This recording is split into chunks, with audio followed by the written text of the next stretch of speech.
பண்பலையாலே ஒன்றாயினைவோம் இன்றே எழுவோம் இன்னை தொட. இது VIT 90.8 வேலூரில் நாங்கதாவே. VIT 90.8.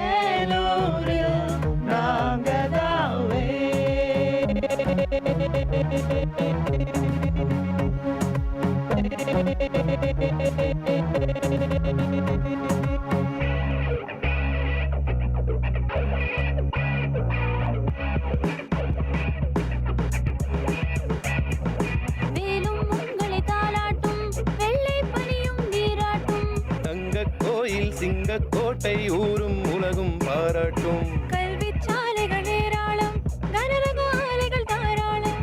தீரா நோய்கள் ஆரா காயம், தீவேகம் தீராகும்.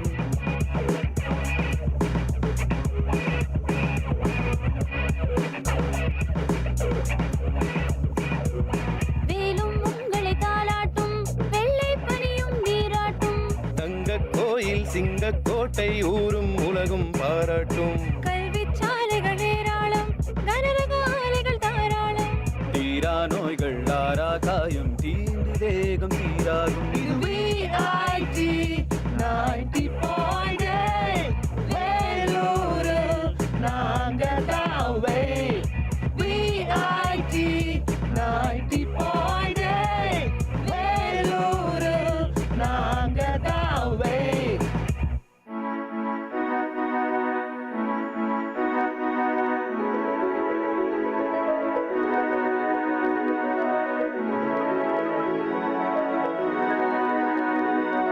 தேசம் இங்கே பலவாகும், பேசும் மொழியே அறிவாகும். ஜாதி மதங்கள் எல்லா உலகம் VIT-யால் உருவாகும். தேசம் இங்கே பலவாகும், பேசும் மொழியே அறிவாகும். ஜாதி மதங்கள் எல்லா உலகம் VIT-யால் உருவாகும். திறமை கொண்ட பட்டாளம் உங்கள் அன்பால் உலகாளும். மக்கள் பணிக்கு துடிக்கும் எங்கள் இதயம் ஒன்றே அடையாளம். இது VIT, இது VIT 90.8 வேலூரில் நாங்கதாவே. VIT 90.8 வேலூரில் நாங்கதாவே.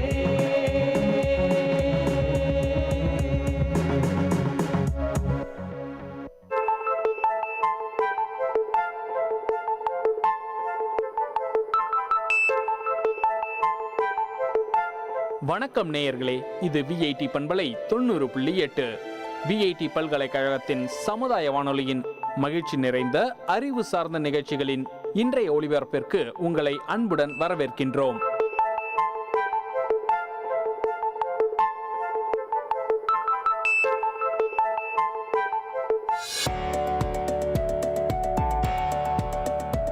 வணக்கம் வேலூர். இன்று 2024 ஆண்டு மார்ச் மாதம் 12ஆம் தேதி, சோபகிருத வருடம் மாசி மாதம் 29ஆம் நாள், செவ்வாய்க்கிழமை.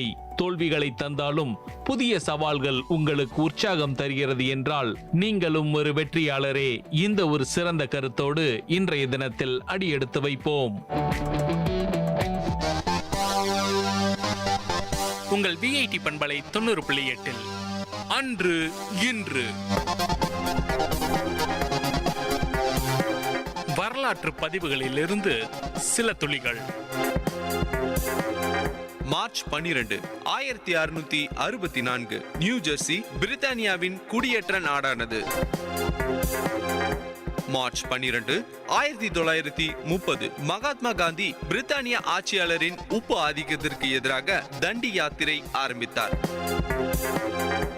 மார்ச் 12, 1968 மொரிஷியஸ் பிரித்தானியாவிடமிருந்து விடுதலை பெற்றது. மார்ச் 12, 1954 சாகித்ய அகாடமி விருது இந்திய அரசினால் தொடங்கப்பட்டது. மார்ச் 12, 1938 ஜெர்மானிய படைகள் ஆஸ்திரியாவை ஆக்கிரமித்தன. மார்ச் 12, 1894 முதல் தடவையாக கொக்கோ கோலா மென்பானம் கண்ணாடி பாட்டிலின் மூலம் விற்பனைக்கு வந்தது. மார்ச் 12, 2007 கலிபோர்னியாவில் ஏற்பட்ட பெரும் காட்டுத்தீயினால் 2000 ஏக்கர்களுக்கு மேலாக நிலப்பரப்பு எரிந்து நாசமானது. மார்ச் 12, 1993 முதல் பெண் அட்டார்னி ஜெனரலாக ஜெனிட் ரீனோ பதவியேற்றார். மார்ச் 12, 1928 கலிபோர்னியாவில் சென்ட் பிரான்சிஸ் அணைக்கட்டு உடைந்ததில் விபத்து ஏற்பட்டது. மார்ச் 12, 1918 ரஷ்யாவின் தலைநகராக இருந்த சென்ட் பீட்டர்ஸ்பர்க் பதிலாக மாஸ்கோ தலைநகராக்கப்பட்டது. உங்கள் விஐடி பண்பலை 90.8 அன்று இன்று வரலாற்று பதிவுகளிலிருந்து சில. வணக்கம் நேயர்களே, இது விஐடி பண்பலை 90.8 விஐடி பல்கலைக்கழகத்தின் சமுதாய வானொலி. இந்த நிகழ்ச்சி தினம் ஒரு திறவுகோல்.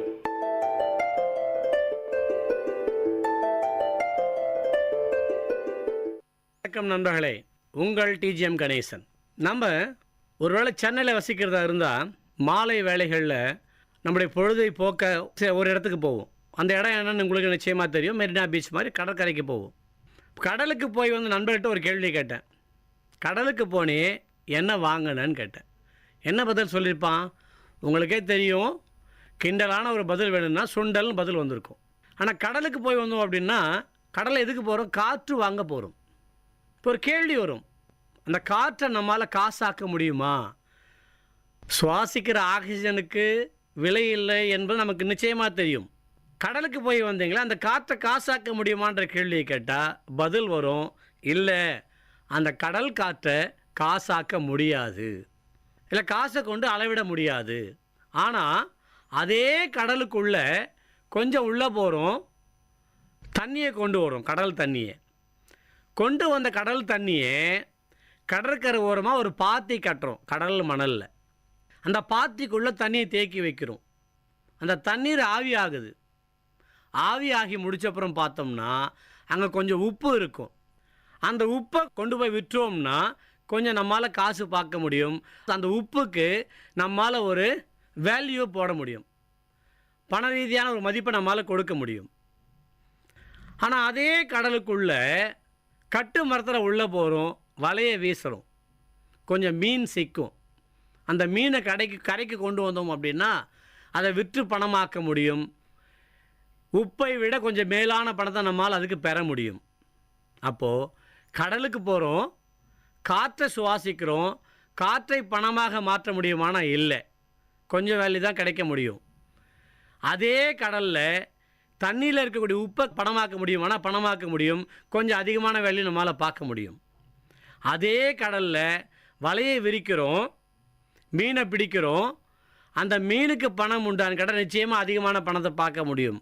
ஆனால் இதையெல்லாம் தாண்டி அதே கடலுக்குள்ள மூச்சை அடக்கி ஆழமாக உள்ளே போனோம் அப்படின்னா நம்மளால் முத்தை எடுக்க முடியும். அந்த முத்துக்கு மதிப்பு உண்டான்னு கேட்டால் பல ஆயிரம், சில நேரங்கள் பல லட்சம் கூட மதிப்பை நம்மால் ஈட்ட முடியும். நண்பர்களே, அதே கடல் தான். ஆனால் காற்றை சுவாசிப்பதோ அல்லது உப்பை கைக்கொள்வதோ அல்லது மீனை பிடிப்பதோ அல்லது மூச்சடக்கி உள்ளே சென்று முத்தை எடுப்பதோ யார் கையில் இருக்குன்னு கேட்டால் நம்ம கையில் தான் இருக்கிறது. அப்போது செய்கின்ற தொழில் எதுவாக இருந்தாலும், நுனிப்புல் மேய்வதாக இருந்தாலும் சரி, அடி ஆழத்திற்கு சென்று மிக அதிகமான செல்வங்களை சேர்ப்பதும் சரி, யார் கையில் இருக்கிறது என்று கேட்டால் நிச்சயமாக நம்ம கையில் மட்டும்தான் இருக்கு. அதுக்காக தான் ஆங்கிலம் சொல்லுவாங்க, கோ டீப்பர், ஆழமாக செல். செய்கின்ற தொழில் எதுவாக இருந்தாலும் ஆழங்களை நோக்கி செல்லும் பொழுது நம்மால் அதிலிருந்து பெறக்கூடிய லாபங்கள், வருமானங்கள் என்பது மிகச்சிறந்ததாக இருக்க முடியும். இப்போ கோ டீப்பராக போனோம் அப்படின்னா நமக்கு என்ன தெரியணும் அப்படின்னு கேட்டால், நிச்சயமாக நாம் செய்கின்ற தொழிலை பற்றிய நாலெட்ஜ் வேணும். நாலெட்ஜ் இருந்தால் மட்டும்தான் நம்மால் கோ டீப்பராக உள்ளே போய் முத்தெடுக்க முடியும். நாலெட்ஜ் மட்டும் இருந்தால் போதுமானா இல்லை, போகாது. வேறு என்ன தேவைன்னு பார்க்கும்பொழுது ஆட்டிடியூடு வேணும். நான் இதற்குள் செல்வேன், வெற்றி பெறுவேன் என்கின்ற மனப்பான்மை வேணும். அப்போது நாலெட்ஜை தாண்டி, ஆட்டிடியூடு தாண்டி வேறு என்ன தேவை அப்படின்னு பார்த்தா, நாலெட்ஜ் மட்டும் இருந்தால் போகாது, ஆட்டிடியூடு மட்டும் இருந்தால் போகாது, அதையும் தாண்டி ஸ்கில் வேணும், திறமை வேண்டும். அப்போது திறமையோடு யார் செயல்படுகின்றார்களோ அவர்களால் மட்டும்தான் செய்கின்ற தொழில், படிக்கின்ற பாடங்களில் முத்தை எடுக்க முடியும். அதோடு தாண்டி நாலெட்ஜ், ஆட்டிடியூட், ஸ்கில் இதையும் தாண்டினோம் என்றால் ஹேபிட் என்று ஒன்று வரும், பழக்க வழக்கம். அதை தாண்டி உள்ளே போகும்போது என்ன ஆகும்னு கேட்டால் நிச்சயமாக நம்மால் சாதிக்க முடியும். ஸோ இந்த நாலெட்ஜ், ஆட்டிடியூட், ஸ்கில், ஹேபிட் இதெல்லாம் சேர்த்தா கேஷ்ன்னு ஒரு வார்த்தை வரும். கேஏஎஸ்எஸ், கேஷ். இப்போ கேஏஎஸ்எஸ் கேஷை எப்போ நம்ம கை கொள்ள முடிகின்றதோ அப்பொழுது நம்மால் செய்கின்ற எல்லா விஷயங்களும் டீப்பராக போக முடியும். கோ டீப்பராக நாம் இருந்தோம் என்றால், அது படிக்கின்ற மாணவனாக இருந்தால் பாடங்களில் நுனிப்புல் மேயாமல் அடி ஆழம் வரை சென்று அர்த்தங்களை உணர்ந்து படியுங்கள். நீங்கள் ஒரு தொழிலாளியாக இருந்தால், விற்பனையாளராக இருந்தால், நீங்கள் செய்கின்ற விற்பனையில் அடி ஆழம் வரை சென்று முத்தெடுத்தோம் என்றால் வாழ்க்கையில் வெற்றி நிச்சயம். வாய்ப்புக்கு நன்றி, வாழ்த்துக்கள், வணக்கம். நேயர்கள் இதுவரை கேட்டது பிஐடி பண்பலை 90.8 தினம் ஒரு திறவுகோல் நிகழ்ச்சி. தயாரிப்பு பிஐடி பண்பலை 90.8, பிஐடி பல்கலைக்கழகத்தின் சமுதாய வானொலி.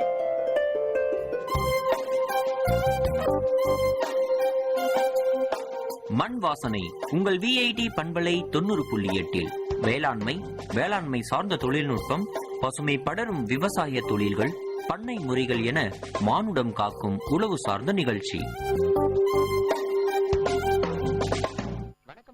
விஐடி பண்பலை 90.8 விஐடி பல்கலைக்கழகத்தின் சமுதாய வானொலியில் இந்த நிகழ்ச்சி மண்வாசனை நிகழ்ச்சியில உழவு சார்ந்த நிகழ்ச்சிகள், விவசாயம் சார்ந்த தொழில்நுட்பங்கள், அதை சார்ந்த பண்ணை முறைகள், நிறைய விஷயங்கள் நம்ம பார்த்துக்கிட்டு வரோம். அந்த வகையில இன்னைக்கு நிகழ்ச்சியில ஜே மணிகண்டன் சார் நம்ம கூட இருக்காரு. அவர் மார்க்கெட்டிங் அசிஸ்டண்டா இருக்காரு. மருதம் தற்சார்பு வேளாண்மை உற்பத்தியாளர் நிறுவனம், திருவண்ணாமலை மாவட்டத்திலிருந்து வந்திருக்காரு. அவர் விவசாயிகளுக்கு பல்வேறு முறைகள்ல சலுகைகள், அவங்களுக்கான இலவச ஆலோசனைகள், இந்த மாதிரியான விஷயங்கள் வழங்கிட்டு வராரு. அவர்கிட்ட பல விஷயங்கள் நம்ம கேட்டு தெரிஞ்சுக்கலாம். வணக்கம் சார். உங்களுடைய மருதம் தற்சார்பு உற்பத்தியாளர்கள் விற்பனை மையத்தை பத்தி சொல்லுங்க.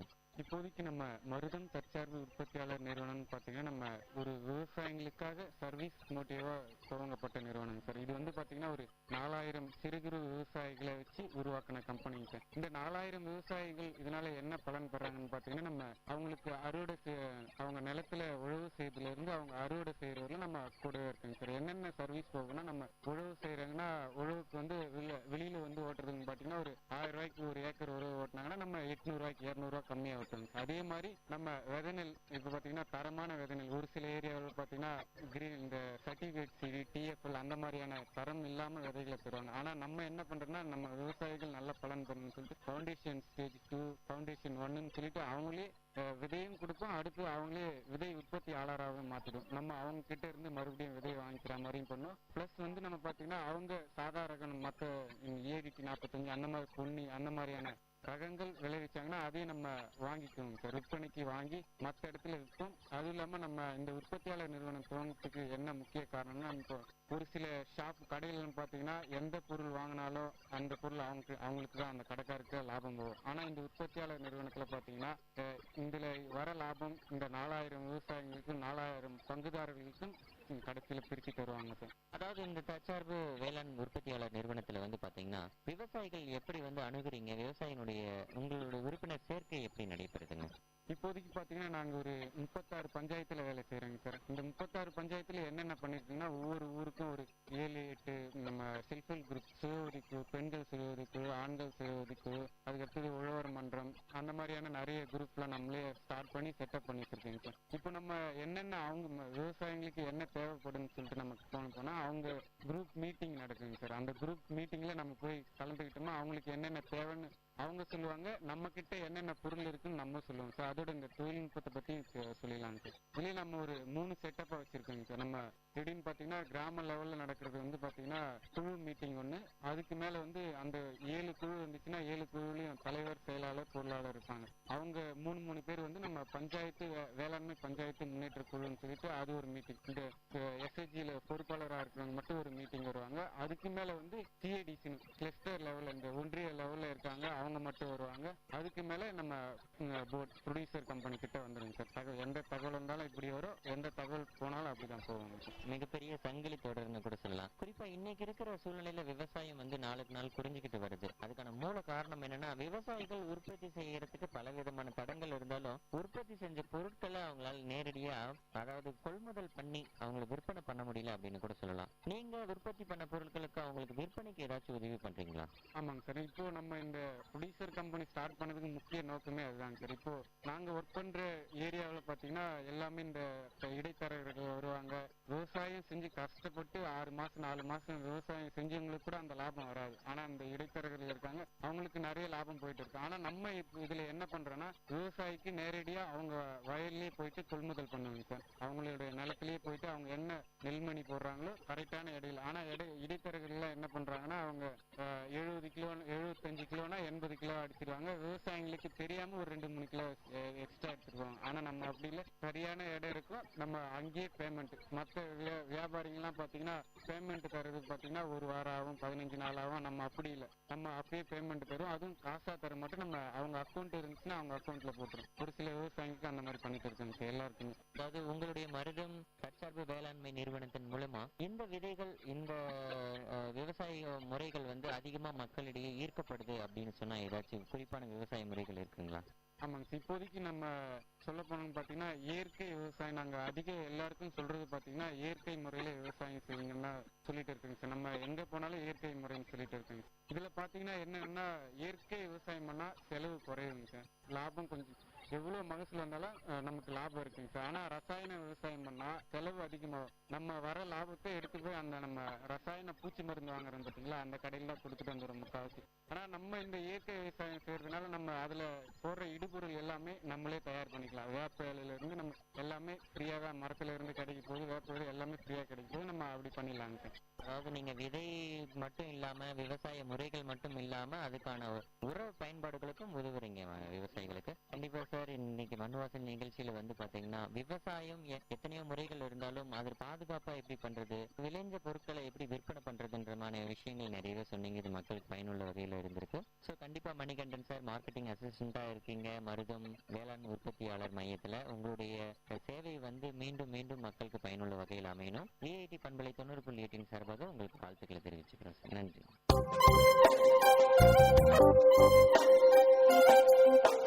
நேயர்கள் இதுவரை கேட்டது மண் வாசனை. உங்கள் விஐடி பண்பலை 90.8 வேளாண்மை, வேளாண்மை சார்ந்த தொழில்நுட்பம், பசுமை படரும் விவசாய தொழில்கள், பண்ணை முறைகள் என மானுடம் காக்கும் உழவு சார்ந்த நிகழ்ச்சி.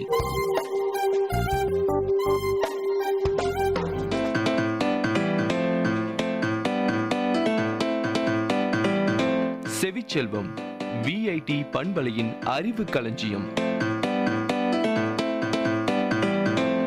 அகரம் முதல் ஆகாயம் வரை, தூரிகை முதல் தொழில்நுட்பம் வரை, அறிவுசார் தரவுகளின் பெட்டகம் செவிச்செல்வம்.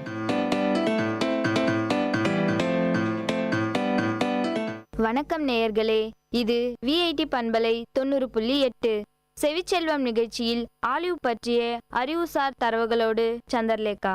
ஆசியா மைனர் மற்றும் பண்டைய கிரேக்க தாயகமாக கொண்டது ஆலிவ் மரம். எப்பொழுது இப்பகுதியில் பயிரிடப்பட்டது என்பது தெரியவில்லை. இப்பழக்கொட்டைகள் கிமு 8000 ஆண்டுகளுக்கு இப்பகுதியில் புதிய கற்கால மனிதர்களால் சேகரிக்கப்பட்டு பயன்படுத்தப்பட்டதாக கண்டறிந்துள்ளார்கள். கிமு 6000 ஆசியா மைனர் பகுதியிலும், கிமு 4000 லாவண்டைன் கடற்கரையிலிருந்து சீன தீபகற்பம் வரை பரவியுள்ள தற்போதைய துருக்கி பகுதியிலும், கிமு 3000 மெசபடோமியாவில் சில பகுதியிலும் ஆலிவ் மரம் விளைவிக்கப்பட்டன. இதன் அறிவியல் பெயர் ஒலியா யூரோப்பியா. இது ஒலியேசியா குடும்பத்தை சேர்ந்தது. ஆலிவ் எண்ணெய் சருமத்திற்கு வெண்மையையும் தேகத்திற்கு போஷாக்கும் அளிக்கிறது. இதன் இலை மேற்புறம் கரும் பச்சை வண்ணத்திலும் அடிப்புறம் வெளிர் பச்சை நிறத்திலும் இருக்கும். கனியின் நடுவில் கடினமான விதையும் சுற்றி திடமான சதைப்பகுதியும் இருக்கும். கனிகள் உருண்டை மற்றும் நீளுருண்டை என பல வடிவில் காணப்படுகின்றது. காய் பச்சை நிறத்திலும் கனிந்த பின் பழுப்பு சிவப்பு அல்லது கருப்பு நிறத்திலும் இருக்கும். இலைகளில் எண்ணெய் சத்து அதிகம். தவிர தாது பொருட்களும் வைட்டமின் ஏ, வைட்டமின் சி முதலான ஊட்டச்சத்துக்களும் அடங்கியுள்ளன. ஆலிவ் மரம் நன்கு வளர சூரிய ஒளியும் உலர் நிலமும் நல்ல கோடை வெயிலும் மிதமான குளிரும் தேவை. திரவ தங்கம் என்று இந்த எண்ணெய் அனைவராலும் போற்றுவிக்கப்படுகின்றது. தூய்மையான ஆலிவ் எண்ணெயில் காணப்படும் பாலிபினால் மார்பக புற்றுநோயை வராமல் தடுப்பதுடன் மார்பக புற்றுநோய் இருப்பவர்களுக்கு குணப்படுத்துவதற்கும் உதவும் என்று கண்டறியப்பட்டுள்ளது. இதன் பாலிபினால் மார்பக புற்றுநோய் செல்களை அழிக்கும் தன்மை கொண்டதாக உள்ளது என்று கண்டுபிடிக்கப்பட்டுள்ளது. ஸ்பெயின் நாட்டின் ஐசிஓ அமைப்பும் கனடா பல்கலைக்கழகமும் இணைந்து நடத்திய ஆய்வு முடிவு இதனை தெரிவித்துள்ளது. ஆலிவ் எண்ணெயில் இருந்து பிரித்து வடிகட்டப்பட்டு பின்னர் திடப்பொருளாக்கப்பட்டதை கொண்டு நடத்திய ஆய்வில் மார்பக புற்றுநோயை தடுக்கும் ஆற்றல் இருப்பது தெரிய வந்துள்ளது. பெண்கள் தினசரி உணவில் 10 ஸ்பூன் வரை ஆலிவ் எண்ணெய் சேர்த்து கொண்டால் மார்பக புற்றுநோயை தடுக்கலாம் என்று பார்சிலோனா ஆராய்ச்சி முடிவு தெரிவிக்கின்றது. உலக அளவில் பெண்களின் உயிர் பறிக்கும் நோயாக முதலிடத்தில் இருப்பது மார்பக புற்றுநோய். அதை கட்டுப்படுத்த ஆலிவ் எண்ணெய் உதவும் என்றார் ஆராய்ச்சியாளர் எஜிர் எரிக். ஸ்பெயின் நாட்டில் நடந்த மற்றொரு ஆராய்ச்சியில் ஆலிவ் எண்ணெய் பயன்படுத்தினால் புற்றுநோய் மட்டுமின்றி இதய நோய், இரத்த தமனி பாதிப்பு ஆகியவற்றையும் தவிர்க்கலாம் என்றார். இந்த எண்ணெயை சமையலுக்கு பயன்படுத்தும் மேலை நாடுகளில் இதய நோயாளிகளின் தாக்கம் மிக மிக குறைவாக இருப்பதாக பல வகையான ஆய்வு முடிவுகள் உறுதி செய்துள்ளன. நமது தோலில் மேல் பகுதி ஹெபிடெர்மிஸ், அடிப்பகுதி ஹைப்போடெர்மிஸ், மையப்பகுதி டெர்மிஸ் என்று அழைக்கப்படுகின்றது. 3 அடுக்கும் சீராக பணிபுரிந்தால்தான் அழகிய ஆரோக்கியமான தோல் நமக்கு கிடைக்கும். நாம் தற்சமயம் பயன்படுத்தும் அழகு சாதன பொருட்கள், களிம்புகள், முகப்பூச்சு மருந்துகள் தோலின் 3 அடுக்கு வரை ஊடுருவுவதில்லை. அதனால்தான் விலையுயர்ந்த களிம்புகளை பயன்படுத்தினாலும் பூரண பலன் கிடைப்பதில்லை. சாதாரணமான தோலை அழகாக புத்துணர்ச்சியுடனும் மினுமினுப்புடனும் திகழச் செய்து ஒரு புதிய மாற்றத்தை ஏற்படுத்தும் அற்புத மூலிகைதான் ஆலிவ் எண்ணெய். ஆலிவ் எண்ணெய் சருமத்திற்கு வெண்மையையும் தேகத்திற்கு போஷாக்கும் அளிக்கிறது. ஆலிவ் எண்ணெயில் வைட்டமின்களும் தாது உப்புகளும் அடங்கியுள்ளன. ஆன்டி ஆக்சிடென்டல், புரதம், கார்போஹைட்ரேட், கொழுப்பு அமிலங்கள், நார் சத்துக்கள் காணப்படுகின்றது. மேலும் கால்சியம், பாஸ்பரஸ், பொட்டாசியம், இரும்பு, மெக்னீசியம், துத்தநாகம், செலினியம் போன்றவை உள்ளன. Vitamin B, vitamin A, vitamin E போன்றவை இதில் அதிகம் காணப்படுகிறது. இதன் காரணமாகவே ஆலிவ் எண்ணெய் திரவத்தங்கம் என்று மதிக்கப்படுகிறது. நேயர்கள் இதுவரை கேட்டது செவிச்செல்வம் நிகழ்ச்சியில் ஆலிவ் பற்றிய அறிவுசார் தரவுகள். வழங்கியவர் Chandralekha.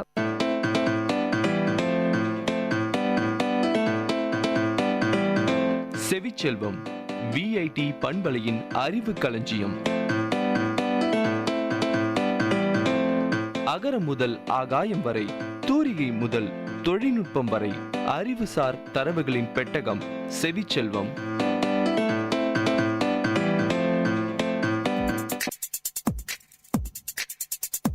Ladies and gentlemen, guys and girls, This is Data Chunks on Vit Community Radio 90.8 FM.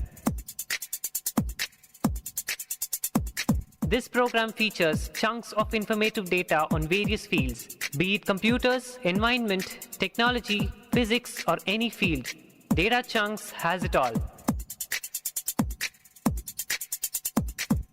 Hello VIT, I'm Sudeep from MTech ST, and I'm here at Data Chunks to give out chunks of data on LED. Yes, the light emitting diode. LEDs or light emitting diodes are semiconductor devices that produces visible light when an electrical current is passed through them. LEDs are type of solid state lighting, as are the organic light emitting diodes, that is OLEDs, and light emitting polymers, that is LEPs. So, how is LED lighting different from other lighting sources such as incandescent or CFL? LED lighting differs from incandescent compact fluorescent lighting in several ways. When designed well, LED lighting can be more efficient, durable, versatile, and long-lasting. LED lighting products use light-emitting diodes to produce light very efficiently. An electrical current passed through the semiconductor material illuminates the tiny light sources we call LEDs. The heat produced is absorbed into a heat sink. Common LED colors include amber, red, green, and blue. There is actually no such thing as white LED. To get white light, the kind of light we use at our homes and offices, different colors of LED are mixed and covered with phosphor material that converts the color of light. The phosphor is the yellow material which you see on some LED products. Colored LEDs are widely used as signal lights and indicator lights, like the power button on the computer. LEDs are now being incorporated into bulbs and fixtures for general lighting applications. LEDs are small and provide unique design opportunities. Some LED bulb solution may look like familiar light bulbs and some may not, but can be a better match to the performance of traditional light bulbs. Some LED light fixtures may have LEDs built in as permanent light source. LEDs are directional light sources, which means they emit light in a specific direction, unlike incandescent and compact fluorescent bulbs, which emit light and heat in all directions. For this reason, LED lighting is able to use light and energy more efficiently in many applications. So let's see what incandescent bulbs does. Incandescent bulbs produces light using electricity to heat a metal filament until it becomes white hot or is set to incandescence. As a result, incandescent bulbs release 90% of their energy as heat. In a CFL, an electrical current flows between electrodes at each end of a tube containing gases. This reaction produces UV light and heat. The UV light is transformed into visible light when it strikes a phosphor coating on the inside of the bulb. LED basics. The useful life of LED lighting products is defined differently than that of other light sources, such as incandescent or CFL. This is because LEDs typically don't burn out or fail. Instead, they experience lumen depreciation. When the amount of light produced decreases, the light color appearance can shift over the time. Instead of basing the useful life of an LED product on the time it takes for 50% of large groups of lamp to burn out, as in the case of traditional sources, LED product lifetime is set based on the prediction of when the output decreases to 30%. So let's see what LEDs and heat relate to. Because LED lighting systems don't radiate heat the way an incandescent or halogen light bulb does, the heat produced from the power going into the product must be drawn away from the LEDs. This is usually done with a heat sink, which is a passive device that absorbs the heat produced and dissipates into the surrounding environment. This keeps LED from overheating and burning out. Thermal management is probably the single most important factor in the successful performance of an LED product over its lifetime, because the higher the temperature at which the LED is operated, the more quickly the light will degrade, and the shorter the useful life will be. LED products use a variety of unique heat sink designs and configurations to manage heat, so they may look very different from each other. Regardless of the heat sink design, all LED products that have earned the Energy Star have been tested to ensure that they properly manage the heat so that the light output is properly maintained through the end of its rated life. You have heard about LED lighting at Data Chunks with me, Sudeep. Ladies and gentlemen, guys and girls, this is Data Chunks on VIT Community Radio 90.8 FM. See you next time with another interesting, informative chunk of data on Data Chunks.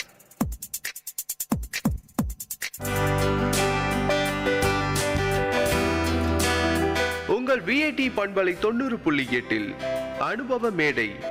மக்கள் தங்கள் வாழ்க்கை அனுபவங்களையும் முன்னேற்ற பாதைகளையும் விரிவாக கலந்துரையாடும் நிகழ்ச்சி.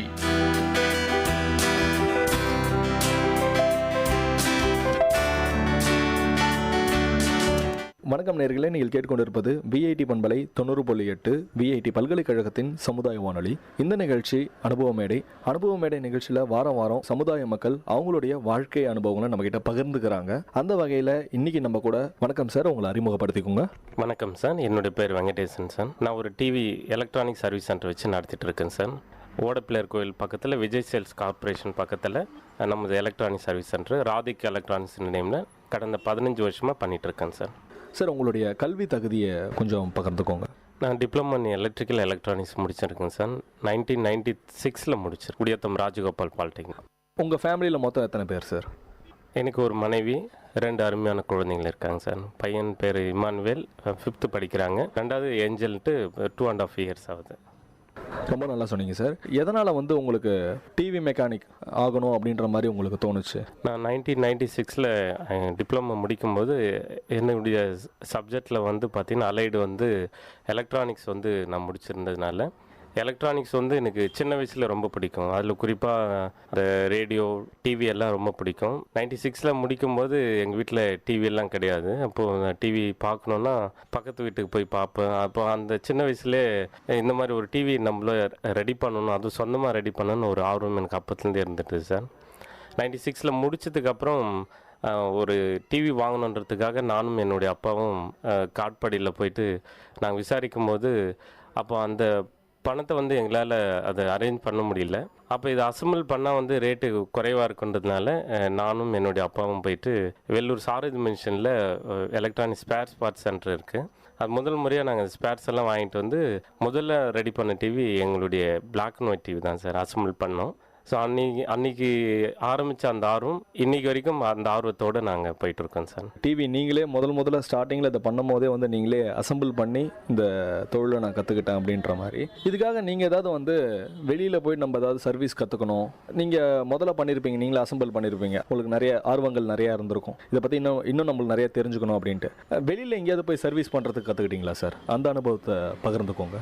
ஆமாம் sir. அப்போது 96 நான் அந்த டிவி அசம்பிள் பண்ணுறப்போ சின்ன அந்த ப்ராப்ளத்தை என்னால் சால்வ் பண்ண முடியாமல் இருந்தது. பட் ஆனால் நல்லா ஓடிட்டு இருந்தது. இது ஃபர்தராக இன்னும் நிறைய கற்றுக்கணும் போது நான் ஒரு 98 ஒரு 5 years A to Z electronics காங்கேநல்லூரில் இருக்குது. அந்த சர்வீஸ் சென்டரில் ஒரு 5 இயர்ஸ் ஒர்க் பண்ணிட்டு இருக்கேன் சார்.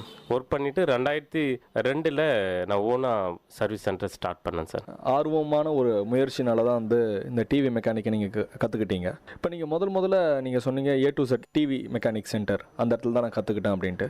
நீங்கள் ஃபஸ்ட் நாள் போகும்போது உங்களுக்கு எந்த மாதிரியான வேலைகள்லாம் தந்தாங்க? உங்களுக்கு அதெல்லாம் பார்க்கும் போதே ரொம்ப ஒரு எக்ஸைட்டிங்காக இருந்துச்சுங்களா, அந்த டிவி நம்ம ரெடி பண்ண கற்றுக்க போகிறோம் அப்படின்ற மாதிரி? ஆமாம் சார். நான் முதல்ல அந்த வேலைக்கு போகும்போது எனக்கு அப்போது டெய்லி வேஜஸ் முறையில் கொடுத்தாங்க. வீக்லி 200 எனக்கு அந்த 98 நான் பண்ணும்போது 200. அப்போ பார்த்தீங்கன்னா எனக்கு சின்ன சின்ன வேலைகள் தான். ஆல்ரெடி நான் டிப்ளமோ முடிச்சிருந்தாலும் எனக்கு அங்கே பேசிக்காக பார்க்கும்போது சின்ன சின்ன வேலைகள் நான் ஸ்டார்ட் பண்ணேன். பட் சேலரி கம்மியாக இருக்குதுன்றதுனாலையும் வேலையை நம்ம செய்யணுன்றதுனாலும் நான் ஃபீல் பண்ணல. கண்டிப்பாக இதை நல்லா கற்றுக்கிட்டு நம்மளும் தனியாக ஒரு சர்வீஸ் சென்டர் வச்சு நம்ம நல்லா இன்கம் பண்ணணும், ஃபேமிலிக்கு சப்போர்ட் பண்ணணுன்ற ஒரு காரணத்தோடு நிறைய சூழ்நிலைகள் இருந்தாலும் அது காலையில் போயிட்டு நைட்டு 10 மணி 11 மணிலாம் ஆகும். பட் கற்றுட்டு நம்ம வளரணுன்றதுக்காக எந்த ஒரு காரணமும் இல்லாமல் நான் அதை கற்றுட்டு. ரொம்ப நல்லா சொன்னீங்க சார். ஏன்னா ஒரு முயற்சி இருக்க இடத்துல தான் அந்த இடத்துல ஒரு வெற்றி இருக்கும். இதை நம்ம கரெக்டாக செய்யணும் அப்படின்ற மாதிரி உங்களோட முயற்சியை நீங்கள் நல்லா பகிர்ந்துக்கிட்டீங்க. இப்போலாம் பார்த்தீங்கன்னா ஒரு பிளாக் அண்ட் ஒயிட் டிவி இருந்திருக்கும், இன்றைக்கி கலர் டிவி, அதுக்கப்புறம் இன்றைக்கி LED அப்படின்ற மாதிரி ஒரு 3 கேட்டகரியில் வந்துருச்சு.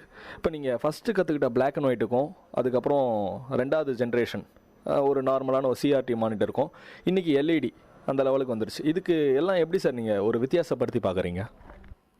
நார்மலாக பிளாக் அண்ட் ஒயிட் டிவியில் இருந்து இப்போது LED வரைக்கும் அப்டேட் ஆகிட்டுருக்கு. பட் அந்த ஓவரால் நம்ம பார்க்கும்போது பார்த்திங்கன்னா ஒருவேளை அந்த டிசைனு அது எல்லாமே மாறி இருக்கலாம். ஃபஸ்ட்டில் இருந்த அந்த இது வந்து என்னால் ஃபீல் பண்ண முடியுது சார். இப்போ பார்த்திங்கன்னா நிறைய மாடல்ஸ் இருக்கலாம், பட் நிறைய குவாலிட்டியாக பண்ணியிருக்கலாம். ஃபஸ்ட்டில் இருந்த அந்த இது வந்து இப்போது வர டிவிகளில் எதிர்பார்க்க முடியல சார். என்ன சொல்ல, ஆடியோ சிஸ்டம் எல்லாமே மாறி இருக்கு, டிஸ்பிளே எல்லாமே மாறி இருக்கு. பட் முதல்ல நாங்கள் ஆரம்பத்தில் பார்த்த அந்த குவாலிட்டிக்கும் இப்போ இருக்கிறதுக்கும் அதை எதிர்பார்க்க முடியல சார். ஃபஸ்ட்டு நீங்கள் பிளாக் அண்ட் ஒயிட் டிவி தான் வந்து நீங்கள் ரெடி பண்ணியிருப்பீங்க. நீங்கள் ரெடி பண்ணும்போது இந்த பிளாக் அண்ட் ஒயிட் டிவி உங்களுக்கு ஞாபகம் இருக்குதுங்களா? என்ன டிவி நீங்கள் ரெடி பண்ணீங்க அப்படின்ற மாதிரி? பிளாக் அண்ட் ஒயிட் டிவி, அது அசம்பிள் டிவி. அது ரெட் கலர் கேபினெட் போட்டது, 2 பக்கம் சவுண்டு ஹார்ன் அப்படின்ற டிஸ்பிளே மட்டும்தான் இருக்கும். நானும் வாலண்டியராக பிபிஎல், ஏன்னா அது நான் முதல்ல டிவி வாங்கணும் போது பிபிஎல் டிவி தான் அப்போ ஃபேமஸாக இருந்தது. அந்த பிபிஎல் அந்த நேமுக்காகவே பிபிஎல்னு ஒரு ஸ்டிக்கரை வாங்கி அந்த டிவிக்கு முன்னாடி ஒட்டி வச்சது இன்னைக்கு வரைக்கும் ஞாபகம். டிவி சர்வீஸ் பண்ணுறதா வந்து சொல்லியிருக்கீங்க. டிவி மட்டும் சர்வீஸ் பண்ணுறீங்களா, இல்லை அது கூட சேர்ந்து இதெல்லாம் கூட இருக்கலாம் அப்படின்ற மாதிரி நீங்கள் என்னென்னலாம் சர்வீஸ் பண்ணுறீங்க? நான் முதல்ல பிளாக் அண்ட் ஒயிட் டிவியில் ஆரம்பிச்சேன் சார். அதுக்கப்புறம் பார்த்தீங்கன்னா இப்போது TV, DVD player, home theatre, plus இப்போ கம்ப்யூட்டரும் சேர்த்து பார்த்துட்டு கம்ப்யூட்டர் லெவலுக்கு வரையும் நீங்கள் வந்து சர்வீஸ் பண்ணிட்டு தான் இருக்கிறீங்க. டிவி நீங்கள் சொன்னீங்க சார், சின்ன வயசுலேருந்து நான் கற்றுக்கிட்டேன், எனக்கு ஒரு ஆர்வம் அப்படின்ட்டு. எதனால் உங்களுக்கு வந்து கம்ப்யூட்டரும் நம்ம சேர்த்து சர்வீஸ் பண்ணணுன்ற மாதிரி உங்களுக்கு தோணுச்சு? காலப்போக்கில் மக்கள் வந்து ஒவ்வொரு அப்டேட் ஆகிட்டே இருக்காங்க. ஒரு பீரியடில் பிளாக் அண்ட் ஒயிட் டிவி இருந்தது, அதுக்கப்புறம் கலர் டிவி ஆச்சு, அதுக்கப்புறம் ஸ்லிம் டிவி ஆச்சு, இப்போ எல்இடி டிவி ஆச்சு. இப்போ கம்ப்யூட்டர்ன்றது சராசரியாக எல்லாருக்குமே, படிக்கிற குழந்தைங்கள்லேருந்து எல்லாருக்குமே தேவைப்படுற ஒரு விஷயமா மாறிட்டு இருக்கு. அப்போ அந்த ஃபீல்டும் நம்ம கற்றுக்கணுன்றதுனால அதையும் சேர்த்து நான் கற்றுக்கிட்டேன் சார். இப்போ கம்ப்யூட்டரில் நீங்கள் ஃபஸ்ட்டு ஸ்டார்டிங்கில் நீங்கள் தெரிஞ்சுக்கிட்ட விஷயங்கள் என்ன? எப்படி நீங்கள் கம்ப்யூட்டரில் கூட நம்ம இதெல்லாம் ரிப்பேர் பண்ணலாம் அப்படின்ற மாதிரி நீங்கள் எப்படி உங்களை அப்டேட் பண்ணிக்கிறீங்க? ஆக்சுவலாக பார்த்தீங்கன்னா அந்த கம்ப்யூட்டர்னும்போது பார்த்தீங்கன்னா நான் இதுக்காக சிஎஸ்ஐ கம்ப்யூட்டர் அந்த கம்ப்யூட்டர் சென்டரில் ஒரு 1 year course computer hard working and நெட்ஒர்க்கின்ற கோர்ஸ் வந்து முடிச்சுட்டு அதையும் சேர்த்து நான் பண்ணிகிட்ருக்கேன் சார். ஹார்ட்வேர் அண்ட் நெட்ஒர்க்கிங் முடிச்சுட்டு அதுக்கப்புறம் நீங்கள் கம்ப்யூட்டரும் சேர்த்து வந்து நீங்கள் சர்வீஸ் பண்ணிகிட்ருக்கிறீங்க. டிவி வந்து டைரெக்டாக சில பேர் வந்து கூப்பிடுவாங்க, ஃபோன் நம்பர் பண்ணி கூட வந்து வீட்டிலே வந்து சர்வீஸ் பண்ணிட்டு போங்க அப்படின்ட்டு. சில பேர் நேரடியாக உங்களுடைய கடைக்கே டிவியை கொண்டு வந்துடுவாங்க. அப்படி இருக்கும்போது நீங்கள் இது ரெண்டுத்தையும் எப்படி வித்தியாசப்படுத்தி எப்படி உங்களுடைய சார்ஜஸ் வந்து நீங்கள் வாங்குவீங்க? 2 வகையிலும் நம்ம பண்ணிகிட்ருக்கோம் சார். கஸ்டமர் வீட்டுக்கு போய்ட்டும் சர்வீஸ் பண்ணுறோம். முடியாத பட்சத்தில் அவங்க சிலர் இங்கே சர்வீஸ் சென்டர் கொண்டு வந்துடுறாங்க. இப்போ 2த்துக்கு பார்க்கும்போது நாங்கள் சர்வீஸ் சார்ஜ் வந்து கஸ்டமர் வீட்டுக்கு போய் பண்ணும்போது 250 சர்வீஸ் சார்ஜ் பண்ணுறோம். இங்கே கொண்டு வந்து பண்ணாங்கன்னா 150 சர்வீஸ் சார்ஜ் பண்ணுறோம் சார். நீங்கள் டைரெக்டாக அங்கே போனீங்கன்னா 250, இங்கே வந்தால் வந்து 150. சில நேரங்களில் வந்து பார்த்தீங்க அப்படின்னா ஒரு மேஜரான ஒரு பொருட்கள், அதாவது டிவியில் ஃபால்ட் ஆகிட்டு இருக்கும், போயிட்டுருக்கும். அப்படி இருக்கும்போது உங்ககிட்ட வந்து அந்த பொருட்கள் இல்லை அப்படின்னும் போது நீங்கள் எப்படி சார் அது வெளியிலேருந்து வாங்குவீங்களா, என்ன பண்ணுவீங்க?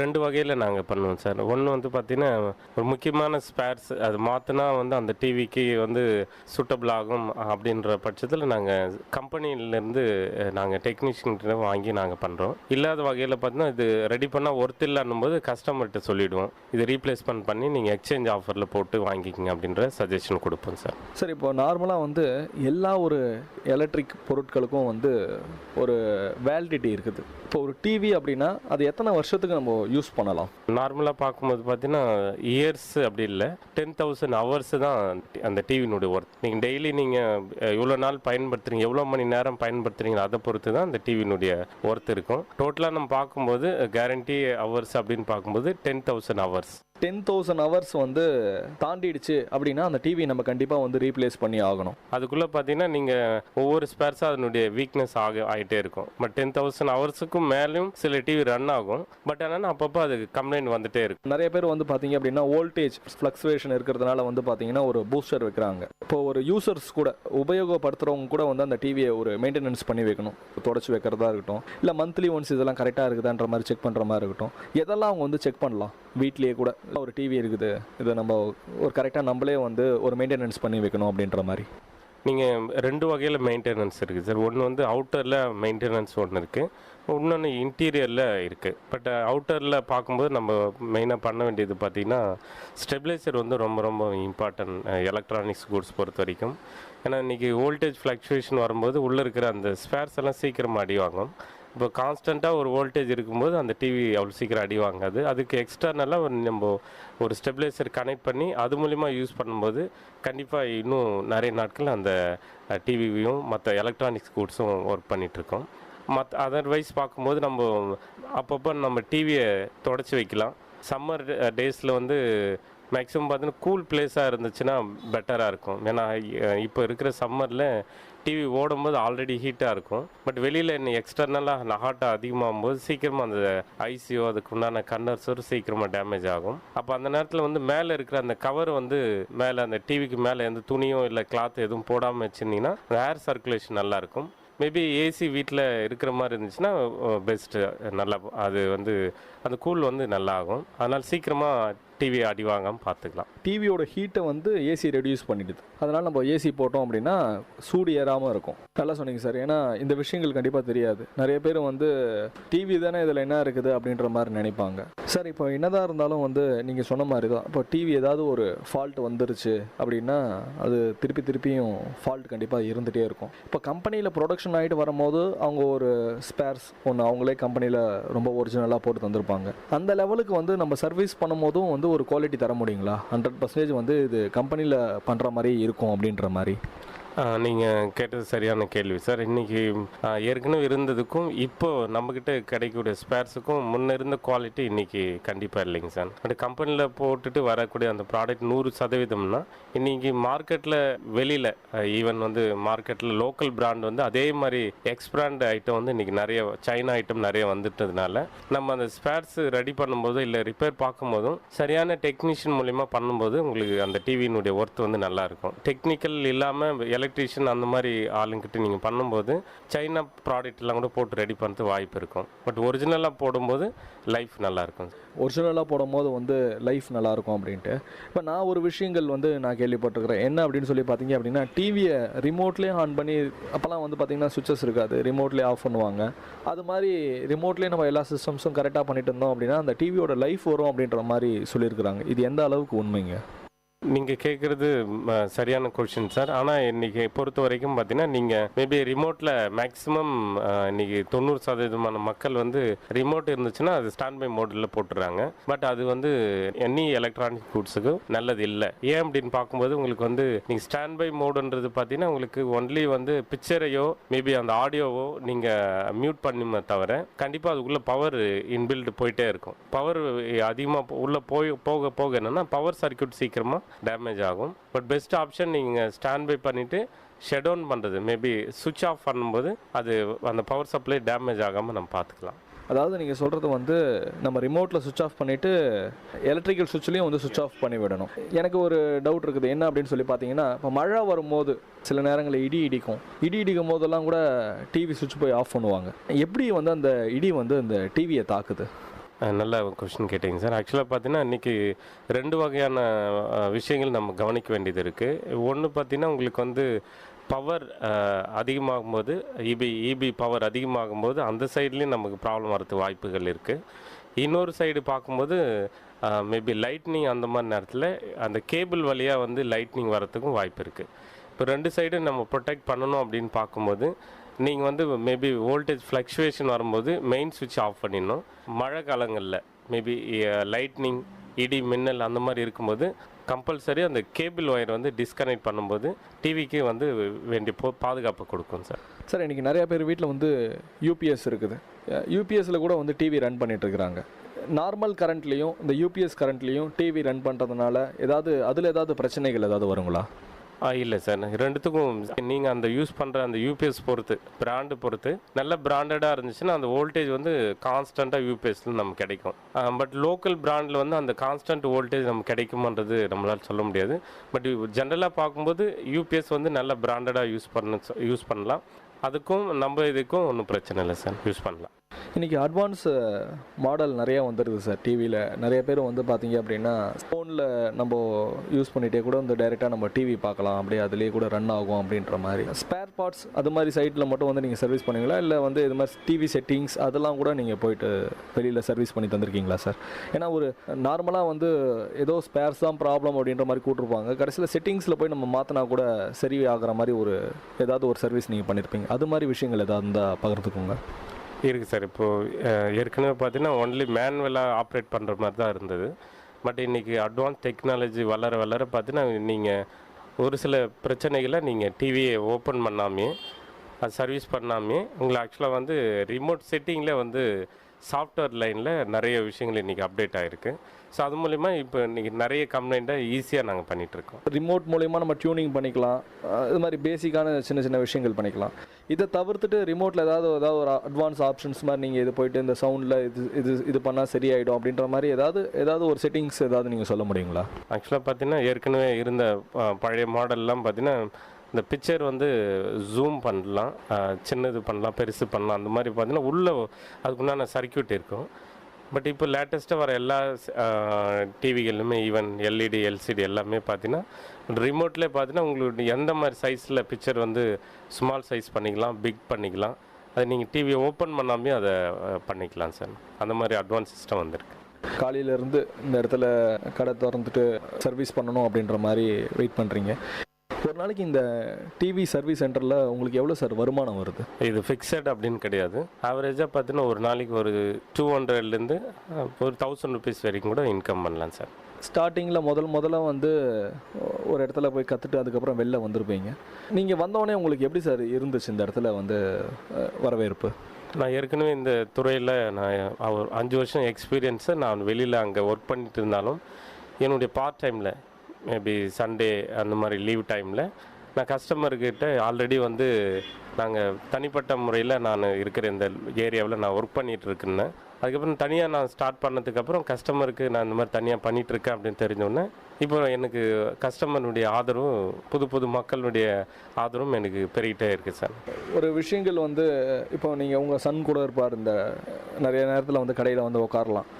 அவருக்கு வந்து இந்த டிவியை பார்க்கும்போது இந்த போர்ட்ஸ் இதெல்லாம் வச்சு பார்க்கும்போது அவங்களுக்கு வந்து இதில் என்ன புதுசாக இருக்குது அப்படின்ற மாதிரி அவங்களுக்கு அந்த ஆர்வங்கள் இருக்குதுங்களா? ஏன்னா அப்பா என்ன பண்ணுறாங்களோ பசங்க அதை கண்டிப்பாக உன்னிப்பாக பார்ப்பாங்க. அப்படி பார்த்து வந்து அவங்களும் அதை கற்றுக்கணுன்ற மாதிரி ஒரு ஆர்வங்கள் இருக்கும். அது மாதிரி ஆர்வம் வந்து உங்களுடைய சன்னுக்கும் இருக்குதுங்களா? இருக்குது சார். நான் வீட்டில் ஒர்க் பண்ணுறப்போ இங்கே சர்வீஸ் சென்டருக்கு வந்து ஒர்க் பண்ணுறப்போ அவர் என்ன பண்ணிகிட்ருக்கோம் அப்படின்றது அவர் ஆர்வமாக வந்து வாட்ச் பண்ணுவார். இது என்ன அப்படின்றதெல்லாம் கேள்வி கேட்பார். அந்த கேள்விகள்லாம் நான் பதில் சொல்லியிருக்கிறேன். சில நேரத்தில் ரொம்ப அவன் கேட்குறது வந்து ரொம்ப எக்ஸ்ட்ராடினரியாக இருக்கும். அந்த மாதிரி ரொம்ப இன்ட்ரெஸ்டிங்கான சம்ம இருக்குது. பட் அவருக்கு அந்த ஆர்வம் இருக்குது. என்னை பொறுத்த வரைக்கும் என்னுடைய சன்னை வந்து டாக்டர் அந்த மாதிரி படிக்கணும்னு ஒரு எய்ம் பண்ணிகிட்ருக்கேன் சார். கண்டிப்பாக அவங்க வந்து நீங்கள் நினச்ச துறையில் கண்டிப்பாக வந்து அவங்க படிப்பாங்க சார். எல்லாருடைய வாழ்க்கையிலையும் வந்து கண்டிப்பாக வந்து ஒரு மறக்க முடியாத சம்பவங்கள் ஏதாவது கண்டிப்பாக இருக்கும். ஒரு சுவாரஸ்யமான விஷயங்கள் ஏதாவது இருக்கும், வாழ்க்கையில் நடந்திருக்கும். ரொம்பவே இந்த டிவி எதுவுமே பண்ண முடியாதுன்னு சொல்லி நிறைய கஸ்டமர் ஏதாவது உங்ககிட்ட எடுத்துகிட்டு வந்து தந்திருக்கலாம், அதை நீங்கள் சக்ஸஸ் பண்ணியிருக்கலாம். இல்லை உங்கள் வாழ்க்கையில் நடந்த ஏதாவது ஒரு சுவாரஸ்யமான விஷயங்கள் எதுவாக இருந்தாலும் எங்கிட்ட பகிர்ந்துக்கோங்க சார். சுவாரஸ்யமான சம்பவங்கள் அப்படின்னு பார்க்கும்போது நிறைய நடந்திருக்கு சார். அதில் குறிப்பாக ஒரு சில சம்பவங்கள் அப்படின்னு பார்க்கும்போது நிறைய மக்களுக்கு வந்து இந்த சர்வீஸ் பண்ணும்போது அவங்க எதிர்பார்ப்புக்கு ஏற்ற மாதிரி நான் செஞ்சு கொடுத்துருக்குறேன். நிறைய பேர் என்னை வந்து அப்ரிஷியேட் பண்ணியிருக்காங்க. நிறைய பேர் வந்து இந்த டிவி கொண்டு வந்துட்டு நான் இல்லாத பட்சத்தில் அதை ஃபீல் பண்ணியிருக்காங்க. அது மட்டும் இல்லாமல் நீங்கள் தான் வந்து இந்த சர்வீஸ் பண்ணணுன்றதுக்காக நிறைய கஸ்டமர் 1 வாரம் 10 நாள் வெயிட் பண்ணி அதை செஞ்சிட்ருக்கிற கஸ்டமரும் இன்றைக்கி நிறைய மக்கள் இருந்துகிட்டு இருக்காங்க. அது உண்மையாகவே எனக்கு ஒரு மறக்க முடியாத சம்பவங்களில் நான் உண்மையாக பெருமிதப்படுறேன். ஏன்னா மக்களுடைய தேவைகளை நம்ம சரியாக பூர்த்தி பண்ணுறோன்ற ஒரு ஆர்வமும் எனக்கு அந்த எண்ணமும் இருந்துகிட்ருக்கு. தொடர்ந்து அதை பண்ணிகிட்ருக்கேன். கண்டிப்பாக சார். ஏன்னா அவங்களுடைய முகத்திலேயே கண்டிப்பாக அந்த விஷயங்கள் தெரியும். இப்போ ஒரு பொருள் சர்வீஸ் பண்ணி எடுத்துகிட்டு வராங்க அப்படின்னா பணம் காசு நம்ம வாங்குறது ஒரு 2வது ஒரு விஷயமா இருந்தால் கூட நம்ம நல்லா சர்வீஸ் பண்ணி தந்திருக்கிறோமா அப்படின்றத அவங்களுடைய முகத்திலேயே நீங்கள் அதை பார்த்து கண்டுபிடிச்சிருவீங்களா? கண்டிப்பாக சார். ஏன்னா அவங்க பேசும்போதும் அவங்கக்கிட்ட பழகும்போதும் நான் வெறும் டிவின்றது ஒரு கஸ்டமரை ஹேண்டில் பண்ணாமல் அந்த எந்த ஒரு கஸ்டமர் டிவியை கொண்டு வந்தாலும் அவங்க எந்த மாதிரி பேக்ரவுண்டில் இருந்தாலும் எந்த மாதிரி சூழ்நிலைகள் வந்தாலும் அது என்னுடைய டிவி, இது என் வீட்டில் நான் எப்படி யூஸ் பண்ணால் எப்படி இருக்கும், அந்த கிளாரிட்டி எப்படி இருக்கும் அப்படின்றத நான் எனக்கு என் வீட்டுக்கு எப்படி சர்வீஸ் பண்ணணும் அதே மாதிரி தான் கஸ்டமருக்கும் செஞ்சு கொடுக்குறதுனால மக்கள் வந்து மன நிறைவோட அங்கே டிவி கொண்டு போகும்போது நான் அந்த ஃபேஸில் நான் பார்த்துருக்கேன், அதை ஃபீல் பண்ணியிருக்கேன் சார். ரொம்ப நல்லா சொன்னீங்க சார். இப்போ உங்களை பொறுத்த வரையும் ஒரு பிஸ்னஸ் ஏன்னா கிட்டத்தட்ட வந்து 15 இயர்ஸ் ஒரு பிஸ்னஸை நீங்கள் ரன் பண்ணிட்டு இருக்கிறீங்க. ஒரு பிஸ்னஸில் சக்ஸஸ் நம்ம வந்து வெற்றி அடைஞ்சிட்டோம் அப்படின்ற ஒரு விஷயத்த நீங்கள் எதை வச்சு சார் நீங்கள் சொல்கிறீங்க நம்ம வெற்றி அடைஞ்சிட்டோம் நம்ம பிஸ்னஸில் அப்படின்ற மாதிரி? வெற்றின்னும் போது பார்த்தீங்கன்னா அந்த ப்ராசஸில் தான் நான் போயிட்டுருக்கேன். மக்களுடைய எங்கிட்ட வந்து பழகிற விதம், மறுபடியும் இந்த ரெகுலர் கஸ்டமர் அப்படின்றத பொறுத்து நான் அதை ஃபீல் பண்ணுறேன். மோர் தென் நான் ஸ்டார்ட் பண்ணுறப்போ என்னுடைய வீட்டிலேருந்து தான் நான் அதை ஆரம்பித்தேன். நான் எப்போ ஒரே ஒரு கஸ்டமர் எங்கள் வீட்டு டிவி மட்டும்தான். நீ மோர் தென் அப்படின்னு பார்க்கும்போது ஒரு 1000-2000 கஸ்டமர் வந்து எனக்கு இருந்துகிட்ருக்காங்க. இங்கே சுற்றி இருக்கிற கிராமங்களிலிருந்தும் ஈவன் காந்தி நகர், வெள்ளூர், காட்பாடி, எல்ஜுபுதூர், ஜாபராப்பேட்டை, வடுகன்குட்டை, ஈவன் கல்புதூர், சிங்காரெட்டியூர், வண்டரந்தாங்கல், இந்த மாதிரியான சுற்றி இருக்கிற நிறைய வில்லேஜஸ்க்கு வந்து நான் போய் சர்வீஸ் பண்ணியிருக்கிறேன். நிறைய மக்கள் இங்கே டிவி அவ்வளோ தூரத்தில் இருந்தாலும் கம்ப்ளைண்ட் அதிகமாக இருக்கணும் போது அவங்க கொண்டு வந்திருக்கிறத நான் பார்த்துருக்கேன். ஸோ அது என்னுடைய ஒரு வெற்றியாக நினைக்கிறேன். ரொம்ப நல்லா சொன்னீங்க சார். இப்போது இதை தவிர்த்து நம்ம ஃப்யூச்சரில் இதெல்லாம் கூட வந்து நம்ம கற்றுக்கணும். உங்களுடைய ஃப்யூச்சர் பிளான் என்ன? இப்போ இன்னும் வந்து நம்ம இதை டெவலப் பண்ணிக்கணும், இல்லை இன்னமும் இந்த சர்வீஸில் இதோட சேர்த்து வந்து எலக்ட்ரானிக் ஐட்டம்ஸ்லாம் நம்ம சர்வீஸ் பண்ண கற்றுக்கலாமே அப்படின்ற மாதிரி உங்களுடைய ஃபீல்டை இன்னும் நீங்கள் எப்படி அப்டேட் பண்ணிக்க போகிறீங்க? கண்டிப்பாக சார். இப்போ அதுக்குண்டான நான் ஒவ்வொரு நாளும் பார்த்திங்கன்னா நிறைய யூடியூப்பில் நிறைய விஷயங்கள் நான் லேர்ன் பண்ணிகிட்ருக்கேன்.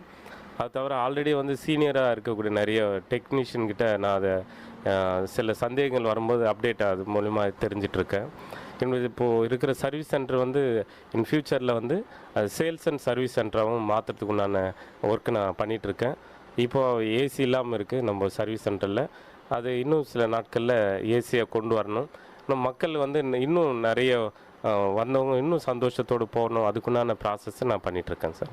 கண்டிப்பாக சார். ஏன்னா எந்த இடத்துல ஒரு முயற்சி இருக்குதோ அந்த இடத்துல கண்டிப்பாக ஒரு வெற்றி இருக்கும். நீங்கள் சொன்னீங்க முதல்ல ஆரம்பிக்கும் போது ஒரு கஸ்டமர் வச்சு ஆரம்பித்து இன்றைக்கி வந்து கிட்டத்தட்ட ஒரு 2000 கஸ்டமர் சாட்டிஸ்ஃபேக்ஷனோடு நான் வந்து சர்வீஸ் பண்ணிகிட்ருக்கிறேன் அப்படின்ட்டு. கண்டிப்பாக உங்களுடைய வாழ்க்கையிலையும் கண்டிப்பாக தொழிலையும் நீங்கள் கண்டிப்பாக வெற்றி பெறுவீங்க அப்படின்றது விஐடி கம்யூனிட்டி ரேடியோ சார்பாக நன்றியும் தெரிவிச்சுக்கிறோம் சார். நன்றி சார். இன்றைக்கி அனுபவ மேடை நிகழ்ச்சியில் திரு வெங்கடேசன் அவர்கள் டிவி மெக்கானிக் நம்மக்கிட்ட நிறையா விஷயங்கள் பகிர்ந்துக்கிட்டாங்க. சுவாரஸ்யமான விஷயங்கள் கூட நிறைய விஷயங்கள் சொன்னாங்க. மீண்டும் ஒரு அனுபவ மேடை நிகழ்ச்சியில் உங்களை சந்திக்கும் வரை உங்களிடமிருந்து விடைபெறுவது நான் சரவண கார்த்திக். நீங்கள் கேட்டுக்கொண்டிருப்பது விஐடி பண்பலை 90.8 விஐடி பல்கலைக்கழகத்தின் சமுதாய வானொலி.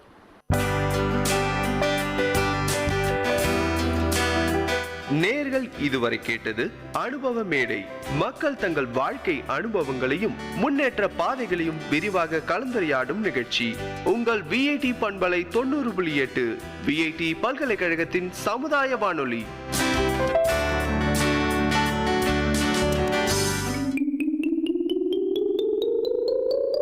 ஹாய் குட்டீஸ், இது விஐடி பண்பலை 90.8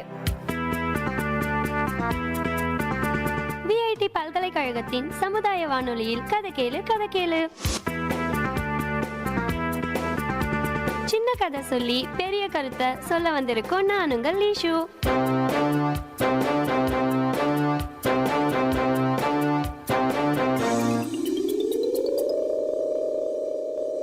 ஒரு காலத்துல இந்திரன் ஒரு மாமன்னர் இருந்தாராம். அவரோட ஆட்சி காலத்துல மக்களுக்கு நிறைய உதவிகள் செய்வாராம்.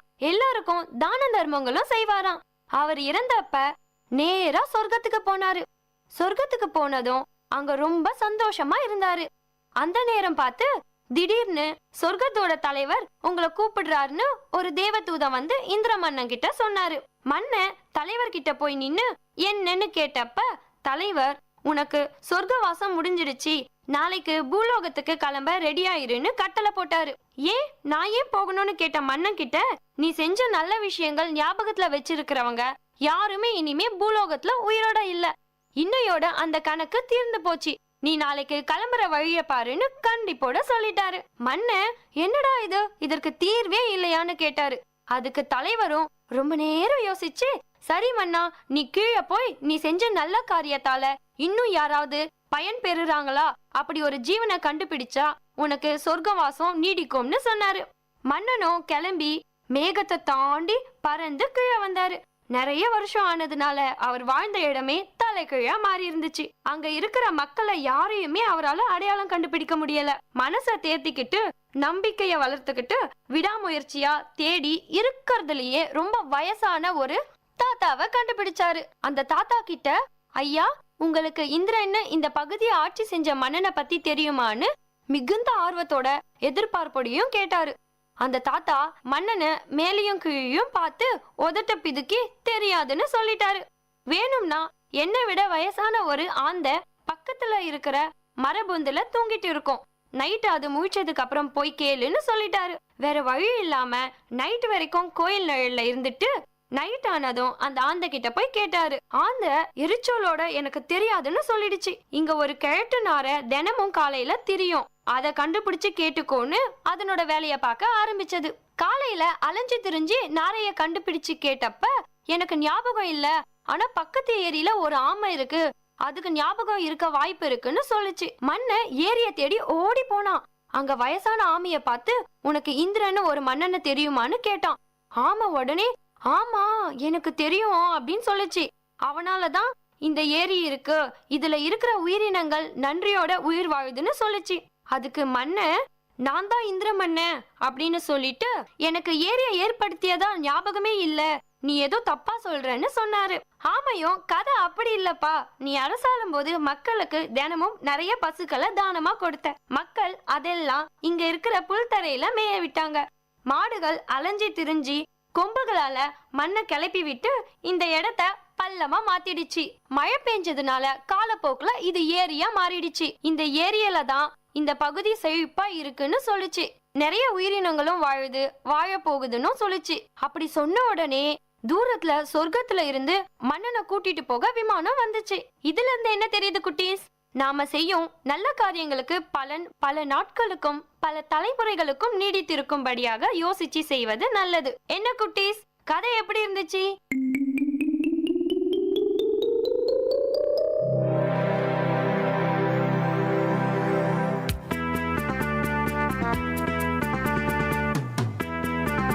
இதே மாதிரி இன்னொரு கதையோடையும் கருத்தோடையும் அடுத்த கதை கேளு நிகழ்ச்சியில சந்திப்போம். அது வரைக்கும் உங்களிடமிருந்து விடை பெறுவது உங்கள் லேஷு. பாய் குட்டீஸ்.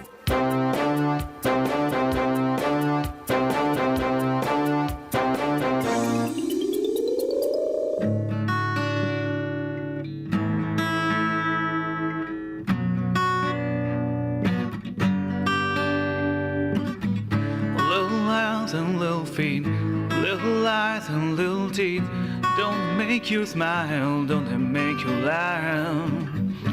Little hands and little feet, little eyes, those little teeth, don't they make you smile, don't they make you laugh? Wiggle man, wiggle man, wiggle, wiggle man, wiggle man, wiggle.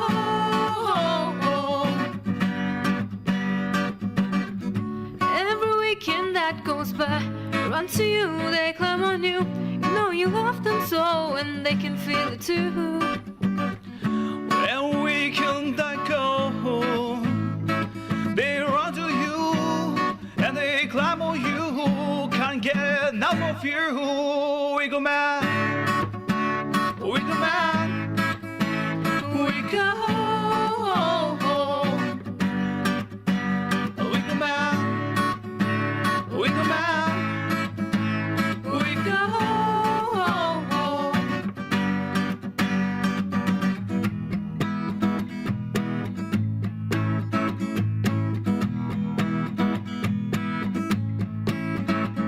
Cause happiness is like a flu, if I catch it, you get it too. If you think about it, you'll feel it too. So stand up, run fast, go find someone. Well, meaning share a love and hug. Cause the time has come, just gather around and hold their arms, wiggle man. Wiggle man, wiggle. Hey, wiggle man, Little hands and wiggle man, little eyes, those little teeth, don't they make you smile, don't they make you laugh? wiggle man.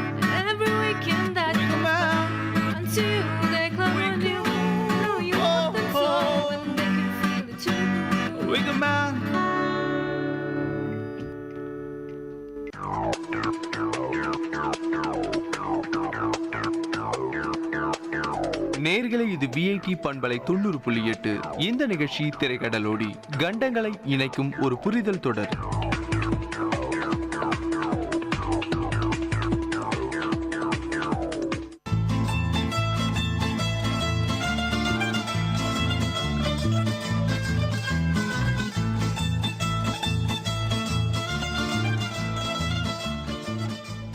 அனைவருக்கும் வணக்கம். நீங்கள் கேட்டுக்கொண்டிருப்பது விஐடியின் பண்பலை 90.8. இது VIT பல்கலைக்கழகத்தின் சமுதாய வானொலி. இன்னைக்கு நாம திரைக்கடல் ஓடி நிகழ்ச்சியில பார்க்க போற நாடு எதுனா, உங்க எல்லாருக்குமே தெரிஞ்ச நாடு தாங்க, இத்தாலி.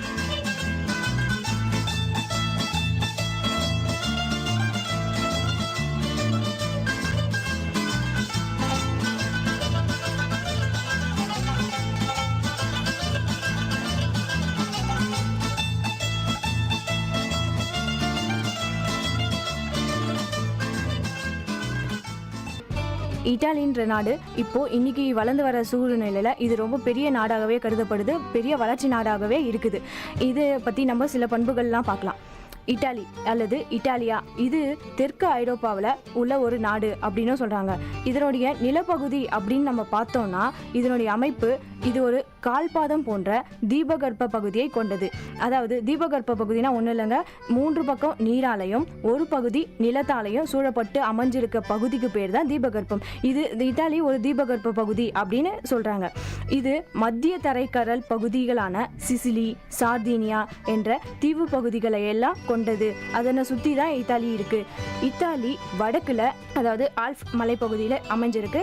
பிரான்ஸ், சுவிட்சர்லாந்து, ஆஸ்திரியா, சில்வேனியா போன்ற 4 நாடுகள் எல்லைகளாக கொண்டு அமைஞ்சிருக்கு அப்படின்னு வேர்ல்ட் மேப்லேயே பார்க்கலாம். அப்புறம் சான் மேரினோ மற்றும் வத்திக்கான் நகர் என்ற 2 தனி நாடுகளும் இத்தாலியோட நிலப்பகுதிக்குள்ளவே அமைஞ்சிருக்கு. இத்தாலியோட முக்கியமான நிலப்பகுதிகள் அப்படின்னு சொல்றாங்க. இப்போ நம்ம இத்தாலியோட தலைநகரம், அதாவது கேபிட்டலை பத்தி பார்க்கலாம். இத்தாலியோட தலைநகரம் ரோம் உங்கள் எல்லாருக்குமே தெரிஞ்சிருக்கும், கேள்விப்பட்டிருப்பீங்க. இப்போ நான் கொஞ்சம் சொல்ல வரேன். இத்தாலியோட தலைநகரமான ரோம் மேற்கத்திய கலாச்சாரத்தோட வளர்ச்சியினால முக்கிய பங்காற்றியுள்ளது அப்படின்னு தாங்க சொல்லணும். ஐரோப்பிய ஒன்றியம் அப்புறம் G8, G20 ஆகியவற்றில் உறுப்பினராக உள்ளது இத்தாலி. உலகில் வாழ்வதற்கு ஏற்ற நாடுகளில் முதன்மையான நாடுகளாக இதுவும் ஒன்று அப்படின்னு தாங்க சொல்கிறாங்க. அமெரிக்காவுக்கு அப்புறம் இத்தாலி தான் வந்து முக்கிய பங்காற்றுது. இப்போது இதனுடைய மொழியை பற்றி இப்போ பார்க்கலாம். இப்போது இத்தாலின்னு இத்தாலியில் இருக்கவங்க இத்தாலிய மொழி தான் பேசுவாங்கன்னு உங்களுக்கு தெரியும். இதனுடைய மொழி அதே தாங்க. இத்தாலியில் இருக்கவங்க இத்தாலி மொழி தான் பேசுகிறாங்க. இவங்க மக்களை வந்து என்னென்ன சொல்கிறாங்கன்னா, நம்ம இந்தியாவில் இருக்கோம் இந்தியன் அப்படின்னு சொல்கிறாங்க. அதே மாதிரி தாங்க இத்தாலியில் இருக்க மக்களை இத்தாலியன் அப்படின்னு தாங்க சொல்கிறாங்க. இவங்களோட அரசாங்கம் கவர்மெண்ட்டை பற்றி பார்த்தோன்னா ஒன்றும் இல்லைங்க, நம்மள மாதிரி தான் இருக்காங்க. இவங்களும் நாடாளுமன்ற குடியரசு தான். இவங்க குடியரசுத் தலைவர், தற்போதைய குடியரசுத் தலைவர் யாருன்னு பார்த்தோம்னா செர்சியோ மத்ரெல்லா. இவங்களோட தலைமை அமைச்சர் யாருன்னா மத்தியோ ரென்சி. இப்போ இருக்கிற தலைமை அமைச்சர் அப்புறம் குடியரசுத் தலைவர் இவங்க தாங்க. இப்போது இத்தாலியோட முக்கியமான அமைப்பு நிலப்பரப்பு. இது எந்த அளவுக்கு வேர்ல்ட் மேப்பில் இடம் பிடிச்சிருக்கு அப்படின்னு பார்க்கலாம். நிலப்பரப்பு இது மொத்த உலகத்தில் 3,01,318 கிலோமீட்டர் ஸ்கொயர். உலக பரப்பளவில் இது 71வது இடத்தை பிடிச்சிருக்கு. இதனுடைய நீர் பரப்பளவு பார்த்தோம்னா 2.4%. இது 2.4% பரப்பளவு நீர் கொண்டிருக்கு. இந்த நாட்டில் மக்கள் தொகை நிறையவே தாங்க இருக்குது. 2006 கணக்கெடுப்பின் படி பார்த்தோம்னா 5,31,31,287. இது 2006 எடுத்த கணக்கெடுப்பு படி சொல்கிறாங்க. அதனுடைய புள்ளி விவரம். இப்போது இவங்களோட இத்தாலி நாட்டோட நாணயம் பற்றி பார்க்கலாம். இவங்களோட நாணயம் யூரோ. இது இத்தாலியில் தெற்கு ஐரோப்பாவில் உள்ளது. இவங்க மொழியை பார்த்தோம்னா இத்தாலிய மொழியே இத்தாலியோட ஆட்சி மொழி. எப்போவுமே அந்த நாட்டில் என்ன மொழி அதிகமாக பேசுகிறாங்களோ அந்த மொழி தான் வந்து அதனுடைய ஆட்சி மொழி அப்படின்னு சொல்லுவாங்க. அதே மாதிரி தாங்க இத்தாலி மொழி தான் இத்தாலியோட ஆட்சி மொழி அப்படின்னு சொல்கிறாங்க. 5.5 கோடி மக்கள் இம்மொழியை தாய்மொழியாகவும் பேசுகிறாங்க அப்படின்னு சொல்கிறாங்க. இருந்தாலும் உலக அளவில் இந்த 15 கோடி மக்கள் இந்த மொழியை தான் வந்து அதிகமாக பேசுகிறாங்க அப்படின்னு கணக்கெடுப்பு சொல்லுதுங்க. நாடு முழுவதும் பல வட்டார மொழிகளும் இருக்குது. இந்த நாட்டில் பல வட்டார மொழிகளும் நிறையவே இருக்குது.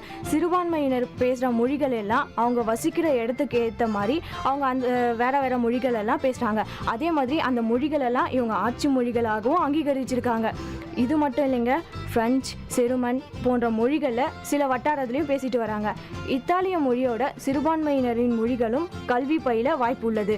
இவங்க சிறுபான்மையினர் பேசுகிற மொழிகளை கூட இவங்க கல்வி பயில வாய்ப்பு வகித்து விட்டுருக்காங்க. இவங்களோட சமயம் கிறிஸ்துவமே பிரதான சமயமாக இருக்குது. இவங்க இந்த நாட்டில் நிறைய பார்த்தீங்கன்னா கிறிஸ்துவர்கள் மட்டும்தான் இருக்காங்க. இவங்க கிறிஸ்துவ மதத்தினர் தான் நிறைய வாழ்கிறாங்க. மற்ற சமயத்தினரும் வாழ்கிறாங்க. ஆனால் மற்ற சமயத்தினர் வந்து கொஞ்சம் விகிதத்தில் தான் இருக்காங்க. இவங்க கத்தோலிக்க கிறிஸ்துவமே இவங்க பலரால் கடைபிடிக்கப்பட்டு வருகின்ற சமயம் அப்படின்னு சொல்லலாம். இப்போ நம்ம அவங்களுடைய சில பண்புகளை பற்றி பார்த்தோம். அடுத்தது அவங்களோட தேசிய விளையாட்டு, விலங்கு, பறவைகள் அது மாதிரி இருக்கிறதெல்லாம் பார்க்கலாம். இவங்களோட தேசிய விலங்கு அப்படின்னு பார்த்தோன்னா கிரே உல்ஃப். இதுதாங்க, அதாவது ஓநாய். இதுதான் இத்தாலியோட தேசிய விலங்கு. ஓநாய்கள் மிகவும் ஆக்ரோஷமான மிருகம். மக்களின் கால்நடைகளை வச்சே மக்களை அறியும் அளவிற்கு திறமை படைத்தது. இருக்கிறதுலே எது ரொம்ப புத்திசாலியான விலங்குன்னு பார்த்தோன்னா ஓநாய் கூட புத்திசாலியான விலங்கு தாங்க. இது மக்களோட கால் தடத்தை, இப்போ ஒருத்தர் போயிருக்காங்கன்னா அந்த கால் தடத்தை வச்சே அது இங்கே மக்கள் வந்திருக்காங்க, யார் யார் வந்திருக்காங்க, எத்தனை பேர் வந்திருக்காங்க அப்படின்ற அளவுக்கு திறமை படைச்சது. இந்த நாட்டோட தேசிய விலங்கு இந்த ஓநாய் தாங்க. இது ஓநாய் வந்து அதிக அளவில் இத்தாலியில் வாழுது. இத்தாலியோட பாலைவனங்கள், வனப்பகுதிகள், புல்வெளிகள் ஓநாய்கள் அதிகமாக வாழ்கிற இடம் அப்படின்னு சொல்கிறாங்க.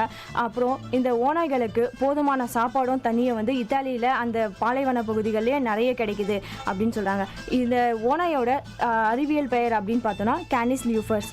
இதனுடைய சராசரி எடை எவ்வளோ இருக்குன்னு பார்த்தீங்கன்னா, சராசரியான உயரம் இது வந்து 3லிருந்து 5 அடி வரைக்கும் வளரக்கூடியதுங்க. இதனுடைய வாழ்வு காலம் அப்படின்னு பார்த்தோம்னா 6லேருந்து ஒரு 8 வருஷம் வரைக்கும் வாழும். தேசிய பறவை அப்படின்னு பார்த்தோம்னா இத்தாலியன் ஸ்பாரோ. இதனுடைய அறிவியல் பெயர் சிசல் பைன் ஸ்பாரோ. இது வந்து பொதுவாக இத்தாலி நாட்டில் தான் அதிகமாக காணப்படுது. அதனால தான் இதனுடைய பேர் இத்தாலியன் ஸ்பாரோ அப்படின்னே சொல்கிறாங்க. இது 1817 மக்களால் வந்து அறிமுகப்படுத்தப்பட்டது. இதனுடைய சைஸ் ரொம்ப சின்னதாக தான் இருக்கும். ஆனால் இது வந்து நிறைய பறவை இருக்கிறதுனால இது இவங்களோட தேசிய பறவையாக அறிமுகப்படுத்தியிருக்காங்க. இப்போ நம்ம அடுத்தது இத்தாலியோட தேசிய விளையாட்டு பற்றி பார்க்கலாம். விளையாட்டுனா உடனே உங்கள் எல்லாருக்கும் ஒரு என்ஜாய்மெண்ட் வந்திருக்கும். அடுத்தது இவங்களோட விளையாட்டு என்னன்னு பார்த்தோம்னா கால்பந்து ஆட்டம் தான் இவங்களோட தேசிய விளையாட்டு. இத்தாலியோட தேசிய விளையாட்டு கால்பந்து ஆட்டத்தை இவங்க நிறைய ஒலிம்பிக்கில் நிறைய கலந்துக்கிட்டு நிறைய பரிசுகளையும் வென்றிருக்காங்க. இவங்க கைப்பந்தும் கூடைப்பந்தும் முக்கியமான விளையாட்டாக கருதப்படுது. இத்தாலியோட சிறப்புகள்: இத்தாலியில் கிமு 8000 ஆண்டுக்கு முன்னரே காமுனி நாகரிகம் இருந்தன. அதற்கான சான்றுகள் இத்தாலியோட லோம்பார்டி மண்டல பகுதியில் இருக்குது. இது வரைக்கும் நம்ம பார்த்த எல்லாமே இத்தாலியோட பண்புகள் தான். நம்ம இத்தாலி நாட்டோட எல்லா பொது பண்புகளையும் பார்த்தோங்க. இன்னும் நிறைய தகவல்களோட அடுத்த நிகழ்ச்சியில் சந்திக்கிறேன். நிறைய தகவல்களை உங்களுக்கு ரொம்ப பயன்படும்படி இருக்கும்னு நினைக்கிறேன். இதுவரை நீங்கள் கேட்டுக்கொண்டிருப்பது VIT பண்பலை 90.8. இது VIT பல்கலைக்கழகத்தின் சமுதாய வானொலி. நன்றி, வணக்கம்.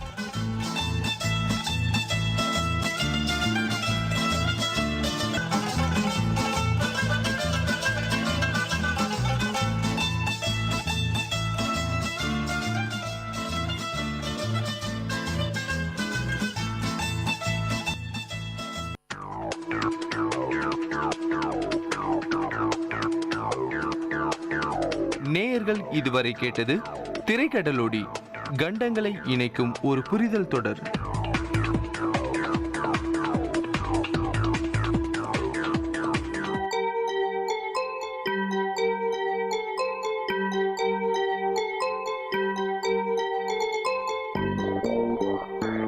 வணக்கம், நமஸ்தே, நமஸ்கார், சலாம் அண்ட் வந்தனம். நீங்கள் கேட்டுக்கொண்டிருப்பது VIT பண்பலை 90.8. இது VIT பல்கலைக்கழகத்தின் சமுதாய வானொலி. உங்க எல்லோரையும் புதுமை பெண்கள் நிகழ்ச்சிக்கு வரவேற்கிறேன். நான் உங்க அட்டானா. இந்த நிகழ்ச்சியில எவ்வளோ கடினமான சூழ்நிலையும் தனக்குன்னு ஒரு பாதையை அமைச்சுக்கிட்டு அதுல அவங்க பயணத்தை தொடர்ந்து அதுல வெற்றியும் அடைந்த பெண்களை பத்தி தான் நான் உங்களுக்கு சொல்ல போறேன்.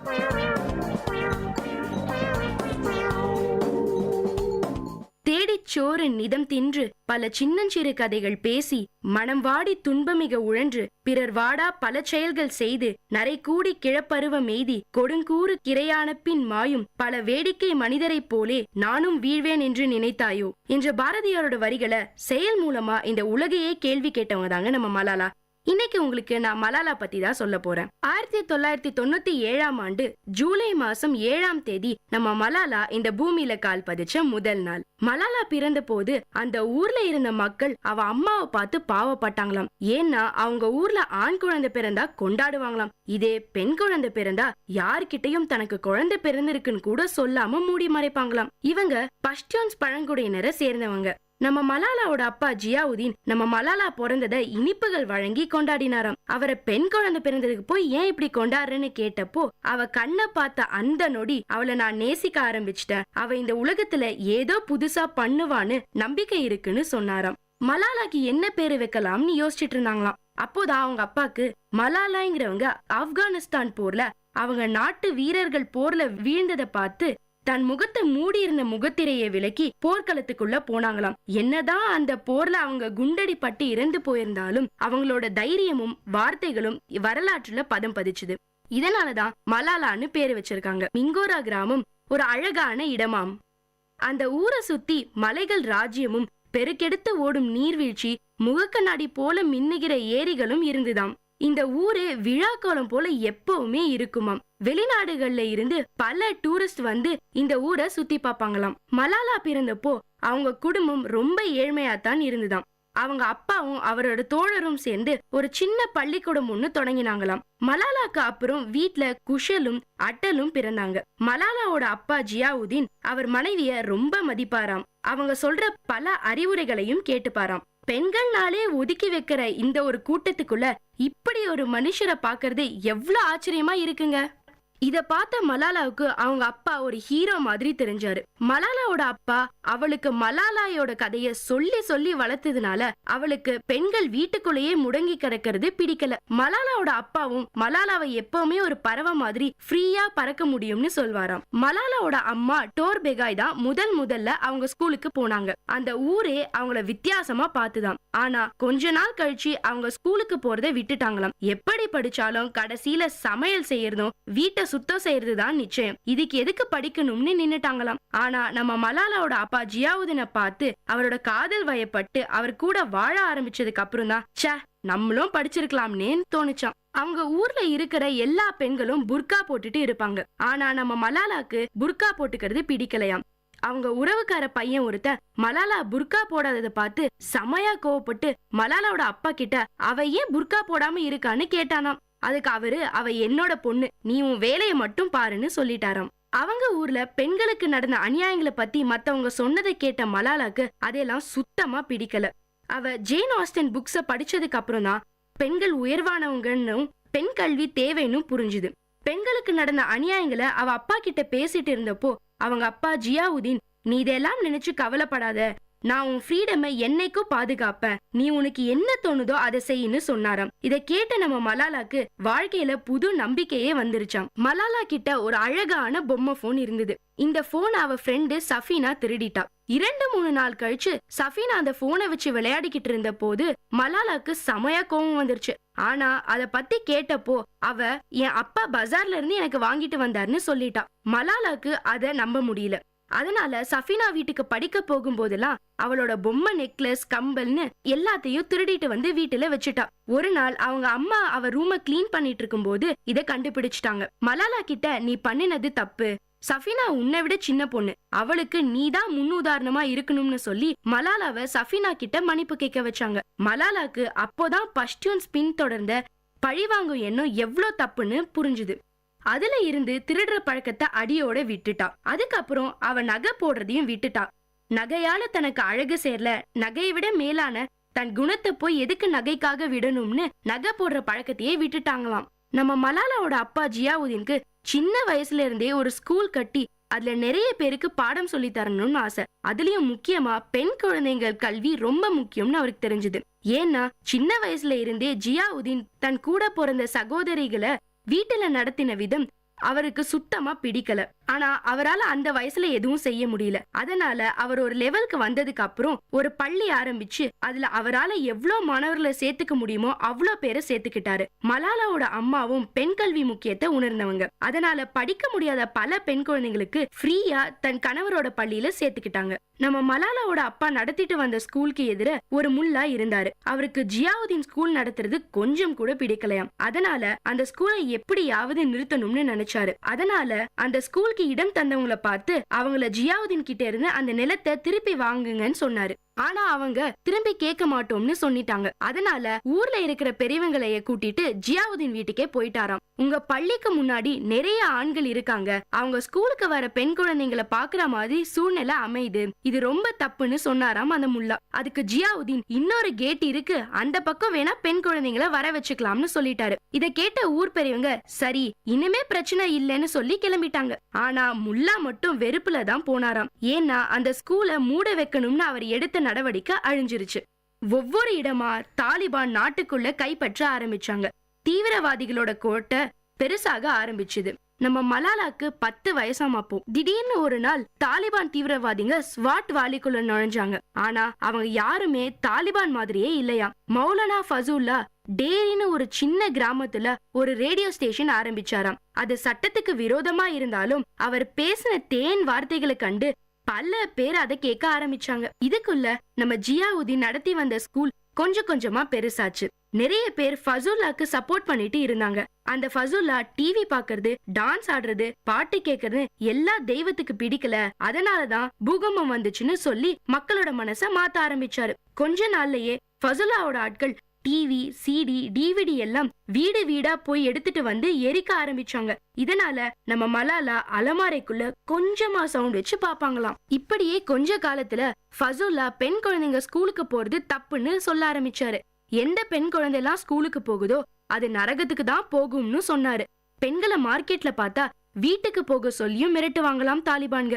அது மட்டும் இல்லைங்க, அந்த வருஷம் ஈத் பண்டிகைக்கு யாரெல்லாம் தாலிபானுக்கு எதிரா நடந்துட்டு வந்தாங்களோ அவங்க எல்லாரையும் வெட்டி கொன்னுட்டாங்களாம்.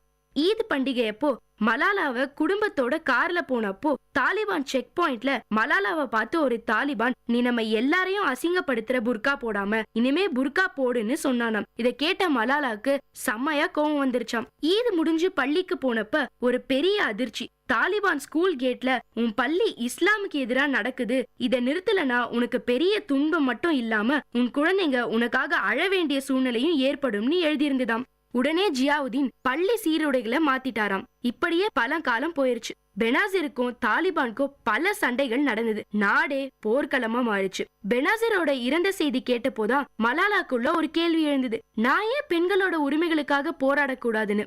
மலாலாவோட படிப்பு தான் இவ்ளோ கஷ்டங்களுக்கும் பிரச்சனைகளுக்கும் நடுவுல அவளை நல்ல வழியில நடக்க வச்சுது. ஆனா அவளால ஸ்கூல் யூனிஃபார்ம போட்டுக்கிட்டு பைய தூக்கிக்கிட்டு ஆனந்தமா நம்மள மாதிரி ஆடி பாடி ஸ்கூலுக்கு போக முடியல. கொஞ்சம் காலத்துல தாலிபானோட ஆதிக்கம் அதிகமா ஆக ஆரம்பிச்சுது. ஊர் பெரியவங்க எல்லாரும் சேர்ந்து ஒரு கூட்டணி அமைச்சாங்க. அதுல நம்ம மலாலாவோட அப்பாவும் ஒருத்தராம். அவருதான் எல்லா மீட்டிங்லயும் பேசுவாராம். மலாலாவும் பல இன்டர்வியூ கொடுக்க ஆரம்பிச்சாங்களாம். நிறைய இன்டர்வியூல பேச பேச அவளுக்கு தைரியம் வந்துதாம். இந்த மாதிரி எல்லாத்துக்கும் தைரியமா சப்போர்ட் பண்ற அப்பா யாருக்கு கிடைப்பாங்கன்னு தோணுச்சாம். ஃபசூல்லான்னு ஒரு நபர் எல்லாத்தையும் அழிக்கிறப்போ நான் ஏன் ஒரு பொண்ணு எல்லாத்தையும் நிறுத்த கூடாதுன்னு தோணுச்சாம். பல ஸ்கூல்ல குண்டு வச்சு அழிச்சிட்டாங்க. ஆனா நம்ம மலாலாவோட அப்பா ஜியாவுதீன் அவர் ஸ்கூல்ல கடைசி கிளாஸ் ரூம், கடைசி ஆசிரியர், கடைசி மாணவனோ மாணவியோ இருக்கும் வரைக்கும் ஸ்கூல் நடக்கும்னு உறுதியா இருந்தாரு. மலாலாக்கும் அவளோட அடித்தளமான படிப்பை அவகிட்ட இருந்து பறிக்க பாக்குறது பிடிக்கல. தாலிபானால அவங்க பேனாவையும் புத்தகத்தையும் அழிக்க முடிஞ்சதே தவிர எண்ணங்களை அழிக்க முடியல. பல மிரட்டல்கள் ஜியாவுதீனுக்கு வர ஆரம்பிச்சது. ஆனா எல்லாத்தையும் தாண்டி அவர் போராடிக்கிட்டே தான் இருந்தாரு. இந்த மாதிரி ஒரு நாள் அப்துல் ஹை காக்கர் பிபிசியோட ரேடியோ கரஸ்பாண்டன்ட் ஜியாவுதீனுக்கு கால் பண்ணியிருந்தாரு. ஒரு ஸ்கூல் டீச்சரோ இல்ல ஒரு ஸ்கூலுக்கு போற பெண் குழந்தையோ தாலிபானோட கொடுமையான ஆட்சியில வாழறது எப்படி இருக்குன்னு ஒரு டைரி எழுதி தர முடியுமான்னு கேட்டாரு. அதை நம்ம மலாலா ஏத்துக்கிட்டு அவளோட ஒவ்வொரு நரகமான நாட்களை போன் மூலியமா ஹை காக்கருக்கு சொன்னான். மலாலாவோட பேரை யூஸ் பண்ணா அவளுக்கு ஆபத்து வரும்னு அவளுக்கு குல் மக்காய்னு ஒரு பேரு கொடுத்தாங்க. அவளும் தைரியமா பேச ஆரம்பிச்சா. இந்த நேரத்துல 5000 பெண் குழந்தைங்களோட படிப்பை அழிச்சிட்டாங்க தாலிபான்க. ஆடம்னு ஒருத்தர் இவங்களோட இந்த நரக வாழ்க்கைய படம் பிடிச்சு உலகத்துக்கு காட்டணும்னு நினைச்சாரு. ஆனா அவர் ஒரு ஃபாரினர், அவரால வர முடியாததுனால இர்ஃபான் ஒருத்தரை அனுப்பிச்சாரு. மலாலாவும் அந்த படத்துல நடிச்சா. அதுக்கப்புறம் அவங்க மிங்கோரா நகரத்தை விட்டு சில மாதங்களுக்கு போயிட்டாங்க. திரும்பி வந்ததும் ஆகஸ்ட் 1ஆம் தேதி ஸ்கூல் மறுபடியும் திறந்தது. இதுக்கப்புறம் பல தொந்தரவுகள் இருந்தாலும் மலாலா தன் படிப்பை தொடர்ந்தா. அக்டோபர் மாசம் 2011ஆம் ஆண்டு மலாலாவும் international peace prize of kids ரைட்ல 5 பேர்ல ஒருவரா பரிந்துரைக்கப்பட்டாங்க. 2001ஆம் ஆண்டு டிசம்பர் மாசம் 20ஆம் தேதி பிரைம் மினிஸ்டர் பாகிஸ்தானோட முதல் நேஷனல் பீஸ் பிரைஸையும் செக்கையும் வழங்கினாரு. அப்போது எல்லா வருடமும் 18 வயசுக்குள்ள இருக்கிற குழந்தைங்க சாதனையாளர்களுக்கு மலாலா பிரைஸ் கொடுப்போம்னு தெரிவிச்சாங்க. இது எவ்வளவு பெரிய சாதனை! பெண்களுக்கு முக்கியத்துவம் கொடுக்காத நேரத்துல ஒரு பெண் குழந்தையோட பேர்ல பரிசு வழங்குவது. அக்டோபர் 8ஆம் தேதி மலாலாவோட எக்ஸாம் ஸ்டார்ட் ஆச்சு. முதல் எக்ஸாம நல்லபடியா எழுதிட்டா மலாலா. 2வது எக்ஸாம் பாகிஸ்தானி ஸ்டடீஸ். அதையும் நல்லா படிச்சு எழுதி முடிச்சுட்டு சந்தோஷமா வேன்ல வீடு திரும்பிட்டு இருந்தாங்க. அப்போதான் திடீர்னு 2 பேர் யாரு மலாலான்னு கேட்டுட்டு அவ மேல 3 புல்லட்ட சுட்டுட்டாங்க. இந்த நியூஸ் மிங்கோரா முழுக்க பரவிருச்சு. இந்த விஷயம் அவங்க அப்பாவுக்கு தெரிஞ்சதும் அவர் இருந்த மீட்டிங்ல பேசிட்டு உடனே கிளம்பி ஹாஸ்பிட்டலுக்கு வந்துட்டாரு. ஆனா மலாலாவை பேஷ்வர் ஹாஸ்பிட்டலுக்கு ஹெலிகாப்டர்ல தூக்கிட்டு போனாங்க. அவங்க அம்மாவும் தம்பியும் 4 மணி நேரம் கழிச்சுதான் வர முடிஞ்சது. கொலோனல் ஜுனைன்ற டாக்டர் தான் மலாலாவை ட்ரீட் பண்ணாரு. 1:30 மணிக்கு ஆபரேஷன் தொடங்கினாங்க. 5 மணி நேரம் ஆபரேஷன் போச்சாங்க. யோசிச்சு பாருங்க, ஒரு சின்ன பொண்ணு அவளோட படிப்புக்காக போராடினதுக்கு அவ உயிருக்காக போராட வச்சுட்டாங்க தாலிபான்க. மலாலாவோட கண்டிஷன் கொஞ்சம் கொஞ்சமா மோசமாயிட்டே போச்சு. அப்போ மந்திரி ரெஹ்மான் மாலிக் மலாலாவோட பாஸ்போர்ட்டை அவ அப்பா கிட்ட எடுத்துட்டு வந்து கொடுத்தாரு. ஜியாவுதீன் அதுக்கு நன்றி சொல்லி விட்டுட்டாரு. அந்த ராத்திரி மலாலாவோட அம்மா கிட்ட அந்த பாஸ்போர்ட்டை கொடுத்துட்டு இத அயல் நாட்டுக்கு போறதுக்கா இல்ல இந்த உலகத்தை விட்டே போறதுக்கான்னு தெரியலன்னு சொல்லி ஜியாவுதீன் அழுதாராம். இது எப்படி இருக்கும்னு யோசிச்சு பாருங்களேன். உலகம் பூரா தன் குழந்தையோட சக்தியும் அவ பிறப்புக்கான அர்த்தமும் தெரிய வரும்போது அவளோட இறப்பு அவளை தேடி வர்றது. அதுக்கப்புறம் மலாலாவை ராவல்பிண்டிக்கு கூட்டிட்டு போயிட்டாங்க. இந்த நியூஸ் தெரிஞ்சு நிறைய பேர் அவங்களோட எதிர்ப்பை தெரிவிச்சாங்க. இந்த நேரத்துல மலாலாவோட கண்டிஷன் ரொம்ப மோசமான காரணத்தினால மலாலாவை அக்டோபர் 15ஆம் தேதி 5 மணிக்கு காலையில குவீன் எலிசபெத் ஹாஸ்பிட்டலுக்கு கூட்டிட்டு போயிட்டாங்க. அக்டோபர் 16ஆம் தேதி மலாலா திரும்பி இந்த உலகத்துக்கு வந்த நாள். மலாலா திரும்பி அவ ஊருக்கு வந்து பார்த்தப்போ எல்லாமே அமைதியா இருந்தது. எங்கேயும் குண்டு சத்தம் இல்ல, தாலிபான் இல்ல. எல்லாத்த விட முக்கியமா ஒவ்வொரு பெண் குழந்தையும் ஆண் குழந்தையும் பள்ளிக்கு போனதை கண்ட மலாலா ரொம்ப சந்தோஷமா அவ பொறப்புக்கான அர்த்தத்தை அல்லாஹ் புரிய வச்சதுக்கு நன்றி சொன்னா. இவ்வளவு பெரிய சாதனைக்கு நம்ம மலாலாக்கு கொடுத்த நோபல் பரிசே சின்னதுதாங்க. இந்த சின்ன வயசுல இவ்ளோ போராட்டத்தை சந்திச்ச மலாலா நம்ம எல்லாருக்குமே ஒரு முன் உதாரணம். இதே மாதிரி பல மலாலாக்கள் உருவாகினாதான் இந்த பெண் சமுதாயம் முன்னுக்கு வரதை யாராலையும் தடுக்க முடியாது. அடுத்த நிகழ்ச்சியில உங்களை சந்திக்கும் வரை உங்களிடமிருந்து விடைபெறுவது உங்க அட்டானா. இது விஐடி பண்பலை 90.8.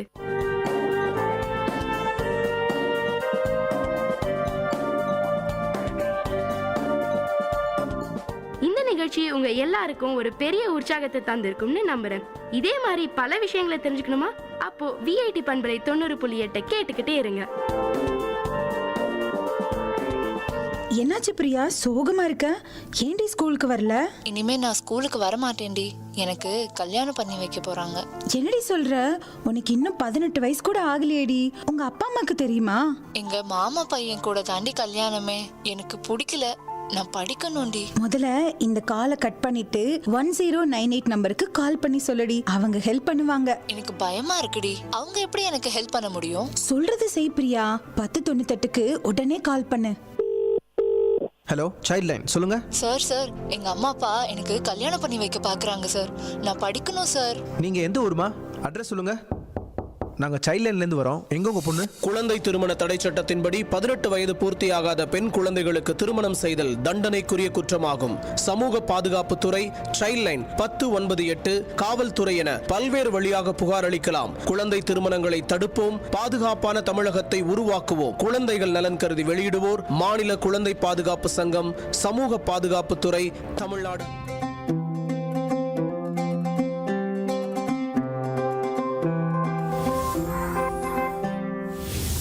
की हूँ, कोई बच्ची नहीं, नई हूँ पर कच्ची नहीं। मानो या ना मानो तुम, कुछ बड़ा करने की है बारी यही। भविष्य देश का लिखने की तैयारी यही। बचपन से अब तक मेरी माटी ने दुलारा, आज मुझको है मेरे देश ने पुकारा। आज चल पड़े हैं हम सबके कदम, बदलने भाग्य देश का निकल पड़े हैं हम। आज चल पड़े हैं हम सबके कदम, बदलने भाग्य देश का निकल पड़े हैं हम।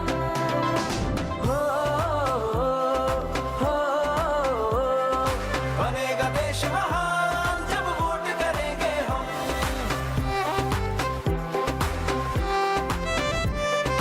ये जीवन ये तन मन सब कुछ है तुम्हारा, आज मुझको है मेरे देश ने पुकारा।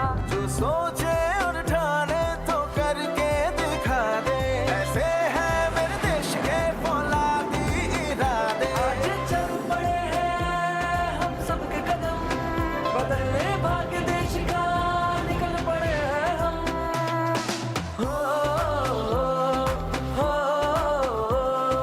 बनेगा देश महान जब वोट करेंगे हम।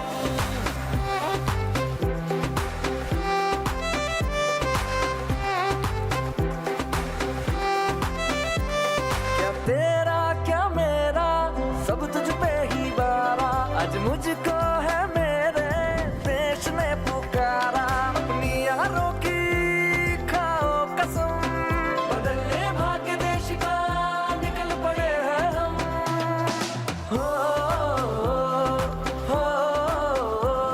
कश्मीर से कन्याकुमारी है सब अपने, यहाँ पे कोई बेगाना नहीं। हम तो यहाँ पे सब देश के दीवाने, तो हमसे कोई टकराना नहीं। आवाज यही, अधिकार यही, आजादी का पुरस्कार यही, लोकतंत्र का पहले संस्कार यही, संस्कार यही। अपनी यारी की खाओ कसम, करेंगे अपना पहला वोट देश के लिए हम। ये जीवन फर्स्ट टाइम जी सर, सब कुछ है तुम्हारा, आज मुझको है मेरे देश ने पुकारा।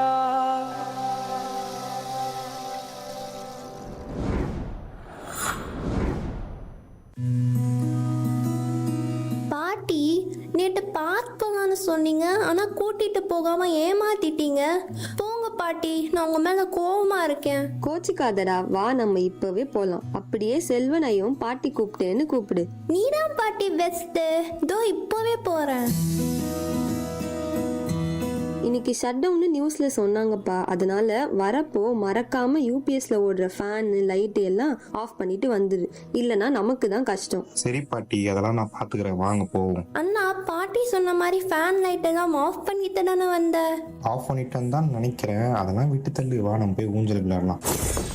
செல்வா, நான் உன்கிட்ட என்ன சொன்னா நீ என்ன பண்ணி வச்சிருக்க? சாரி பாட்டி, பார்க் போற அவசரத்துல மறந்துட்டேன். இப்ப சாரி கேட்டு என்னப்பா பண்ண முடியும்? இன்னைக்கு பூரா கரண்ட் இல்லாம நம்ம தான் அவதிப்பட போறோம். இது போலதான் முந்தநேத்து குளிச்சுட்டு குழாய மூடாம வந்துட்ட, அதனால எவ்வளோ தண்ணி வீணா போச்சு தெரியுமா? உன்னை பார்த்து தானே செல்வியும் வளர்றா, அவளுக்கு நீ ஒரு நல்ல எடுத்துக்காட்டா இருக்கணும் தானப்பா. மின்சாரத்தையும் தண்ணியையும் வீணாக்க கூடாது, சரியா? சரி பாட்டி, இனிமே நான் கவனமா இருக்கேன். நல்லதுப்பா. ஆற்றலை சேமிக்க பழகுவோம், சிறப்புடன் வாழ்வோம்.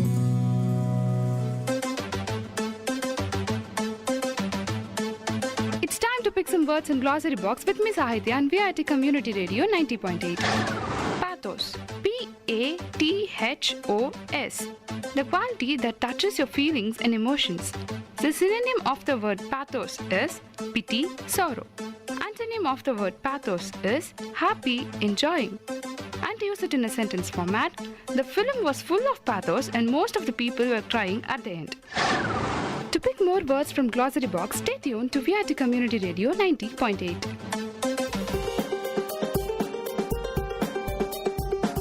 வல்லுனர் பார்வை. பல்துறை பகிர்வுகள், வல்லுனர் தரவுகள், மக்களின் சந்தேகங்களுக்கான சான்றுகளோடு VIT பண்பலை 90.8 வல்லுனர் பார்வை.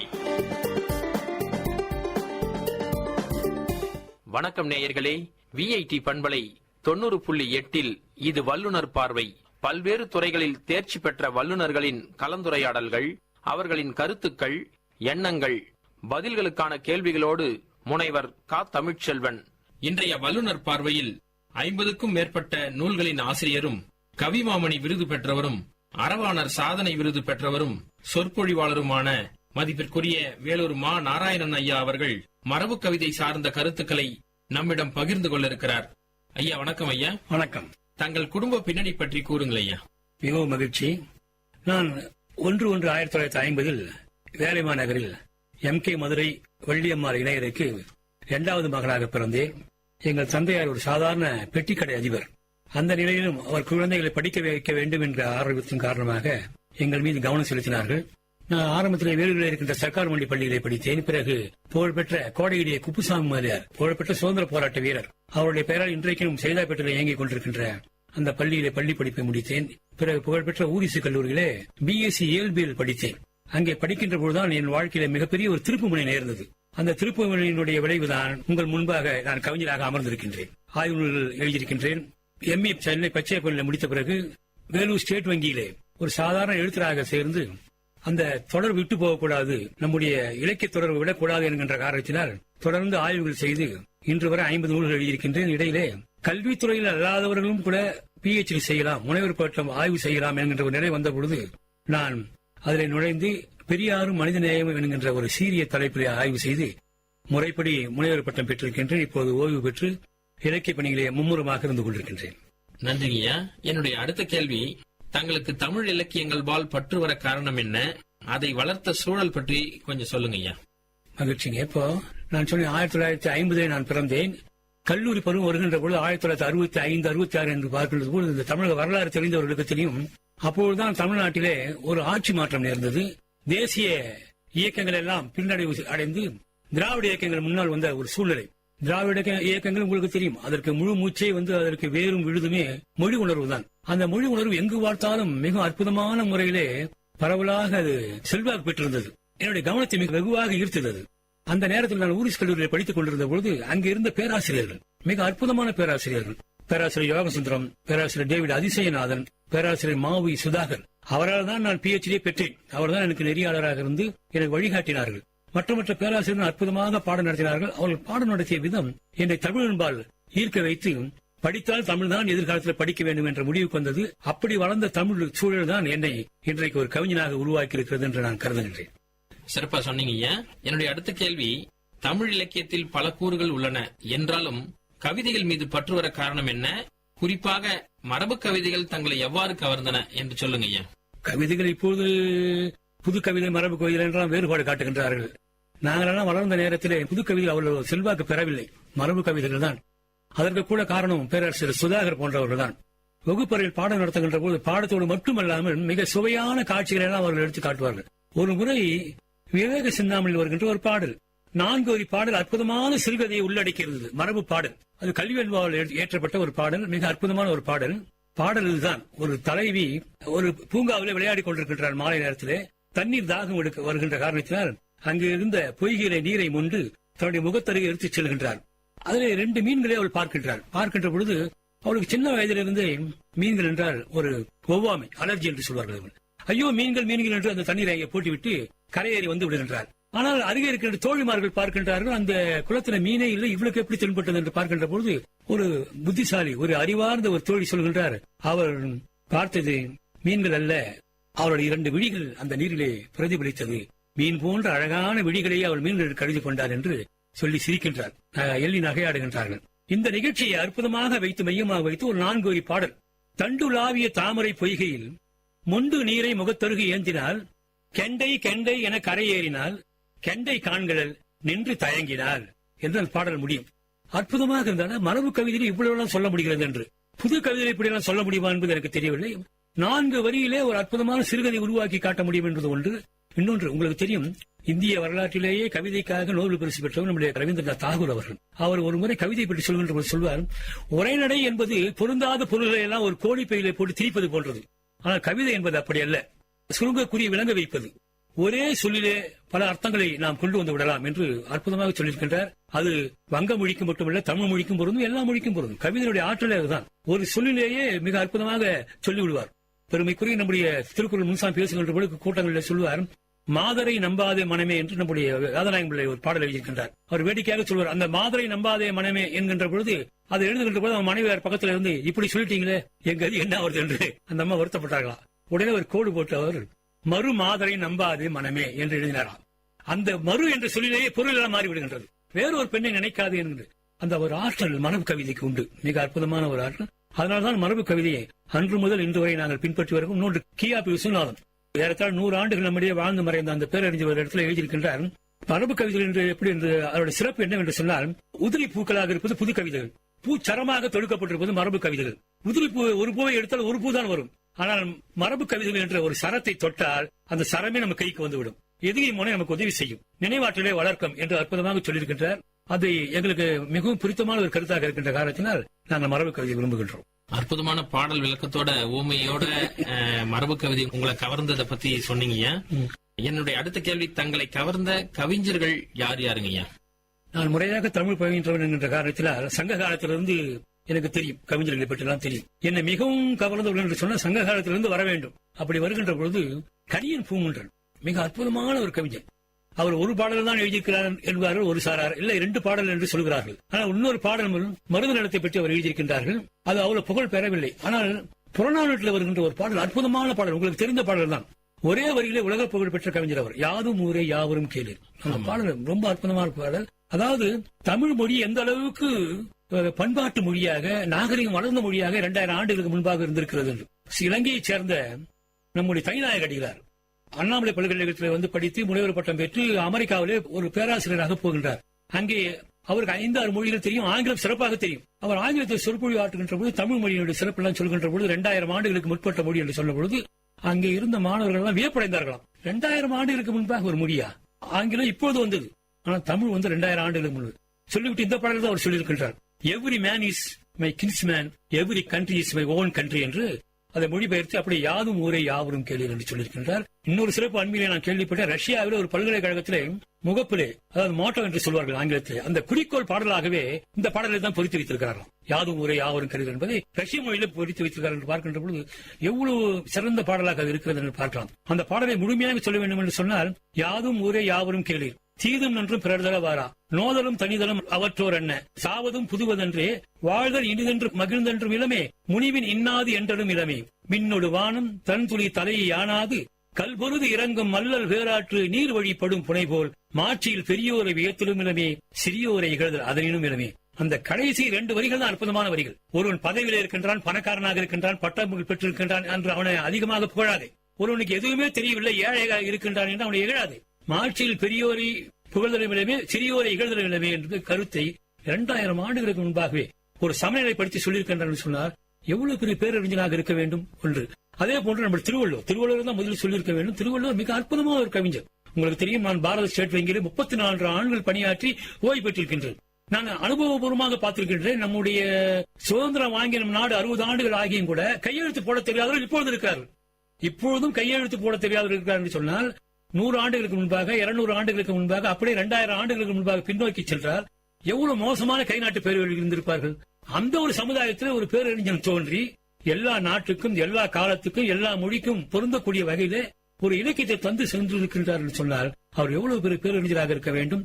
உள்ளபடியே பார்த்த உலகத்தில் மிக சிறந்த அறிஞர் திருவள்ளுவர் தான். அது தமிழர்களே உள்ள உணராமல் இருக்கிறது தான் எங்களை போன்றவர்கள் வருத்தமாக இருந்து கொண்டிருக்கிறது. அதே போல ஔவையார் சொல்வார்கள். ஔவை எனக்கு மிகவும் பிடிக்கும்.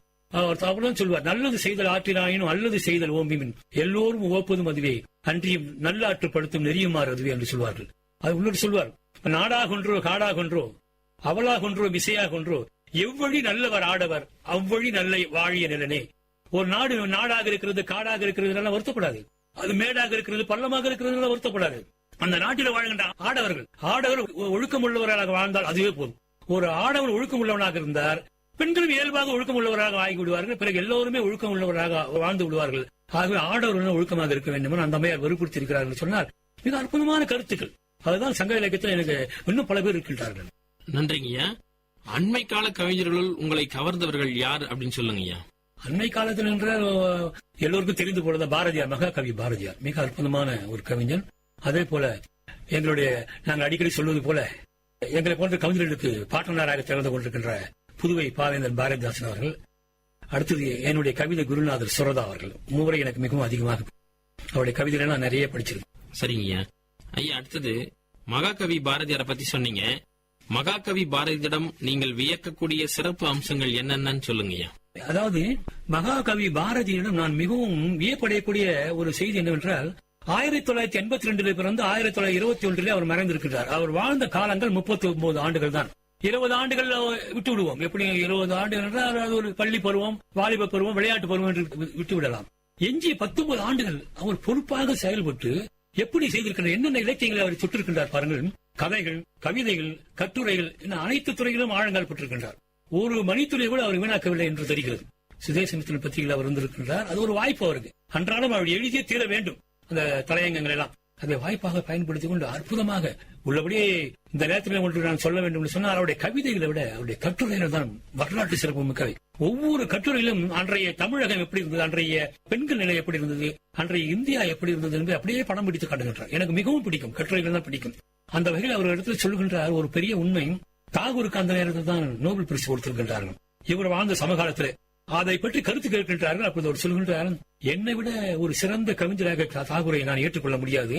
என்ன அவருக்கு ஒரு வாய்ப்பு என்று சொன்னால், அவருடைய கவிதைகளை அவருடைய தொண்டர்கள், அவருடைய ரசிகர்கள், அவருடைய கவி சுவைஞர்கள் அவ்வப்போது ஆங்கிலத்தில் மொழிபெயர்த்து உலகம் பூராக பரப்பினார்கள். நான் தமிழ்நாட்டிலே பிறந்த காரணத்தினால், தமிழ்நாடு பிறந்துவிட்ட காரணத்தினால் எனக்கு அந்த வாய்ப்பை யாரும் ஏற்படுத்தி தரவில்லை. ஆகவே நான் பின்தங்கி விட்டேன். மற்றபடி என்னுடைய கவிதைகள் தான் சிறந்த கவிதைகள், எனக்கு தான் நோபல் பரிசு கொடுத்திருக்க வேண்டும் என்ற அளவில் அவர் கட்டுரைகளை பதிவு செய்திருக்கின்றார். இதை ஒவ்வொரு கவிஞரும் ஒவ்வொரு தமிழனும் எண்ணி பார்க்க வேண்டும். இன்றைக்கும் அதுதான் நிலைமை இருந்து கொண்டிருக்கிறது. இன்றைக்கு கூட பல பிரெஞ்சு நாட்டிலிருந்து யாரோ ஒருத்தர் நோபல் பரிசு கொடுத்திருக்கின்றார்கள். பார்க்கின்ற பொழுது தமிழனுக்கு எப்பொழுது நோபல் பரிசு கிடைக்கப் போகிறது என்று புரியவில்லை. தமிழர்கள் அதுக்கு முட்டுக்கட்டையாக இருக்கிறார்கள் என்று கூட நான் கேள்விப்படுகிறேன். மிகவும் வருந்துகிறேன். நான் இந்த நிலைமையில மாற வேண்டும். 39 வயதுக்குள் இவ்வளவு சாதித்திருக்கின்றார்கள் பார்க்கின்ற பொழுது மிக அற்புதமான ஒரு கவிஞர். அவருக்கு 5 மொழிகள் தெரியும். தமிழ் தெரியும், வடமொழி அவருக்கு தாய்மொழி. அத்தை வீட்டிலே, நம்முடைய காசியிலே அத்தை வீட்டிலே அவர் 5 ஆண்டு காலம் இருந்திருக்கின்றார். அப்பொழுது அவருக்கு ஹிந்தி அது தெரியும், அங்கே படித்திருக்கின்றார். பாண்டிச்சேரியில் சில ஆண்டு காலம் இருந்திருக்கின்றார். அங்கே பிரெஞ்சை அவர் கற்றிருக்கின்றார். இப்படி தமிழ், ஆங்கிலம், இந்தி, வடமொழி, பிரெஞ்சு ஆகிய 5 மொழிகளை கற்ற பிறகுதான் அவர் சொன்னார், யாமறிந்த மொழிகளிலே தமிழ் மொழி போல் இனிதாவது எங்கும் காணொள். இப்போ நான் சொல்லுகிறேன் தமிழ் சிறந்தது என்று சொன்னால் எனக்கு தமிழ் மட்டும் தான் தெரியும். நான் சொல்வது சிறப்பல்ல. 5 மொழிகள் கற்ற பிறகு அவர் சொன்னார் என்று சொன்னால் எவ்வளவு பாராட்ட வேண்டும் அவரை. அவர் மனத்திறந்து அவரை பாராட்ட வேண்டும். அதே போல பாருங்கள், அவர் 1921 மறைந்து விட்டார் 39 வயதிலே. 1947 தான் விடுதலையே பெறுகிறது நாடு. அதற்கு முன்பாக அவர் பாடிவிட்டார், ஆடுவோமே பள்ளு பாடுவோமே ஆனந்த சுதந்திரம். அந்த கனவு நனவாகிவிட்டது. அவர் கண்ட பல கனவுகள் நனவாகிவிட்டன. ஆனால் இன்னும் ஒரு கனவு தான் நனவாகவில்லை. அந்த கனவு நனவானால்தான் மிகவும் முழுமையாக அவர் கனவுகள் பூர்த்தியாகின்றன. அந்த கனவு என்னவென்று சொன்னால், வங்கத்தில் ஓடி வரும் நீரின் மிகையால் மையத்து நாடுகளில் பயிர் செய்வோம் என்று பாடியிருக்கின்றார். நதிகள் இணைப்பு. இப்போது இருக்கின்ற எல்லா தலைவர்களும் பேசுகின்றார்கள், நதிகளை இணைக்க வேண்டும் சொல்லுகின்றார்கள், செய்த பாடில்லை. ஆனால் பாரதியார் அதை அப்பொழுது கனவு கண்டிருக்கின்றார். அது மட்டும் முடிந்து விட்டால் நம்முடைய தண்ணீர் கொஞ்சம் வெள்ளம் தீர்ந்துவிடும், விவசாயிகள் நலம் பெறுவார்கள், நாடு மிக அற்புதமான ஒரு வல்லரசாக உருவாகும் என்பதில் எந்தளவும் சந்தேகம் இல்லை. இந்த இடத்துல ஒரு செய்தியை பதிவு செய்ய வேண்டும். நான் அண்மையில் ஒரு செய்தி படித்த, ரஷ்யாவிலே ஒரு ஆறுக்கும் இன்னொரு ஆறுக்கும் இடையிலே 700 கிலோமீட்டர் பாலைவனமா. தனி அரசு இருக்கின்ற காரணத்தில், தனிப்பட்ட ஒரே அரசு இருக்கின்ற காரணத்தில் மிக எளிதாக அந்த 2 நதிகளை இணைத்து விட்டார்கள். யாரை எதிர்த்து கேள்வி கேட்கின்ற ஆட்கள் அங்கே.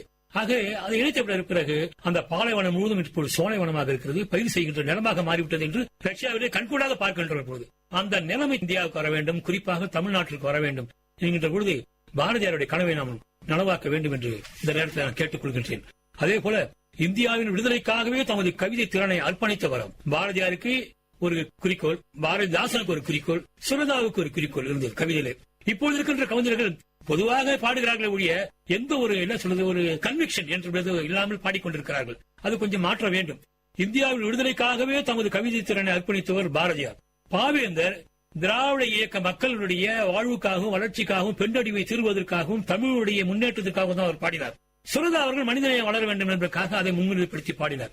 இதெல்லாம் எண்ணி பார்க்கின்ற பொழுது இப்ப இருக்கின்ற கவிஞர்களோ ஏதோ இருக்கிறதோ பாடுகின்றோம் என்றுதான் பெரும்பாலும் இருக்கிறார்கள் ஒழிய ஒரு குறிக்கோள் நோக்கி செல்லுவதற்காக பாடிக்கொண்டிருக்க வேண்டும். இப்போ நான் பாடுகிறேன் என்று சொன்னால் மனிதநேயத்தை முன்னிலைப்படுத்திதான் பாடுகின்றேன். ஜாதி மதங்களை கடந்து ஒற்றுமையாக வாழ வேண்டும். பிறந்து விட்டோம், மீண்டும் இந்த மண்ணில் வந்து பிறப்பெடுப்போம் என்பதற்கு ஒரு உறுதி இல்லை. பிறந்து விட்டோம் என்கின்ற காரணத்தால் பெயரளவில் வாழ்வதில் பயனும் இல்லை. இருக்கின்ற நாள் வரைக்கும் நம் இனம், மொழி, நாடு இத்தனையும் பொற்காலம் நோக்கி செல்ல நிரந்தரமாய் நமது உழைப்பை நல்கி வாழ்வோம். நாளை வரும் உலகம் நம்மை வாழ்த்த வாழ்வோம் என்கிற லட்சியத்தோடு தான் என்னை போன்றவர்கள் இயங்கிக் கொண்டிருக்கின்றோம். சிறப்பா சொன்னீங்கய்யா. நீங்க பாரதியார் இலக்கியங்களை வாசித்தீர்கள் என்பதை விட அதில் வசித்திருக்கிறீர்கள் என்று நான் கருதுகிறேன். பாரதியாரை போலவே பாவேந்தர் பாரதிதாசன் அவரிடம் தங்களை கவர்ந்த சிறப்பு அம்சங்கள் என்னென்னங்கய்யா? பாவேந்தர் பாரதிதாசன் அவர்கள் 12 வயதிலேயே புலவர் படிப்பு முடித்ததாக சொல்கின்றார்கள். 12 வயதிலேயே திருக்குறள் முழுவதும் மனப்பாடம் செய்ததாக சொல்கிறார்கள். அது பெரிய ஆற்றல். உங்களுக்கு இந்த செய்தி புதுமையாக கூட இருக்கலாம். சிலம்பம் கற்றுக் கொடுப்பதிலே மிக சிறந்த ஒரு ஆசிரியராக அவர் திகழ்ந்திருக்கின்றார். சிலம்பம் ஆட்டம் வாத்தியார் என்றுதான் சொல்வார்களாம். அவர் வாழ்ந்த காலத்திலே பாண்டிச்சேரிக்கு போய் அவர் பார்க்க வேண்டும் என்று யாராவது விரும்பினால் பேருந்து நிலையத்தில் இறங்கி வாத்தியார் வீட்டுக்கு அழைச்சும் போப்பான்னு சொன்னா உடனே அங்க இருக்கின்ற ரிக்ஷாக்காரர்கள் அதை அழைத்துக் கொண்டு விட்டு விடுவார்கள். வாத்தியார் என்று தான் சொல்வார்களாம். சிலம்பம் கற்றுக் கொடுக்கின்ற காரணத்தினால். சிலம்பம் கற்றுக் கொடுப்பது ஒரு முரட்டுத்தனமான ஒரு தொழில். அப்படித்தான் அவர் பழகி இருக்கின்றார். சில அங்கே இருக்கின்ற தமிழ் பகவர்களிடத்தில் முரட்டுத்தனமாக தான் பழகி இருக்கின்றார். தமிழர்களிடத்தில் அன்பாக பழகி இருக்கின்றார். அது ஒரு செய்தி. உங்களுக்கு பார்த்தா மிகவும் எளிமையான வாழ்க்கை தான் வாழ்ந்திருக்கின்றார். அண்மையில ஒரு நூல் நான் படித்தேன். தொலைபேசியை எப்படி இயக்குவது என்று கூட தெரியாதா அவருக்கு. யாராவது இயக்கி கொடுத்தால் பேசுவார கூடிய அவருக்கு தெரியாதா. அதெல்லாம் கவனம் செலுத்தவில்லை. தமிழ் இலக்கியத்தில் ஆழங்கால் பட்டிருக்கின்றார். தேவாரம், திருவாசம், திவ்ய பிரபந்தம் எல்லாவற்றையும் படித்திருக்கின்றார். இதில் பெரிய இன்னொரு ஆச்சரியமான ஒரு செய்தி என்னவென்றால் அவரை பள்ளிக்கூடத்தில் ஆசிரியராக போட்டிருக்கின்றார்கள். இவர் எதிர்கெடுத்தாலும் கேள்வி கேட்பார். இவர் எம்எல்ஏவாக ஒரு முறை இருந்திருக்கின்றார். அப்போது சட்டசபையிலே கேள்வி கேட்டிருக்கின்றார். அந்த பிரெஞ்சு அதிகார அரசாங்கத்தை எதிர்த்து கேள்வி கேட்டிருக்கின்றார். அதனால் அவரை பழி வாங்க வேண்டும் என்பதற்காகவே அவர் வாழ்நாள் முழுவதும் அவரை 3ஆம் வகுப்புக்கு ஆசிரியராக வைத்திருந்திருக்கின்றார். பதவி உயர்வை கொடுக்காம வைத்திருக்க ஊர் மட்டும் மாற்றிக்கொண்டே இருப்பார்கள். நிரவி, அந்த திருமலராயன் பட்டணம் என்று அங்க மாற்றிக்கொண்டே இருப்பார். அந்த பாண்டிச்சேரிக்குள்ளாவே காரைக்கால் போன்ற இடங்கள். அவர்கள் அதை பற்றி வருத்தப்படவில்லை. எங்கு சென்றாலும் தமிழ் பணி செய்ய வேண்டும் என்று செய்து கொண்டிருந்திருக்கின்றார். என்ன ஒரு மகிழ்ச்சி என்று சொன்னால் இப்பொழுது வெறும் 3ஆம் வகுப்புக்கு மட்டுமே ஆசிரியராக இருந்து காலம் கழித்த ஒரு பெரிய கவிஞர் அவருடைய பெயரால் இன்றைக்கு திருச்சியிலே பல்கலைக்கழகமே இயங்கிக் கொண்டிருக்கிறது. பல்கலைக்கழகத்திற்கு பாரதிதாஸ் பல்கலைக்கழகம் என்று வைத்திருக்காருன்னா காலம் மாறிவிட்டது. தமிழர் ஓரளவுக்கு விழித்துக் கொண்டிருக்கிறார் என்பதுதான் இது காட்டுகின்றது. மிக அற்புதமான கவிதைகளை அவர் தந்தவர். அவருடைய ஒவ்வொரு நூலும் ஒவ்வொரு தமிழும் படிக்க வேண்டிய ஒரு வேதம் என்று சொல்லலாம். தமிழ் மொழி, இனம், நாட்டின் வளர்ச்சிக்காகவே தமது கவிதை திறனை அர்ப்பணித்தவர் அவர். இயற்கை அப்படியே படம் பிடித்து காட்டுவார். எடுத்த உடனே பாருங்க, முதல் தொகுதியிலேயே நம்ம சஞ்சீவி பருவத்தின் சார்வல் ஒரு கவிதை நீங்களும் கேள்விப்பட்டிருப்பீங்க. குயில் கூவி கொண்டிருக்கும். அந்த சாரல் எப்படி இருக்குன்னா, குயில் கூவி கொண்டிருக்கும், கோலம் மிகுந்த மயில் ஆடிக்கொண்டிருக்கும், வாசம் உடைய நெற்காற்று குளிர்ந்தடிக்கும், கண்ணாடி போன்ற நீர் ஊற்றுக்கள் உண்டு, கனிமரங்கள் மிக்க உண்டு, பூக்கள் மனம் கமடும், பூக்கள் தோறும் சென்று தேனீக்கள் இருந்தபடி இன்னிசை பாடி கழிக்கும், அன்பு மிகுந்த அழகிருக்கும் நாயகரே இன்பமும் நாமும் இனி என்று முடியும். படப்பிடிப்பு அப்படியே இயற்கை படம் பிடித்து காட்டுவது போல அருமையாக இருக்கும். அதே போல அழகினி சிரிப்பு மிக அற்புதமான சிறிய இலக்கியம். 32 பக்கம் தான் அது. ஆனா எவ்வளவு அற்புதமா சொல்றாரு. அருவியை பாக்குறாரு. நாம் கூட அருவியை பார்க்கிறோம். நம் சிந்தனை வேறு. ஆனா அவர் பார்க்கிறார். அருவிகள் வைர தொங்கல், அடர்கொடி பச்சை பட்டை, குருவிகள் தங்க கட்டி, குளிர் மலர் மணியின் குப்பை, சருகலாம் ஒலிசேர் தங்க தகடுகள் பாரடா நீ என்று முடிப்பார்கள். அதே போன்று பார்க்கின்ற பொழுது உங்களுக்கு வேடிக்கையாக ஒரு நிகழ்ச்சி சொல்கின்றார். ஒரு பெரிய ஆலமரம் இருக்கிறதா, விழுதுகள் விட்டு அங்கே தொங்கிக் கொண்டிருக்கிற விழுதுகள் எல்லாம் குரங்குகள் விளையாடி கொண்டிருக்கின்றன. ஒரு குரங்கானது வேடிக்கையாக ஒவ்வொரு விழுதாக தொட்டு ஊஞ்சலாடி கொண்டிருக்கின்ற பொழுது ஒரு பாம்பை பிடித்து விடுகின்றது. உடனே அலறி போய் பயந்து உச்சிக்கு போய் அங்கே இருந்து பயந்து கொண்டே திரும்பி பார்க்கலாம். அந்த பாம்பு அங்கேயும் தொங்கிக் கொண்டிருக்கிறதாம். ஆனால் உற்று பார்த்தால் அது பாம்பு அல்ல, அதனுடைய சொந்த வாள் என்று முடிக்கின்றார். கிளையினில் பாம்பு தொங்க விழுதென்று குரங்கு தொட்டு விளக்கினை தொட்ட பிள்ளை வெடுக்கனை குதித்ததை போல் கிளைதோறும் குதித்து தாவி கீழுள்ள விழுதையெல்லாம் ஒளி பாம்பாய் எண்ணி எண்ணி உச்சி போய் தன் வாழ் பார்க்கும் என்று அற்புதமாக முடிப்பார். அதாவது பாவேந்தர் பாரதிதாசன் படத்தை பார்த்தா உங்களுக்கு தெரியும். ரொம்ப வன்மையா இருக்கிற மாதிரி இருக்கும், ரொம்ப புரட்டுத்தனமா இருக்கும். அந்த வன்மையான இதயத்திற்குள்ள ஒரு மென்மையான இதயம் இருந்தது என்பதை காட்டுவதற்காக இந்த கவிதைகள் எல்லாம் நாங்கள் எடுத்து சொல்வது வழக்கம். அதே போல நீங்க பாத்தீங்கன்னா தமிழ் பத்தி சொல்லும்போது அற்புதமா சொல்வார். கனியிட ஏறிய சுளையும் முற்றல் கழையிட ஏறிய சாரும் என்ற பாடல் மிக அற்புதமாக இருக்கும். அவர் தான் முதல்ல இந்திய வரலாற்றிலேயே குடும்ப கட்டுப்பாடை வலியுறுத்தி பாடினார். வேற எந்த கவிஞனும் பாடல. இந்த நாட்டில் 16-17 மொழி இருக்குதுன்னு சொல்றாங்க. தமிழ் மொழியில் முதலாக நம்ம குடும்ப கட்டுப்பாடை வலியுறுத்தி இவர் தான் பாடினார். நம்ம பாவேந்தர் தான். காதலுக்கு வழி வைத்து கருப்பாதை சாத்த கதவொன்று கண்டறிவோம், இதில் என்ன குற்றம், சாதலுக்கோ பிள்ளை தவிர்ப்பதற்கோ பிள்ளை, சந்தான முறை நன்று தவிர்க்கும் முறை தீதோ, ஓதலுக்கெல்லாம் மறுப்பா என் அருமை நாடே உணர்வுகள் உடல் உயிர் நீயே என்று முடிப்பார்கள். அப்படி குடும்ப கட்டுப்பாடை பற்றி இங்கே ஒன்று நான் பதிவு செய்ய வேண்டும். வேலூரிலே ஒரு கவிதை பிறந்திருக்கிறது. ஒரு முறை அவர் வேலூருக்கு வந்திருக்கின்றார். வந்து அரச மருத்துவர்கள் ஒரு நண்பர் வீட்டில் தங்கியிருக்கார். இப்போதுதான் பேச்சாளர்கள் வந்து விடுதலை தங்குறாங்க. அப்ப விடுதிகள் இல்லாத நேரம் நண்பர்கள் வீட்டு தான் தங்கி ஆக வேண்டும். அவர் அப்படி தங்கிவிட்டு மாலை நேர நிகழ்ச்சிக்கு செல்வதற்கு முன்பாக காலையிலே வந்து தங்குகின்றார். அந்த வீட்டில் இருக்கின்ற அந்த நண்பரிடம் கொடையை வாங்கிக் கொண்டு வெளியே போய் வர வேண்டும் என்று விரும்புகிறார். ஏதோ வாங்க வேண்டும் என்பதற்காக அவர் அப்படி போய் வருகின்ற பொழுது அங்க என்ன அந்த கொடையை வாங்கிக் கொண்டு போகின்றார். திரும்பி வருகின்ற பொழுது அந்த நண்பருடைய மனைவிக்கு அவருக்கு வாக்குவாதம் நடக்கிறது. யாரும் புதுசா வந்து அவங்க கிட்ட போய் கொடையை கொடுத்துட்டீங்களே, கொடை திரும்பி வருமா என்று கேட்கின்ற பொழுது பார்க்கணும், நம்ம கொடை கொண்டு வராதனால தான் இப்படி சண்டை போடுறாங்க கணவனை மனைவின்னு சொல்லிட்டு சரி, ஒரு உடனே ஒரு பாட்டு எழுதுறாங்க. இனிமே இப்படி யாத்திரைக்கு போகும்போது என்னென்ன கொண்டு வரணும்? சீப்பு, கண்ணாடி ஆடை, சிறுகத்தி, கூந்தல் எண்ணெய், சோப்பு, பாட்டரை விளக்கு, தூக்கு பூஜா, தாள், பென்சில், தீப்பெட்டி, கவிகை, சால்வை, செருப்பு, கோவணம், படுக்கை, காப்பிட்ட பெட்டி, ரூபாய், கைக்கொள்கை, யாத்திரைக்கு 18 பொருள் வரும். இந்த 18 பொருள் இல்லாம யாத்திரைக்கு யாருமே வெளியே டூர் போக கூடாது அப்படின்ட்டாரு. இந்த அற்புதமான கவிதை, வாழ்க்கைக்கு தேவையான ஒரு கவிதையை வேலூர்ல தான் பிறந்திருக்கின்ற பொழுது நம்ம ரொம்ப மகிழ்ச்சியாக இருக்கின்றதுங்க. இப்படி பல நிலையில சொல்லலாங்க. உங்களுக்கு இன்னொரு உதாரணம் நான் சொல்றேன்னா, குடும்ப விளக்குன்ற ஒரு இலக்கியத்துல கணவன் மனைவி பள்ளி அறையில சந்திக்கிறாங்க. அந்த கணவன் மளிகை கடை நடத்துறாரு, மனைவி வீட்டு தலைவியா இருக்கா. இப்போ நம்ம என்ன கேட்கிறோம்? சாதாரண கணவன் மனைவி சந்தித்த என்ன பேசுறோம்? என்ன பிளாட் வாங்கினீங்களா, பட்டு போட எடுத்தீங்களா, நகை செய்தீங்களா தான் கேட்கறாங்க. அந்த தலைவர் என்ன கேட்கறா தெரியுமா? தமிழர் என்று சொல்லிக் கொள்கின்றோம், நாமும் தமிழ்நாட்டின் முன்னேற்றம் விரும்புகின்றோம், எமது என்று சொல்லுகின்றோம் நாள்தோறும் தான். எப்பொழுது தமிழனுக்கு கையாலான நமது உழைப்பை ஒரு காசை செலவு செய்தோம்? நாம் இதனை என்றே எனும் வாழ்நாள் தண்ணில் அமைவாக குந்தி நினைத்தோமா? அனைவரும் இவ்வாறு இருந்தால் எது நடக்கும் என்று கேட்கின்றார். ஒரு தமிழ் பெண் இவ்வளவு தெளிவாக கேட்கின்றார். சும்மா ஏதோ பிறந்த வாழ்ந்தோம் குடும்பத்தை பார்த்தோம் என்று போக, தமிழ் மொழிக்கு நம்ம என்ன செய்தோம் கேட்கிறோம். அதற்கு பிறகுதான் அந்த தலைவன் ஒரு அறக்கட்டளை வைத்து தமிழ் வளர்க்கின்றார் என்பது குடும்ப விளக்கில் வருகின்றது. இந்த உணர்வு எல்லா தமிழ் பெண்களுக்கு வர வேண்டும். அதனால் அதுதான் சொற்பொழிவில் தோறும் சொல்வது உண்டு. ஒவ்வொரு தமிழ் பெண்ணும் 3 நூல்களை கட்டாயம் படிக்க வேண்டும். முதலில் குடும்ப விளக்கு பாவேந்தருடைய, திருவிக்காவுடைய பெண்ணின் பெருமை, மூவாவருடைய தங்கைக்கு. இதை படித்து விட்டால் அரசியல், ஆன்மீகம் போன்ற எல்லாவற்றிலும் இருக்கின்ற குழப்பங்கள் நீங்கி போய்விடும் நான் சொல்வது உண்டு. நல்ல விளக்கமா சிறப்பா சொன்னீங்க. என்னுடைய அடுத்த கேள்வி, உவமை கவிஞர் சுரதா அவர்களுடைய மரபு கவிதை திறன் பற்றி கொஞ்சம் சொல்லுங்க. உவமை கவிஞர் சுரதா அவருடைய இயற்பெயர் ராஜகோபாலன். அவர் சிக்கலில் பிறந்தவர்.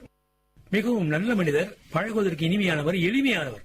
அவருடைய சந்திப்பு முதலாக நான் சந்தித்து சென்னை பச்சாப்பில் நான் 70-72 மூவா அவர்களிடத்தில் படிக்கின்ற பொழுது ஜி ராமச்சந்திரன் என்று ஒரு பேராசிரியர், பச்சை பெண்கள் பக்கத்திலே வீடு அவர். அந்த மாடியிலே ஒரு நாள் அவர் சந்திக்கிறது நண்பர்களா நாங்கள் ஒரு 5-6 பேர் சென்றிருந்தோம். அப்பொழுது ஒரு பெரியவர் மேல இருந்து கீழே இறங்கி வந்தார். நீலக்கரை ஒரு பெரிய சால்வை அணிந்து கொண்டு வந்தார். எங்கேயோ பார்த்தது போல் இருக்கிறது என்று நாங்கள் மேலே வந்து விட்டோம். அவர் கீழே இறங்கி போய்விட்டார். அங்கிருந்த அந்த நாங்கள் ஜிஆர் என்று சொல்லுவோம், ஜி ராமச்சந்திரன். வழியில சுரதா போனார பாத்தீங்களான்னு கேட்டாங்க. அதுல அவர்தான் சுரதாவா, பார்க்க முடியாம போயிடுச்சு. சென்று மனதில் வைத்துக் கொண்டோம். பிறகு எல்லாம் முடித்து விட்டு நாங்கள் படிப்பெல்லாம் முடித்து விட்டு வேலூருக்கு வந்த பிறகு வேலூரில் டவுன் ஹாலில் ஒரு நிகழ்ச்சிக்கு வந்திருந்தார் அவர். அப்போது நானும் என்னுடைய பாரத ஸ்டேட் வங்கி தொழிற்சங்கத்தில் வேதநாயகன் அவர்களும் அவர் தங்கியிருந்த விடுதிக்கே சென்று அவரை சந்தித்த பொழுது அவர் கேட்ட முதல் கேள்வி, நீங்கள் என்ன வேலை செய்கிறீர்கள், உங்களுடைய குடும்ப பின்னணி என்ன என்றுதான் கேட்டார். நாங்கள் குடும்ப பின்னணி சொன்னோம். ரொம்ப மகிழ்ச்சி, நீங்கள்லாம் இந்த மாதிரி பேங்க்கு வந்திருக்கிறது நம்ம ஆளுங்க, ரொம்ப மகிழ்ச்சி. எனக்கு பெரியார் இருந்தா மகிழ்ச்சி அடைஞ்சிருப்பாரு, பெரியாரால் தான் நீங்க வந்திருக்கீங்க, அவரை மறக்காதீங்க என்று சொன்னார். பிறகு அவருடைய நூல்களை எல்லாம் வாங்கிக் கொண்டோம். ஒவ்வொரு நூலை கையெழுத்து போட்டு கொடுத்தால் நாங்கள் அதெல்லாம் வாங்கிக் கொண்டு படித்தோம். பிறகு அடிக்கடி எங்களுடைய சந்திப்பு நடந்த பொழுது ஒரு முறை சொன்னார், உனக்கு வேலூர்ல கொஞ்சம் செல்வாக்கு இருக்கும்போது தெரிகிறது, நீ ஒரு நூல் வெளியிடலாமே. எப்படி என்று ஒரு குழு அமைத்துக்கொள், ஒரு 10 பேர் கொண்ட ஒரு குழு அமைத்துக்கொள், அது அவர் நிதி உதவி செய்வார்கள், அது பண்ணணும். அதன்படியே நான் செய்ய ஆரம்பித்தேன். அதனால்தான் இப்போது 50 நூல்களை எழுதியிருக்கின்றேன். அந்த குழு எனக்கு மிக ஒத்துழைப்பாக இருந்தது. அவரும் செல்லும் இடமெல்லாம் அதை சொல்ல ஆரம்பித்தார். இந்த திட்டம் புதுமையானது அல்ல, வள்ளலார் அருட்பாவும் அப்படி வந்துத்தான் குழு அமைத்து குழு மூலமாகத்தான் வந்தது. பாவாணருடைய எல்லா நூல்களும் அப்படி வந்துத்தான். அந்த வகையில் நானும் செய்து கொண்டிருக்கின்றோம். சுரதா அபாரமான ஒரு ஆற்றல் என்று சொன்னா, ஓமை பேசுகின்ற பொழுது ஓமை வந்து கொண்டே இருக்கும், மிக அற்புதமாக இருக்கும். சாதாரணமாக இப்ப பாத்தீங்களா, நீங்கள் துறைமுகத்திலே கப்பல் நின்று கொண்டிருக்கிறது, அது எப்படி சொல்கிறார் பாருங்க. துணையோடு கப்பல் நிற்கும் துறைமுகம், சுற்றும் சூழ மணவரை மீது தோன்றும் மங்கையை போன்றதாகும். கப்பல் நிக்குது, நடுப்புற கப்பல் நிக்குது. இது எப்படி இருக்குன்னா, மணமகள் நடுப்புற இருக்க, சுற்றி தோழிகள் நிக்கிறா போல இருக்குன்னு ஒரு ஓமையை சொல்றது. அதே போல பள்ளியை சொல்லுகின்ற போது உடும்பு நம்ம பார்த்திருக்கோம், அதோட சின்ன வடிவம் போலி உடும்பு என்று சொல்வார். வரிப்புலி நீயே என்றால் ஈக்குவலோ உனக்கு மான்கள் என்று பள்ளியை பற்றி சொல்லுகின்ற போது சொல்வார். அதாவது ஒரு கட்டத்திலே தாய்மானவர் அங்கே ஒரு அம்மையாரோட பேசிக் கொண்டிருந்த பொழுது அந்த அம்மையார் தொடுகிறார்கள் ஒரு தவறான நோக்கத்தோடு. நிமிர்ந்து உட்காருகின்ற அதை சொல்லுகின்றார், யானை இழுத்து விட்ட மூங்கிலை போல் நிமிரலானான் என்று ஒரு தொடர் சொல்வார். மிக அற்புதமாக இருக்கும். அதே போல உழைப்பே இன்றி உலகில் வாழ்பவன் கரும்பில் தோன்றும் வெறும்பூ போன்றவன். அற்புதமா இருக்கும்.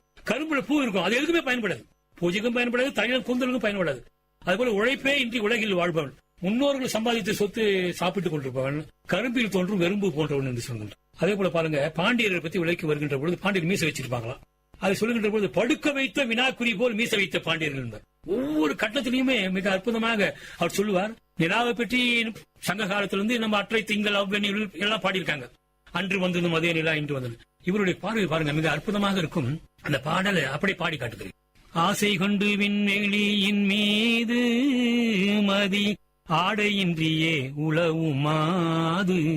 நிலா ஆடையின்றி உழவுதான். ஆசை கொண்டு விண்வெளியின் மீது மதி ஆடையின்றியே உலவுமாது. முகில் ஓசை கொண்ட மண்டலத்தில் ஊர்ந்துலவி வாழ்ந்து வரும் ஊமை வெள்ளியாமை, ஊமை வெள்ளியாமை. தேசமெல்லாம் சுற்றி வரும் தெப்பம், தேசமெல்லாம் சுற்றி வரும் தெப்பம். குளிர் திங்களொரு சங்குமணி அப்பம். சிலர் பூசலுக்கும் ஏசலுக்கும் பொங்கி எழும் காதலுக்கும் பொறுப்பு நிலா சிரிப்பு, பொறுப்பு நிலா சிரிப்பு. வள்ளியிடை வங்கியரை வாட்டும், வள்ளியிடை வஞ்சியரை வாட்டும். வழி வாங்கி வந்து நம்மிடத்தில் காட்டும். ஆமூர் மல்லன் என்பான் தோளை நிகர் மாமலையின் உச்சியை போய் வாழ்த்தும். தலை தாழ்த்தும் மாமலையின் உச்சியை போய் வாழ்த்தும். தலை தாழ்த்தும். நல்லவர்தம் நட்பெனவே வளரும். சில நாளில் இதன் ஈர உடல் தளரும். இன்ப சொல்லமுத பாவலரை தூண்டிவிட்டு கொண்டிருக்கும் ஜோதி வானூர்தி, ஜோதி வானூர்தி. ஆசை கொண்டு விண்வெளியின் மீது மதி ஆடையின்றியே உலவுமாது. முகில் ஓசை கொண்ட மண்டலத்தில் ஊர்ந்துலவி வாழ்ந்து வரும் ஊமை வெள்ளியாமை, ஊமை வெள்ளியாமை, ஊமை வெள்ளியாமை என்று நிலாவை பற்றி அற்புதம் அப்படியே ஒரு படப்பிடிப்பை எடுத்து காட்டுகின்றார். இது சிந்து பாடல். இது திரைப்படத்தில் எடுத்து வெளியிட்டிருந்தால் நன்றாக புகழ் பெற்றிருக்கும். இன்னும் அவர் கவனத்துக்கு செல்லவில்லை. ஊக்குவிப்பார் ஊக்குவித்தால் ஊக்குவிற்பவன் கூட தேக்கு விற்பான் என்ற அந்த கவிதை உங்களுக்கு அருமையா பொருந்துங்கய்யா. ரொம்ப விளக்கமா சிறப்பா சொன்னீங்க. என்னுடைய அடுத்த கேள்வி, தாங்கள் இன்று வரை வெளியிட்டுள்ள கவிதை நூல்கள் எத்தனை? தங்கள் கவிதைகளில் மிகவும் விரும்பிய கவிதை எதுங்கய்யா?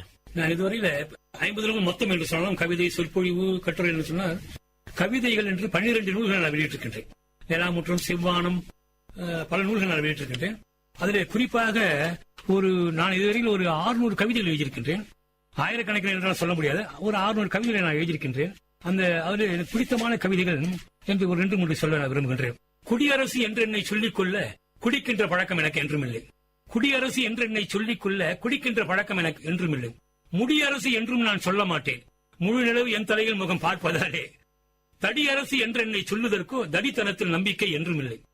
படிப்பரசு என்றால் நான் பெருமை கொள்வேன், படிப்பதற்கு என்றே உயிர் வாழ்வதாலே என்று ஒரு கவிதை எனக்கு மிகவும் பிடித்தது. அதே போல அறுவடை என்ற கவிதை, அச்சத்தின் அறுவடை தான் பக்தி. நீங்க பாருங்க, பக்தி மல்ல பாதி பேர் பயத்தினால தான் கும்பிட்டு இருக்காங்க, நமக்கு என்ன ஆகுமோ என்ன ஆகுமோ. அச்சத்தின் அறுவடை தான் பக்தி. வாழ்க்கை அனுபவத்தின் அறுவடை தான் புத்தி. செல்வ மிச்சத்தின் அறுவடை தான் குடியும் கூத்தும். அது அளவுக்கு அதிகமான வருமானம் இருந்துச்சுன்னா கெட்ட வழக்கம் வந்துடும் அவனுக்கு. செல்வ மிச்சத்தின் அறுவடை தான் குடியும் கூத்தும். மோகத்தின் அறுவடை தான் துன்பம். கண்ண மச்சத்தின் அறுவடை தான் வளமை என்பார் மடமைதனில் ஊறியுள்ள மக்கள். கர்வ உச்சத்தின் அறுவடை தான் வீழ்ச்சி. வாழ்க்கையில் பல பேரை நாம் பார்க்கின்றோம். கர்வ உச்சத்தின் அறுவடை தான் வீழ்ச்சி, ஒத்த உள்ளத்தின் அறுவடை தான் ஒருமைப்பாடு என்கின்ற ஒரு கவிதை. பாவேந்தர் பற்றி ஒரு கவிதை ரொம்ப பிடிக்கும். தாய் வழி பாட்டன் சிலர் உண்டு, நமக்கு தந்தை வழி பாட்டன் சிலர் உண்டு. ஆனால் தமிழ் வழி பாட்டன் ஒருவன் தான், அவன் தரணி புகழ் பாவேந்தன் தான். வாய் வழி உருளும் வார்த்தைகளை நிலையாய் வாழும் இலக்கியம் ஆக்கியவன், வறிஞரும் வளம் பெற ஊக்கியவன், சுய மரியாதை சொல்ல தூக்கியவன். கண்டு அதை கவிதையில் படம் பிடித்தான், கண்டு அதை கவிதையில் படம் பிடித்தான். அதை கற்பவர் நெஞ்சினில் இடம் பிடித்தான். கவித்தேர் உருளவை வடம் பிடித்தான். தமிழ் குவலயம் ஆண்டிட அடம் பிடித்தான். பெண்கள் புவிவிழி என்று உரைத்தான். தந்தை பெரியார் கொள்கையில் வென்றெடுத்தான். பூவிடை தென்றல் என சிரித்தான். நாளும் பகைவரின் சொற்போர் கடைபிடித்தான். கற்றவர்க்கு அவன் கவி பெருவிருந்து, ஏதும் கல்லாதவர்க்கோ அருமருந்து. குறிக்கோள் இல்லா கவிஞர்களை காண்கையில் சீரிடும் வெடிமருந்து.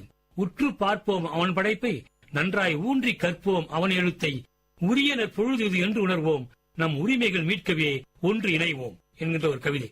என்னுடைய இறுதியான கேள்வி, நீங்க தமிழின் நிலை பற்றி காசி ஆனந்தன் ஐயா அவர்கள் கவிதை ஒண்ணு அடிக்கடிக்கு சொல்லுவீங்க. அந்த கவிதை கொஞ்சம் சொன்னீங்கன்னா நல்லா இருக்குங்க. உங்களுக்கு தெரியும், கவிஞர் காசி ஆனந்தன் இலக்கிய இப்ப சென்னையில வாழ்ந்து கொண்டிருக்கின்றார். மிக அற்புதமான ஒரு கவிஞர். அவர் சொல்வார், என்ன கவி எழுதுகின்றீர் பாவலரே? நம்மை பார்த்து கேட்கின்ற கவிஞர்களை, என்ன கவி எழுதுகின்றீர் பாவலரே? போலிகளாய் இருக்கின்றீர்கள். கண்ணீரும் தமிழ் அணங்கு கையிரண்டில் விளங்கொடியால் கண்ணீர் கண்டும் செந்நெருப்பு விழிகொண்டு சீறி எழ மாட்டீரோ? சீச்சி, வானில் புண் இருந்தால் போல் இருக்கும் நிலாவினையும் காதலையும் புனைகின்றீரே. அப்படியே சாட்டையடி அடிக்கின்றார். பொங்கு வரி தமிழ் கொண்டு போர்க்களத்தை அவ்வை என்னும் பூவை அன்னால் செங்குருதி குளித்தெழுந்த தமிழ் மன்னர் சிறப்பெல்லாம் கவிதையாக்கி சங்கமணி தமிழ் தந்தால், அட நீங்கள் அதை மறந்து தெங்கிழனில் முளைபாடி திரிகின்றீர் பாவலரே, செத்து போங்கள். ஊர் பற்றி மொழி பற்றி ஒரு பொழுதும் நினைக்கின்றீரா? தீ பற்றி எரிகின்ற வீட்டிலே தமிழ் இசைபாடி கழிக்கின்றீரே. வாய் பற்றி எரியாதா? தமிழ் அன்னை மனம் நொந்து வயிறு எறிந்தால் நீங்கள் பற்றி எழுத்தானின் ஒருங்காதா? பாவலரே, எண்ணி பாருங்கள் என்று முடிச்சுட்டு, சொல்லடிக்கு சொல்லடிக்கு நீர் சொரிந்த பாட்டெல்லாம் போதும். மாற்றார் பல்லுடைத்து நமக்குற்ற பழிதுடைக்க 4 கவி படைப்பீர். ஓடி வில்லெடுத்து வாளெடுத்து தமிழ் இளைஞர் வெளிக்கிளம்ப சொல்லடிப்பீர் பாவலரே. நெருப்பு வீசும் சொல்லடிப்பீர் பாவலரே. இல்லை எனில் தொழில் விடுங்கள், அதுவும் நன்றே என்று சொல்வார். ரொம்ப நன்றிங்கய்யா. தங்களுடைய பொன்னான நேரத்தை ஒதுக்கி மரபு கவிதையின் வளர்ச்சிகள், அருமை பெருமைகள், சமுதாய சிந்தனையோடு நம்மிடம் கருத்துக்களை பகிர்ந்து கொண்டமைக்கு நன்றிங்கய்யா. மிக மகிழ்ச்சிங்க. நேயர்களே, அடுத்த வல்லுநர் பார்வை நிகழ்ச்சியில் வேறொரு துறை வல்லுநருடன் அவருடைய கருத்துக்களை கேட்கும் வரை உங்களிடமிருந்து விடைபெறுவது முனைவர் கா. தமிழ்ச்செல்வன். இது VIT பண்பலை 90.8. நன்றி, வணக்கம். நேயர்கள் இதுவரை கேட்டது பல்துறை பகிர்வுகள், வல்லுநர் தரவுகள், மக்களின் சந்தேகங்களுக்கான சான்றுகளோடு VIT பண்பலை 90.8 வல்லுநர் பார்வை. நன்றி, வணக்கம்.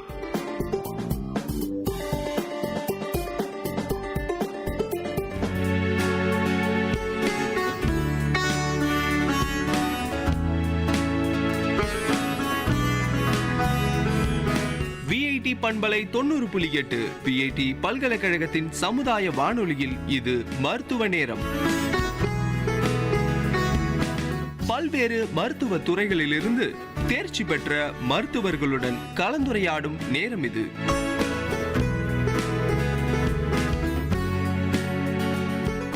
வணக்கம் நேர்களே, இது VIT பண்பலை 90.8 VIT பல்கலைக்கழகத்தின் சமுதாய வானொலி. இந்த நிகழ்ச்சி மருத்துவ நேரம். மருத்துவ நேர நிகழ்ச்சியில ஒவ்வொரு நிகழ்ச்சியிலும் ஒரு மருத்துவம் துறை சார்ந்த நம்ம பேசிட்டு இருக்கோம். இன்னைக்கு நம்ம மருத்துவ நேரம் நிகழ்ச்சியில நம்ம கூட பேச போறது யாருன்னு பாத்தீங்கன்னா RK செந்தில்குமார், ஆக்குபேஷனல் தெரபிஸ்ட், அது மட்டும் இல்லாம head of Kirupa special school. அவர்கிட்ட தான் நம்ம இன்னைக்கு பேச போறோம். வணக்கம் சார், நிகழ்ச்சிக்கு உங்களை அன்போடு வரவேற்கிறோம். வணக்கம் சார். சார், ஃபர்ஸ்ட் இப்போ பார்த்தீங்கன்னா இந்த ஆட்டிசம் பல பேருக்கு அதை பற்றி தெரியறது கிடையாது. ஸோ அதை பற்றி ஒரு சின்ன ஒரு இன்ட்ரடக்ஷன் பற்றி கொடுக்க முடியுமா? ஆட்டிசம் இப்போ ஆட்டிசம்ன்ற வார்த்தை இப்போ ரொம்ப காமனாக பிரபலமாயிட்டு வந்துட்டு இருக்குது. இப்போ இது மெடிக்கல் ரீதியாக நாங்கள் சொல்லணும்னா அது பேர் பெர்வேசிவ் டெவலப்மெண்டல் டிசார்டர்ஸ் அப்படின்ற ஒரு விஷயத்த அதனுடைய காம்போனென்ட்ல வரது தான் இந்த ஆட்டிசம், ஆஸ்பர்ஜர் சிண்ட்ரோம் அப்படின்னு ஒரு விஷயம். இல்லை, இந்த ஆட்டிசம் அப்படின்னு சொன்னீங்கன்னா மேஜராக நாங்கள் பார்க்குறது பார்த்தீங்கன்னா அவங்களுக்கு 3 ஏரியாஸ் ஆஃப் டெவலப்மெண்ட், அதில் குறைபாடுகள் இருக்கும்.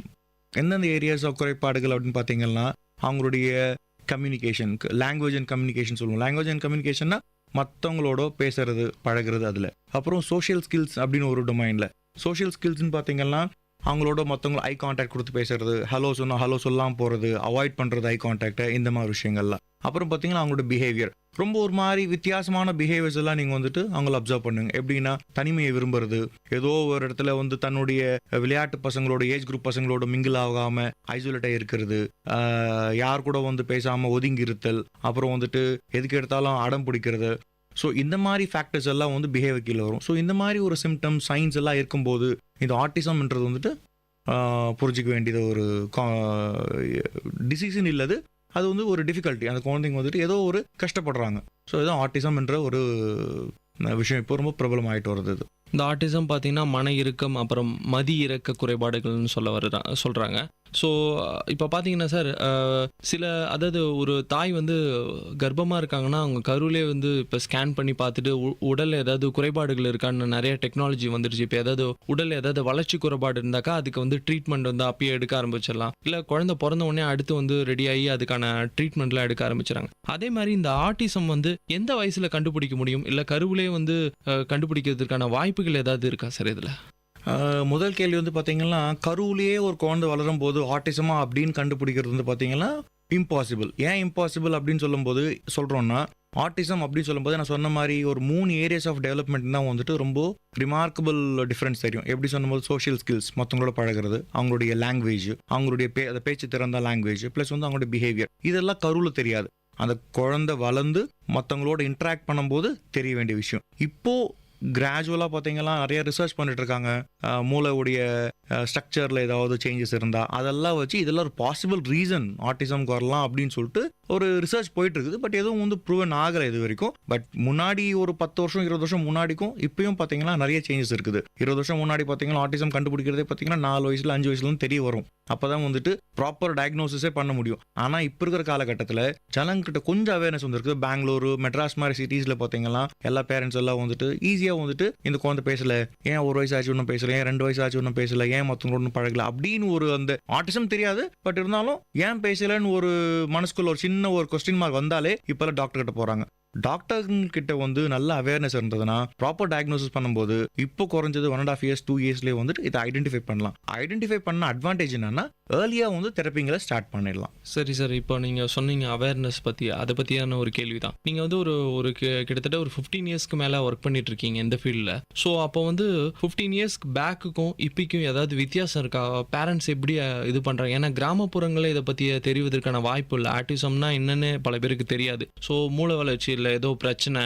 ஸோ அப்படி இருக்கும்போது இப்போ எப்படி அவேர்னஸ் இருக்குது? சிட்டியாக இருக்கட்டும் இல்லை வந்து ரூரல் அந்த சைடாக இருக்கட்டும், எப்படி வந்து அவங்ககிட்ட அவேர்னஸ் இருக்குது சார் மக்கள்கிட்ட?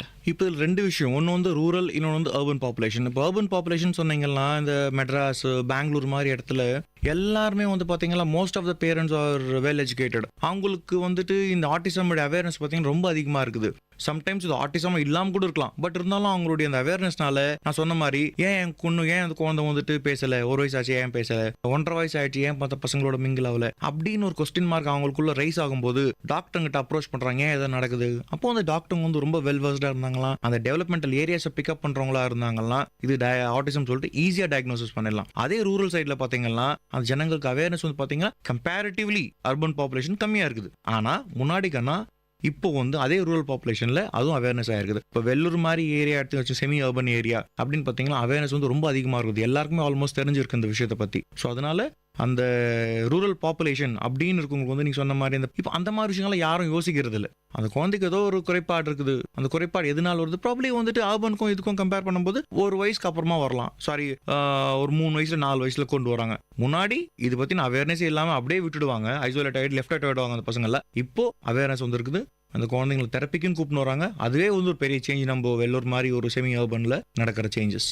ஓகே சார், அடுத்ததாக இது வந்து ஒரு பரம்பரை வியாதியா, இது வந்து ஹெரிடிட்ரி டிசீஸா, எப்படி வந்து என்ன சொல்றது, இப்போ வந்து ஒரு குடும்பத்தில் ஒருத்தருக்கு இருக்கு, ஒரு ரிலேஷனோட குழந்தைக்கு இருக்குன்னா அடுத்து அந்த குடும்பத்தில் வருவதற்கான வாய்ப்புகள் ஏதாவது இருக்கா? இல்லை, அது அந்த மாதிரி எதுவும் இது இருக்கும் எதுவுமே இல்லை. குடும்பத்தில் இருக்குது அப்படின்றதுக்காக ஆட்டிசம் வந்துடாது. ஆனால் இந்த கன்சாக்னஸ் மேரேஜ்னு சொல்றாங்க. கன்சாக்னஸ் மேரேஜ்னா first degree relative, second degree consanguineous மேரேஜ்னு சொல்றாங்க. அந்த மாதிரி ரத்த சொந்தத்தில் வந்து கல்யாணம் நடக்கும்போது யூஸ்வலாக கேட்குற கேள்வி வந்துட்டு இந்த ஆட்டிசம் அந்த ரீசனுக்கு எந்த ஒரு டெவலப்மெண்டல் டிசார்டர்ஸுமே ரத்த சொந்தத்துல வந்து நடந்ததுன்னா பாசிபிலிட்டிஸ் வந்து பாத்தீங்கன்னா அதிகமா இருக்குது.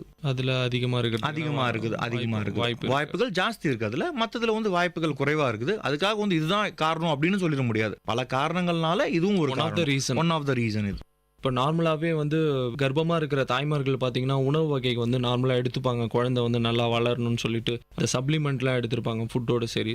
ஸோ இப்போ அந்த ஆட்டிசம் குறைபாடு வரக்கூடாது, ஸோ இல்லை எந்த குறைபாடுமே இல்லாமல் தான் குழந்தை பிறக்கணும்னு ஆசைப்படுவாங்க. பர்டிகுலராக அந்த ஆட்டிசம் அந்த ரிலேட்டடான குறைபாடுகள் எதுவும் வரக்கூடாதுன்னு சொல்லிட்டு தாய்மார்கள் ஏதாவது ஸ்பெசிஃபிக்காக ஏதாவது ஃபுட் எடுக்கணும். அந்த ரீசனுக்காக பார்த்தீங்கன்னா ஆட்டிசம் அப்படின்னு விட்டுருங்க, எந்த ஒரு குறைபாடுமே இல்லாமல் ஒரு குழந்தை பிறக்கணும்னா அந்த குழந்தை வந்து பார்த்தீங்கன்னா ஆரோக்கியமான சூழ்நிலை வளரணும். ஆரோக்கியமான சூழ்நிலைனா டே 1 அந்த குழந்தை வந்து என்னைக்கு அந்த தாய்மார் வந்துட்டு கர்ப்பம் தரிக்கிறாங்களோ அன்னிலிருந்து அந்த குழந்தை வளர்ற வரைக்கும் அந்த குழந்தைக்கான நல்ல ஒரு பிளசன்ட் அட்மாஸ்பியர் வந்து ஏற்படுத்தி தரணும். அந்த அம்மா வந்து பாத்தீங்கன்னா எந்த ஒரு ஸ்ட்ரெஸ் இல்லாம இருக்கணும், நல்ல சாப்பாடு உணவு முறைகள் சாப்பிடணும். அந்த ஒரு காரணத்தில் என்னன்னா நம்முடைய பழைய உணவு முறைகள், நிறைய கீரை வகைகள், இந்த மாதிரி விஷயங்கள்லாம் நிறைய வந்து எடுத்துக்கினாங்கன்னா ரொம்ப நல்லது. ரொம்ப இல்லை இப்போ இந்த சைனீஸ் ஃபுட்ஸ் மாதிரிலாம் சொல்றாங்க பார்த்தீங்களா, இந்த அஜினோமோட்டோ, இதெல்லாம் ப்ரிவென்ட் பண்ணலாம். அது ஒரு காரணியா இருக்குது. சம்டைம்ஸ் குரோமோசோமல் அப்நார்மாலிட்டி வரதுக்கு ஒரு காரணியா இருக்குது. ஆட்டிசம்னு இல்லை, மற்ற எந்த ஒரு டெவலப்மெண்டல் டிசார்டர்ஸ் வராமல் இருக்கிறதுக்கு ஆரோக்கியமான ஒரு கீரை வகைகள் இல்லை நான்வெஜ்னா நல்ல ஒரு இரும்பு சத்து பொருள் இருக்கிற உணவு முறைகளை சாப்பிட்டா நல்லது. ஒரு சின்ன எக்ஸாம்பிள் எதுனா இந்த ஸ்பைனா பைஃபிடான்னு சொல்லிட்டு ஒரு கண்டிஷன், அதுவும் ஒரு டெவலப்மெண்டல் டிசார்டர்ஸ். அது என்னன்னா மூளை வெர்டிப்ரா சொல்லுவாங்க. வெர்டிப்ராஸ் வந்து ஸ்பிளிட் ஆகிருக்கும். ஸ்பிளிட் ஆகும்போது அதுலேருந்து அந்த ஸ்பைனல் கார்டு வந்துட்டு வெளியே வரும். அதுக்கு முக்கியமான ரீசன் என்னன்னா அயன் சத்து வந்து அதிகமாக இல்லை அப்படின்னா அது எலும்பு பார்த்தீங்களா ஒன்றாகாது. அது வந்துட்டு ஒரு மாதிரி பைஃபர்கேட் ஆயிருக்கும். அது போய் ஸ்பைனா பைஃபிடான்னு சொல்லுவாங்க. ஸோ அந்த மாதிரி எல்லாம் வந்துட்டு தடுக்கிறதுக்காக தான் அந்த காலத்தில் வந்து நிறைய கீரை வகைகளை வந்து ஆட் பண்ணிக்க சொல்லியிருக்காங்க. ஸோ அந்த மாதிரி தாய்மார்கள் அது ஃபாலோ பண்ணாங்கன்னா அது ரொம்ப நல்லது. நல்லது. ஆட்டிசம் இல்லை, ஜென்ரலாக குழந்தைங்களுக்கு வந்து நல்லது. சார், அடுத்த கேள்வி, நீங்கள் ஒரு கிட்டத்தட்ட ஒரு 15 வருஷத்துக்கு மேலே ஆக்குபேஷனல் தெரப்பியில் இருக்கீங்க.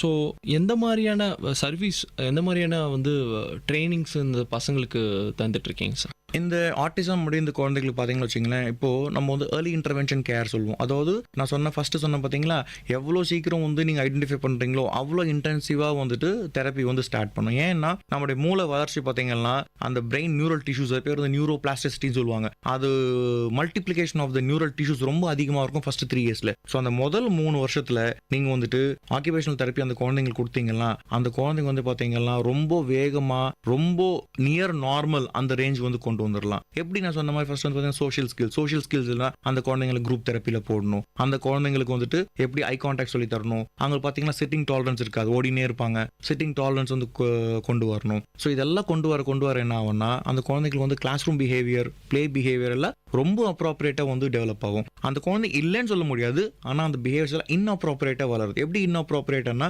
அந்த குழந்தைகளுடைய புரிதல், தன்னுடைய உலகத்துடைய புரிதல் பார்த்தீங்கன்னா வேற மாதிரி இருக்கும். எக்ஸாம்பிள், ஒரு மொசைக் தரையில் வந்துட்டு நம்ம நடக்கும்போது உங்களுக்கு அது மொசைக் தரையா நீங்க பாக்குறீங்க, சின்ன அந்த கிறிஸ்டல் பீசஸ் எல்லாம். ஆனா ஒரு ஆட்டிசம் குழந்தைக்கு இப்போ அந்த ரூம்ல ஒரு மொசைக் ரூம்ல போறீங்க வச்சுங்க, அவங்க என்ன நினைப்பாங்க, அந்த பார்த்தோன்னே அந்த மொசைக் இதெல்லாம் ஏதோ வந்து 3D பிக்சர் மாதிரி இருக்கும். அந்த மொசைக்ஸ்க்கு அந்த கிறிஸ்டல்ஸ் எல்லாம் சின்ன கிளாஸ் பீசஸ் மாதிரி எழுந்து நிற்கிற மாதிரி இருக்கும். அந்த எழுந்து நிற்கும் போது அந்த பசங்க வந்து ரூம்குள்ளே போக மாட்டாங்க. ஸோ அவங்களுக்கான அந்த புரிதல், பார்க்குற விஷயத்திலான புரிதல் வந்துட்டு வேற மாதிரி இருக்கும். கேட்குற விஷயத்துல புரிதல் வேற மாதிரி இருக்கும். மூவ் பண்ற விஷயத்துல புரிதல் வேற மாதிரி இருக்கும். இதெல்லாம் நாங்கள் என்ன சொல்லுவோம்னா சென்சரி இஷ்யூஸ்ன்னு சொல்லுவாங்க. சென்சரி இஷ்யூஸ்னா பார்த்து மூளை புரிஞ்சு பதில் சொல்லணும், கேட்டு மூளை புரிஞ்சு ஆர்கனைஸ் பண்ணி பதில் சொல்லணும். மூவ் பண்ணும்போது நம்ம பிரெயின் வந்து இன்ஃபர்மேஷன் எடுத்துக்குது. எப்படி எடுத்துக்குதுன்னா நம்ம மூவ் பண்ணுறத வச்சு எவ்வளோ தூரம் பேலன்ஸ் நடக்கிறாங்க, எவ்வளோ தூரம் கோஆர்டினேட்டட் நடக்கிறாங்க அப்படின்னு மூளை வந்து அதை அண்டர்ஸ்டாண்ட் பண்ணி நமக்கு ஒரு சிக்னல் தருது, நீ இப்படி தான் நடக்கணும்னு சொல்லிட்டு. இதில் அந்த குழந்தைங்களுக்கு பார்த்தீங்கன்னா டிஃப்ரெண்ட்டாக பர்சீவ் பண்ணுவோம். அவங்களுக்கு இல்லைன்னு சொல்ல முடியாது, அவங்களுடைய புரிதல் வேற மாதிரி இருக்கும். ஸோ அந்த புரிதலை வந்து நம்ம என்ன பண்ணோம்னா நம்ம மாதிரி புரிஞ்சுக்கிறதுக்கு நம்ம ட்ரைனிங் கொடுக்குறோம். அது பேர் சென்சரி இன்டெகிரேஷன் ட்ரைனிங் அப்படின்னு சொல்லுவோம். அது ஒரு டெக்னிக் தான். எங்கள் இதில் ஆக்குபேஷனல் தெரபிஸ்ட் வந்துட்டு சென்சரி இன்டெகிரேஷன்ன்றது ஒரு டெக்னிக்காக அதில் யூஸ் பண்ணுறாங்க. Not only sensory integration, neuro developmental therapy. அவங்களுக்கு வந்துட்டு சின்ன ஹேண்ட் ஃபங்க்ஷன்ஸ், சில பேர் பார்த்தீங்கன்னா அவங்களுக்கு அந்த ஜாயிண்ட் சென்ஸில் வந்துட்டு அதிகமாக அளவுக்கு பிடிமானம் இல்லாமல் இருக்கும்போது என்ன ஆகும்னா வீக்காக பிடிப்பாங்க. பென்சில் கிரிப்பு வீக்காக இருக்கும், ரொம்ப அழுத்தி பிடிப்பாங்க. ரொம்ப அழுத்தி பிடிச்சிங்கன்னா பேப்பர் கிழிச்சிடுவாங்க எழுதும்போது. வீக்காக பிடிக்கும்போது என்ன எழுதுறாங்கன்னு தெரியாது. ஸோ ஹேண்ட் ஃபங்க்ஷன்ஸை ட்ரெயின் பண்ணணும். ஸோ இந்த மாதிரி விஷயங்கள்லாம் பண்ணுறது தான் ஆக்குபேஷனல் தெரப்பியுடைய முக்கியமான வேலை. ப்ளஸ் அவங்களுடைய self care activity. Self care ஆக்டிவிட்டினா எப்படி அவங்கள பார்த்துக்கணும். இப்போ ஒரு 2-3 வயசு குழந்தை வந்து பார்த்தீங்கன்னா ஜட்டி போட்டுக்கும், ஷர்ட் போட்டுக்கும், சும்மா அட்லீஸ்ட் ஒரு பேசிக் இது மட்டும். அதெல்லாம் வந்து பசங்களுக்கு தெரியாத போது அதில் நம்ம ட்ரெயின் பண்ண வேண்டியதாக இருக்கும் அவங்களுக்கு. இதுதான் ஆக்குபேஷனல் தெரப்பி ரூல். சரி சார், அடுத்ததாக பார்த்தீங்கன்னா நார்மல் ஸ்கூலில் படிக்க வைக்க முடியாதுன்னு இல்லை, பேரண்ட்ஸ் வந்து ரொம்ப ஃபீல் பண்ணுவாங்க, இல்லை மற்ற ஸ்கூல்ஸ் வேணால் ஃபீல் பண்ணலாம். ஸோ இதில் வந்து இந்த ஸ்பெஷல் ஸ்கூலோட முக்கியமான ரோல் என்ன மாதிரியான விஷயங்கள் வந்து அந்த பிள்ளைகளுக்கு வந்து கிடைக்கும் சார்? இப்போ இதில் வந்து 2 விஷயம் நம்ம பார்க்கணும். ஒன்று வந்து நீங்கள் சொன்னீங்க வந்து நார்மல் ஸ்கூலில் ஒரு காலத்தில் இருந்து ஒரு மித் மாதிரி இருந்தது, நார்மல் ஸ்கூலில் வந்து படிக்க முடியாது அப்படின்னு சொல்லிட்டுங்க. இப்போல்லாம் என்னன்னா இன்க்ளூசிவ் எஜுகேஷனல் ப்ரோக்ராம் அப்படின்னு சொல்லிட்டு இருக்குது. அதில் என்னன்னா எல்லா நார்மல் ஸ்கூலுமே பார்த்தீங்கன்னா இந்த குறைபாடுகள் இருக்கிற குழந்தைங்களை வந்து பார்த்தீங்கன்னா எடுத்துக்கணும்.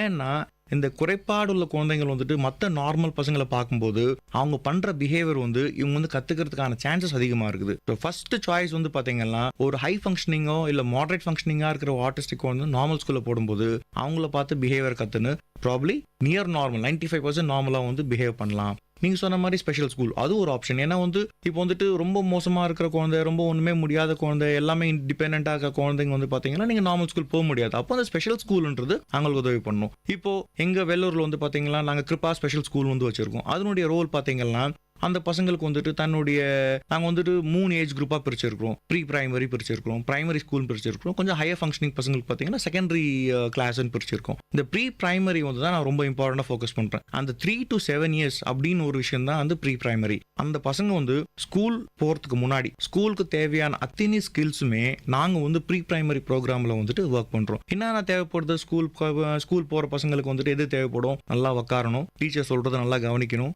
போர்டில் எழுதி போட்டால் எழுதணும், மற்ற பசங்களோட வந்துட்டு பியர் குரூப் பிளே விளையாடணும், இமேஜினேட்டிவ் பிளே விளையாடணும், ரூல்ஸ் அண்ட் ரெகுலேஷன்ஸை ஃபாலோ பண்ணணும், அந்த குரூப்போடைய எத்திக்ஸை ஃபாலோ பண்ணணும்.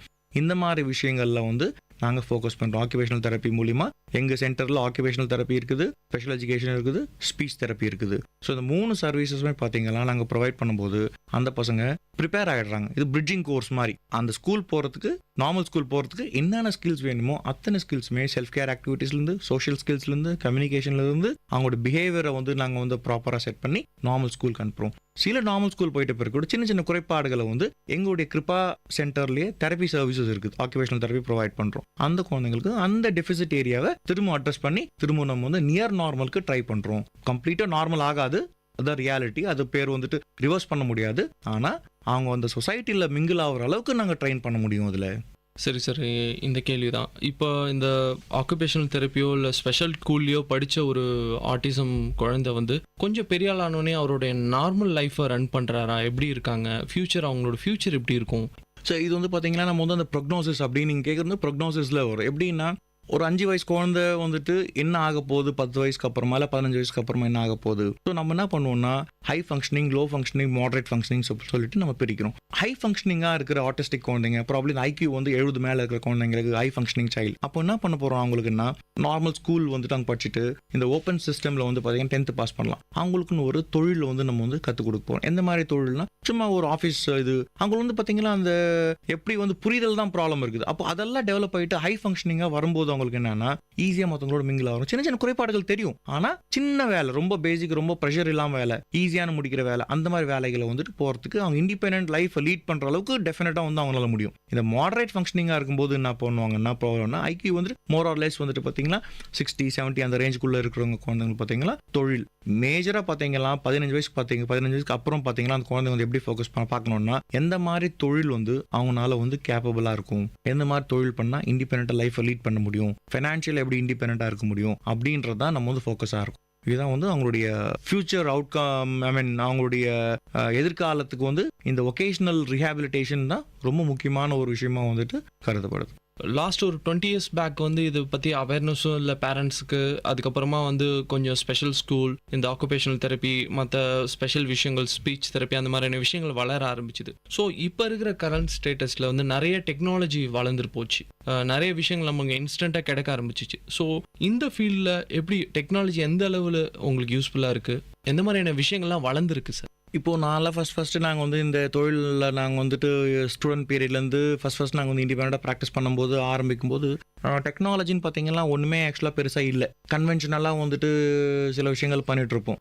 இப்போது இந்த 15 வருஷத்தில் பார்த்தீங்கன்னா நிறைய சேஞ்சஸ். நீங்கள் கேட்ட மாதிரி டெக்னாலஜி ரீதியில் எங்களுக்கான சேஞ்சஸ் பார்த்தீங்கன்னா எங்கள் சென்டர்ஸில் நாங்கள் வந்து வர்ச்சுவல் ரீஹாபிலிட்டேஷன் சொல்லிட்டு ஒன்று வச்சுருக்கோம். வர்ச்சுவல் ரீஹாபிலிட்டேஷன் அப்படின்னா ஒரு வர்ச்சுவல் என்விரான்மெண்ட், அதாவது செயற்கையாக ஒரு ப்ரொஜெக்டரில் ஒரு என்விரான்மெண்ட்டை கிரியேட் பண்ணுவோம். அந்த வர்ச்சுவல் என்விரான்மெண்ட்டில் ஒரு கேமரா வந்து வச்சுருப்போம் அந்த டிவி மேலே. அந்த கேமரா வந்து எங்கள் மூமெண்ட்ஸ் எல்லாம் எடுத்து அந்த குழந்தை இமேஜ் வந்து அந்த வர்ச்சுவல் என்விரான்மெண்ட்டில் வச்சிரும். வச்ச உடனே அந்த குழந்தைங்க என்னென்னலாம் இங்கே மூவ் பண்ணுறாங்களோ அந்த மூமெண்ட்லாம் அந்த குழந்தைங்க வந்துட்டு பார்க்குறாங்க. அது பார்க்கும்போது என்ன ஆகும்னா அவங்களுக்கான ஃபீட்பேக், நான் மூவ் பண்ணுறேன், ஒரு மாங்காய் மரம் இருக்கும், அந்த மாங்காய் மரத்தில் மாங்காங்கெல்லாம் பறிக்கிற மாதிரி ஒரு கேம் இருக்கும். ஸோ அவங்க கையை வச்சு இந்த ஆக்ஷன் சும்மா ஆக்ஷன் பண்ணும்போது அந்த மாங்காய் எல்லாம் இவங்க கை வச்சோடனே மாங்காய் வந்துட்டு கையில் வந்துடும். அந்த ஃபீட்பேக்னால அவங்க திரும்ப விஷயத்த பண்ணும்போது அவங்களுக்கான சென்சரி மோட்டார் பிளேன்னு சொல்லுவோம். என்ன நான் மாங்காய் பாய்க்கிறேன், மாங்காய் கையில் வருது, அந்த மாதிரி விஷயம் காம்பனண்ட், அந்த ஒரு பிளே டெவலப்மெண்ட் வரும். இந்த மாதிரி நிறைய கேம்ஸ் இருக்கு. இந்த இன்டராக்டிவ் கேம்ஸ் இருக்கு பார்த்தீங்களா, இந்த இன்டராக்டிவ் கேம்ஸ் தான் வர்ச்சுவல் ரீஹாபிலிட்டேஷன். இந்த இன்டராக்டிவ் கேம்ஸ்ல இருந்து அந்த குழந்தைங்களை ஸ்லோவா ரியல் லைஃப் பிளேல வந்து நம்ம இன்கார்பரேட் பண்ணோம்னா அந்த குழந்தைங்களோட டெவலப்மெண்ட் பார்த்தீங்கன்னா ரொம்ப அதிகமாக இருக்கும். இதெல்லாம் இப்போ மாடர்ன் டெக்னாலஜி, இந்த இன்டராக்டிவ் மெட்ரோனாம், வர்ச்சுவல் ரீஹாபிலிட்டேஷன் அப்படின்ற விஷயங்கள்லாம் மாடர்ன் டெக்னாலஜி தெரபிஸ். இதெல்லாம் யூஸ்ஃபுல்லாக இருக்குது, கண்டிப்பாக ரொம்ப யூஸ்ஃபுல்லாக இருக்குது. சரி சார், அடுத்த கேள்வி பார்த்தீங்கன்னா, இந்த ஆட்டிசம் வந்து ஒரு பரவக்கூடிய நோய் கிடையாது கண்டிப்பாக. ஸோ சொசைட்டி எந்த மாதிரியான இன்புட் கொடுக்கணும்? இப்போ வந்து ஒரு ஆட்டிசம் உள்ள குறைபாடு உள்ள குழந்தைகிட்ட போயிட்டு நார்மலாக இருக்கிற குழந்தைய வந்து அந்த பேரண்ட்ஸ் விளையாட வர்றதில்ல, நீ அவங்ககிட்ட போகாத, அவங்ககிட்ட விளையாடாதன்னு சொல்லிட்டு சொசைட்டியாக ஒரு மக்கள் வந்து எந்த மாதிரியான அவேர்னஸ் கொடுத்து ஒரு குழந்தைய அவனோட பழக விடணும், அந்த ஆட்டோமேட்டிக்காக வந்து அவன் நார்மலுக்கான வருவதற்கான வாய்ப்புகள் அதிகம். ஸோ அந்த மக்கள்கிட்ட அந்த மாதிரி அவேர்னஸ் எப்படி இருக்கணும்? உங்கள் பாயிண்ட் ஆஃப் வியூவில் பற்றி சொல்லுங்கள் சார். நீங்கள் கேட்டது பார்த்தீங்கன்னா ரொம்ப ரொம்ப ரொம்ப வேலிட். இப்போ நாங்கள் என்னதான் தெரப்பி வந்து பண்ணி கொடுத்தாலுமே, என்னதான் நாங்கள் எங்ககிட்ட தெரப்பி சென்டர்ஸ்ங்க வரும்போது பார்த்தீங்கன்னா ஒரு 3/4 மணி நேரம் 1 மணி நேரம் தான் நம்ம தெரப்பி கொடுக்க முடியும். ஸ்கூல்னு வரும்போது ஒரு 5 hours 3 to 5 hours தான் குழந்தைங்க வந்து ஸ்கூலில் இருக்க முடியும். ரெஸ்ட் ஆஃப் த டைம் பார்த்தீங்கன்னா அந்த குழந்தைங்க ஃபேமிலியில் இருக்கணும், அப்புறம் சொசைட்டியில் இருக்கணும். இந்த சோஷியல் ஸ்டிக்மானுக்கு பார்த்தீங்கன்னா அது ரொம்ப ரொம்ப ஒரு மோசமான விஷயம் அது. பட் ஆனால் எல்லா கண்டிஷனில் ஆட்டிசம் இல்லை, எல்லா விதமான கண்டிஷன்லையும் பார்த்தீங்கன்னா இந்த சோஷியல் ஸ்டிக்மா வந்து எல்லாருக்குமே இருக்குது. ஸோ ஜனங்களுக்கு வந்துட்டு இந்த அவேர்னஸ், ஆட்டிசம்ன்றது தொட்டா வந்துடாது. எப்படி வந்து ஹெச்ஐவிக்கு வந்துட்டு எவ்வளோ அதிகமாக வந்து டிவியில் வந்துட்டு ஆட் கொடுக்குறாங்க, தொட்டா வந்துடாது, அந்த மாதிரி விஷயங்கள்லாம், அந்த மாதிரி விஷயங்கள் ஆட்டிசம்க்கும் வரணும். இந்த ஆட்டிசம் பாதித்த குழந்தைங்க வந்துட்டு நார்மல் ஸ்கூலில் வந்து படிக்கும்போது மற்ற பசங்க இந்த பசங்க பிஹேவியர் பார்த்து எடுத்துக்க மாட்டாங்க. அவங்கள பேரண்ட்ஸ் நார்மல் ஸ்கூலில் படிக்கிற நார்மல் பேரண்ட்ஸுடைய பேரண்ட்ஸ்க்கு வந்துட்டு நம்ம வந்து ஸ்கூலோ இல்லை வந்துட்டு ஒரு தன்னார்வ தொண்டு நிறுவனமோ ஒரு கேம்ப் மாதிரி கண்டக்ட் பண்ணி உங்களுக்கு வந்து அவேர்னஸை கொண்டு போகணும். அதாவது நார்மல் குழந்தைங்க கிட்ட இருந்து ஆட்டிசம் பாதித்த குழந்தைங்க வந்துட்டு நல்ல விஷயங்கள் வந்து கிரகிச்சுப்பாங்க. கிரகிக்கும் போது உங்களுக்கு தெரியாம உங்களுடைய கான்ட்ரிபியூஷன் அந்த குழந்தைங்களுக்கு வந்துட்டு ரொம்ப உதவியா இருக்கும். ஸோ அந்த குழந்தை வெளியே வரத்துக்கு அவங்களுடைய கான்ட்ரிபியூஷன் எவ்வளோ இருக்குது அப்படின்னு அவங்களை என்கரேஜ் பண்ணணும். அது வந்து பார்த்தீங்கன்னா எங்களை மாதிரி இண்டிபெண்டாக வந்துட்டு ஒரு தெரப்பி சென்டர் வச்சுன்னா யாரும் வந்து கேட்க மாட்டாங்க. ஏன் கேட்க மாட்டாங்கன்னா நாங்கள் தெரப்பி சென்டர் பண்ணுறோம். ஆனால் ஒரு தன்னார்வ பெரிய லெவலில் இந்த அவேர்னஸ் ப்ரோக்ராம் வந்து கொண்டு போனாங்கன்னா ரொம்ப நல்லா இருக்கும். அந்த சோஷியல் ஸ்டிக்மாவை பிரேக் பண்ணுறது, அந்த குழந்தைகளை ஒதுக்கி வைக்காம இருந்தாலே அதுவே இன்க்ளூசிவ். அந்த இன்க்ளூசிவ்னஸ் தான் வந்து நான் வந்துட்டு கடந்த ஒரு 10 வருஷமா அந்த இன்க்ளூசிவ்னஸ் பற்றி தான் நிறைய பேர்கிட்ட பேசுகிறேன். என்னுடைய ஸ்கூல் கூட பார்த்தீங்கன்னா இந்த குழந்தைக்கு அந்த ப்ரீ பிரைமரிலாம் ஹெல்ப் பண்ணுறேன். அதனால செகண்டரிக்கு போகல. ஏன்னா ஸ்பெஷல் ஸ்கூலில் ரெஸ்ட்ரிக்ட் ஆகக்கூடாது, அவங்க வந்து நார்மல் ஸ்கூல் போகணும். நார்மல் ஸ்கூல் போகிறதுக்கு எதெல்லாம் நம்ம ஸ்கில்ஸ் ஒர்க் பண்ணுமோ அந்த ஸ்கில்ஸ் எல்லாம் எங்கள் சென்டரில் வந்து அந்த ப்ரீ பிரைமரி ப்ரோக்ராம்லையோ தெரப்பி சென்டர்ஸ்லையோ நாங்கள் வந்து ஃபோக்கஸ் பண்ணுறோம் ஜாஸ்தி. ரொம்ப நல்ல விஷயம் பண்ணுறீங்க. இந்த கேள்வி பார்த்தீங்கன்னா, இப்போ இந்த ஸ்பெஷல் ஸ்கூல் அது மட்டும் இல்லாமல் உங்களோட related subject related occupational therapy, so அந்த மாதிரியான ஃபீல்டை சூஸ் பண்ணணும், இந்த ஸ்பெஷல் ஸ்கூலுக்கு வரணும், ஒரு சர்வீஸ் மோட்டிவோட பண்ணணும். ஜாப் ஃபீல்டு வேற ஆஸ் வெல் அஸ் இதில் வந்து ஒரு சர்வீஸ் கண்டிப்பாக இருக்குது இதில். ஸோ இந்த ஃபீல்டுக்கு வரணும், தெரப்பி அந்த மாதிரியான விஷயங்களை கற்றுக்கணும். ஸோ இதில் இருக்கிற ஃபியூச்சர் பற்றி கொஞ்சம் சொல்ல முடியுமா சார்? இந்த ஃபீல்டை பற்றி கொஞ்சம் சொல்ல முடியுமா? இப்போ நாங்கள் பண்ணது இந்த கோர்ஸ் பேர் பார்த்தீங்கன்னா ஆக்குபேஷனல் தெரப்பி டிசிப்ளின். இதுக்கு தமிழ்நாட்டில் பார்த்து இந்தியா ஃபுல்லாக இந்த கோர்ஸ்க்கான காலேஜஸ் எல்லா இடத்துல யூஜி இருக்குது, பிஜி இருக்குது, பிஹெச்டி எல்லாம் இருக்குது. தமிழ்நாடை பொறுத்த வரைக்கும் government Tamil Nadu MGR medical university கீழே வந்துட்டு பிஓடி அப்படின்னு சொல்லிட்டு ஒரு கோர்ஸ் இருக்குது யூஜியில், பேச்சுலர்ஸ் இன் ஆக்குபேஷனல் தெரப்பி. அது எங்கெங்கெல்லாம் இருக்குது அப்படின்னு நீங்கள் பார்த்தீங்கன்னா, நான் படித்தது வந்து கோயம்புத்தூர், அங்கே கோவை மெடிக்கல் காலேஜ் ஒன்று இருக்குது, வேலூரில் சிஎம்சி இருக்குது, மெட்ராஸில் இது மாதிரி வந்து ஃபியூ காலேஜஸ் வந்துட்டு இருக்குது. கவர்மெண்ட்டில் இந்த காலேஜஸ் வந்து இன்னும் ஸ்டார்ட் பண்ணல. அந்த ஸ்டார்ட் பண்ணுறதுக்காக தான் தமிழ்நாடு ஆக்குபேஷனல் தெரப்பி அசோசியேஷன், இப்போ நான் வெல்லூர் டிஸ்ட்ரிக்ட் கோஆர்டினேட்டராக இருக்கேன். அந்த தமிழ்நாடு ஆக்குபேஷனல் தெரப்பிஸ் அசோசியேஷன் இருக்குது பார்த்தீங்களா, அவங்க வந்து ஸ்டெப் எடுத்துன்னு கவர்மெண்ட்டில் வந்து ஆரம்பிக்கிறதுக்கான சில ஸ்டெப்ஸ் எல்லாம் எடுத்துகிட்டு இருக்காங்க. இது ஒன்று. ரெண்டாவது பார்த்தீங்கன்னா இவங்களுடைய ஸ்கோப் ஆஃப் ப்ராக்டிஸ் பார்த்தீங்கன்னா நாட் ஒன்லி ரிலேட்டட் டு சின்ன குழந்தைங்க. இந்த ஏரியா ஆஃப் இன்டர்வென்ஷன் எங்களுது பார்த்தீங்கன்னா ரொம்ப வாஸ்ட். பெரியவங்களுக்கு, வயசானவங்களுக்கு, சின்னவங்களுக்கு எல்லாமே யூஸ் பண்ணுறோம். Not only related to autism, hand writing problem, stroke ஆகிட்டா ஸ்ட்ரோக் எப்படி நியூராலஜிக்கல் அவுட்கம் எப்படி வந்து அவங்களுக்கு வந்துட்டு தெரப்பி கொடுத்து கை காலில் அசை வைக்கிறது அப்படின்னு கற்றுக் கொடுக்குறோம். இந்த பேர்ன்ஸ் எல்லாம் ஆகிடுது, ஹேண்ட் டெண்டான் இன்ஜுரின்னு சொல்லுவாங்க. டெண்டான் இன்ஜுரிஸ்னா ஒரு இண்டஸ்ட்ரியில் வேலை பண்ணும்போது தெரியாம மிஷின்குள்ளே கை விடுறது, அந்த டெண்டான்ஸ் கட் ஆகிட்ட பிறகு அதுக்கு வந்து ஸ்ப்ளிண்டிங் அப்படின்னு சொல்லிட்டு போட்டு ஒரு மூமெண்ட்டை என்கரேஜ் பண்ணுறது, ஹேண்ட் ட்ரைனிங் அப்படின்னு சொல்லிட்டு எல்லாம் இருக்குது. ஸோ இந்த மாதிரி இந்த டிசிப்ளினுடைய ஏரியாஸ் பார்த்தீங்கன்னா ரொம்ப வாஸ்ட் ஏரியாஸ் எல்லாம் இருக்குது.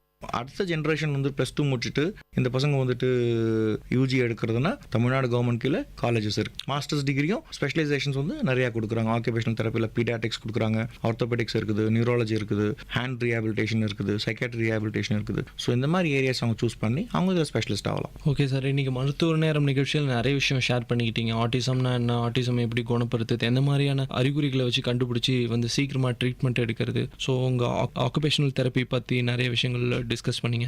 நிகழ்ச்சியில் கலந்துக்கிட்டதுக்கு விஐடி பண்பலை சார்பாக உங்களுக்கு நன்றிகளை தெரிவிச்சுக்கிறோம் சார். ரொம்ப நன்றிங்க. நேயர்கள் இதுவரை கேட்டது பல்வேறு மருத்துவ துறைகளில் இருந்து தேர்ச்சி பெற்ற மருத்துவர்களுடன் கலந்துரையாடல்.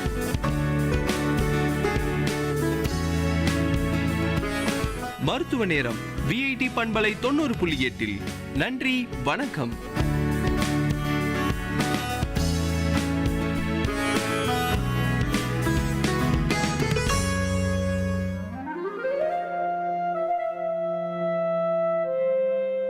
It's story time.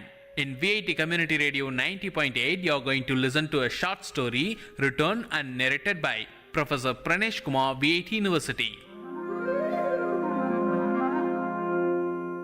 Title of the story: The Changes of Time. Time, the fastest and cruelest magician, did not spare her. I gazed at her for a long time. Mashing beetle leaf, preparing pan, she did not notice me. With great seriousness and much care, she opened a small box lying beside her. From it, she took a polythene bag and carefully unwinded it, took out a pinch of tobacco and crushed it along with other ingredients. 70% of her hair has lost its color. My curiosity about her grew more and more. As I sat there, inhaling the fresh smell of pan, I must talk to her, I said to myself.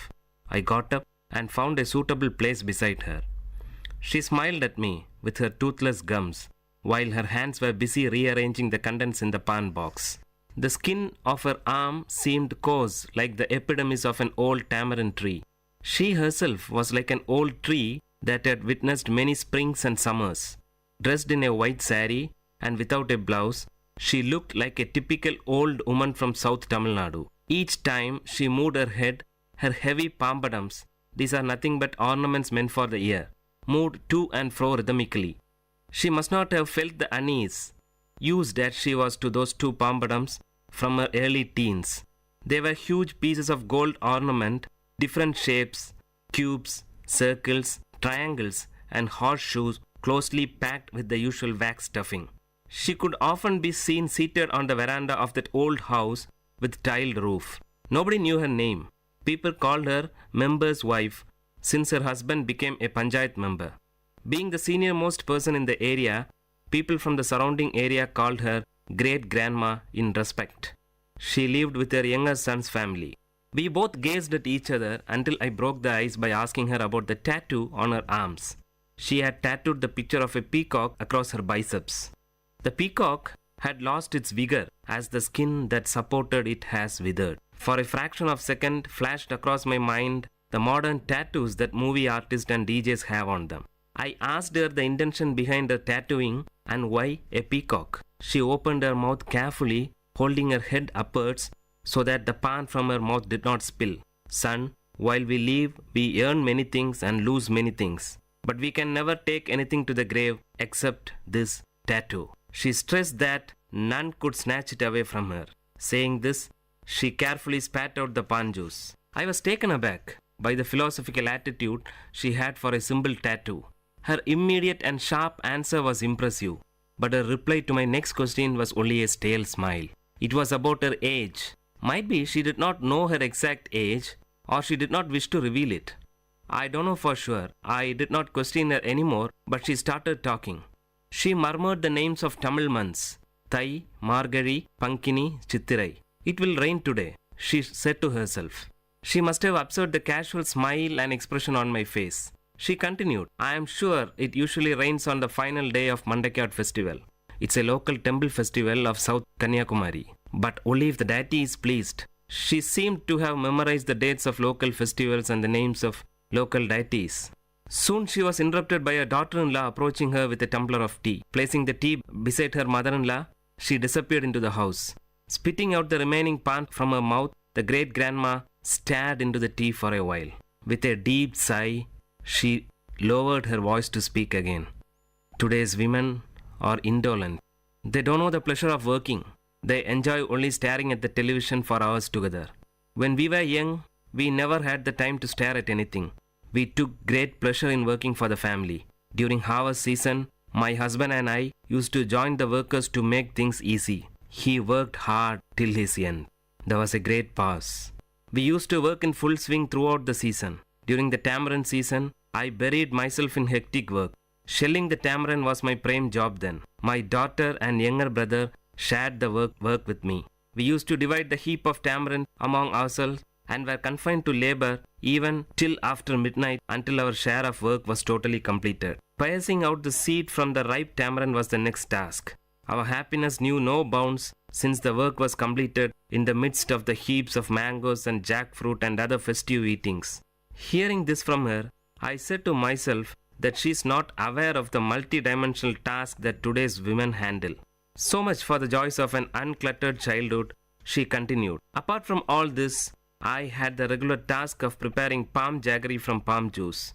Early in the morning before dawn, palm tree climbers would collect palm juice from the small pots tied to the treetop. Those climbers would howl and shriek from the treetop to convey the message that their work was done.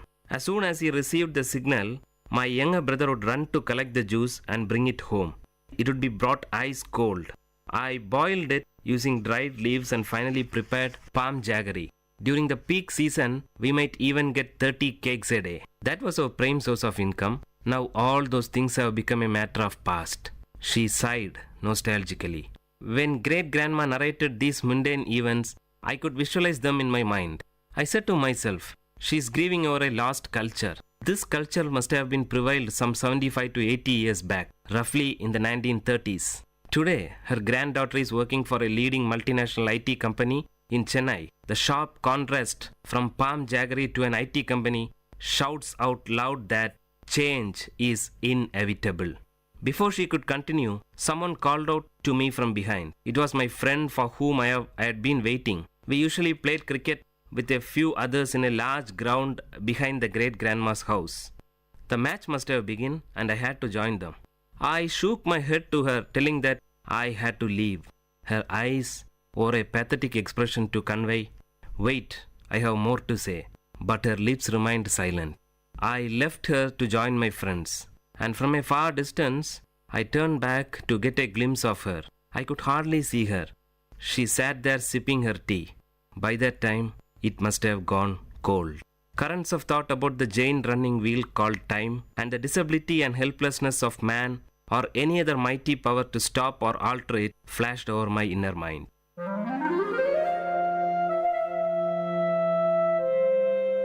Dear listeners, you had listened to a short story written and narrated by Professor Pranesh Kumar, VIT University, in VIT Community Radio 90.8.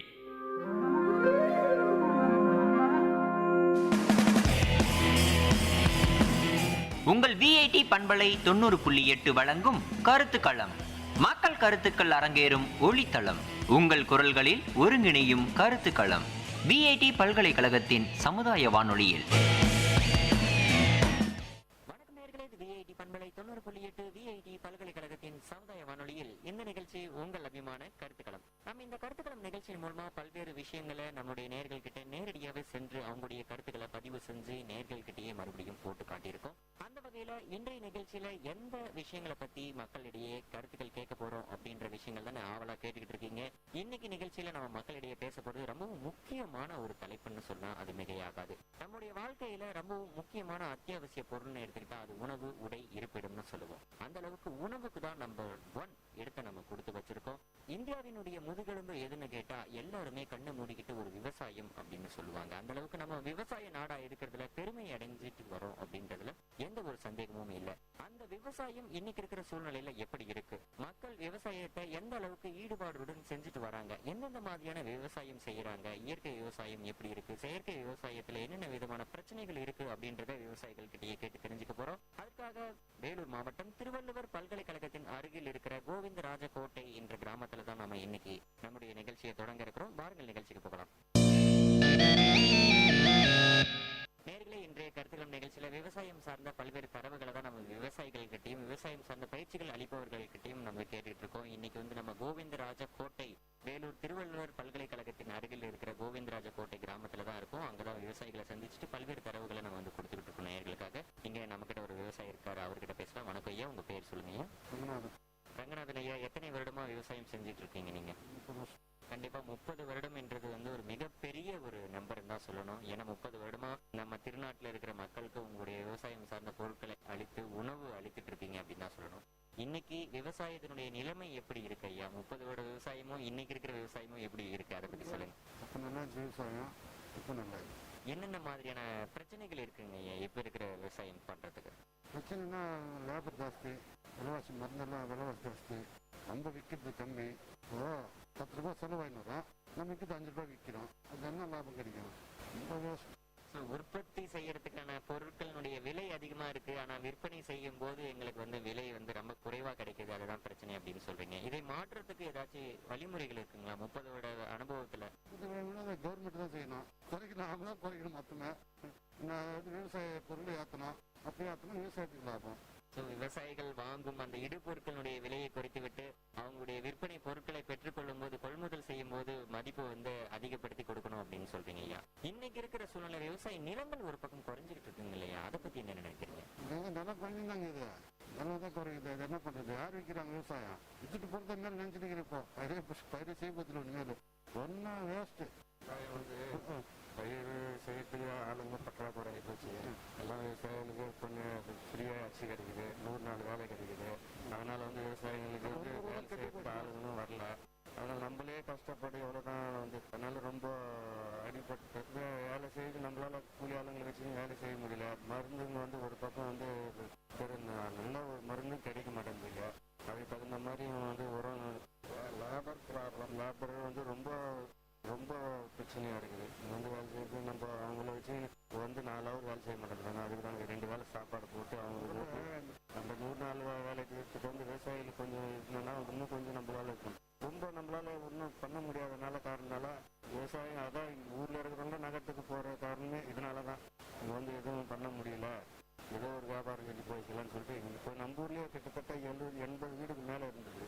இப்போ வந்து 30 வீடுக்கு வந்துச்சு. பாதிக்கு மேல குறைஞ்சி போச்சு நம்ம ஊர்ல. ஆனா எல்லாருமே காலி பண்ணி போயிட்டாங்க. ஏதோ கொஞ்சம் இருந்தா இன்னைக்கு நாளைக்கு சரியாகும், நாளைக்கு சரியாகும், சரி ஏதோ பார்க்கலான்னு நம்மளால போக முடியாத காரணனால நம்ம ஏதோ ஒன்று கொஞ்சமா பயிர் வச்சுக்கிட்டு இப்போ நம்மளுக்கு நிலம் இருக்கு. நம்மளால முடியாதனால 2 இடத்துல வாரத்துக்கே விட்டேன். என்னால முடியல, இந்த ஆளுங்களை வச்சுன்னு இது பண்ணி சமாளிக்கிறதுக்கு முடியல. உரங்களை வாங்கி செலவு உண்மையே சொல்றேன், தண்ணீர் விட்டு ஆயிரம் கூட நம்ம போடுற முதலீடு வந்து 1 ரூபாய் போடுறோம்னா 4 நாள் தான் நம்மள வந்து சேர்த்து 30 ரூபாய் வந்து நம்மளால எடுக்க முடியல. கண்டிப்பா வருத்தம் அளிக்கக்கூடியதான் சரி இருக்கு. கண்டிப்பா விவசாயம் செய்யறதுக்கான ஆட்கள் குறைவு அப்படின்னு சொல்றீங்க. ஏதாச்சும் செயற்கை கருவிகளை கொண்டு விவசாயம் செய்ய முடியுமா? வாய்ப்பு இருக்குங்களா? நான் தெரியாம கேட்கிறவங்க கிட்ட.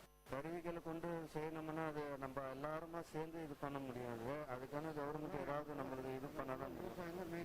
சப்போஸ் நம்ம திடீர்னு போயிட்டு நம்ம ஒரு ஆள் போய் இது பண்ணணும்னா நம்மளுக்கு அது ஒரு திறமை நமக்கு இது பண்ண முடியாது.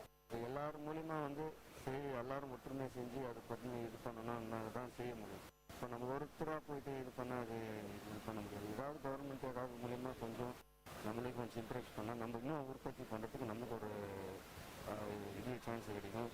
கண்டிப்பா நல்ல ஊக்குவிப்பு வந்து நமக்கு இருந்தா ஊக்குவித்தால் ஊக்குவிப்பவன் தேர்க்குவிப்பான் அப்படின்னு சொல்லிட்டு ஒரு பழமொழியும் இருக்கு. அந்த அளவுக்கு நீங்க சொல்றது உண்மைதான். இதை தவிர்த்து, அதாவது ஆட்கள் பிரச்சனையை தவிர்த்து நீர் பிரச்சனை மற்ற மாதிரியான பிரச்சனைகள் ஏதாச்சும் இருக்குங்களா விவசாயம் பண்றதுக்கு? தண்ணி பிரச்சனை இருக்கு. இப்போத்துக்கு கொஞ்சம் தண்ணி பிரச்சனை இல்லை. ஆனா அந்த தண்ணி பிரச்சனை இருக்கும்போது ஏதோ கொஞ்சம் இந்த உளுந்து இந்த பாரிசு வேர்க்கடலை அந்த மாதிரி அந்த காலத்துக்கு அந்த மாதிரி போட்டோம்னா ஓரளவுக்கு இந்த மழை பெஞ்சனால நிறைய மழை பெஞ்சனால ஏரிங்க எல்லாம் ரொம்ப இருக்கு. அதனால வந்து ஆளுங்களும் பற்றாக்குறை ஆகி போச்சு. அது கொஞ்சம் அவங்க அந்த இந்த 100 நாள் வேலை திட்டத்தினால இது சிம்பிளான பயிர் வைக்கணும்னா கொஞ்சம் நம்மளே பார்க்கணும். ஆனால் கொஞ்சம் கடமான விளைச்சல் வரணும்னு சொல்லிட்டு பயிர் வைக்கணும்னாவா. ஆனால் ஆளுங்க இப்போ நிறைய பக்கபலம் இருந்தாலும் அது பண்ண முடியும். அது என்னென்ன மாதிரியான பயிர்கள் எல்லாம் இப்போ நீங்கள் வச்சுட்டு வரீங்க? நாங்கள் வேர்க்கடலை போட்டிருக்கோம், உளுந்து, சோளம், நெல், காய்கறிகள் எல்லாம் வைக்கணும். பீன்ஸு, அவரைக்காய், பாவக்காய், இந்த மாதிரி சுரக்காய் இதெல்லாம் கூட பயிர் வைக்கிறோம். ஆனால் அதுக்கெல்லாம் தகுந்த ஒரு விலை இல்லாத நிர்ணயம் இல்லாதனால தான் நம்ம அதை அடிக்கடிக்கு சந்தைக்கு தான் போடுறோம். ஏதோ அவங்க கேட்குற வரைக்கும் நம்ம பண்ணிட்டு வர்றதுனால ஏதோ ஒன்று நம்ம பொழப்பு போயிட்டு இருக்கு. மாடு இருக்கு, மாடு வச்சுக்கிட்டு அது பால் ஊற்றி கறந்து ஊற்றிட்டு அது இதில் போயின்னு இருக்கணும். ஆனால் விவசாயம் வந்து முழு திருப்தியோட விவசாயம் பண்ணுற இது இல்லாம போயிடுச்சு. இப்போ விவசாயம் வந்து முழு திருப்தியாக செய்யணும்னாக்கா அதுக்கான சலுகைகள் ஏதாவது கொஞ்சம் உற்சாகமும் கொஞ்சம் மனசு நிறைவாக இருக்கும். ஆனால் அது இல்லாத போயிருந்தால ஒரு நேரத்தில் நல்லா எனக்கு தெரிஞ்ச ஒரு நேரத்தில் நல்லா விவசாயம் பண்ணக்கூடிய ஒரு இதுதான் நானும் இருந்தேன். ஆனால் இப்போ வந்து கொஞ்சம் ஒரு 10 வருஷத்துக்கு மேலாவே வந்து விவசாயமே பயிர் வைக்கணுன்ற ஒரு மனசே விட்டு போச்சு.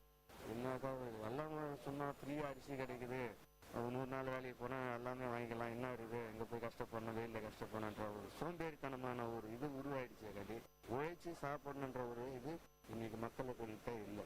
கண்டிப்பா நீங்க பேசுறத கேட்கும்போது கண்டிப்பா எனக்கு ரொம்ப வருத்தமா தான் இருக்கு. காலையில தூங்கி எழுந்திரிச்ச உடனே அனைவருமே இந்த டீ, காஃபி, பால் குடிக்கிறோம், அதனுடைய உற்பத்தி பண்ற விவசாயி, அதுக்கப்புறம் டிஃபன் சாப்பிட்றோம், லஞ்ச் சாப்பிட்றோம், டின்னர் சாப்பிட்றோம், இப்படி வாழ்க்கை தான் நகரத்தில் இருக்கிறவங்களுக்கு போயிட்டு இருக்கு. ஆனா அதை உற்பத்தி பண்ற விவசாயி எவ்வளவு பிரச்சனைகளுக்கு ஆளாக்கப்படுறாரு அப்படின்றத நீங்க பேசும்போது இருந்து எங்களுக்கு தெரிய வருது சார். கண்டிப்பா இதை சார்ந்த விவசாயங்கள் மேற்படி வளர்ந்தாதான் சமுதாயமும் அடுத்த தலைமுறையும் வந்து நல்லபடியா இருக்க முடியும் அப்படின்றத நான் தெரிவிச்சுக்கிறேன். வந்து நம்ம அன்னைக்கு வந்து நான் கூழ் களியெல்லாம் சாப்பிடுவேன், நல்லா ரொம்ப ஆரோக்கியமாக இதுவாக இருந்துச்சு. எங்கள் வீட்டில் எங்கள் அப்பா எங்கள் அம்மாலாம் கூழ் களி அந்த மாதிரி சாப்பிட்டு நல்லா 2 மூட்டை களியானா கூட சாப்பிடுவேன் நாங்கள்.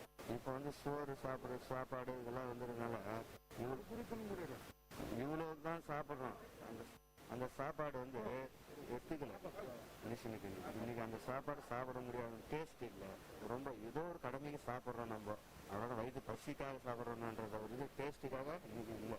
என்னென்னோ பல வெரைட்டிகள் ஆகி போச்சு கதி. ஆனால் இருந்தாலும் அன்னைக்குடைய ஃபுட்டு வந்து இன்னைக்கு சாப்பிட முடியல மனுஷனால.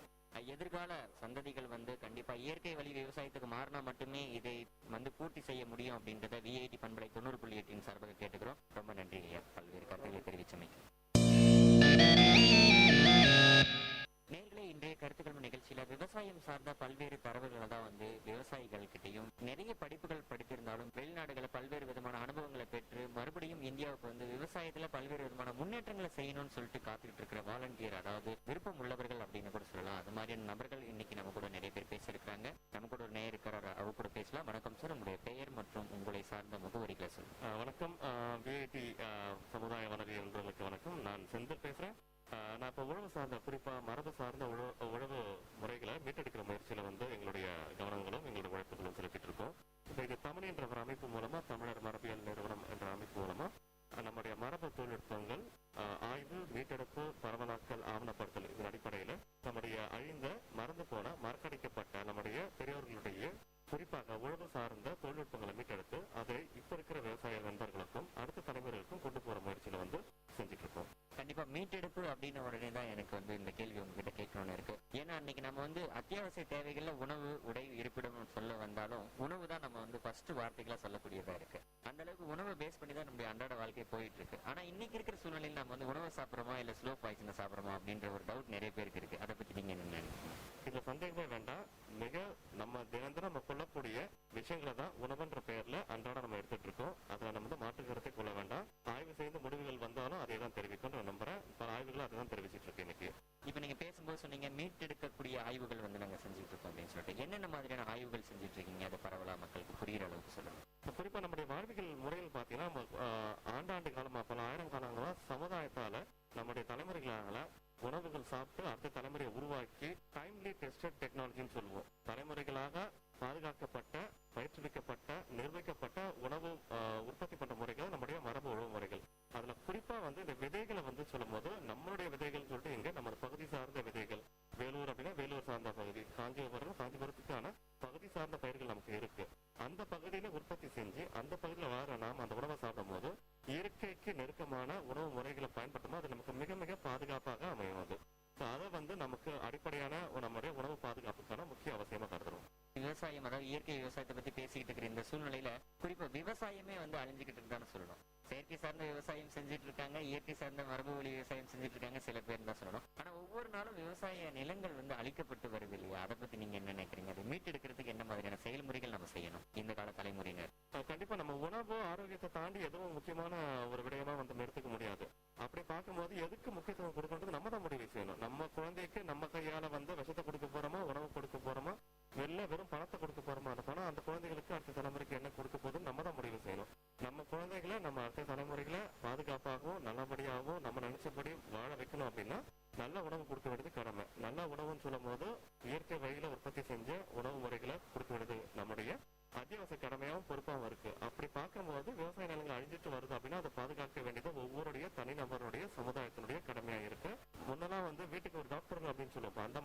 இதை மீட்டெடுக்கிறதுக்கு வீட்டுக்கு ஒரு விவசாயம் வந்து நம்ம தத்தெடுக்கணும்.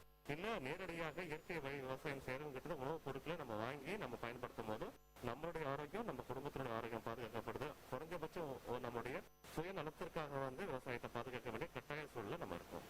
உங்களுடைய விவசாய முறைகள் பத்தியும் நீங்க எப்படி விவசாயம் செஞ்சுட்டு இருக்கீங்க?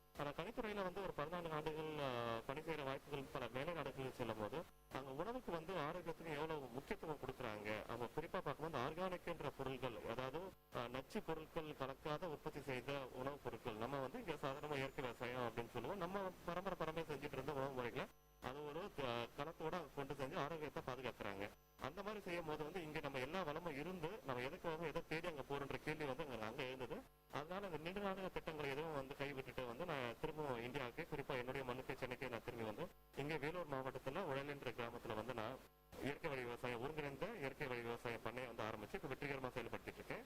அதோட எங்க நண்பர்கள் சார்ந்த இது வரைக்கும் வந்து கிட்டத்தட்ட ஒரு கைத்துறையில 20ல இருந்து 50 மேற்பட்ட நபர்கள் வந்து வெற்றிகரமா விவசாயம் பண்றதுக்கான அனைத்து உதவிகளும் வழிகாட்டுதலும் கொடுத்துட்டு இருக்கோம்.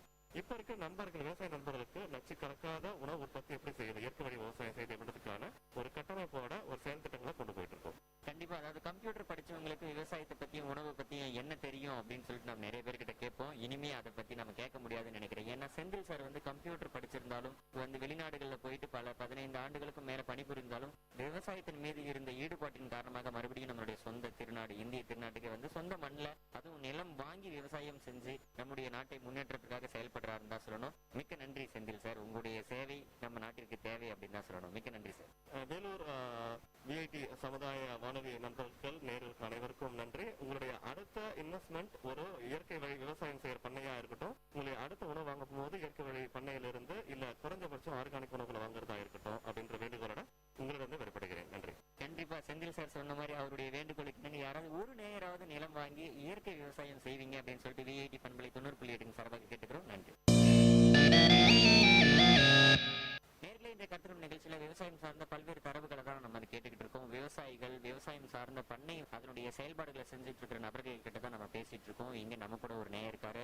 அசோலா பாலகிருஷ்ணன் அப்படின்னு சொன்னாவே வேலூர்ல பரவலா எல்லா விவசாயிகளுக்குமே தெரியும். அந்த அளவுக்கு இயற்கை விவசாயின்னு கூட தான் சொல்லலாம் இவரை பற்றி. அவர்கிட்ட தான் பேசிருக்கிறோம். வணக்கம் ஐயா. வணக்கம். விஐடி கம்யூனிட்டி ரேடியோவின் சார்பாக உங்களை கருத்துக்கள் நிகழ்ச்சிக்கு வரவேற்கிறோம். விவசாயம் அப்படின்னு சொன்ன உடனே எல்லாருடைய மனசுலயும் வந்து ஒரு சந்தோஷமான ஒரு விஷயம் தான். ஆனா இன்னைக்கு இருக்கிற சூழ்நிலையில அது வந்து ஒரு கேள்விக்குறியான ஒரு விஷயமா மாறிக்கிட்டு இருக்கு இல்லையா? அதை பத்தி உங்களுடைய கருத்து என்ன? விவசாயன்றது வந்து அனைவருக்கும் வந்து முக்கியத்துவம் என்னன்னு கேட்டீங்கன்னாக்கா உணவளிக்கிறதுனால விவசாயியை பார்த்து எல்லாரும் சந்தோஷப்படுறாங்க. மற்றபடி நீங்க ஒரு பல்கலைக்கழகத்திலையோ இல்லை ஒரு அதிகாரியாவோ இருந்தாக்க உணவளிக்க முடியுமாங்களாக அந்த உணவு கொடுக்குறோன்னே விவசாயம் தானே. அதனால அந்த விவசாயியை பார்த்தால் மதிப்பு கொடுத்து பேசுறதுக்கு, மகிழ்ச்சி அடைகிறதுக்கு மக்களுக்கு ஒரு சந்தர்ப்பம். விவசாயம் இல்லைனாக்க மகிழ்ச்சி அடைய முடியாது. அதனால இந்த விவசாயம் வந்து நல்ல விவசாயமா இருக்கணும். எப்படி இருக்கணும்னு கேட்டீங்கன்னாக்கா முதியோர்கள் செய்த விவசாயமா இருக்கணும், இயற்கை வழி விவசாயமா இருக்கணும். அந்த இயற்கை வழி விவசாயம் இருந்தால்தான் நஞ்சில்லா உணவை உங்களை மாதிரி வாழைப்பிள்ளைகளுக்கு கொடுத்து உங்களுடைய வாழ்க்கை தரமும் உடல் வலிமையும் இருந்து மக்களுக்கு தொண்டாடுறதுக்கு உங்களுக்கு இருக்கும். ஏன்னா இன்னைக்கு இருக்கிற விவசாயத்துல வந்து ஆசை அதிகமானதுனால, ஆசைன்றது எல்லோருக்கும் இருக்கு. ஆனால் வெளிநாட்டினுடைய நிறுவனங்கள் பேராசையை நம்ம விவசாயிகிட்ட மத்தியில வந்து கொண்டாண்டாங்க. ஆசைன்றது வேற, பேராசைன்றது வேற. அந்த பேராசையினால இன்னைக்கு வெளிநாட்டினுடைய உப்புகளை இந்த தாய் மண்ணுக்கு இட்டதுனால தாய் மண் மாடாகி ஆகினால உணவு வந்து உற்பத்தியில அதிகமானாலும் சத்து இல்லாத உணவா ஆயிப்போச்சு. கண்டிப்பா நீங்க சொல்றது எல்லாமே ரொம்ப முக்கியமான கேள்விகள் தான். நீங்க கேட்கிற கேள்விகளுக்கு இளைஞனா என்னிடம் பதில் இல்லை அப்படின்னு தான் சொல்லணும். முன்னோர்கள் செஞ்ச விவசாயம் ரொம்ப முக்கியமான ஒரு விவசாயம், நல்ல சத்துள்ள ஒரு விவசாயம் அப்படின்னு நீங்க சொன்னீங்க. அது எப்படிங்க இந்த காலத்துல வந்து நம்ம கொண்டு வரது மறுபடியும்? அதனால வந்து கொண்டு வரது வந்து ரொம்ப சுலபமான சமாச்சாரம். விவசாயிகள் வந்து அந்த பேராசையை அகற்றி சந்தைக்கு போகாத விவசாயி வீட்டோடு இருந்தான்னாக்கா விவசாயம் ஆட்டோமேட்டிக்கா இயற்கை விவசாயம் பெருகிடும். காரணம் வந்து சந்தைக்கு போறதுனால்தான் குறைஞ்ச விலைக்கு வாங்கி அவன் வந்து அதுக்கு ஒரு கவர்ச்சிகரமான ஒரு உண்டு பண்ணி நமக்கு அதிக விலை கொடுத்துடலாம். ஏன் இதை வந்து கவர்ச்சியா சாப்பிடணும்னு என்ன ஒண்ணும் கிடையாது. நான் வெஜிடேரியன் சொல்றாங்க இல்லையா, அந்த இறைச்சி சாப்பிடக்கூடிய விவசாயிகள் அதுக்கு முன்னாலே எல்லாமே இருந்தோம். நமக்கு இறைச்சி வேணும்னாக்கா இது கிணத்துல மீன் வளர்ப்போம், குட்டையில மீன் வளர்ப்போம், ஏரியில மீன் இருக்கும், அதை பிடிச்சி வந்து இயற்கையா வர்ற மீனை சாப்பிட்டுருவோம். ஆனா இன்னைக்கு என்ன பண்ணாங்க, செயற்கையா ஒரு குட்டையை வச்சு அதை வளர்க்குறாங்க. அவங்க என்னென்ன போடுறாங்க, தேவையில்லாத சமாச்சாரத்துக்கெல்லாம் போட்டு அந்த மீனை கொண்டாடுறாங்க. அந்த மீனுக்கு என்ன உணவு கொடுக்குறாங்க, 44 கோழியை கொண்டு போய் போடுறாங்க இல்லையா.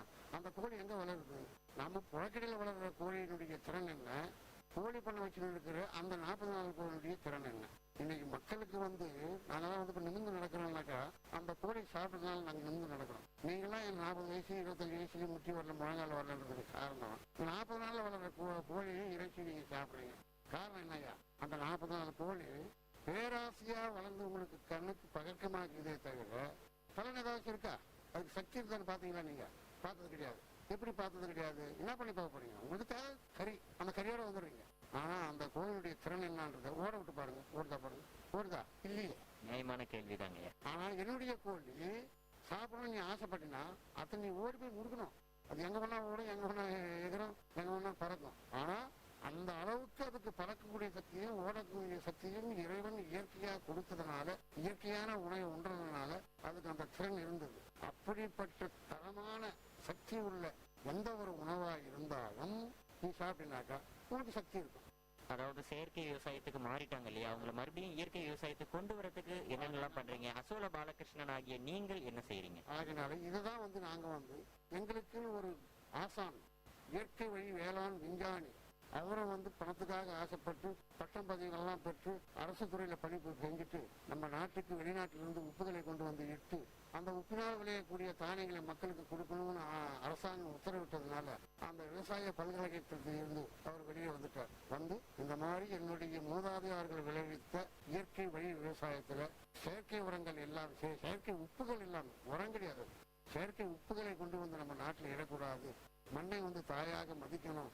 அப்படி இந்த மண்ணை காப்பாற்றுக்கு வந்த வேளாண் நம்மாழ்வார்களுடைய விஞ்ஞானி, அவர்கிட்ட நான் சிஷியனா 8 ஆண்டுகள் அவரை குருவாக ஏற்றுக்கிட்டு அவர்கிட்ட இருக்கிற வித்தைகளை நான் கற்றுக்கிட்டு மக்களுக்கு இருக்கிற கிராமங்கள் தோறும் விவசாயிகளை அணுகி உங்களுடைய விவசாயம் மார்க்கெட்ல விற்கிற விலையை விட அதிகமா கொடுக்குறேன், இந்த மாதிரி பயிர் செய்தீங்கன்னாக்கா இன்னைக்கு செயற்கை உரங்களை உப்புகளை இட்டு நீங்க பயிர் செய்து, பூச்சிக்கொல்லிகளை இட்டு பயிர் செய்து இது 900 ரூபாய்க்கு மூட்டை எடுக்கிறான். ஆனா 25 கிலோ சிப்பத்தை 1100 ரூபாய்க்கு வாங்கி வரீங்களா ஐயா? 75 கிலோ மூட்டையில கிடைக்கக்கூடிய அரிசியினுடைய உற்பத்தி 40 கிலோ. ஆனா நீ 25 கிலோ தானே 1200 ரூபாய் கொடுத்து வாங்கிட்டு வர. ஆனா 75 கிலோ நெல்லை நீ 900 ரூபாய்க்கு கொடுக்குறீங்க.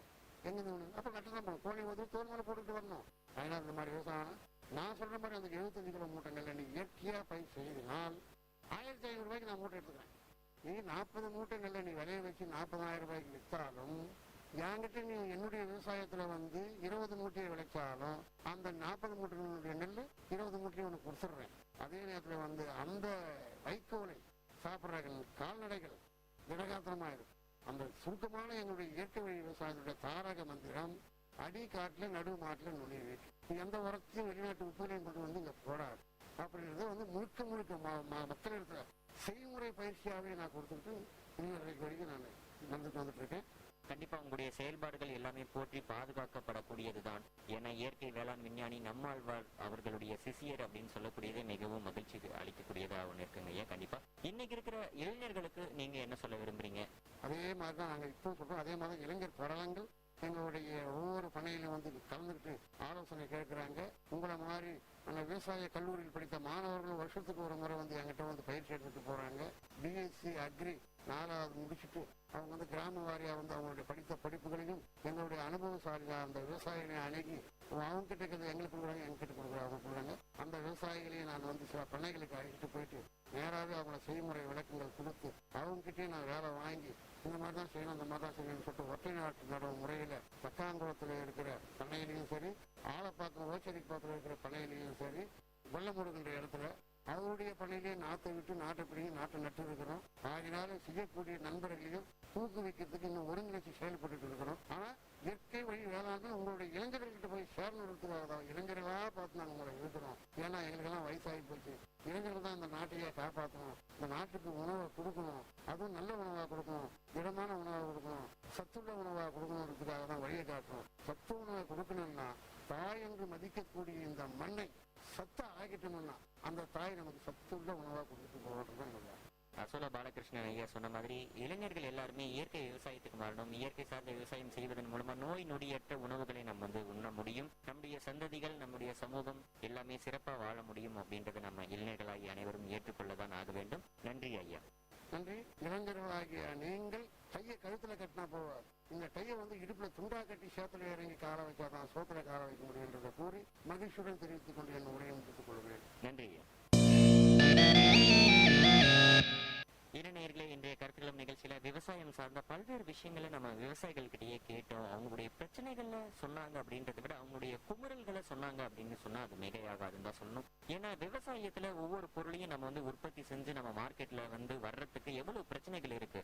ஆனா அதையெல்லாம் தெரிஞ்சுக்காம நம்ம வந்து காலையில தூங்கி எந்திரிச்சதுல இருந்து இரவு மறுபடியும் படுக்கைக்கு போற வரைக்கும் எல்லா உணவு சார்ந்த விஷயங்களும் நம்ம வந்து நேரடியா கடைக்கு போறோம், நம்ம கிட்ட இன்னைக்கு பைசா இருக்கு அப்படின்றதுனால வாங்கி சாப்பிட்டுறோம். ஆனா அது வந்து கடைக்கு வர்றதுக்கு முன்னாடியும் மார்க்கெட்டு வர்றதுக்கு முன்னாடியும் எத்தனை பிரச்சனைகள் இருக்கு அப்படின்ற விஷயங்களை விவசாயிகள் கிட்ட கேட்ட பிறகுதான் நமக்கு தெரிய வருது.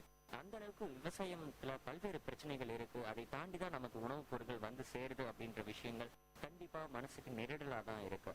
அதனால உணவுப் பொருட்களை தயவு செஞ்சு வேஸ்ட் பண்ணாதீங்க, உணவுப் பொருட்களை மிச்சப்படுத்துங்க, விவசாயத்தை போற்றி பாதுகாக்கணும் அப்படின்னு சொல்லிட்டு விஐடி பல்கலைக்கழகத்தின் சார்பாகவும் விஐடி சமுதாய வானொலி 90.8 சார்பாகவும் கேட்டுக்கொள்கிறோம். உங்களிடமிருந்து விடைபெறுவது உங்கள் கோவிந்தராஜ். இது விஐடி பண்பலை 90.8 விஐடி பல்கலைக்கழகத்தின் சமுதாய வானொலி. நேயர்கள் இதுவரை கேட்டது மக்கள் கருத்துக்கள் அரங்கேறிய கருத்துக்களம் உங்கள் விஐடி பண்பலை 90.8. நன்றி, வணக்கம்.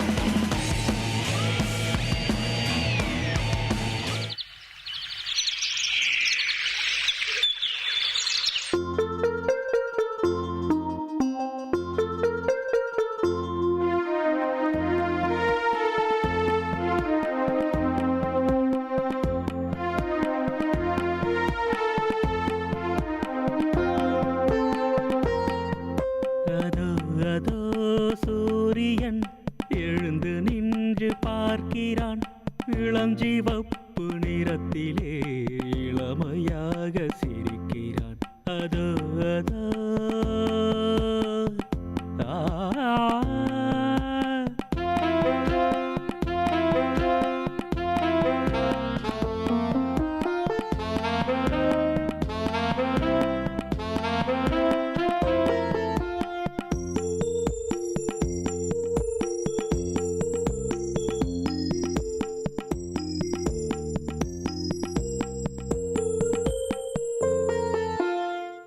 நில்லாதது ஒரு முடிவில்லாதது உன் உறுதி என்று முதிர்ந்திடாதது. இடை நில்லாதது ஒரு முடிவில்லாதது உன் உறுதி என்று முதிர்ந்திடாதது. தீமை தாவும் கண்ணுக்குள் தாண்டி பாயும் மாயலோகம் மண்ணுக்குள் மாய்ந்து சோறும். விரைந்து மடியும் சோகம் நல்வழியின் மீது மோகம் துள்ளித்தாவிடும் பாடிடும் அன்புள்ள நெஞ்சங்களே.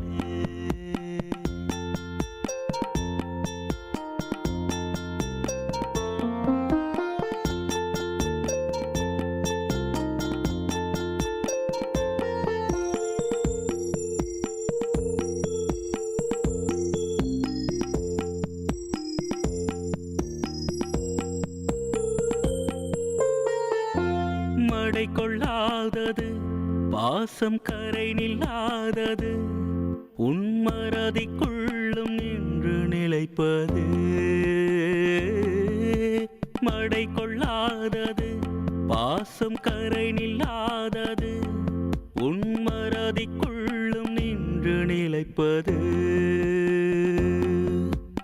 விதைகள் பாரும் விரிட்டு மண்ணை கீரும் சொற்கள் போதும் மௌனத்தின் ஓசை கேளும். பரிவில் வாழும் கூட்டம் பூனை நிழலை போல காக்கும் பதில் கூறிட ஓடிடும் அகத எண்ணங்களே.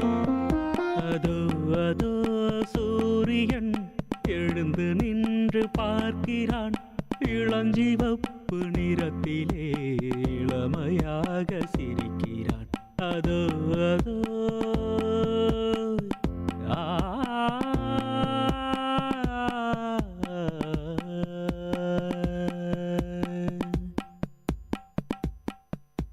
கேட்ட பாடலை இசையமைத்து பாடியவர் முருகானந்தம். பாடல் வரிகள் KP ஆனந்த்.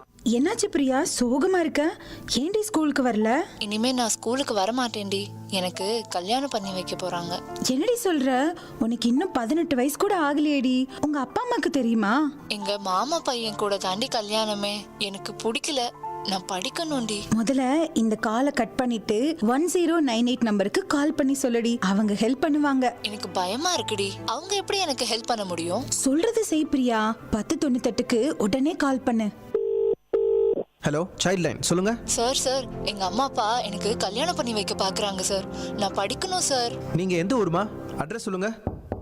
நாங்க சைல்ட் லைன்ல இருந்து வரோம். எங்க உங்க பொண்ணு? குழந்தை திருமண தடை சட்டத்தின்படி 18 வயது பூர்த்தியாகாத பெண் குழந்தைகளுக்கு திருமணம் செய்தல் தண்டனைக்குரிய குற்றமாகும். சமூக பாதுகாப்புத்துறை, சைல்ட் லைன் 1098, காவல்துறை என பல்வேறு வழியாக புகார் அளிக்கலாம். குழந்தை திருமணங்களை தடுப்போம், பாதுகாப்பான தமிழகத்தை உருவாக்குவோம். குழந்தைகள் நலன் கருதி வெளியிடுவோர் மாநில குழந்தை பாதுகாப்பு சங்கம், சமூக பாதுகாப்புத்துறை, Tamil Nadu.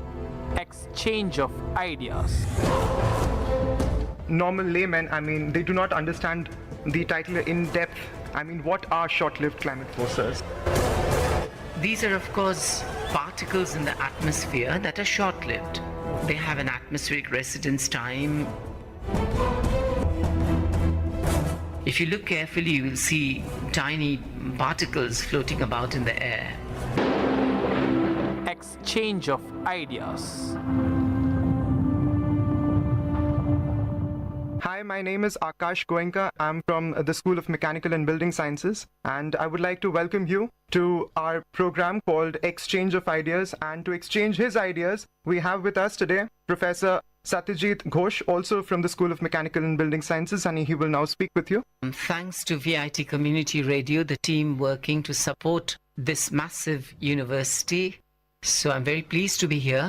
I'm a senior professor at the School of Mechanical and Building Sciences, and I'm also affiliated with the University of Leeds, United Kingdom. I would also like to introduce to you my friend Rushit. I'm Rushit Shah. Even I'm a student of the School of Mechanical and Building Sciences, and I'm in my 4th year. Today's theme is Short-Lived Climate Forces Over Indian Cities. The title is rather catchy, isn't it, Akash? Most certainly, sir. Normal laymen, they do not understand the title in depth. What are short-lived climate forces? As I always mention in a class, that the English gives the answer away. So we are talking about short-lived. I'll elaborate on the short-lived bit. These are, of course, particles in the atmosphere that are short-lived. They have an atmospheric residence time spanning up to hours to days and maximum up to a week. And they profoundly modulate the climate, particularly the local climate. Sir, but then there is a point that I would like to, just as a matter of clarification. If these particles that we're talking about, which are essentially short-lived, but they are very tiny particles, and since they are very light, very ephemeral, and because of this reason, they tend to remain longer in the atmosphere. So again, there is a paradox over here. Right, I'm glad you brought in that posh word ephemeral and linked it to the times they stay in the atmosphere. So that critically depends on size. So even here, size matters rather profoundly. Big particles, and big is not really big in this sense, they are tens or hundreds of microns. And 1 micron is 10 to the power minus 6 of a meter. So the big particles, because of their weight, they settle out faster, and the smaller particles stay aloft. So could you please tell us how these climate forces are produced? What are their sources? There are various sources. There are natural sources and anthropogenic sources. And since we are talking about climate forces over Indian cities, I'll first talk about the anthropogenic sources. If you take a walk down VIT, we have a pristinely green campus. But if you just make your way towards the villages surrounding VIT, you will see a lot of people burning chullas or coal briquettes and unseasoned firewood. And all of that leaves a smoky pall over the region. And if you look carefully, you will see tiny particles floating about in the air. And if you go towards the CMC area, you'll see a lot of vehicular pollution, and some of the catalytic converters are not functioning. The exhaust pipes from buses, run-down buses, they are spewing out a trail of black smoke. So these are some of the anthropogenic sources. And if you went to other places, you'll find some of them can be natural sources. For instance, when a volcano erupts, it spews out a lot of ash particles. So that's not anthropogenic, it's natural, but nevertheless, ash in the air acts as a climate forcer also. And so in the present context where air pollution is so profound and it so deeply affects our lives, could you please elucidate upon the effect of these soot particles or these aerosol particles on human health, and more importantly in how they infringe the natural cycles of the atmosphere? I'm glad you asked this question. Obviously, soot has a profound effect on human health. I mean, it affects the cardiopulmonary mortality and the vectors of toxic chemical because they enter into our lungs. As we breathe in this carbonaceous particles, they stay lodged in the lungs and cause respiratory disorders. And they also infringe natural cycles of the atmosphere. Here we are talking about a specific effect because of it being black. So I'll first talk about the direct effect when they're floating about in the atmosphere and the sun's light is hitting on their surface. Because it's providing a surface for reflection, incident photon gets reflected back to space, and this is called the direct effect, and this has a cooling effect. Now there's a second effect called the indirect effect, where these aerosol particles serve as cloud condensation nuclei. I mean, they're precursors to cloud formation.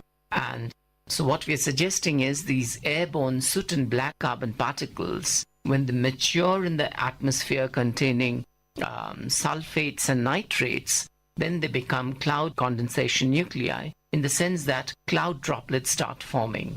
And when cloud droplets start forming, the cloud as a whole reflects radiation. Then there's a third effect called the semi-direct effect. Whilst many natural sources of aerosols are white in color, I mean almost perfectly reflecting, soot and black carbon are black. And you must have read in the high school about black bodies. So what do black bodies do? They absorb radiation, and so they're very good absorbers of radiation. In the process, as they're absorbing radiation, themselves becoming hot and are heating up the atmosphere. So this semi-direct effect of black carbon has a profound effect on Indian cities, and it affects local climate. So what are some of the challenges that you face while modeling these atmospheric processes? Yes, there are air pollution models that tells us what is the concentration of sulfur dioxide or soot and black carbon or particulate matter in and around VIT campus. There are instruments that will measure this. But as fluid mechanics is advancing, so is our prediction capacity. And we have to use a model to predict levels of pollution. Now that's the easy bit. You asked me about the challenges of predicting occurrences of cloud condensation nuclei. Now for that, we would require a model that has basically 2 or 3 components. First is a model that will lift up the air carrying these particles and will raise it up in a humid atmosphere that will provide the moisture. And the way the moisture will stick around these particles and form cloud droplets. And the last bit is whether these cloud droplets are grouping together to fall on our head as rain. So the challenges are, even until 10 years ago, people believed that if you increase the number of aerosol particles, you concomitantly increase the number of cloud droplets. Now that's only true if you have one aerosol type or at best 2 aerosol types, like you have natural sea salt or just sulfate aerosol. It's easy to predict the cloud droplet number concentrations. But in a city like Vellore or in Calcutta or Mumbai, you have 4 or 5 different kinds of aerosols and have competing effects on each other. So the prediction of these cloud droplet numbers becomes a big challenge. So the main modeling challenge is to predict the number concentration of cloud droplets right. So one question related to modeling here. So given the computing capacity that we have available today, so is it still that big a challenge? And if not, then how efficient is this model that you talk about in predicting the number of water droplets? I'm so glad you asked this question, Rushid. Very pleased to answer that. You're talking of our numerical literacy and our computing resources. It is true, as these have advanced, so have our predictive capacities. But when we wish to just give pollution forecasts, I would say we have enough. But when we are talking of climate, we are talking of very large scales, thousands of kilometers, at least even on a subcontinental scale. Like this summer, we were worried that the monsoons will be deficient, and prediction of monsoon rains becomes a big challenge. Obviously, monsoon rains are associated with the formation of cloud droplets. So when we increase the scale, we also increase our computing resource requirements. And because it's a fluid dynamical model, the prediction equations have to be predicted across grids. You must have studied about that. So if we increase the number of meshes horizontally and vertically by several orders of magnitude, then it really becomes a challenge. You cannot do them on your personal computers. So many a times, the theory that you have just spoken about remains locked up in textbooks and do not find any real-time application. Of course, Rushit and I, we've had the fine privilege of working with you, sir. But for our listeners, could you please throw some light on how you relate these problems which exist, in fact, to classroom teaching? Right. Classroom teaching should be an integral component of problems society faces. And I'm glad you're asking this question.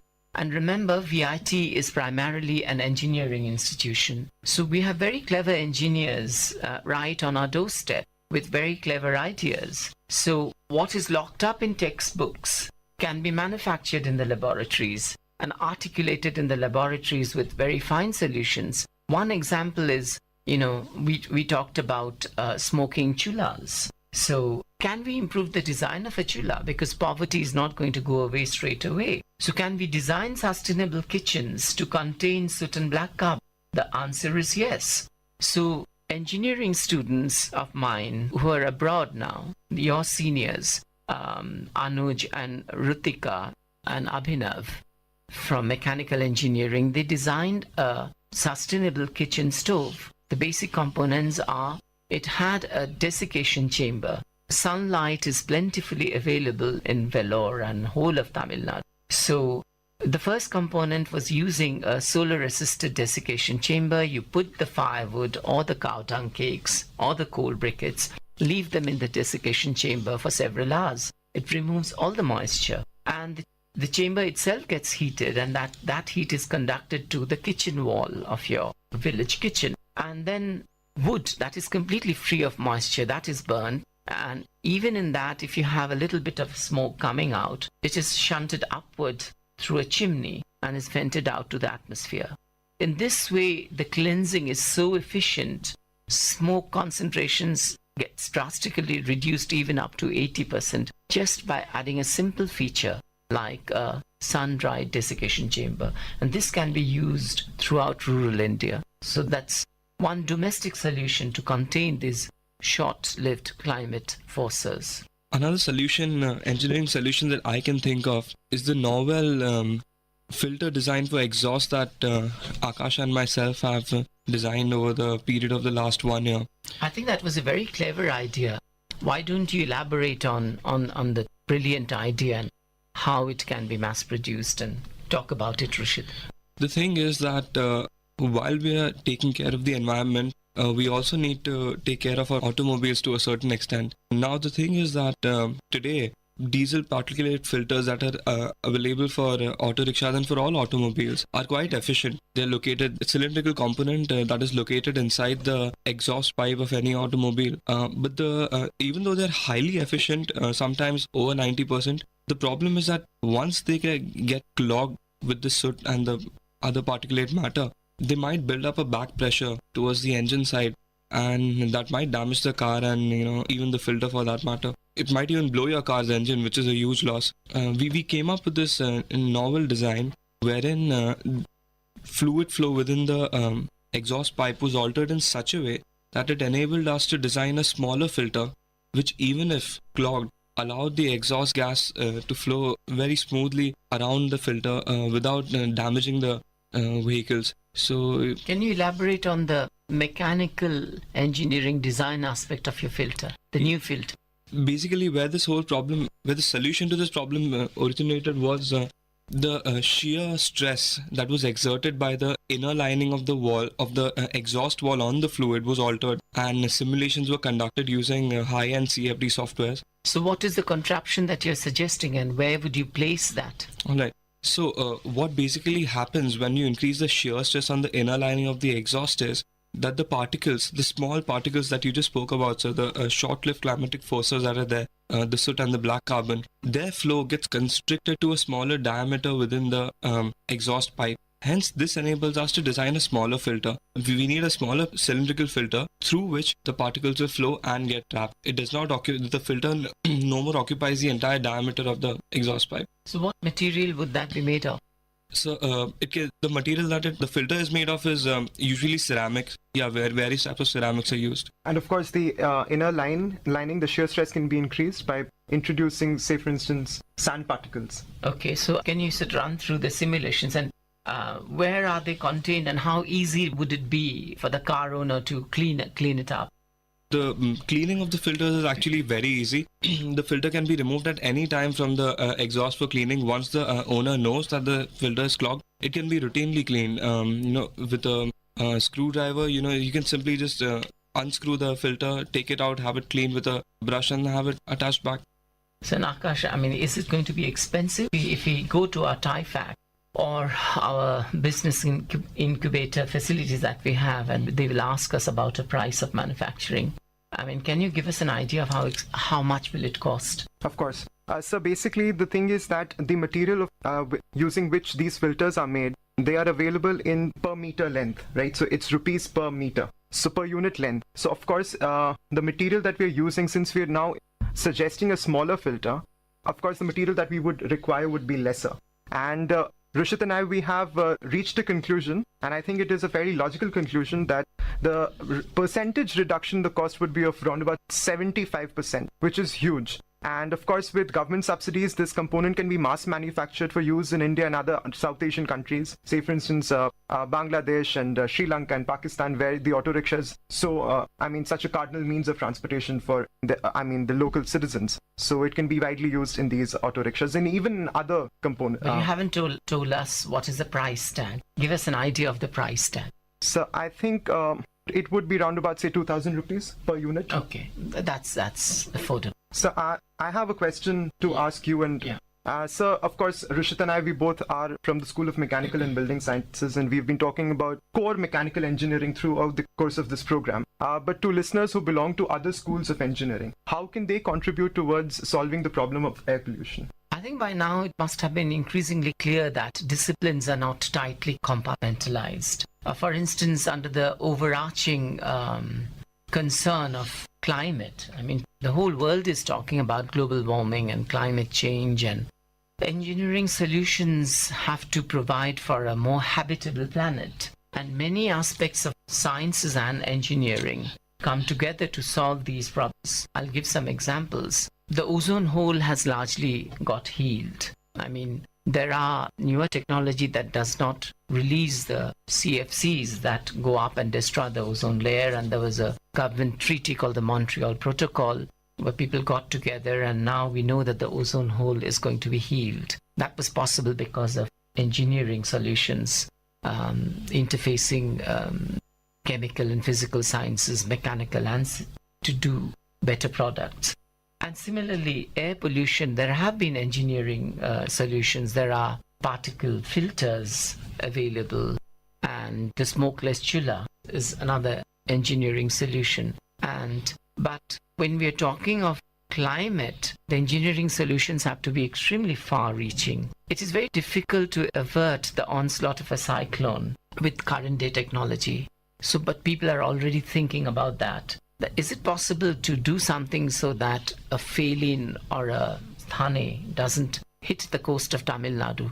Is there something that we can do to dissipate its fury on the ocean and before it makes landfall? People around the world are already thinking about it. And so air pollution, climate change, everything can be tackled. We want to solve the problems of society by merging all avenues of research. So I have just one last question. Many conspiracy theorists believe that global warming is a myth. Could you settle this once and for all our listeners? I think global warming is not a myth. We have 2 copies of the IPCC Intergovernmental Panel on Climate Change reports, and the new one is now due.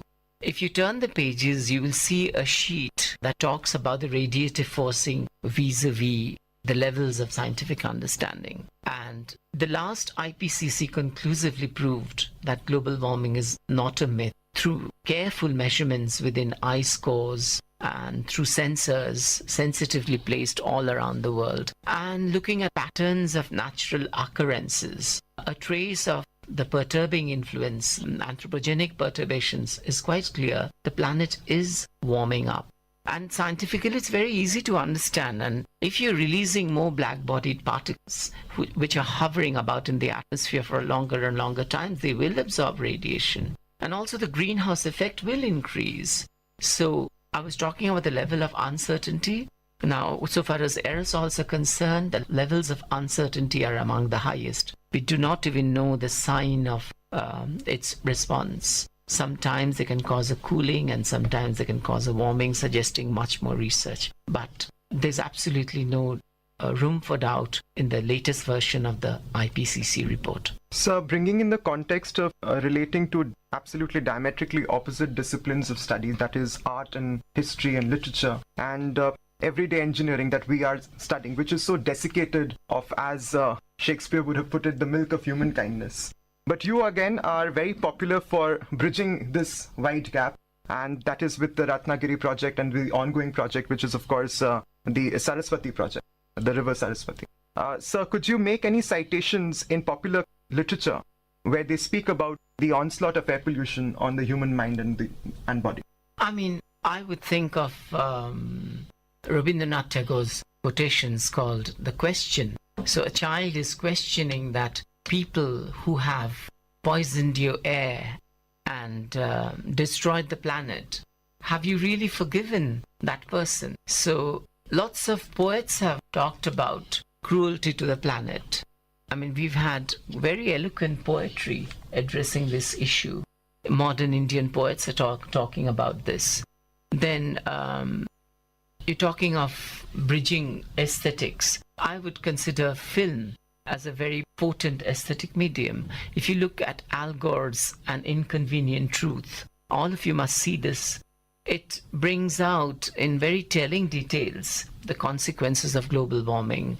And it's a very aesthetically produced films. So I think more and more radio programs like the way we are having one now, films, if awareness is brought about aesthetically, I think then we can find solutions. Thank you, sir. Thank you. Exchange of ideas. This is VIT Community Radio 90.8.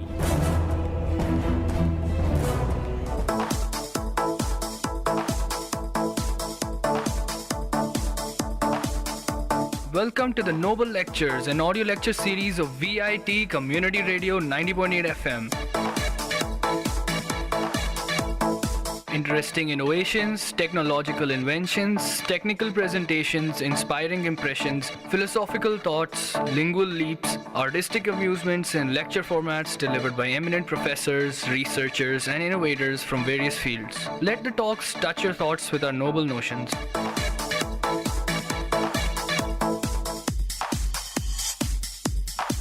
Today, at Noble Lectures, we have Dr. Gomati, Senior Professor from VIT Business School, VIT University, who's going to discuss about stress management.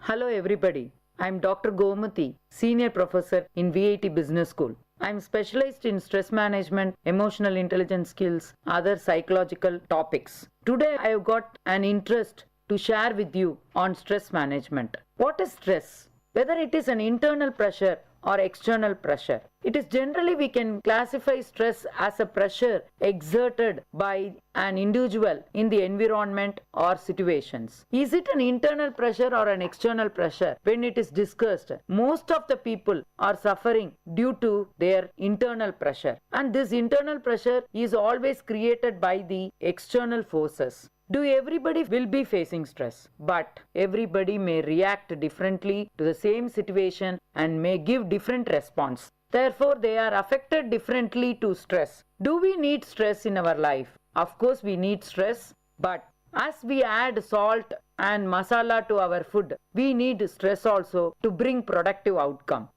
The types of stress, we have positive stress and negative stress. Positive stress, we call it as eustress, which is to achieve the success in the interview. We call it as a eustress. That is positive stress. When you call it as a negative stress, something where the negative outcome, we are going to avoid it, that we are overcoming such kind of a situation is called as a negative stress. Say for example, you are getting tensed over writing an exam. That may be a negative stress. As soon as the exam is over, you are overcoming such stress. This is where we call it as eustress and de-stress. As far as possible, people have to avoid this de-stress. And stress feelings can be generally a worry, tense, tired, frightened, elated, depressed, anxious, and anger. There can be of external stresses and internal stresses. What we call it as external stresses is nothing but the physical environment. When somebody do not have a very good environment to work, that person faces external stress. And a social interaction with others. How far you are keeping up relationship with others, that is very important. Otherwise, if the relationship is not maintained properly, you face this as an external stress. You are listening to the Noble Lectures, an audio lecture series of VIT Community Radio, innovative talks from intellectuals.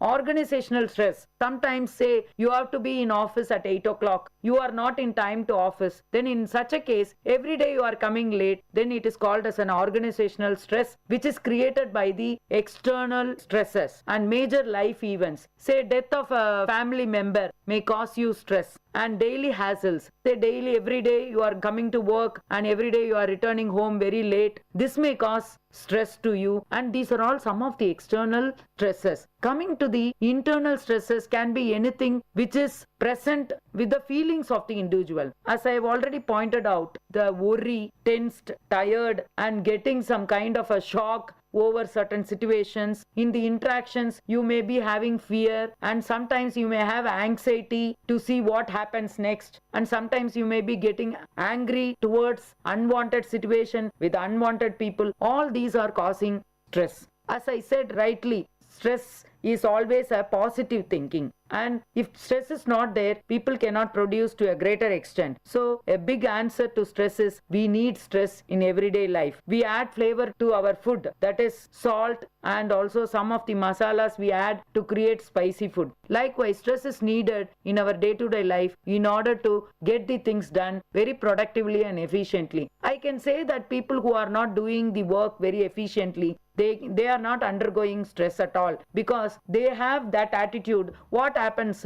and what bothers me, that kind of an attitude doesn't work for them, and they are not going to be a productive people. As far as concerned, we should have eustress that is very much needed in our life. Sometimes some kind of a social interaction may cause distress to you. Say rudeness, bossiness, aggressiveness by others, bullying in office environment. These are all the common social interaction where people may face external stresses. Organizational stresses can be sometimes the rules and regulation and the deadlines they have to keep. Always they are forming under procrastination style of functioning, and all this may cause organizational stress. Say sometimes the major life events create stress. For example, the birth of a particular individual or a death of an individual, and somebody loses the job, somebody do not get promotion at the right time, and sometimes a person is highly relaxed.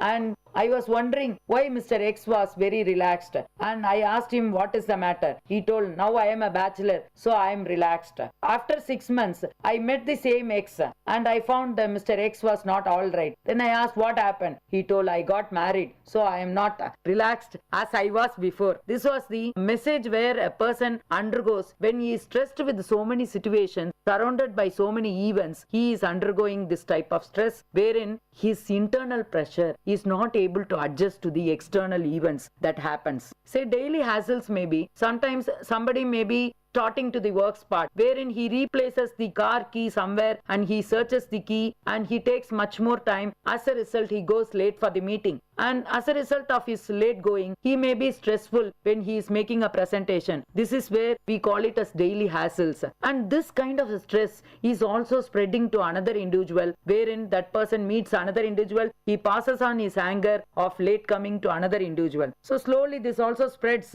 Daily hassles, kind of a stress which also spreads to everyone. And internal stresses can be of lifestyle choices. Say somebody may be having lifestyle of eating breakfast, having the bread and jam. Somebody may wanted a nice sambar and idli. So like this lifestyle choices is all dependent on the individual. But if we have too much of dream and too much of things, imagination and dream, which is not in matching with the tune with the reality, in that case, the lifestyle choices are going to end up in a de-stress. That is where we call it as lifestyle choices. Negative self-talk. Always there will be one guy who always disappoints the individual. Say disappoints the events or disappoints the individuals who are facing those events. Say I have always listened to my students who have been telling to his friend, why you worry about failing in a particular subject? The biggest thing is that if you are failing in one subject, you need not worry because I have already failed in 5 subjects. What is so big? Some people always have a negative self-talk. This negative self-talk, when they share it with others outwardly, this also causes some kind of a de-stress. Indirectly, it causes stress to the other individual. And mind traps. Mind traps is something where an individual knows that he should not commit such activity, but even then he is being instigated by somebody or he induced by the environment and he cannot come out of the environment. For example, one day casually he may be smoking cigarette with his friend, but every day that becomes a habit,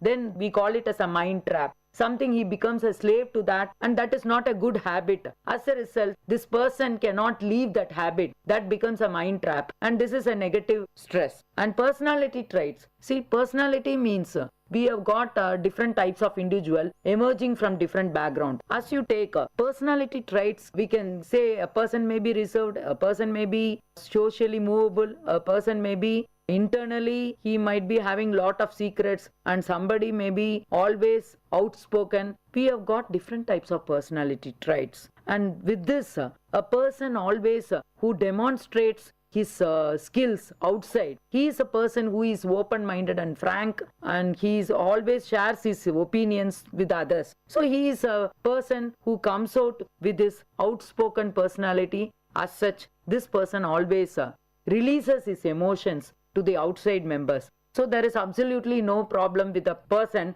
who is speaking open-mindedly. Take a case of a person who is quite reserved and he doesn't share anything. A bigger problem happens to him. He doesn't share with anybody and he keeps everything to himself. So these are all some of the personality traits that could influence the person's, whether he is suffering from eustress or de-stress. Majority of the things, de-stress, have to be avoided. And lifestyle choices, as I have already said, lifestyle choices is how the food habits we are adapting to. Sometimes somebody takes coffee. I am seeing my own friends taking coffee 9 o'clock, 11 o'clock, 12 o'clock before lunchtime. And this causes stress. Actually, when the person is taking coffee or any drinks, he doesn't know what kind of a stress he is going to have after he consumes that. Similarly, he is not going to get a sleep.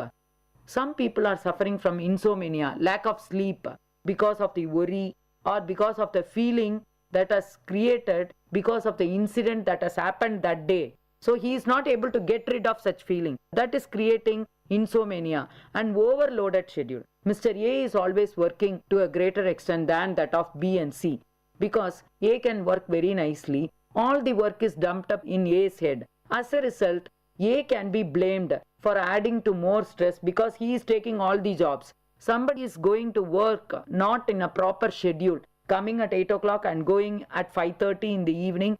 That can keep their schedule very perfect. But somebody is prolonging the work till 10 o'clock in the night. He might not concentrate on his family. As a result, he may add stress the next day. He may not have proper sleep. As a result, he may not be doing the duties properly. So negative self-talk is nothing but sometimes somebody is prone to self-criticism. Say self-criticism is very bad. When we wanted to put a positive attitude.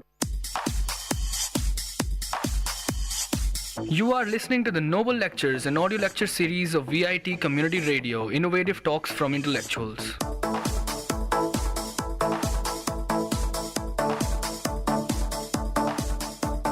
Somebody always says that I am not so good, I am not very courageous, I am not bold. Let us avoid certain negative statements about ourselves. That is not very good, and that is creating a negative attitude among ourselves. Sometimes over-analyzing. We need not be bothered about others when we do our duty very sincerely. But what happens is that sometimes we brood over other things which does not matter to us. What bothers us? We may have to concentrate on what is the work schedule given to us. Sometimes over-analyzing is probing into the unnecessary details of others may create stress to ourselves. Let us avoid that kind of a over-analyzing. Mind traps are everywhere. Mind traps can be imagining something which cannot happen in reality. Say unrealistic expectations. And people have to understand the reality and practice the things that can happen in reality. First one is unrealistic expectations. Second is taking things personally. Always something may be said by others, but always that point need not be focusing on you. But every time when you have the self-blame, you take the things for yourself and keep worrying on taking things personally. Avoid taking things personally and exaggeration. Sometimes you exaggerate things to a greater extent. Maybe a small problem, but you create as a bigger issue. That may not be in reality, but you create a bigger issue and you imagine things that I'm going to get this bigger problem. But actually it is not so. Rigid thinking. Sometimes we are thinking not in a very broad-minded. Say for example, in a street, one house is affected by the flood. And not only that house is going to be affected by the flood, everybody is going to get affected in that street. But a rigid thinking is that always when we face a problem, we take that only myself is facing, only myself is always facing this problem. This kind of attitude can be changed. And all these things create a mind trap which causes a de-stress, negative stress. We can avoid all this. And personality traits, as I talked about personality traits, there can be two types of people. One is the perfectionist, another is workaholics. Perfectionists are the people, they see a scale. Scale is in a straight manner, cannot be in a zigzag. But when you see the perfectionist, they wanted things to be pakka. They cannot accept people who are not perfectly doing. But today's world, everybody may not be perfect. There may be perfect people, there may be imperfect people. The perfect people have to adjust with the imperfect people. This is what is the reality. But what happens with the perfectionist is that they always expect things to be done immediately. But sometimes if they accumulate this perfectionism, it cannot be expected or it may not happen. In such a case, what we can do is that perfectionists should slow down the process and should reduce their expectation from others in order to avoid the stress. Otherwise, things are not going on as he expects. Then in such a case, he is only adding to that problem and he is facing stress. Workaholics are the people, somebody works always in office and he never cares for the family. Such people also exist. This kind of personality traits, people are not going to add to the family and they are not going to contribute towards the family, and always they are seated in office. In office also, if you find their productiveness, they may not be productive as such expected by the other members. So in such a case, some people engrossed in work always doesn't know what happens outside. As a result, they do not know how to relax in the work spot also. Coming to the kinds of stress, we have already seen negative stress and the positive stress, that is eustress and de-stress. Sometimes what happens, this positive stress, which we call it as eustress, is also provides the sense of urgency and alertness needed for survival.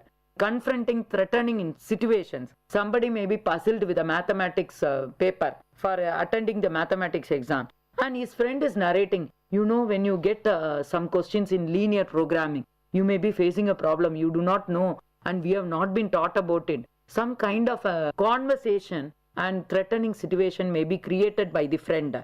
As a result, this guy who was having confidence in attempting the paper loses the confidence. This is what sometimes a person may be positively wanted to show his attitude by attending the paper very boldly, but the person is instigated by his friend not to attend it in a very positive manner. In such a case, a person should not react to such kind of interactions that is taking place with himself and his friend, and somebody encourages with a negative attitude should not be accepted by the person, and he should be bold enough to tolerate anything, that kind of opinions that is coming from his friend.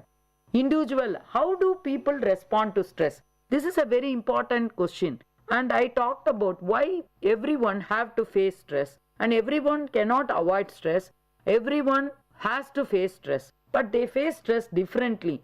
Everybody may react to the same situations differently. That is where sometimes A may view this problem as a bigger problem. B is a person, very cool guy. To the same problem he may say, that is not a big issue, I can manage. C doesn't even attend to the problem. He says that this is not at all a problem. So people, individual is different. Everyone is different with unique perceptions and reactions to even. There is no single level of stress that is optimal for all people.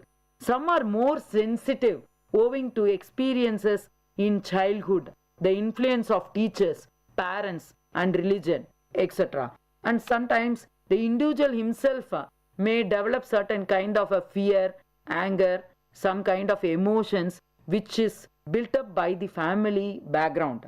And symptoms of stress can be physical symptoms, mental symptoms, behavioral symptoms and emotional symptoms. First, when we take the physical symptoms, know from our body that we are facing stress. You are listening to the Noble Lectures, an audio lecture series of VIT Community Radio, innovative talks from intellectuals.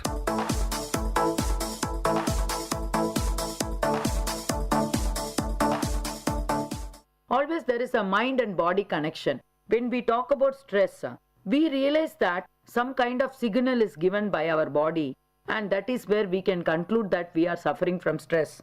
And the physical symptoms are the sleep pattern changes, and people are suffering due to fatigue, digestion changes, loss of sexual drive, headaches, infections, indigestion, dizziness, fainting, sweating and trembling, tingling hands and feet, breathlessness, palpitations, missed heartbeats. All this can be the physical symptoms. Say somebody biting their nails and somebody cannot stay in one place, or he is restless by showing different kinds of attitude at the same time. You can find. These are all some of the physical symptoms we have seen. And the next is the mental symptoms. Mental symptoms, somebody we say in the class, physically present, mentally absent. That can be the mental symptoms. Lack of concentration, memory lapses, somebody forgets every time, and that is a very serious problem. Difficulty in making decisions, confusion always, disorientation, panic attacks. Say somebody is always having some kind of a panic attack, is a fear. He has prepared very well for the exam. He is having an exam fear. As soon as he goes inside the exam hall, the forehead is sweating a lot and his body is full of sweat because of the fear, because he feels that he will not get an easy question paper. As a result, he will fail in the exam. This kind of a negative thought is making them to suffer from panic attacks. So these are some of the mental symptoms. And there are also some behavioral symptoms where it can give signal about the stress. One is appetite changes, too much or too little. Eating disorders. Somebody takes a dozen of sweet and eats at the same time. Sometimes you have increased intake of alcohol and other drugs. I want to say frankly, some people wanted to forget the worry. They wanted to consume alcohol. But actually, in reality, after consuming alcohol, the stress is going to be very high. People don't realize when they consume this. Later on, their body is giving signals as a result of health issues. And they have to face this kind of a problem because of taking alcohol. Better for the persons to avoid consuming alcohol at any point of a time. Even if it is worry, they can do meditation, or there are other alternatives where they can come out. Smoking, restlessness and fidgeting nail biting, hypochondria. All these are behavioral symptoms. There are also emotional symptoms. This is very much reflected outside. The person, the self may not know it, but others may know it very nicely. Because one person shouts and he says, "Get lost," then that is a kind of an anger where a person shows because of his depression, bouts of depression, impatience. He doesn't have patience and he gets angry for small issues and fits of rage. Sometimes he is being stressed for certain kind of environmental issues wherein he is not able to overcome certain problem. As a result, he commits to unwanted behaviors. Tearfulness, that may be a very small problem, but people start crying and they don't even feel that that is a public place. That is the emotional symptoms. People are highly sensitive. They show tears in their eyes because of not tolerating the events that they face. And the deterioration of personal hygiene and appearance. Say sometimes their fingers may not be neat or their nails may not be cleaned properly. They might not have shaved their face properly. Some kind of a bad appearance in front of others. That kind of a gesture or that kind of a personality, what appearance they show it outside, that is showing lot of disinterest to the self. You ask them, you talk to them, they will say, what is there in this life? They have reached to that kind of a depressed attitude. In such cases, somebody might be in anger. We can show emotions. Showing emotions is not at all a stress. But to a certain degree, as Aristotle has said, you can get angry to the right person, to the right degree, at the right time, to the right context, at the right place. This is what very important, as said by Aristotle. We can get angry, there is nothing wrong. But extreme degree of showing anything above a particular level to others, that can be called as an emotional disturbances or emotional symptoms. So as far as stress is concerned, if we are detecting all these symptoms, mental, physical, emotional, behavioral symptoms, we can be very sure that stress is caused due to what aspects. Then we can rectify it very easily. And stress can be easily found out with the body giving a signal. We always say that a person suffering from diarrhea has to go to a doctor and get medicine and get cured. Actually, diarrhea is caused not due to the food habits. It is caused due to the mind illness.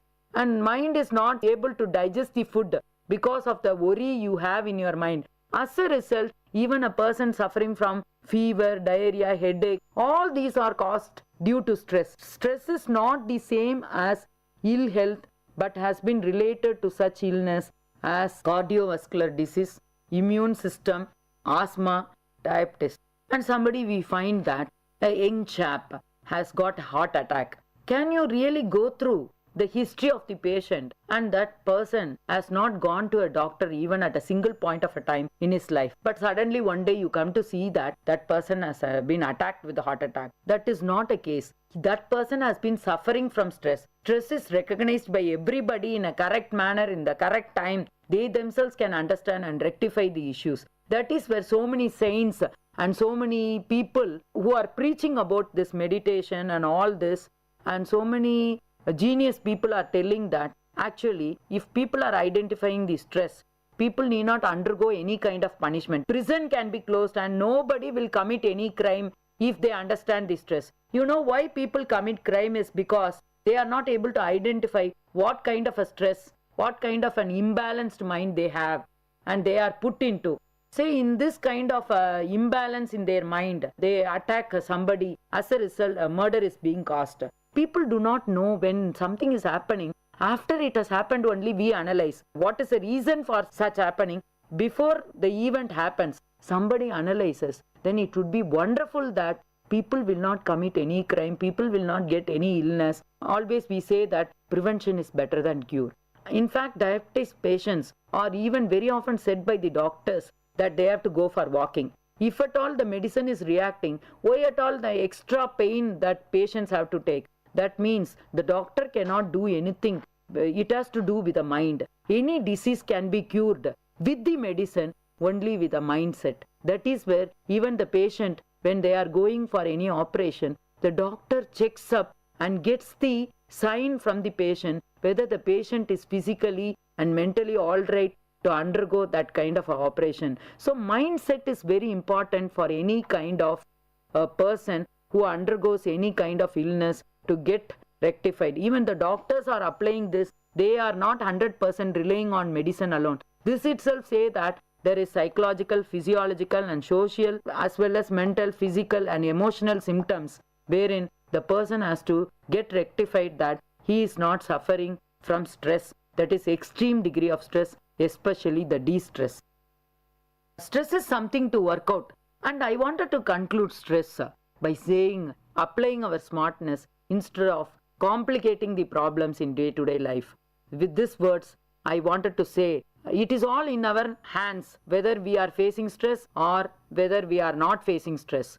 Maybe every problem will have a solution. Similarly, life will not be without a problem and nobody will not be without a stress. These are all very common issues that is happening in life, and we have to take it in a light manner. We have to take it, and it is all in our mindset. What we think we become. That is where Swami Vivekananda has said. Likewise, we have to lead our life having self-belief, and self-confidence is the boosting point where we can attain any kind of productive outcome and efficiency. Wherever we are, we can take care of ourselves. Prevention is better than cure. With this, I thank everyone for listening to me for a longer period. Thank you all.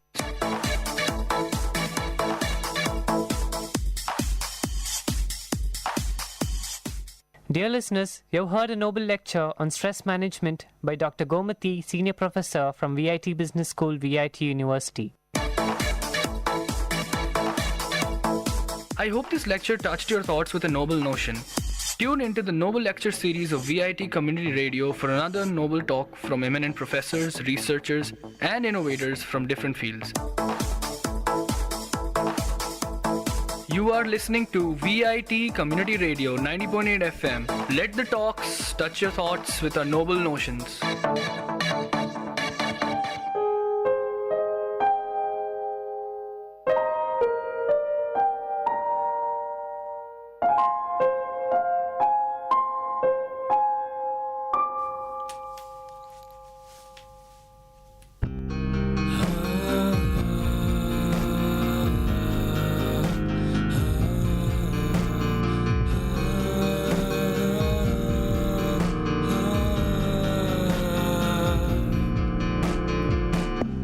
Saw your pretty face, I wonder what this could mean. Why I was dreaming when my eyes open. What a lovely dream. But if this is real, you're really here. What do I say? Where do I start? When I see you, I feel alive. Those beautiful eyes, the pretty smile.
Rajan அவன் பேரன், இவன் செந்தமிழ்நாட்டின் வீரன். பெருமையோடு தான் சொல்வேன் நான் தமிழன், நான் தமிழன். சாதனை செய்யும் வீரன் நான் உங்கள் அன்பு தோழன். பெருமையோடு தான் சொல்வேன் நான் தமிழன், நான் தமிழன். அவ்வை சொன்ன தமிழ் மொழியும் கம்பனாவன் கவிவரையும் என்றும் எங்கும் எங்கும் காக்கும் தன்மான தமிழன் நான். என்றுமான குரல் வரையில் வீரமிசையின் வழியில் திமிரும் கொன்று உலகம் என்று உயும் தமிழன் நான்.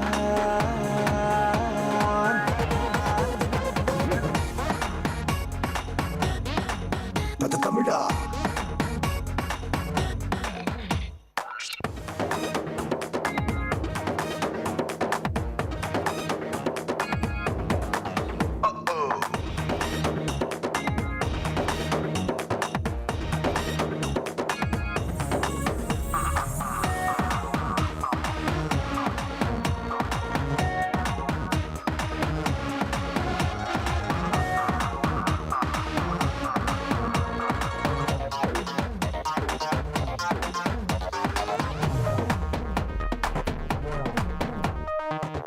யுகத்தின் தலைவா நீ நோபல் வெல்வது புதிதா. நாசாவின் தவ புதல்வா நீ தமிழன், நீ தமிழன். வானில் பறந்திடும் நண்பா அணு ஆய்வின் வெற்றி தோழா. இஸ்ரோவின் தங்க மனிதா நீ தமிழன். உலகம் சுற்றும் துணிவும் இணைய உலகின் நலமும் திறனும் பலமும் இணையும் தன்மான தமிழன் நீ. தேசம் மாறி போகும் திசைகள் கூட மாறும் என்றும் மாறாது வந்து போக வெற்றி தமிழன் நீ.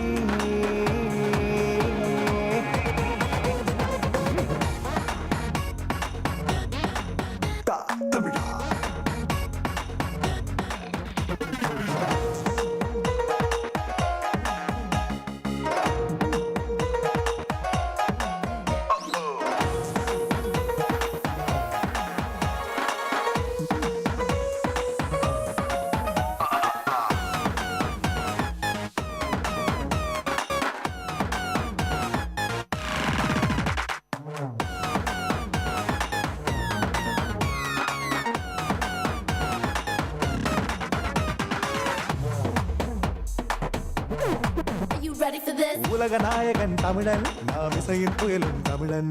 சினிமாவின் நிஜ கலைஞன் இவன் தமிழன், இவன் தமிழன். விளையாட்டில் இவன் வீரன், கடும் யுத்த களங்களின் சூரன். வர்த்தக உலகின் வேந்தன் இவன் தமிழன். திரகடல் பலவை கண்டதும் திருவியன் கோடி குவிந்தும் சொந்த மண்ணை மறவா தன்மான தமிழர். ஓடி தமிழர் நினைவில் வெற்றி வருவே மடியில் தமிழில் பேசி தமிழில் வாழும் தமிழர் கூட்டம்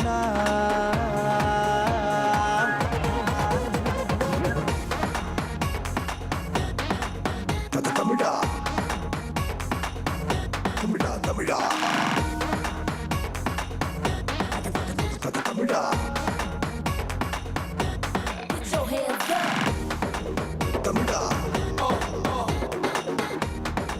தமிழா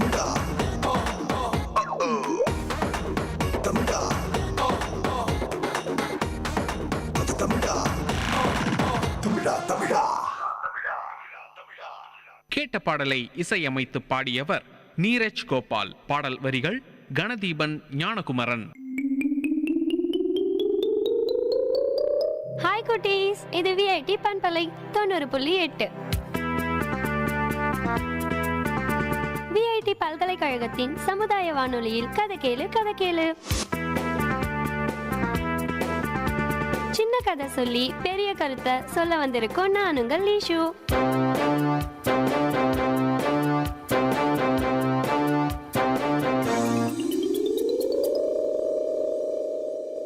ஒரு இடத்துல கழுதை ஒண்ணு நிறைய பொதி மூட்டைகளை சுமந்துட்டு நடந்து போயிட்டு இருந்தது. அந்த கழுதைக்கு பின்னாலேயே கழுதையோடைய எஜமானரும் அவர் வளர்க்கும் நாயும் கூடவே வந்துட்டு இருந்தாங்க. அப்படி போகும்போது எஜமானருக்கு ரொம்ப டயர்ட் ஆயிட்டு ஓய்வு எடுக்கலாம்னு முடிவு பண்ணி புல்தரைய பார்த்ததும் கழுதைய அங்க மேய விட்டு மரத்தோட நிழலுக்கு போய் நல்லா படுத்து தூங்கிட்டாரு. அப்போ கழுதை அங்கிருந்த புல்லையெல்லாம் நல்லா சாப்பிட்டது. ஆனா பாவம், நாய்க்கு தான் சாப்பிட எதுவுமே கிடைக்கல. அதுக்கு ரொம்ப பசியாவும் இருந்தது. பொறுத்து பொறுத்து பார்த்த நாய் கடைசியா வேற வழி தெரியாம கழுதைய பார்த்து, நண்பனே, என்னால பசிய தாங்க முடியல, ரொம்ப பசிக்குது, எஜமானரும் நல்லா தூங்குறாரு, கொஞ்சம் கீழே படு, நான் உன் பொதியில இருந்து கொஞ்சம் சாப்பாட்டை எடுத்துக்கிறேன்னு கெஞ்சி கேட்டதாம். ஆனா அந்த கழுதை கொஞ்சம் கூட நாயோட கெஞ்சல மதிக்கவே இல்ல. அது மட்டும் ஜாலியா புல்ல சாப்பிட்டுட்டு இருந்தது. நாயும் விடாம கெஞ்சி கேட்டுச்சான். நாயோட தொந்தரவை தாங்க முடியாத கழுதை, அட என்னப்பா அவசரம், எஜமானர் எழுந்திருக்கட்டும், அவர் சாப்பிடும்போது உனக்கும் தானே கொடுப்பாருன்னு கழுதை சொல்லிச்சான். வேற வழி இல்லாம நாய் சோர்ந்து போய் படுத்துக்குச்சான். அப்போ அந்த வழியா வந்த ஒரு ஓநாய் கழுதைய பார்த்த உடனே பாய வந்துச்சு. கழுதை உடனே பயத்துல அலறி, நண்பா சீக்கிரம் ஓடி வந்து என்ன காப்பாத்துன்னு நாய பார்த்து கத்துச்சான். படுத்திருந்த இடத்தை விட்டு எழுந்திருக்காத நாயும், ஏன் அவசரப்படுற, கொஞ்சம் பொறுமையா இரு, எஜமானர் எழுந்த உடனே உன்னை கட்டாயம் காப்பாத்துவாருன்னு சொல்லிச்சான். கழுதை நாய்க்கு உதவி செய்யாமல் தான் செஞ்ச தவற நினைச்சு வருத்தப்பட்டுச்சு. இந்த கதையில இருந்து என்ன தெரிஞ்சுக்கிட்டோம் குட்டீஸ்? நாம மத்தவங்களுக்கு உதவினாதான் மத்தவங்களும் நமக்கு உதவி செய்வாங்க. இதுக்கப்புறம் எல்லாருக்கும் உதவி செய்வீங்க தானே?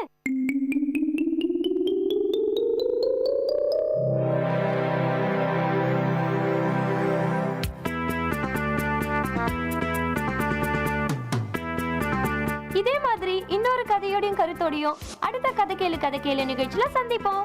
அது வரைக்கும் உங்களிடமிருந்து விடை பெறுவது உங்கள் லேஷோ. பாய் குட்டீஸ்.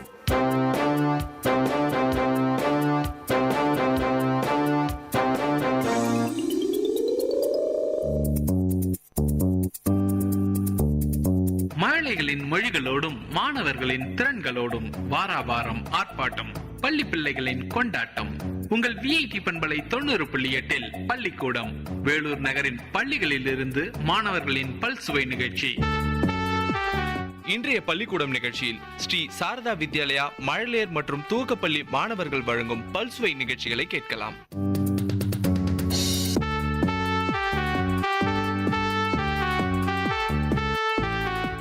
இன்று ஸ்ரீ சாரதா வித்யாலயா பள்ளியிலிருந்து ஒரு சில நிகழ்ச்சிகளை தர இருக்கின்றோம்.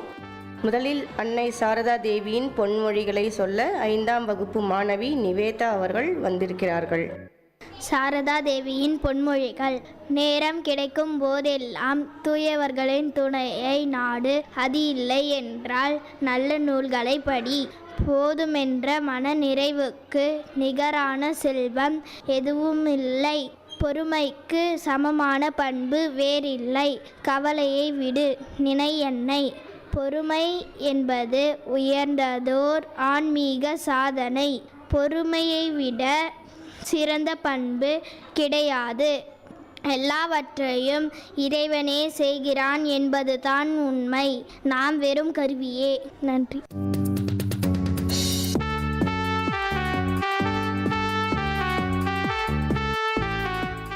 சம்பந்தர் தேவாரம் பாட 3ஆம் வகுப்பு மாணவன் விக்னேஸ்வரன். கல்வியில் திறம் பெற்று உயர்வதற்கு திருஞான சம்பந்தர் அருளிய திருக்கருப்பரியலூர் தேவாரம் 2ஆம் திருமுறை.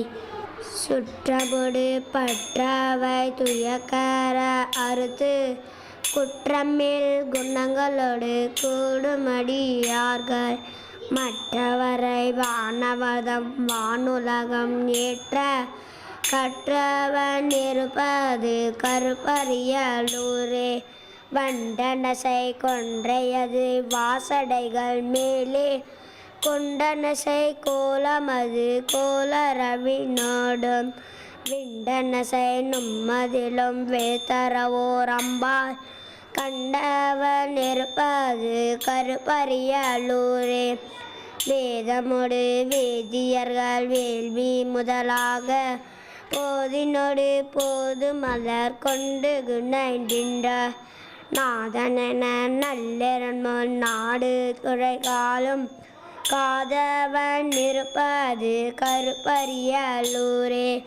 மடம்பாடு மலைக்கிறைவன் மங்கையொரு பங்கன் உடம்பினை விட கருதி நின்ற மறையோனை கடந்தனவு காலன் உயிர் கால ஒரு காலான் கடந்தவன் இருப்பது கருப்பரியலூரே. ஒரு தீயுமையோடும் ஒரு பாகம் அதுவாய நிறுத்தன் அவன் நீதி அவன் நிறுத்த நெறியாய விரு அவன் மேதம் என அங்கம் அவையோதும் கருத்தவன் இருப்பது கருப்பரியலூரே. மின்னவர்கள் வெப்பரசு பெற்ற மகள் மெய்த்தே பண்ணவரும் மென்முடியின் நாணயனை விற்பான். எண்ணி வரும் காமன் வேவ எரிகாலும் கண்ணவன் இருப்பது கருப்பரியலூரே. ஆதியடியை பண்ணிய அப்போது மலசே சோதி ஒளி நல்புகை வழக்குவது புக்கு. தீது செய்ய வம்மனையும் மந்தகன் அரங்க காதீனன் இருப்பது கருப்பரியலூரே. வாழ்ந்த புகழ் விண்ணவரும் மன்னவர் அஞ்ச பாய்ந்தமசை தொழில் இலங்கை நகர்வேந்தற்கு எந்த புயமத்தன்னையும் விட்டு விடவேனா.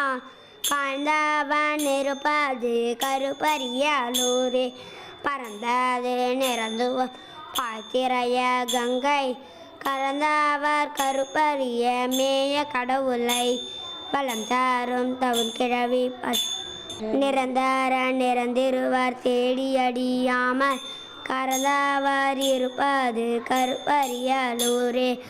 அற்றவரை ஆகமனர் ஆகமிலி புத்தர் சொற்றவரை யாதவர்கள் சொன்ன சொல்லை விட்டு சுற்றமரை யாத பெருமான் கோகுடி கோயில் கற்றன இருப்பது கருப்பரியலூரே. நலம் தாரும் புகழ்குணல் ஞான சம்பந்த கறந்தவர் கருப்பரிய மேய கடவுளை. பலம் தாரும் தமிழ் கிழவி பத்தும் இவை கற்று வரம் தாரும் அவர்க்கு வினை வாடலில் ஆமே. வரம் தாரும் அவர்க்கு வினை வாடலில் ஆமே. வினை வாடலில் ஆமே. திருச்சிற்றம்பலம்.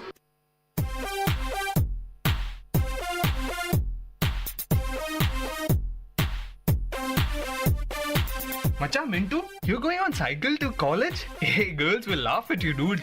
Macha Chintu, let's save our environment first. You know what? We have to reduce our fuel consumption and try to reduce the air pollution. So let's save our planet. You wanna join me? Believe me, girls will love it. Hey, wait. Let me bring my cycle. Go green.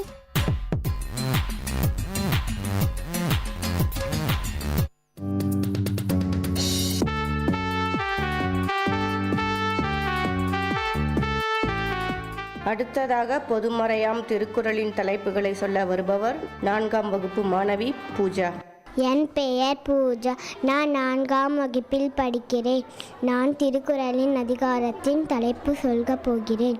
கடவுள் வாழ்த்து, வான் சிறப்பு, நீத்தார் பெருமை, அரண் வலியுறுத்தல், இல்வாழ்க்கை, வாழ்க்கை துணை நலம், மக்கட்பேறு, அன்புடைமை, விருந்தோம்பல், இனியவை கூறல், செய்நன்றி அறிதல், நடுவு நிலைமை, அடக்கம் உடைமை, ஒழுக்கம் உடைமை, பிறனில் விழாமை, பொறை உடைமை, அழுக்காராமை, வெட்காமை, புறங்கூறாமை, பயனில் சொல்லாமை, தீவினை அச்சம், ஒப்புரவு அறிதல், ஈகை, புகழ், அருளுடைமை, புலால் மறுத்தல், தவம், கூடா ஒழுக்கம், கல்லாமை, வாய்மை, வெகுளாமை, இன்னா சொல்லாமை, கொல்லாமை, நிலையாமை, துறவு, மேயுணர்தல், அவாறுத்தல், ஊழ், இறைமாட்சி, கல்வி, கல்லாமை, கேள்வி, அறிவுடைமை, குற்றம் கழிதல், பெரியாரை துணைக்கோடு, சிற்றினம் சேராமை, தெரிந்து செயல் வகை, வழியறிதல், காலமறிதல், இடமறிதல். நேயர்கள் கேட்டுக்கொண்டிருப்பது பள்ளிக்கூடம் உங்கள் VIT பண்பலை 90.8 வேலூர் நகரின் பள்ளிகளில் இருந்து மாணவர்களின் பல்சுவை நிகழ்ச்சி.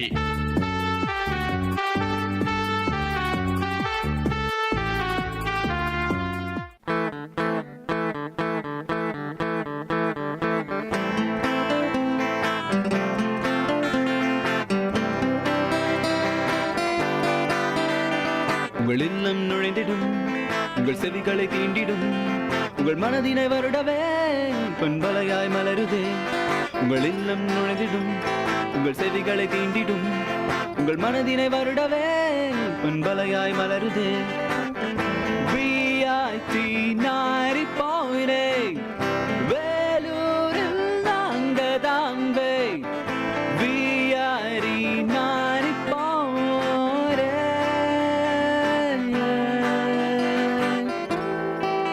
நீங்கள் கேட்டுக்கொண்டிருப்பது விஐடி பண்பலை 90.8 விஐடி பல்கலைக்கழகத்தின் சமுதாய வானொலி.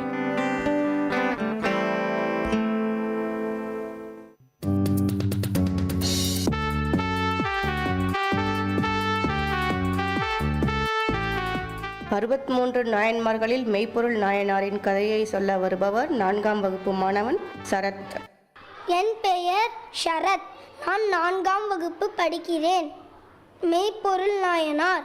வணக்கம்.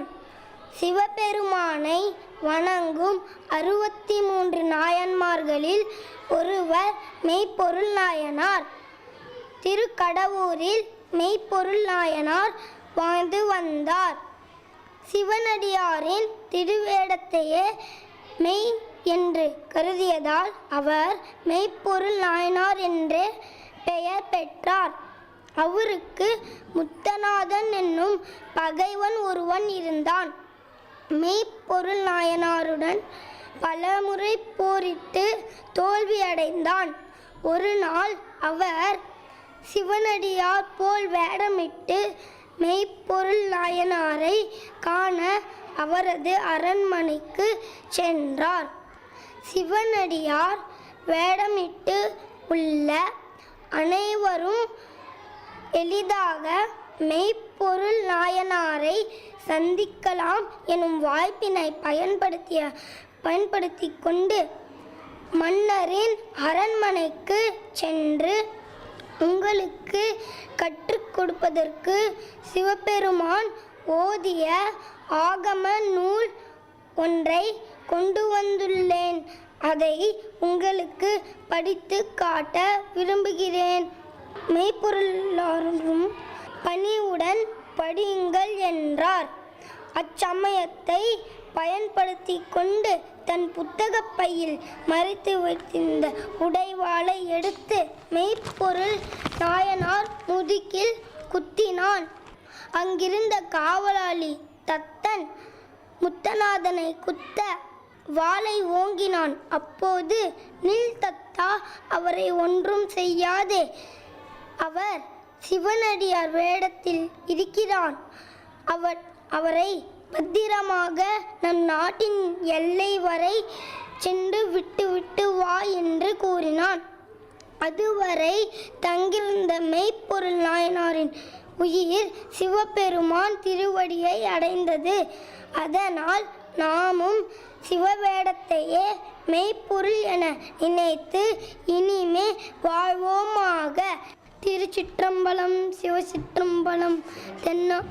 தென்னாடுடைய சிவனே போற்றி, என்னார்க்கும் இறைவா போற்றி.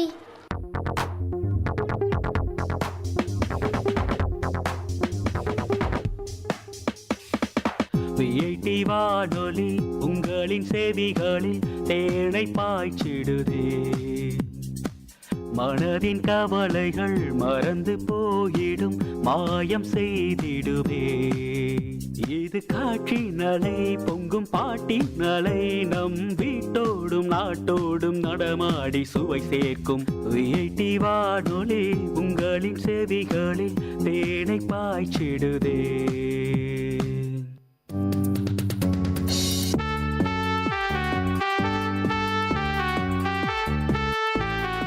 பக்தனுக்கும் கடவுளுக்கும் நடந்த ஒரு உரையாடல் இதோ. கடவுள் ஒரு நாள் உலகை காண தனியே வந்தாராம். கண்ணில் கண்ட மனிதரை எல்லாம் நலமா என்றாராம். பக்தனுக்கும் கடவுளுக்கும் நடந்த ஒரு உரையாடல் இதோ. கடவுளே, நான் உங்ககிட்ட ஒரு விளக்கம் கேட்கலாமா? தாராளமாக கேள். பொறுமையா கோவப்படாம சொல்வீர்களா? நிச்சயமாக. இன்னைக்கு ஏன் இப்படி ஒரு மோசமான நாளை குறித்தீர்கள்? என்னப்பா சொல்ற நீ? எப்பவும் சீக்கிரமா எழுஞ்சிக்கிறேன்னா இன்னைக்கு எழுந்ததே லேட்டு. ஆமாம், அவசரத்துல என்ன கூட கும்பிடாமல் ஆபீஸுக்கு புறப்பட்டாய். கிளம்புனதே லேட்டு. இதுல என் பைக் வேற பஞ்சர். ஆமாம், எனக்கு தெரியும். சரி, பஸ்ல போலான்னு பஸ்ஸை பிடிச்சா ஒரே டிராஃபிக் ஜாம். ஆபீஸ்க்கு 1 மணி நேரம் லேட். ஆமா, எனக்கு தெரியும். மத்தியானம் சாப்பிட கொஞ்சம் லேட் ஆயிடுச்சு. அதுக்குள்ள கேன்டீன்ல சாப்பாடு காலி ஆயிடுச்சு. பசிக்கு ஏதோ கிடைச்சத அரைகுறையா சாப்பிட்டு வந்தேன். ஆமா, அதுவும் எனக்கு தெரியும். வங்கியில ஒரு லோன் அப்ளை பண்ணியிருந்தேன். அது விஷயமா ஒருத்தர்கிட்ட ஃபோன் எதிர்பார்த்திருந்தேன். சாயந்தரம் வீட்டுக்கு திரும்பும்போது அவர்கிட்ட இருந்து அழைப்பு வந்தது. அதுக்குள்ள ஃபோன் சுவிட்ச் ஆஃப் ஆகிவிட்டது. ஆமா தெரியும். அதை பிடிச்சி இதை பிடிச்சி முட்டி மோதி வீட்டுக்கு வந்து ஏசி போட்டு டிவி பார்த்து ரிலாக்ஸ் பண்ணலான்னு பார்த்தா ஏசி ரிப்பேர். இன்னைக்கு இப்படி ஒரு மோசமான நாள். ஒரு நாள் உங்களை கும்பிட மறந்ததுக்கு இவ்வளோ கஷ்டங்களா? இன்னைக்கு உன் கர்மாவின் படி மிகவும் மோசமான நாள். நீ காலையில் அசந்து தூங்கிக்கிட்டு இருக்கும்போதே மரணதேவன் உன்னை நோக்கி வந்து விட்டான்.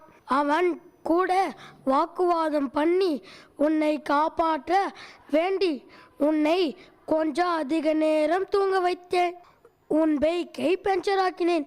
ஏன்னா நீ ஆஃபீஸ் போகும்போது நீ போகிற ரூட்டில் பிரேக் பிடிக்காம தாறுமாறா ஓடுற வேன் ஒன்று உன் மேலே இடிக்கிறதா இருந்தது.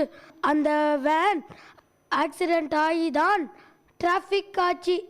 நீ பைக்கில் போயிருந்தால் அந்த வேன் மரணதேவன் கணக்குப்படி உன் மேலே இடித்திருக்கும். மதியம் உனக்கு சாப்பாடு கிடைக்காம போனதுக்கு காரணம் கடைசியில் மிச்சம் இருந்த குழம்பில் எலி பாஷாணம் எப்படியோ தவறி விழுந்துடுச்சு. யாரும் அதை கவனிக்கல. அதை நீ சாப்பிட்டு இருந்தால் என்ன ஆகிட்டு இருக்கும்?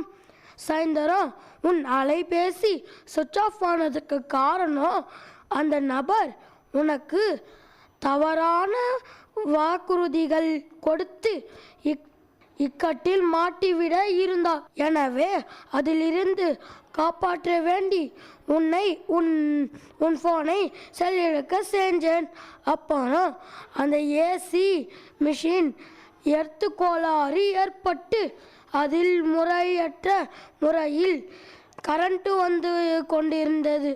ஒருவேளை முகம் கழுவி கொண்டு ஈரங்கைகளுடன் எப்போதும் போல் நீ சுவிட்சை தொட்டியிருந்தால் அந்த கணமே தூக்கி எறியப்பட்டு இருப்பாய். ஆகையால் அதை செல் இழக்க செஞ்சேன். என்ன வணங்க மறந்ததால் அன்று முழுவதும் நீ சோதனையை சந்தித்தாய் என்று என்னை தவறாக நினைத்து கொண்டாய். ஆனால் அனுதினமும் நீ என்னை வணங்கி வந்த காரணத்தால் நீ என்னை மறந்த அன்றும் கூட நான் உன்னை காக்க மறக்கவில்லை. இப்போ புரியுது இறைவா, என் மீது நீங்கள் வைத்திருக்கும் அன்பும் அக்கறையும். இது புரியாமல் நான் உங்களை ரொம்பவும் நிந்தித்து விட்டேன். என்னை மன்னித்து விடுங்கள். மன்னிப்பு கேட்காதே, என்னை நம்பு.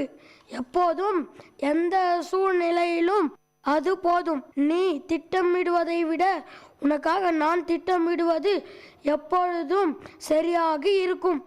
என்னை நம்பியோர்களுக்கே நான் என்றும் கைவிடுவதில்லை. நம்பினோர் கெடுவதில்லை. 4 முறை தீர்ப்பு. நன்றி. நன்றி.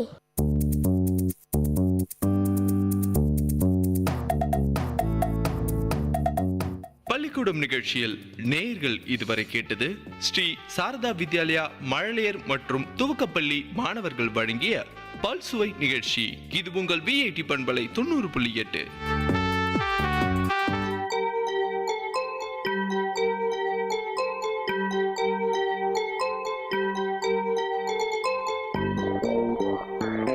வணக்கம், நமஸ்தே, நமஸ்கார், சலாம் அண்ட் வந்தனம். நீங்கள் கேட்டுக்கொண்டிருப்பது விஐடி பண்பலை 90.8. இது விஐடி பல்கலைக்கழகத்தின் சமுதாய வானொலி. உங்க எல்லோரையும் புதுமை பெண்கள் நிகழ்ச்சிக்கு வரவேற்கிறேன். நான் உங்க அட்டானா. இந்த நிகழ்ச்சியில எவ்வளோ கடினமான சூழ்நிலையும் தனக்குன்னு ஒரு பாதையை அமைச்சுக்கிட்டு அதுல அவங்க பயணத்தை தொடர்ந்து அதுல வெற்றியும் அடைந்த பெண்களை பத்தி தான் நான் உங்களுக்கு சொல்ல போறேன்.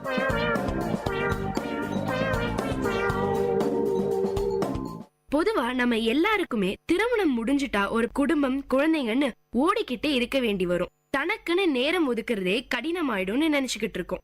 இந்த மாதிரி சொல்லியே பல பெண்கள் அப்படியே ஆயிட்டாங்க.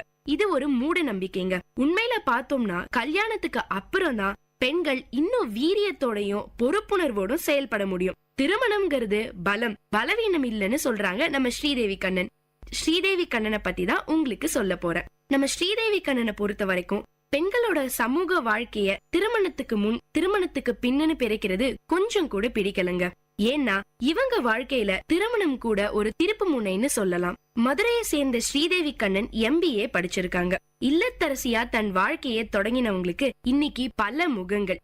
இந்திய நாட்டோட முக்கியமான விசாரணை ஏஜென்சியான CBI ட்ரெய்னிங் அகாடமியில மேலாண்மை பயிற்சியாளர், பெண்கள் மற்றும் மாணவர்களை தொழில் முனைவோராக்கும் பயிற்சியாளர், சுய முன்னேற்ற பயிற்சியாளர், கிராமப்புற பெண்களின் பொருளாதாரம் மற்றும் சுகாதார மேம்பாட்டு கள பயிற்சியாளர்னு பல தளங்கள்ல வேலை பாக்குறாங்க. அமெரிக்கா, ஸ்ரீலங்கான்னு பயிற்சி எடுக்கவும் பல நாடுகளுக்கு பயிற்சி கொடுக்கவும் பறந்துகிட்டே இருக்காங்க. இவங்க கணவர் கண்ணன், அவரு வழக்கறிஞரா இருக்காரு. 2 பிள்ளைங்க இருக்காங்க ஸ்ரீதேவிக்கு. ஸ்ரீராம் +2 படிக்கிறாரு. ஹர்ஷவர்தன் 4ஆம் வகுப்பு படிக்கிறாரு. நம்ம மதுரையில இருக்க வடிவீஸ்வரத்துல வசிக்கிறாங்க. ஸ்ரீதேவியோட அப்பா பேங்க்ல அதிகாரியா இருந்தாரு. அம்மா இல்லத்தரசி. தந்தை சொல் மிக்க மந்திரம் இல்லைங்கிற வரிகளுக்கு எடுத்துக்காட்டு நம்ம ஸ்ரீதேவி தாங்க. எந்த செயலை செஞ்சாலும் ஏதாவது ஒரு விதத்துல வித்தியாசமாவும் தனித்துவமாவும் இருக்கணும்னு அப்பா அடிக்கடி சொல்லிக்கிட்டே இருப்பாராம். அதுதான் நம்ம ஸ்ரீதேவிக்கு வேத வாக்குங்க. செஸ், வாலிபால், பாட்டு, பேச்சு, எழுத்துன்னு எல்லாத்துலயும் கவனம் செலுத்தினாங்க. ஸ்கவுட்ல ஜனாதிபதி விருதெல்லாம் வாங்கியிருக்காங்களாம். பல கனவுகள் ஸ்ரீதேவி மனசுக்குள்ள ரெக்க கட்டி பறந்துகிட்டு இருந்த இந்த தருணத்துலதான் அவங்க ஆசைகளுக்கு பூட்டு போடுற மாதிரி வந்தது திருமணம். திருமணம் ஆயிடுச்சுன்னா அவ்வளவுதான், குடும்பமும் குழந்தைங்களும் தான். வேற எந்த ஆசைகளையும் லட்சியத்தையும் வச்சுக்காத, நிறைவேறாம போச்சுன்னா பயங்கரமா ஃபீல் பண்ணுவேன்னு சொல்லிட்டே இருக்கிற இந்த சமுதாயத்துல ஸ்ரீதேவி மட்டும் விதிவிலக்கா என்ன? அவங்களுக்கும் இந்த மாதிரி பல பேர்கிட்ட இருந்து அட்வைஸா வந்துகிட்டே இருந்தது. மத்தவங்க சொன்னதுலயும் கொஞ்சம் உண்மை இருக்குங்க. திருமணத்துக்கு அப்புறம் கணவர், குழந்தைங்கன்னு சொந்தக்காரங்கன்னு பொறுப்புகள் வந்துகிட்டே இருந்தது. ஆனாலும் படிக்கிறது, எழுதுறதுன்னு கிடைச்ச நேரங்கள்ல எல்லாம் தனக்காக பயன்படுத்திக்கிட்டாங்க ஸ்ரீதேவி. எந்த ஒரு சூழலையும் தனக்கு பிடிச்சத பண்ணணும்னு வெறித்தனமா இருந்தோம்னா எப்படியாவது எந்த வகையிலயாவது நேரத்தை ஒதுக்க முடியுங்கிறதுக்கு நம்ம ஸ்ரீதேவி தாங்க சாட்சி. ஒரு நாள் அவங்க கணவர் கண்ணன், நீ விரும்பினா உனக்கு பிடிச்ச மாதிரியான ஏதாவது ஒரு வேலையை செய்யன்னு சொன்னாராம். இத கேட்ட நம்ம ஸ்ரீதேவிக்கு ஒரே சந்தோஷம். அடக்கி வச்சிருந்த எல்லா ஆசைகளுக்கும் சாவி கிடைச்சது. இந்த திருமணம் ஸ்ரீதேவிக்கு பல விஷயங்களை கத்து கொடுத்துச்சு. ஏன்னா குடும்பம் தான் உலகத்திலேயே ரொம்ப கவனமா கவனிக்க வேண்டியது. நம்ம செய்யற செயல் யாரையும் பாதிக்காம இருக்கணும். வேகமாவும் விவேகமாவும் செயல்களை செய்ய வேண்டியிருக்கும். இந்த மாதிரி பல விஷயங்களை கத்து கொடுத்தது. பல அனுபவங்கள் கிடைச்சது நம்ம ஸ்ரீதேவிக்கு. இது எல்லாம் சேர்ந்து அவங்களுக்குள்ள ஒரு புது தைரியத்தையும் துணிச்சலையும் கொடுத்துச்சு. பொதுவா ஏற்றுமதி இறக்குமதியில பெண்களோட பங்களிப்பு ரொம்பவே கம்மிங்க. ஏன்னா முழு கவனமும் செலுத்தி செய்ய வேண்டிய வேலை. இங்குள்ள உற்பத்தியாளர்களையும் வெளிநாட்டுல இருக்க வியாபாரிகளையும் இணைச்சு செயல்படணும். இதுக்கு கவனம் சிதறாம உழைக்கணும். ஆனா பெண்களுக்கு தான் அதான் ரொம்ப கஷ்டமாச்சே. இன்னைக்கு சரியா சமைச்சோமா, கேஸ அணைச்சோமா, வீட்டை பூட்டினோமா, கணவருக்கு சாப்பாடு பிடிச்சதா, பிள்ளைங்க டெஸ்ட் எப்படி எழுதினாங்கன்னு பல டென்ஷன். இதுல எங்க முழு கவனம் செலுத்துறது? ஆனா கொஞ்சம் தைரியமும் சமரசம் இல்லாத உழைப்பும் இருந்தா நிச்சயமா இதுல நிலைக்க முடியுங்க. விடாமுயற்சிக்கு நம்ம எல்லாருக்குமே எடுத்துக்காட்டு நம்ம ஸ்ரீதேவி தாங்க. ஆனா நம்ம எல்லார்கிட்டயும் ஒரு கெட்ட பழக்கம் இருக்கு. யாராவது ஏதாவது புதுசா பண்றேன்னு சொன்னா போதும், உடனே அவங்கள வித்தியாசமா பாப்போம். அதனால என்னெல்லாம் பிரச்சனை வரும்னு யோசிப்போமே தவிர நல்லது என்னன்னு சிந்திக்க மாட்டோம். பல கேள்விகள் நம்ம மனசுல முளைச்சிடும். ஏற்றுமதி நிறுவனம் தொடங்குறேன்னு சொன்ன உடனே அவங்க கணவர் ஸ்ரீதேவிய ஒரு மாதிரியே பார்த்தாராம்.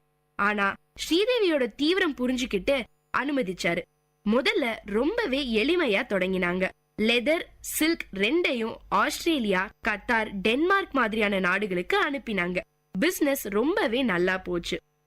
கொஞ்ச நாள்ல இத பத்தி சில செய்திகள் வெளிவந்ததுக்கு அப்புறம் நிறைய பெண்கள் ஸ்ரீதேவியை தேடி வர ஆரம்பிச்சாங்க. பல பெண்கள் இந்த துறையை பத்தி தெரிஞ்சுக்கிட்டு இத கத்துக்கணும்னு ஸ்ரீதேவி கிட்ட வந்தாங்க. இத மத்தவங்களுக்கு சொல்லி கொடுக்கணும்னு ஸ்ரீதேவியும் முடிவு பண்ணாங்க. அதனால அவங்கள தேடி வந்து கேக்குறவங்களுக்கு மட்டும் சொல்லி கொடுக்க ஆரம்பிச்சாங்க. அவ்வளோ வேலைகளுக்கு நடுவுலயும் ஒரு பக்கம் அவங்களுக்கு பயிற்சி கொடுத்துக்கிட்டே இருந்தாங்க ஸ்ரீதேவி. கொஞ்ச நாள்ல இவங்க கிட்ட இருந்து பயிற்சி எடுத்துக்கிட்ட பெண்கள் அவங்க வாழ்க்கையில முன்னேறத பார்த்துட்டு பிருந்தா இன்ஸ்டிடியூட் ஆஃப் ஃபாரின் ட்ரேட்னு ஒரு பயிற்சி மையத்தை தொடங்கினாங்க ஸ்ரீதேவி. ஆங்கிலமும் இணைய அறிவும் இருந்தாலே ஏற்றுமதி மூலம் இந்த உலகத்தையே வெல்ல முடியுங்க. இவங்க அளித்த பயிற்சி ரொம்ப சுலபமாவும் அந்த வேலைக்கு ரொம்ப பொருத்தமாவும் இருந்தது. இவங்க இன்ஸ்டிடியூட்ல படிச்ச நிறைய பெண்களுக்கு அதுக்கான களத்தை அமைச்சு கொடுக்கிற வாய்ப்பும் கிடைச்சது.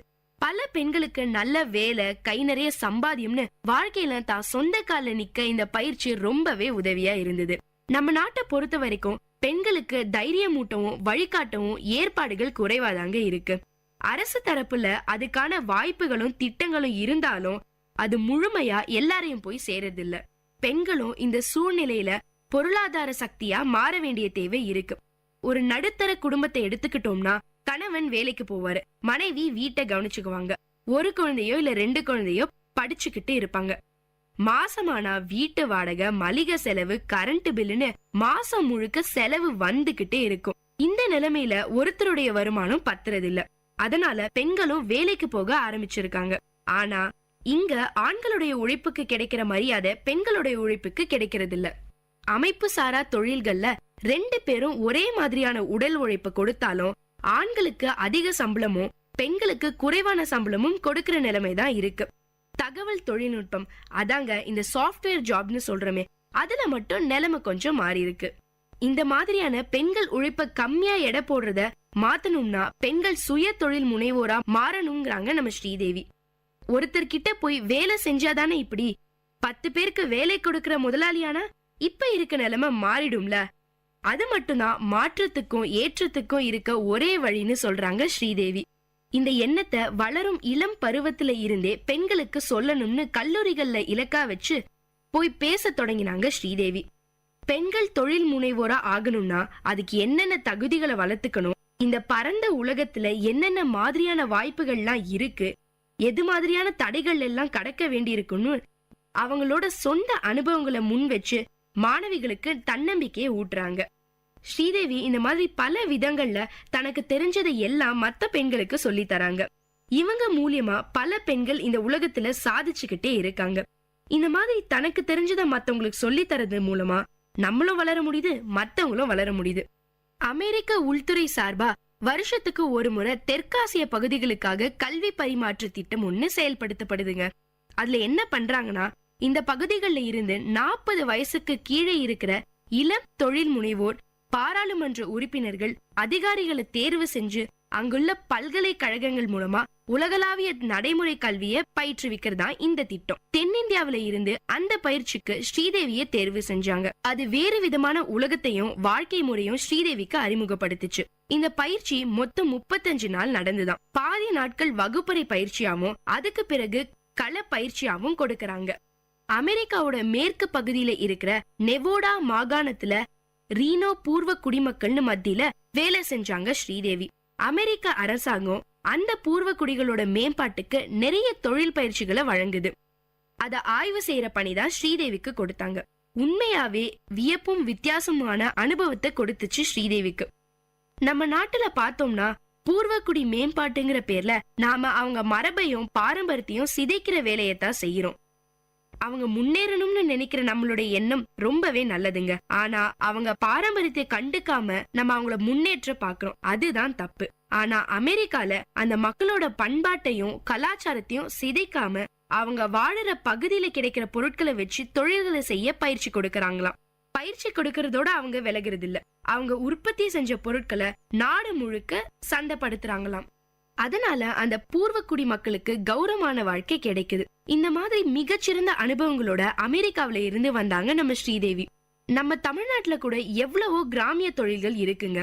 உதாரணத்துக்கு மண்பாண்ட தொழில எடுத்துக்கலாம். உன்னதமான கலை தொழில், பயிற்சியும் பாரம்பரியமும் இல்லாத யாருமே அந்த தொழிலை செய்ய முடியாது.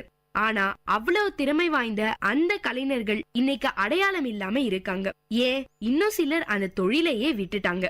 சில முற்போக்கு கலைஞர்கள் தொழிலை வித்தியாசப்படுத்தி அதே களிமண்ணுல சிலைகளையும் வடிவங்களையும் செஞ்சு உலகம் முழுக்க அனுப்புறாங்க. ஓரடி இருக்கிற சிற்பம் 10,000 விலைக்கு போகுதுங்க. ஆனா இது ஏன் எல்லாருக்கும் சாத்தியமாகிறது இல்ல? இதுல சமூகத்துக்கும் அரசாங்கத்துக்கும் பங்கு இருக்கு. சமூகம் அந்த கலைஞர்களுக்கு நம்பிக்கையை கொடுக்கணும். அரசாங்கம் அவங்க வாழ்வாதாரத்தை மேம்படுத்தணும், தொழில் திறனை ஊக்குவிக்கணும், புத்தாக்க பயிற்சிகளை தரணும். தமிழகத்துல உள்ள கிராமிய தொழில்களை பத்தி தீவிரமான ஆராய்ச்சியில இறங்கினாங்க ஸ்ரீதேவி. பல விஷயங்களை தெரிஞ்சுக்கிட்டு அவங்களே அவங்களால முடிஞ்ச எல்லா பொருட்களையும் ஏற்றுமதி செய்யறாங்க.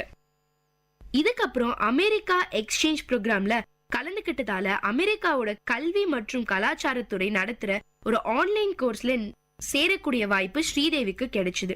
தெற்காசியாவில 30 மாணவர்களுக்கு மட்டும்தான் அந்த வாய்ப்பு கிடைக்கும். அதுல நம்ம ஸ்ரீதேவியும் ஒருத்தர். அந்த கோர்ஸ் முடிவுல எல்லாரும் ஆளுக்கு ஒரு ப்ராஜெக்ட் பண்ணணும். அதுல நம்ம ஸ்ரீதேவி கிராமப்புற பெண்களோட ஆரோக்கிய விழிப்புணர்வு பத்தி ஆய்வு செய்ய தொடங்கினாங்க. குறிப்பா மார்பக புற்றுநோய், கர்ப்பப்பை புற்றுநோய் பத்தி எல்லாம் எந்த அளவு விழிப்புணர்வு இருக்குன்னு பார்த்தாங்களாம். ஊரா போய் பெண்களை சந்திச்சாங்களாம். அதிர்ச்சியான அனுபவங்கள் தான் கிடைச்சது. 90% பெண்களுக்கு அடிப்படை சுகாதார புரிதல் கூட இல்லையாங்க. நிறைய பெண்கள் தங்களுடைய ஆரோக்கியத்தை ஒரு விஷயமாவே கருதல. பெரும்பாலான பெண்களுக்கு மார்பக புற்றுநோய்னு ஒரு நோய் இருக்கிறதே தெரியல. மிகப்பெரிய அதிர்ச்சி என்னன்னு பாத்தீங்கன்னா, கிராமப்புறங்கள்ல நிறைய பெண்களுக்கு கர்ப்பப்பை புற்றுநோய் அறிகுறியும் நகரப்புறங்கள்ல மார்பக புற்றுநோய் அறிகுறியும் இருந்ததை பார்க்க முடிஞ்சது. அவங்களையெல்லாம் மருத்துவ பரிசோதனைக்கு அனுப்புற வேலையில இறங்குனாங்க நம்ம ஸ்ரீதேவி. இந்த மாதிரி பல கிராமங்கள்ல போய் விழிப்புணர்வு கொடுக்க ஆரம்பிச்சாங்க. அதுக்காக ஊரா சுத்தமும் ஆரம்பிச்சாங்க. காசியாபாத்ல இருக்கிற சிபிஐ ட்ரைனிங் அகாடமில மேனேஜ்மெண்ட் கான்செப்ட் ட்ரெயினியா இருக்காங்க. நெருக்கடி சூழல்ல management maintenance, time management, ethical moral வேல்யூன்னு பல விஷயங்களை பத்தி பேசுறாங்களாம் நம்ம ஸ்ரீதேவி. இன்னொரு பக்கம் நண்பர்களோட சேர்ந்து மதுரைய மெடிக்கல் டூரிசம் சென்டரா மாத்துறதுக்கான வேலைகளையும் தீவிரமா செஞ்சிட்டு இருக்காங்க ஸ்ரீதேவி. இத்தனை வேலைகளுக்கு நடுவுலயும் ஸ்ரீதேவிக்கு குடும்பம் தாங்க பிரதானம். குடும்பத்துக்கு செய்ய வேண்டிய எந்த கடமையில இருந்தும் தவறுதில்ல. எல்லாத்தையும் சரிசமமா நிர்வகிக்க கத்துக்கிட்டாங்க. என்ன நேயர்களே, நம்மள பல பேர் சாதிக்கணும்னு வெறியா இருந்தாலும் நிர்வாக திறமை இல்லாததால சில விஷயங்களை இழக்க வேண்டியிருக்கு. குறிப்பா பெண்கள் நிர்வாக திறமை வளர்த்துக்கிட்டே ஆகணும். அப்பதான் குடும்பத்துக்காக நம்ம லட்சியத்தை விட்டு கொடுக்காம இருக்க முடியும். ஸ்ரீதேவி கண்ணனோட இந்த வாழ்க்கை பயணம் உங்க எல்லாருக்கும் ஒரு பெரிய தூண்டுகோலா இருக்கும்னு நம்புறேன். குறிப்பா பல திருமணமான பெண்கள் இந்த நிகழ்ச்சியை கேட்டுட்டு உங்களுக்குன்னு இருக்க லட்சியத்தை அடைய தீவிரமா உழைப்பீங்கன்னு நம்புறேன். இதே மாதிரி இன்னொரு புதுமை பெண்ணோட உங்களை அடுத்த நிகழ்ச்சியில சந்திக்கிறேன். அது வரைக்கும் டாடா பை பை சொல்லி விடைபெறுது உங்க அட்டானா. இது விஐடி பண்பலை 90.8.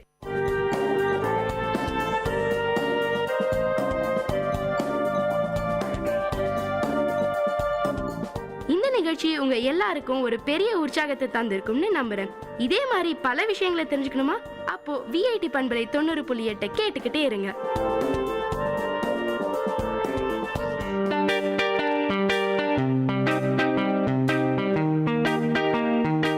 Dear listeners, for the next hour, you are going to listen to the program Team Speak Time in VIT Community Radio 90.8 FM.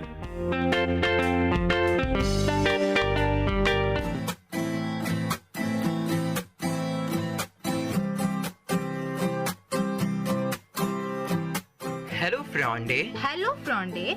Da ist VIT Community Radio. Ihr ist hört Learning German. Ich bin Himanshu Manghani. Und ich bin Shravya. Karra.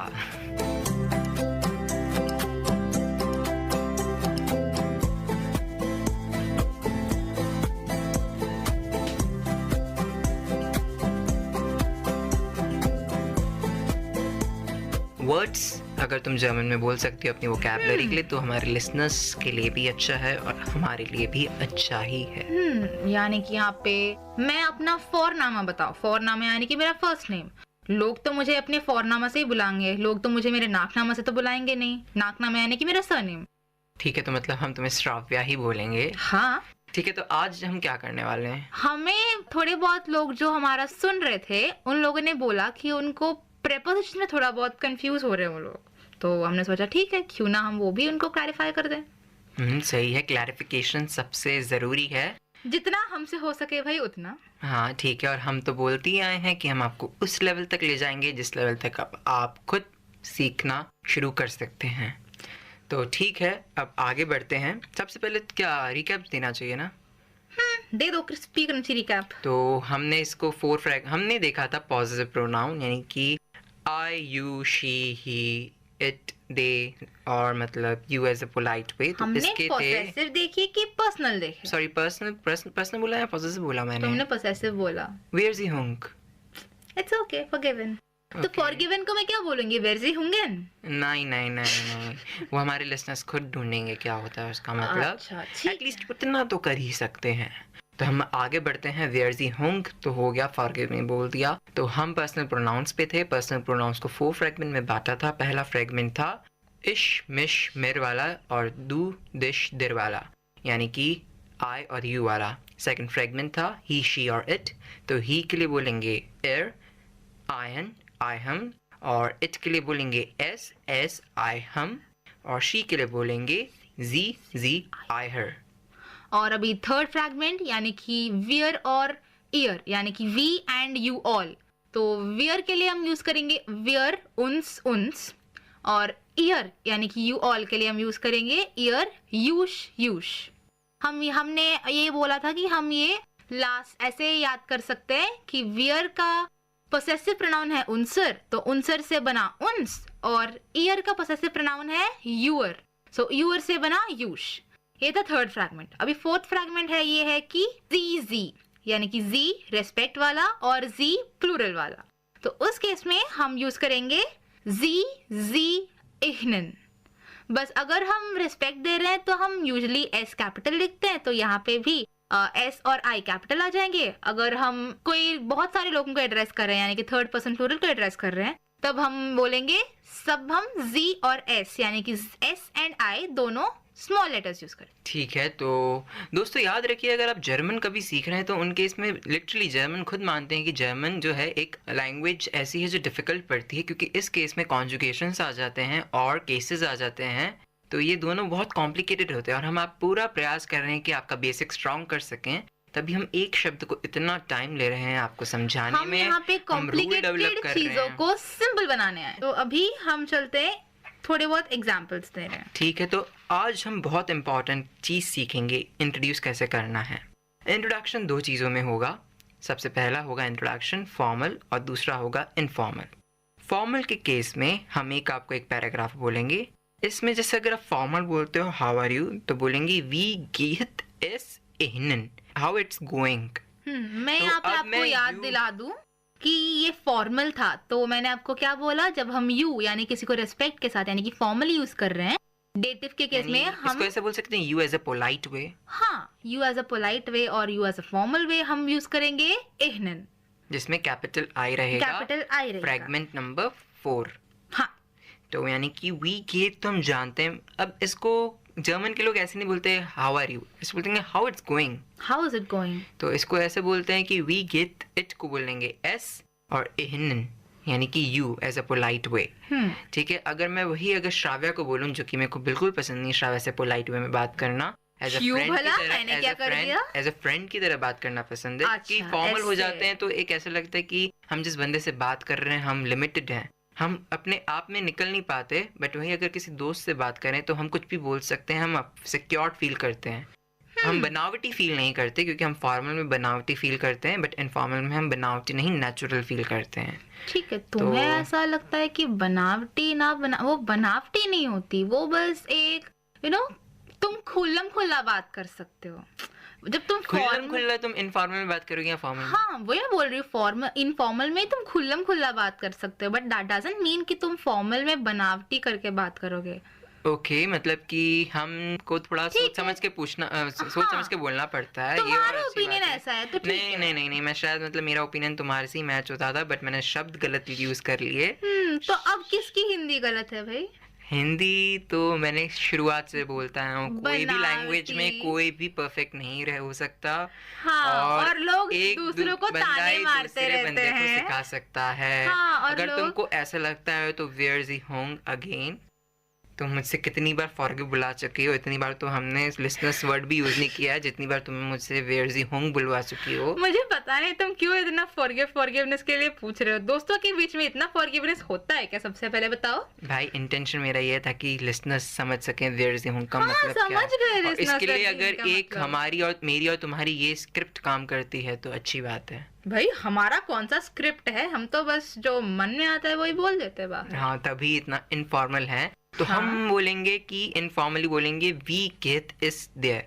तो कहने का मतलब we get is तो वैसा ही था how are you doing, यानी how it's going with you, something like this. तो you हमारा फ्रेगमेंट 1 था, तो यानी कि du dich der। अब गेहत क्या है? इंट्रांजिटिव वर्ब है, गोइंग वाला जो है। We get is there. तो तुम बताओ, तुम मुझे कैसे बोलोगी? वी गेट इज एनन बोलोगी या वी गेट इज देर बोलोगी? तुम्हें तो वी गेट इज देर ही बोलूंगी। ठीक है, और अगर किसी सर को बोलोगी तो वी गेट इज एनन। एनन। तो ठीक है, हम हमारे लिसनर्स से जरूर ऐसे बोलेंगे, वी गेट इज एनन। ठीक है, बट लिसनर्स प्लूरल हो गए, ये यू पोलाइट वाला है, सिंगुलर के लिए है। तो यहाँ पे लिसनर्स प्लूरल हो गए, तो हम आई को स्मॉल कर देंगे, हो गया काम खत्म। ठीक है, एक्सीलेंट। तो अब आगे बढ़ते हैं। अब जैसे कि हम गेशप्राग यानी एक कॉन्वर्जेशन बोलते हैं। गेशप्राग यानी कि कॉन्वर्जेशन। गेशप्राग कॉन्वर्जेशन। जैसे कि मैं और गेशप्राग कर रहे हैं, क्योंकि कॉन्वर्जेशन से 2 मॉड्यूलेशन होती है वॉइसेस में, तो उसकी वजह से कुछ बोरिंगनेस कम हो जाती है। तो हम क्यों ना हम ऐसे बोले कि जो हम कॉन्वर्जेशन कर रहे हैं यानी कि हम गेशप्राग कर रहे हैं अपने बीच। तो मैं अगर तुमको बोलूं एज अ फॉर्मल वे, जैसे कि गुटन टाग यानी कि गुड डे फ्राउ श्राव्या, फिर तुम क्या बोलोगी? गुटन टाग हेर हिमांशु। मैं बोलूंगा डांके। अच्छा ठीक है, अगर मुझे तुमसे कुछ पूछना है कि हाउ डू यू डू, जब आमने सामने लोग मिलते हैं वो एक फॉर्मल कर्टेसी होती है कि पूछ लो कि कैसा है बंदा या बंदी। तो मैं बोलूंगी गुटन टाग हेर हिमांशु, वी गेट एस देर, क्योंकि अभी मैं तुम्हें इनफॉर्मली बात कर रही हूँ। इनफॉर्मल बात कर रही है, तो वी गेट इज देयर। तो मैं बोलूंगा डांके गुड und देर, मतलब एंड यू। तो मैं बोलूंगी इट्स गुड टू, तो मैं क्या बोलूंगी? इट यानी कि एस, तो एस गेट। एस गेट यानी कि इट्स वर्क, मतलब इट वर्क्स यानी it's going good. It's going good, it's going good. तो एस गेट। अब ये था इनफॉर्मल। अब ये था इनफॉर्मल। अब गेशप्राग करेंगे हम as a way of formal. ठीक है, स्टार्ट करते हैं। तो गुटन टाग फ्राउ श्राव्या। तो मैं बोलूंगी गुटन टाग हेर हिमांशु, वी गेट एस आइनन। वी गेट एस आइनन। तुमने मुझे रिस्पेक्ट दी है, यानी कि आइनन बोला है, फ्रेगमेंट 4 बोला है। खुश मत हो जा, ये क्योंकि फॉर्मल कॉन्वर्सेशन है। डांके एस गेट मिर गुड, मतलब कि अब एस गेट मिर गुड, अब गेट मिर गुड, अब it's going good with me, ऐसा है। तो इसको बोलेंगे एस यानी इट, गेट मतलब गोस, मिर मतलब गोस क्या है? इंट्रांजिटिव वर्ब है, तो डेटिव। तो आई इश का डेटिव क्या हो जाएगा? इश मिश मिर। तो एस गेट मिर गुड। फिर मैं बोलूंगा und ihnen। und ihnen। तो अभी तुमने पूछा कि व्हाट अबाउट यू, तो मैं भी बोलूंगी danke auch gut, I'm good too।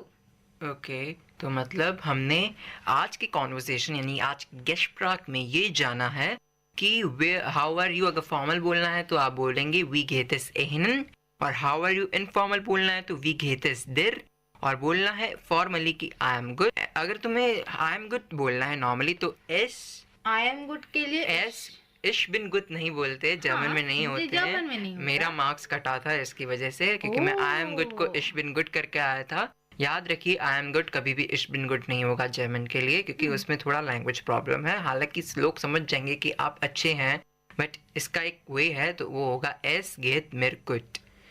S gate मिर गुड, एस गेट मिर गुड। देखिए, हमने बोला कोई भी सेंटेंस है तो कॉन्जुगेशन और केसेस रहेगा, ठीक है, और personal pronoun, positive pronoun, preposition से ग्रामर रहेगी। तो एस हम जानते हैं इट। अब इट का कॉन्जुगेशन क्या होता है कि टी लग जाता है उसके पीछे। तो गेहनन के पीछे गेहत हो गया, कॉन्जुगेशन काम आया। तो एस गेहत और फिर मिर, यानी कि गेहत कौन सा? इंट्रांजिटिव वर्ब है, तो उस केस में आई का क्या रूप आएगा? डेटिव। तो डेटिव में केस आ गया यानी कि मिर। तो कॉन्जुगेशन और केसेस से ही सेंटेंसेस बनते हैं जर्मन में, और इसलिए जर्मन डिफिकल्ट हो जाती है 3 चीज़ों के कारण। जहाँ तक हम जानते हैं, हम आगे की पहली कहानी नहीं जानते, पर जितना हम अभी तक जानते हैं 3 चीज़ों की वजह से कंफ्यूजन क्रिएट होता है। एक तो gender, second cases, and third conjugations. तो वी गेट इस एहनन को बोलेंगे एस गेहत मिर गुड, और गेहत मिर गुड। और मैं बोलूं कि und ehnen बोलूंगा, मतलब तो मुझे भी बोलना चाहिए, तो मुझे भी बोलना चाहिए कि मैं भी ठीक हूँ, तो मैं बोलूंगी danke, thank you, auch gut, also good, also good, also good। तो अगर अब इसको वापस से बोलते हैं इनफॉर्मल केस में, तो वी गेट इस देर बोलेंगे, वी गेट इस देर, वी गेट इस देर। अगर ये इनफॉर्मल हुआ तो, अगर फॉर्मल हुआ तो हम बोलेंगे वी गेट इस एहनन। तो यानी कि हम इसको ऐसे बोल सकते हैं, देर वाला जो केस है वो इनफॉर्मल है। याद रखिए सिंगुलर की बात हो रही है, यानी कि गेस्टस्प्राक यानी कॉन्वर्जेशन दो बंदों के बीच में ही है, दो ग्रुप्स के बीच में नहीं है, सिर्फ दो पर्सन है, इसलिए हमने उनको सिंगुलर वाले केसेस दिए हैं। यानी कि यू जो केस था उसका देर हो गया इन केस ऑफ इनफॉर्मल, तो वी गेट इस देर, और अगर इनका फॉर्मल बोलेंगे तो वी गेट इस एहनन, इस गेट मिरगुट। तो यानी ये 3 सेंटेंसेस जो हमने इस गेस्टस्प्राक यानी कि कॉन्वर्जेशन में जाने हैं, समझे हैं। तो आशा करते हैं कि आप सबने इस कॉन्वर्जेशन को ध्यान से हियरन किया, यानी कि ध्यान से सुना। ओके, तो ठीक है। अब ये आगे थे थोड़े बहुत एग्जांपल्स, तो आपको आई गेस समझ में आ गया होगा अब तक। तो ठीक है, अगर हमारे लिसनर्स की डिमांड थी कि हम थोड़े बहुत प्रेपोजिशंस के उनके बीच में जो डाउट था वो क्लैरिफाई कर दें, तो हमने सोचा ठीक है क्यों ना जो कोई भी यूजुअल मतलब हर रोज डेली लाइफ में हम जो कोई प्रेपोजिशंस यूज करते हैं वो ना थोड़ी बहुत बता दें आपको। जैसे कि अब हम यूज करते हैं from, to, in, at, before, after, और टाइम में सूनर, लेटर, विथ, विदाउट, ऐसे थोड़े बहुत। तो अभी मैं शुरू करती हूँ फ्रॉम से। तो अगर मैं बोलना चाहूँ आई एम फ्रॉम हैदराबाद, तो मैं बोलूँगी इश बिन आउस हैदराबाद। इश बिन आउस हैदराबाद, यानी कि तुमने बताया प्रपोजिशन को। तो प्रपोजिशन भी ऐसे हैं जो याद ही रखने वाले हैं, तो इसको ऐसे ही याद रख लेते हैं। यानी ऑस का मतलब होता है फ्रॉम, कंट्री या टाउन या किसी प्लेस से, और इन का मतलब होगा नॉर्मली इन या इनटू। हम ऐसा थोड़े बहुत एग्जांपल्स देके बोलेंगे ना, उनका मतलब तो जल्दी समझ में आ जाएगा। हाँ, हम इतने तो काबिल हो चुके हैं कि एग्जांपल खुद बना सकें। जैसे कि आई एम इन VIT, तो इश बिन इन VIT। I work for VIT community radio 90.8 FM। तो ये बनेगा इश arbeite für VIT community radio. इश arbeite für VIT community radio 90.8 FM। सो अगर बोलें कि आई एम एट रेडियो, यानी अगर चलो एक VIT का एग्जांपल ले लेते हैं, या फिर चलो स्कूल की बात कर लेते हैं, स्कूल नहीं तो कॉलेज की बात कर लेते हैं। कॉलेज को कॉलेज ही बोलते हैं जर्मन में। तो अगर मैं बोलूँ आई एम एट कॉलेज, तो इश बिन एट को बोलेंगे बे कॉलेज। बे या बी? बे। ओके, बे कॉलेज, BEI, यानी कि बे कॉलेज। और बोलूँ आई गो टू कॉलेज, तो हम जू कब यूज करते हैं? कॉलेज नहीं आएगा। ये अगर सिटीज और कंट्रीज के लिए अगर तुम बोल रही हो तो नाक बोलोगी। मतलब आई गो टू चेन्नई, तो तुम बोलोगी इश गेहे नाक चेन्नई। ओके, अगर मैं बोलूंगी कि heartly welcome to VIT community radio, मैं तो पहले से मैं जू यूज कर रही हूँ। हाँ, तो वो उसमें जू ही आएगा, क्योंकि अगर टू तुमने बताया इंग्लिश में टू तो ठीक है हर जगह यूज कर लोगी तुम, बट जर्मन में ये जो टू है 2 केसेस में डिवाइडेड है। पहला सिटीज या कंट्रीज, और दूसरा अगर आप किसी बिल्डिंग के लिए बोलो या किसी एक पर्टिकुलर प्लेस या कंपनी के लिए बोलो, स्पेसिफिक, तो मतलब यहाँ पे स्पेसिफिक होगा। यानी कि सिटीज और कंट्रीज के लिए बोलेंगे नाक, और किसी कंपनीज के लिए या फिर बिल्डिंग्स के लिए बोलेंगे जू। तो welcome to VIT community radio या वेलकम टू VIT, तो उसके लिए बोलोगी हार्जलिश विलकॉमन जू VIT। तो तुमने नाक का मतलब भी पता पड़ा। अगर मैं बोलूँ welcome to India, heartly welcome to India, तो हार्जलिश वेलकॉमन नाक इंडिया, नाक इंडियन। हाँ, इंडियन, क्योंकि पहली क्लास ही भूल गई। पहली क्लास। अरे यार, मतलब मेरा यहाँ पे प्रीपोजिशन पे फोकस था। ठीक है, आई एम अराउंड यू, तो कैसे बोलूंगा? इश बिन अराउंड होता है दिश, you, I am around you. तो अराउंड क्या होगा? क्योंकि यहाँ पे आई एम अराउंड यू एक एक्कुजेटिव वर्ब है, तो तुम बोलोगे इश बिन अराउंड, यानी कि दिश। ठीक है, अब आगे बढ़ते हैं। I am here till morning, तो आई एम यानी इश, बिन, हेयर को हेयर, टिल को बोलेंगे बिस, मॉर्निंग को बोलेंगे Morgan. I am here till morning, तो इश बिन हेयर बिस मॉर्गन। ठीक है, अब आगे बढ़ेंगे हम फॉर, मतलब VOR, उसको बोलेंगे बिफोर या इन फ्रंट ऑफ। और फिर अगर मैं बोलूँ एम, तो एम का मतलब है इन। और मैं बोलूँ फॉन यानी VON, तो उसका मतलब है फ्रॉम। अगर मैं बोलूँ गेगन, मतलब अगेंस्ट या अराउंड। और मैं बोलूँ आल्स, उसका मतलब है एस। उहने का मतलब है विदाउट। ड्यूच का मतलब है थ्रू। ऑफ का मतलब है ऑन। दोस्तों ये जैसे प्रीपोजिशंस हैं उनमें से हम कॉमन प्रीपोजिशंस लेते हैं जो बहुत ज़्यादा कॉमन है प्रीपोजिशंस। वो प्रीपोजिशंस कॉमन जो हैं वो है टू, इन, एट और ऑन। तो हम जान चुके हैं कि टू, इन, एट और ऑन वाला केस। तो ऑन को बोलेंगे ऑफ और टू जो है उसके दो केसेस हैं नाक और जू। नाक है कंट्रीज और सिटीज़ के लिए और जू जो है वो है किसी बिल्डिंग के लिए। और एक और चीज़ हम बताएंगे आपको वो है एट। एट तुम यानी बोलोगी तो बोलोगी बे के लिए, किसी होम या किसी प्लेस के लिए, ठीक है। मुझे एक और एग्जांपल दो।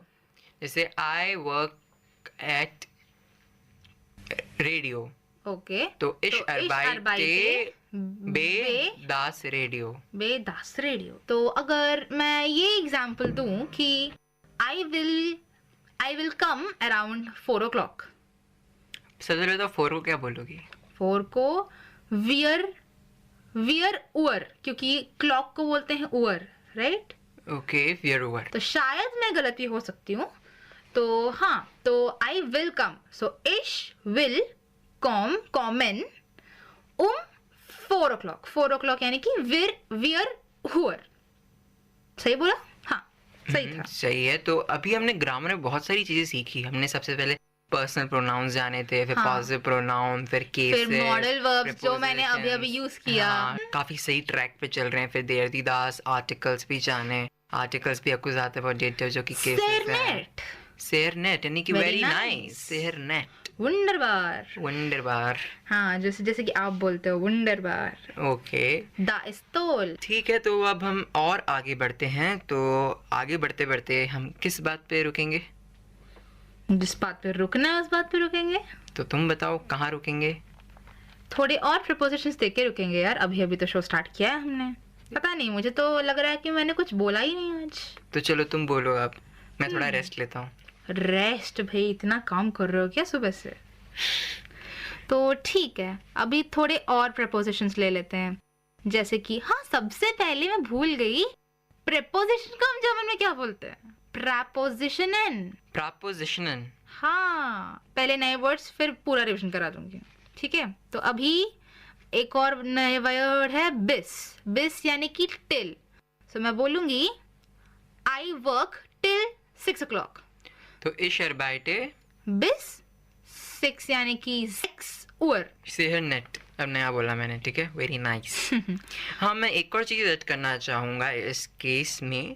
पहला केस जैसे कि अगर इन द मैं बोलूं I am in the city, तो तुम फिर क्या बोलोगी? इश बिन इन स्टार्ट। इन दी स्टार्ट। दी स्टार्ट। हाँ, देयर स्टार्ट एंड दी स्टार्ट। दी स्टार्ट पक्का। मान लो द है न्यूट्रल वाला, तो इन प्लस दास वाला केस है, तो उस केस में इन्स हो जाता है। जू प्लस देम वाले केस में जूम हो जाएगा। इतना एक ही बात को घूम फिरा के बोलते हो तुम। ठीक है, टू द पॉइंट बोलता हूँ। We are going to have a revision. Is that fine? Is that प्रीमा यानी कि इस्ट दास प्रीमा। एस इस्ट प्रीमा।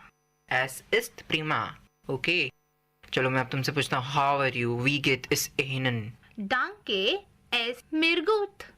Es geht mir gut. Es geht. Okay, और अगर मैं बोलूँ वी गेट इस दिर। Danke, es यहाँ पे मिर का डेटिव क्या होगा?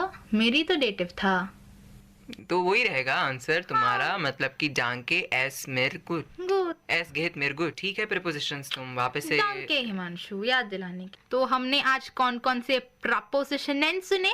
आउस यानी कि फ्रॉम।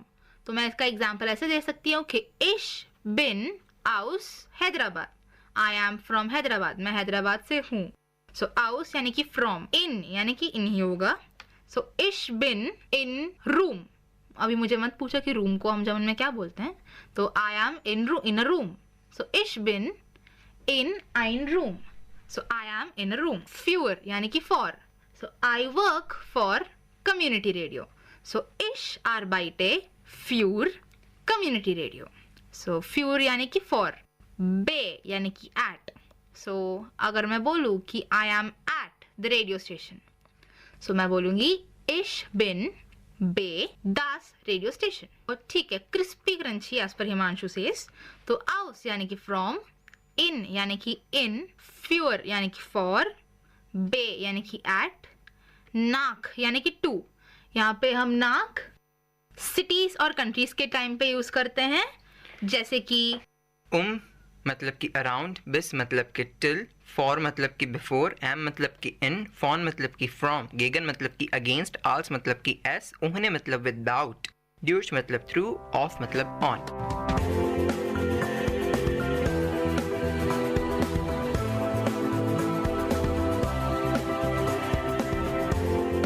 तो दोस्तों, आशा करते हैं कि ये लर्निंग जर्मन का शो आप आज के एपिसोड में और अच्छी तरह से समझ आया होगा। मैं हूं हिमांशु मंघानी और मैं हूं श्राव्या। आप सुन रहे थे VIT community radio 90.8 FM।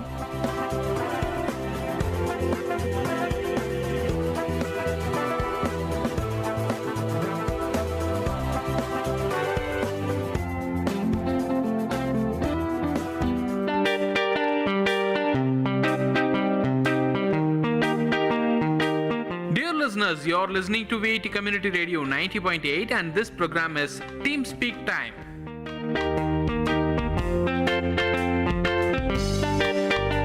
Hello, hi, Namaste VIT. You are listening to VIT Community Radio 90.8. This is Rujana. Welcome to our show Vijayabata. కృషితో నాస్తి దుర్భిక్షం అన్నారు పెద్దలు. ఈ రోజు ఈ వాక్యానికి గల ఒక ముఖ్యమైన ఉదాహరణను మనం చూద్దాం. అది 1931 అక్టోబర్ 15. సముద్రపు అలలు ప్రతి ఒక్కరిని తాకుతుండగా, ఇసుక తిన్నలు మెరుస్తుండగా జలాలుద్దీన్ ఆసియమ్మల ఇంట ఆనందాల హరివిల్లు కనబడింది. అవునండి, మన మాజీ రాష్ట్రపతి APJ అబ్దుల్ కలాం గారు జన్మించారు. కష్టాల మధ్య, సమస్యల మధ్య కలాం గారు తన బాల్యాన్ని గడిపారు. ఆర్థిక ఇబ్బందులు, కానీ తపన, ఏదో చెయ్యాలని, సాధించాలని ఆయన తపన ఆయనను వెంటాడేది. తన తండ్రి జలాలుద్దీన్కి ఆధ్యాత్మిక విలువలు, ఔదార్యం పుష్కలం. తల్లి ఆసియమ్మ స్త్రీమూర్తి, ఇంకా చెప్పనక్కర్లేదు కదండి. తన తల్లి తండ్రి అలా ఉండగా అవే క్వాలిటీస్ని పుణికిపుచ్చుకున్నారు మన కలాం గారు. చిన్నప్పుడు వాళ్ళ నాన్నగారితో కలిసి రామేశ్వరంలో పడవను నడిపేవారు. అప్పుడే తనకు జీవితం పైన ఆసక్తి కనబడింది. ఖురాన్లోని ప్రతి విషయాన్ని అవపోసన చేసుకున్నారు కలాం గారు. రామేశ్వరంలో విభిన్న మతాల వాళ్ళు ఉండేవాళ్ళండి. మతాలు వేరైనా తన స్నేహితులతో లౌక్యంగా ఉండేవారు కలాం. ఇది చెప్తుంది ఆయన ఎంత మంచి మనసు కలవారో. కలాం గారి ఉపాధ్యాయులు చెప్పే ప్రతి విషయాన్ని ప్రేరణగా తీసుకునేవారు అబ్దుల్ కలాం గారు. అతనికి చిన్నప్పటి నుంచే విశాల హృదయం కలదండి. రామేశ్వరంలో ఇంగ్లీష్ తెలిసిన ఏకైక వ్యక్తి అహ్మద్ గారు. అహ్మద్ గారు అబ్దుల్ కలాం గారికి బంధువు మాత్రమే కాదు, చాలా సన్నిహితుడు. అప్పట్లో ప్రపంచంలో జరిగే ఇన్వెన్షన్స్ గురించి, ఉన్న సైంటిస్టుల గురించి, ఫిలాసఫర్స్ గురించి అబ్దుల్ కలాం గారికి చెప్పేవారు. అప్పటి నుంచి కలాం గారిలో చదువు పైన ఆసక్తి పెరిగింది. షంషుద్దీన్ ఇంకొక వ్యక్తి. అబ్దుల్ కలాం గారి జీవితాన్ని ఎంతో ప్రేరేపించిన షంషుద్దీన్ గారు పత్రికలు పంపిణీ చేసేవాళ్ళు. అబ్దుల్ కలాం గారికి అప్పుడు 10 ఏళ్ల వయసు ఉండొచ్చండి. 1939 నుంచి 1945 వరకు మన ప్రపంచంలో 2వ ప్రపంచ యుద్ధం జరిగిందని మనకు తెలిసిన విషయమే. ఆ కాలంలో రామేశ్వరంలో రైళ్లు ఆగేవి కాదు. కాబట్టి రైళ్ల నుంచి పత్రికలను విసిరివేసేవాళ్ళు. షంషుద్దీన్ని హెల్ప్ చేయడానికి అబ్దుల్ కలాం గారు వెళ్లేవాళ్ళు. ఇదే అదునైన అవకాశం అని భావించారు కలాం గారు. ప్రతి ఒక్క పత్రికను, ప్రతి ఒక్క వాక్యాన్ని అవపోసన చేసుకున్నారు. అప్పుడేనండి దీన్ని ఒక జాబ్ లాగా తీసుకొని వేతనాన్ని కూడా సంపాదించారు కలాం గారు. రామనంతపురంలో విద్యాభ్యాసం చేసిన అబ్దుల్ కలాం గారు చాలా యావరేజ్ స్టూడెంట్. ఆకాశంలో ఎగిరే పక్షులను చూసి, అవి విహరించే విధానాన్ని చూసి చాలా అబ్బురపోయేవాడు. అప్పుడు ఆయన ఉపాధ్యాయుడు చెప్పారు, నీకు విశ్వాసం ఉంటే విధిని కూడా తిరిగి రాయగలవు, ఆ పక్షులలాగే నువ్వు కూడా విహరించగలవు అని. ఆ ప్రోత్సాహం, ఆదర్శం అబ్దుల్ కలాం గారిని ఉన్నత స్థాయికి తీసుకొచ్చింది. ఒక ఫ్యాకల్టీ చెప్పారు అబ్దుల్ కలాం గారి జీవితంలో ఏదైనా సాధించాలంటే ప్రతి మనిషికి 3 లక్షణాలుండాలని. అవి కోరిక, నమ్మకం, ఆశ. ఈ 3 పదాలు అబ్దుల్ కలాం గారిని ఉత్తేజపరిచాయి. దృఢ సంకల్పంతో ముందుకు సాగారు. ఉన్నత చదువుల కోసం 1950లో తిరుచిరాపల్లికి వెళ్లారు అబ్దుల్ కలాం గారు. అక్కడ ఆయనను 2 సబ్జెక్ట్స్లో చాలా ఇంట్రెస్ట్ వచ్చిందండి. అవే ఆంగ్ల సాహిత్యం, భౌతిక శాస్త్రం. 1954 సౌత్ ఇండియాలోనే ప్రతిష్టాత్మక MIT కాలేజ్లో అబ్దుల్ కలాం గారికి సీటు వచ్చింది. కానీ 1000 రూపాయలు ఫీజు అక్కడ. ఆర్థిక ఇబ్బంది. ఎంత ప్రతిభ ఉన్నా పేరెంట్స్ ఆయనకు ఖర్చు పెట్టలేకపోయారు. బాధ. సముద్రమంతా ఆయన కళ్ళల్లో కన్నీటి అలలు అయ్యాయి. ఏం చెయ్యాలి అనుకుంటున్న కలాం గారికి స్కాలర్షిప్ వచ్చిందండి. ఆ స్కాలర్షిప్ కోసం కలాం గారు ఎంతో కష్టపడ్డారు. అక్కడ ఒకరోజు కాలేజీలో ఆయన చూశారు. డిస్ప్లే కోసం ఆర్మీ ఫ్లైట్స్ లను ప్రదర్శించారు. అప్పుడే కలాంలోని ఆ శాస్త్రవేత్త బయటకు వచ్చింది. నెక్స్ట్ ఇయర్ ఏరోనాటిక్స్ ని తన ఆప్షనల్ సబ్జెక్ట్ గా తీసుకున్నారు అబ్దుల్ కలాం గారు. ఈ సబ్జెక్ట్ లో ఎంతో ఇంట్రెస్ట్ ఉన్న అబ్దుల్ కలాం గారు దానికోసం స్వయం కృషి చేశారు. దీని సాకారమే హాల్ ట్రైనీగా అబ్దుల్ కలాం గారు నియమితులవ్వడం. తన స్వప్నం సాకారమైంది. ఫ్లైట్ పైలట్ అవ్వాలనుకున్న అబ్దుల్ కలాం గారి జీవితంలో ఒక చుక్కెదురు. 9th ర్యాంక్ సాధించిన అబ్దుల్ కలాం గారు ఫ్లైట్ పైలట్ కాలేకపోయారు. ఎందుకంటే అవి 8 మెంబర్స్కి మాత్రమే ఉన్నాయి. ఉద్వేగం, ఉత్సాహం, కానీ ఉద్యోగం లేదు. ఎంతో నిరాశ. ఆయన బాధ ఎంతో దాడి చేసింది ఆయన మనసు పైన. ఈ సందర్భంలో మనశ్శాంతి కోసం రిషికేష్కు వెళ్లారు అబ్దుల్ కలాం గారు. అక్కడ స్వామి శివానంద్ గారు అబ్దుల్ కలాం గారికి 3 వాక్యాలు ఉపదేశించారు. అవి అపజయానికి కుంగిపోవద్దని, అపజయం కూడా విజయానికి అవసరమని, అపజయం లక్కబెట్టని వాడే అసలైన విజేత అని. ఈ చెవిలో విని ఆ చెవిలో వదిలేస్తాం కదండి మనమందరం. కానీ అబ్దుల్ కలాం గారు మనసా వాచ స్వీకరించారు ఈ పదాలను. మన కాలేజ్లో ఉంది వాల్ స్పీక్ పైన, falling down is not a failure but not getting up after falling is the real defeat అని. ఇదే మన స్వామి శివానంద్ గారు కూడా చెప్పారు. రెట్టించిన ఆత్మవిశ్వాసంతో ఢిల్లీకి పయనమయ్యారు అబ్దుల్ కలాం గారు. ఢిల్లీలో సీనియర్ సైంటిఫిక్ అసిస్టెంట్ గా పనిచేసిన తర్వాత బెంగళూరుకు వచ్చారు అబ్దుల్ కలాం గారు. అక్కడ హోవర్ క్రాఫ్ట్ నందిని కనుక్కున్నారు. కానీ ముందుకు వెళ్ళలేదు. ఆయన టాలెంట్ ని గుర్తించలేదు. కానీ అబ్దుల్ కలాం గారు కుంగిపోలేదు. ప్రతి ఒక్క కాన్సెప్ట్ ని నేర్చుకున్నారు. అదే కాలంలో ప్రొఫెసర్ విక్రమ్ సారాభాయ్ గారు అబ్దుల్ కలాంకి దేవుడిలా కనిపించారు. వారి మధ్య గురు శిష్య బంధం ఏర్పడింది. ఇదిలా ఉండగా అబ్దుల్ కలాం గారు తుంబా వెళ్లారు, అది వర్జీనియా. ఇదిలా ఉండగా అబ్దుల్ కలాం గారు వర్జీనియా వెళ్లారు నాసాలో పనిచేయడానికి. అక్కడ ఆయన నేర్చుకున్నదంతా అణువణువుని మెదడులో నిర్బంధించాడు. నేర్చుకున్న ప్రతి దానికి పదును పెట్టాడు. నేర్చుకున్న సంపదతో ఇండియాకి తిరిగి వచ్చాడు. తుంబాలో జరగబోయే ల్యాబొరేటరీ కోసం ఎంతో కృషి చేశాడు. ఆయన నేర్చుకున్నదంతా అందరికీ చెప్పాడు. రోహిణి, మేనక శాటిలైట్స్ ను వదిలారు. 1971 డిసెంబర్ 31 అబ్దుల్ కలాం గారు తన జీవితంలో తనకు ఎంతో ప్రేరణ ఇచ్చిన ఒక వ్యక్తిని కోల్పోయారు. అవునండి, మనకెంతో ప్రీతిమంతమైన విక్రమ్ సారాభాయ్ గారు తనువు చాలించారు. ఆ వెంటనే జలాలుద్దీన్, అదే అబ్దుల్ కలాం గారి తండ్రి కూడా చనిపోయారు. ఇంకొన్ని సంవత్సరాల తర్వాత తనకు సన్నిహితుడైన అహ్మద్ కూడా చనిపోయాడు. ఎంతో నిస్పృహతో, ఎంతో బాధతో ఉన్న అబ్దుల్ కలాం గారు అనుకున్నారు, వీళ్ళు నా కోసం ఎంతో చేశారు. వీళ్ళు చేసిన దాన్ని మనం ఎలా మర్చిపోవాలి? ఏదో చెయ్యాలి, ఇంకా ఏదో చెయ్యాలి అన్న ఆలోచనతో ముందుకు సాగారు. అది ఆగస్టు 10, 1979. షార్, అదేనండి మన శ్రీహరికోటలో నిశాంతి, నిశ్శబ్దం. ఎందుకంటారా? SLV-3 ప్రయోగం, శాటిలైట్ లాంచ్ వెహికల్ 3 అది. అంతటా ఒక్కటే ఉత్కంఠ. యావత్ దేశం దృష్టి ప్రయోగం వైపే. ఇదిలా ఉండగా వినీలాకాశంలోకి దూసుకెళ్లింది మన SLV-3. చప్పట్లతో ల్యాబ్ మారు మ్రోగింది. కానీ ఆ ఆనందమంతా 5 నిమిషాలకే పరిమితమయ్యింది. ఆ రాకెట్ 560 కిలోమీటర్లకు దూరంగా ఉన్న సముద్రంలో కూలింది. బాధ, నిస్సహాయత, ప్రతి ఒక్కరి మనస్సులో బాధ. కష్టం అలా కూలిపోతుంటే ప్రతి సైంటిస్ట్ లో ఉన్న బాధను ఎవరూ చూడలేకపోయారు. అబ్దుల్ కలాం గారిలో వేదన. నిరాశ నుండి బయటకు రావడానికి అబ్దుల్ కలాం గారు చాలా ప్రయత్నించారు. మనం నేర్చుకున్నది ఎక్కడికి పోదని భావించారు. ఎదుర్కొన్న ఓటమి నుండి పాఠాలు నేర్చుకున్నారు. దీని ఫలితమే 1980 జూలై 17 కీలక గడియలు మళ్లీ షార్లో. ఇప్పుడు ఇంకొక శాటిలైట్ లాంచ్ వెహికల్ ని లాంచ్ చేశారు. షార్ మొత్తం కరతాళ ధ్వనుల మధ్య మారుమ్రోగింది. మరుసటి రోజు రేడియో, పేపర్, మ్యాగజైన్ ప్రతి ఒక్క దానిలో ప్రత్యేకత కథనాలు. షార్ ల్యాబొరేటరీలో ఆనందం వెల్లువెత్తింది. దేశ చరిత్రలోనే సుందర స్వప్నం సాకారమయ్యింది. అదేనండి డ్రీమ్ కమ్ ట్రూ. భారతదేశం సగర్వంగా సత్తా చాటింది. దీనికి నాయకుడు ఎవరనుకుంటున్నారు? ఓటమి రాళ్లను తిన్నా అబ్దుల్ కలాం గారే. ఈ అద్భుతాన్ని సాధించిన మహావిజ్ఞాని, కోట్లాది మందికి ప్రియమైన మనిషి, లక్షలాది మందికి స్ఫూర్తి, సకల జనులకు మార్గదర్శి, ఈ పృథ్వీ ముద్దుబిడ్డ Avul Pakir Jainulabdeen Abdul Kalam. We should salute our president Abdul Kalam ji. Aeronautics లోనే కాదండి, హ్యూమానిటీ కూడా ఎక్కువ మన అబ్దుల్ కలాం గారికి. హైదరాబాద్ డిఆర్డిఎల్లో పనిచేస్తున్నప్పుడు అబ్దుల్ కలాం గారు ఒక వ్యక్తిని చూశారు. ఆ వ్యక్తి పోలియోతో బాధపడుతున్నారు. వాళ్ళు యూజ్ చేసే క్యాలిపర్స్ అప్పట్లో 3 కేజీల బరువు ఉండేది. చాలా బాధపడ్డారు అబ్దుల్ కలాం. ఆల్రెడీ పేషెంట్గా ఉన్న ఒక పోలియో ఉన్న వ్యక్తి ఇంత బరువైన వస్తువుని ఎలా ఆసరాగా తీసుకొని నడుస్తున్నారా అని బాధపడ్డారు. దీనికోసమే ఆయనకు ఒక ఆలోచన తట్టింది. ఎయిర్ క్రాఫ్ట్స్లో యూజ్ చేసే ప్లేట్స్ను డాక్టర్స్కి చూపించాడు. ఆ ప్లేట్స్ని ఉపయోగించి కేవలం 150 గ్రామ్స్తో క్యాలిపర్స్ను రూపొందించారు. ఈ క్యాలిపర్సే ఇప్పటి పోలియో బాధితులు కూడా వాడుతున్నారు. 1990లో కార్డియాలజిస్ట్ సోమరాజ్ గారు అబ్దుల్ కలాంని man of the poor and నీడీగా అని కొనియాడారు. హైదరాబాద్లో ఉన్నప్పుడు అబ్దుల్ కలాం గారు ఇమారత్ అనే ప్రదేశాన్ని చూశారండి. అబ్దుల్ కలాం గారు ప్రకృతి ప్రేమికుడు. ఒకసారి డైరెక్టర్ గారు అడిగారు, కలాం నీకు ఏం కావాలి అని. అప్పుడు కలాం గారు చెప్పారు, నాకు 1,00,000 మొలకలు కావాలి, ఇమారత్లో నాటాలి అని.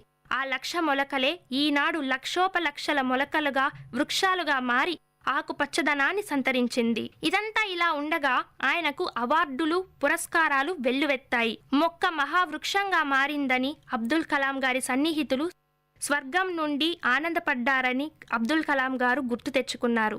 Padma Bhushan, Vibhushan, Bharat Ratna, king Charles II medal, 40 డాక్టరేట్లు, ఇంకా ఎన్నెన్నో అవార్డులు ఆయనని ఆభరణాలుగా అలంకరించాయి. పోఖ్రాన్ న్యూక్లియర్ టెస్ట్ కోసం సాంకేతికంగా ఎంతో ప్రయత్నించి ఇండియాను బలపరిచాడు.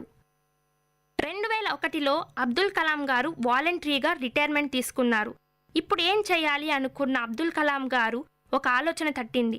పువ్వు పుట్టగానే పరిమళిస్తుంది అంటారు కదండి. అవును, కలాం గారు స్టూడెంట్స్లో ప్రతి ఒక్కరిలో ఆత్మవిశ్వాసాన్ని రగిలించడానికి ప్రయత్నించారు. లిటరసీ కోసం 6 to 8% రిజర్వేషన్ ఉండాలని భావించారు. అబ్దుల్ కలాం అంటే దేశంలోనే ఒక ఐకాన్గా భావించారు ప్రజలు. అత్యున్నత పీఠం అదే ప్రెసిడెంట్షిప్ వెతుక్కుంటూ వచ్చింది కలాం గారిని. 2002 జూలై 25న ప్రెసిడెంట్గా ప్రమాణ స్వీకారం చేశారు అబ్దుల్ కలాం గారు. కలాం నిజమైన సమర్థుడు, దేశభక్తుడు, కృషి, పట్టుదల, గొప్ప విశ్వాసమున్న మహామేధావి. చింతపిక్కలు ఏరుకునే అబ్దుల్ కలాం ఒక వీధి బాలుడు ఈనాడు రాష్ట్రపతి భవనంలో రాష్ట్రపతి అయ్యారు. రాష్ట్రపతిగా ఉన్నప్పుడు ఇండియన్ అడ్మినిస్ట్రేషనే కాదండి, చిన్నారులను అదే భావి భారత పౌరులుగా తీర్చిదిద్దాలని ఇచ్చ ఆయనకు ప్రగాఢం ఎక్కువగా ఉంది. చిన్నారులలో ప్రేమ, దేశాన్ని, అభివృద్ధిని చూశారు. వాళ్ళ కోసం ఎన్నో ప్రసంగాలు చేశారు. సియాచిన్ గ్లేషియర్లో మిలిటరీని సపోర్ట్ చేశారు. క్రమశిక్షణతో రాష్ట్రపతి పదవికే వన్నె తెచ్చారు కలాం గారు. అధ్యాపకుడిగా, ఉపాధ్యాయుడిగా అదొక ప్రస్థానం. జీవిత రహస్యాలను ప్రపంచానికి తెలియజేయాలనుకున్న కలాం గారు బుక్స్ని రచించారు. 2020 India will be and should be a super power అని భావించారు అబ్దుల్ కలాం గారు. ఆడంబరం లేని జీవితం కలాం గారి సొంతం. టైం మేనేజ్మెంట్, పద్ధతి, నిరాడంబరత ఇవన్నీ కలాం గారికి ఉన్న గొప్ప లక్షణాలండి. అరుణ్ తివారీ గారితో కలిసి వింగ్స్ ఆఫ్ ఫైర్ అదే తన జీవిత చరిత్రను రచించారు అబ్దుల్ కలాం గారు. ఒకానొక సమయంలో అబ్దుల్ కలాం అన్నారు, నేనేమీ సంపాదించలేదు, నేనేమీ కూడబెట్టలేదు, నేనెవరికీ ఏమీ చెయ్యలేదు, నాకు వారసులు కూడా లేరు అని తన మనసులో బాధను బయటకు తెచ్చారు. మహోన్నత విలువలకు పట్టం కట్టింది అబ్దుల్ కలాం గారి జీవితం. కలలు కనండి, ఆ కలలను సాకారం చేయడానికి కృషి చేయండి అన్నారు అబ్దుల్ కలాం గారు.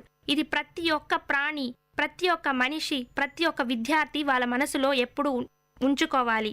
కలాం గారి కలం నుంచి వచ్చిన అక్షర సృష్టి భావి తరాలకు అద్భుత శక్తి. కలాం గారి జీవితంలోని ప్రతి ఘట్టం మనకు పాఠం. మన కోసం ఇంత చేసిన కలాం గారికి మనం ఏమిచ్చి రుణం తీర్చుకోగలం? కలాం గారు ఏం ఆశిస్తున్నారు? మనుల, మాణిక్యాల? కాదండి, 2020 కల్లా ఒక అద్భుత ప్రపంచాన్ని ఆయన కోరుతున్నారు. ప్రతి ఒక్కరూ వాళ్ళకి తగినంతగా దేశం కోసం పాటుపడాలి. ఇలాంటి ఎంతో మంది గురించి తెలుసుకోవడానికి వింటూనే ఉండండి VIT కమ్యూనిటీ రేడియో 90.8.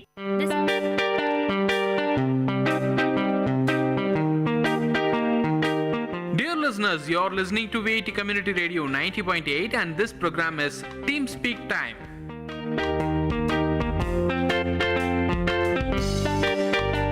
सलाम नमस्ते VIT, आप सुन रहे हैं VIT कम्युनिटी रेडियो 90.8 FM.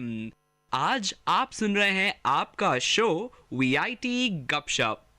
दोस्तों, आप हैं आज अपने होस्ट के साथ, अपने दोस्त के साथ। नाम बंदे का है खुशवंत।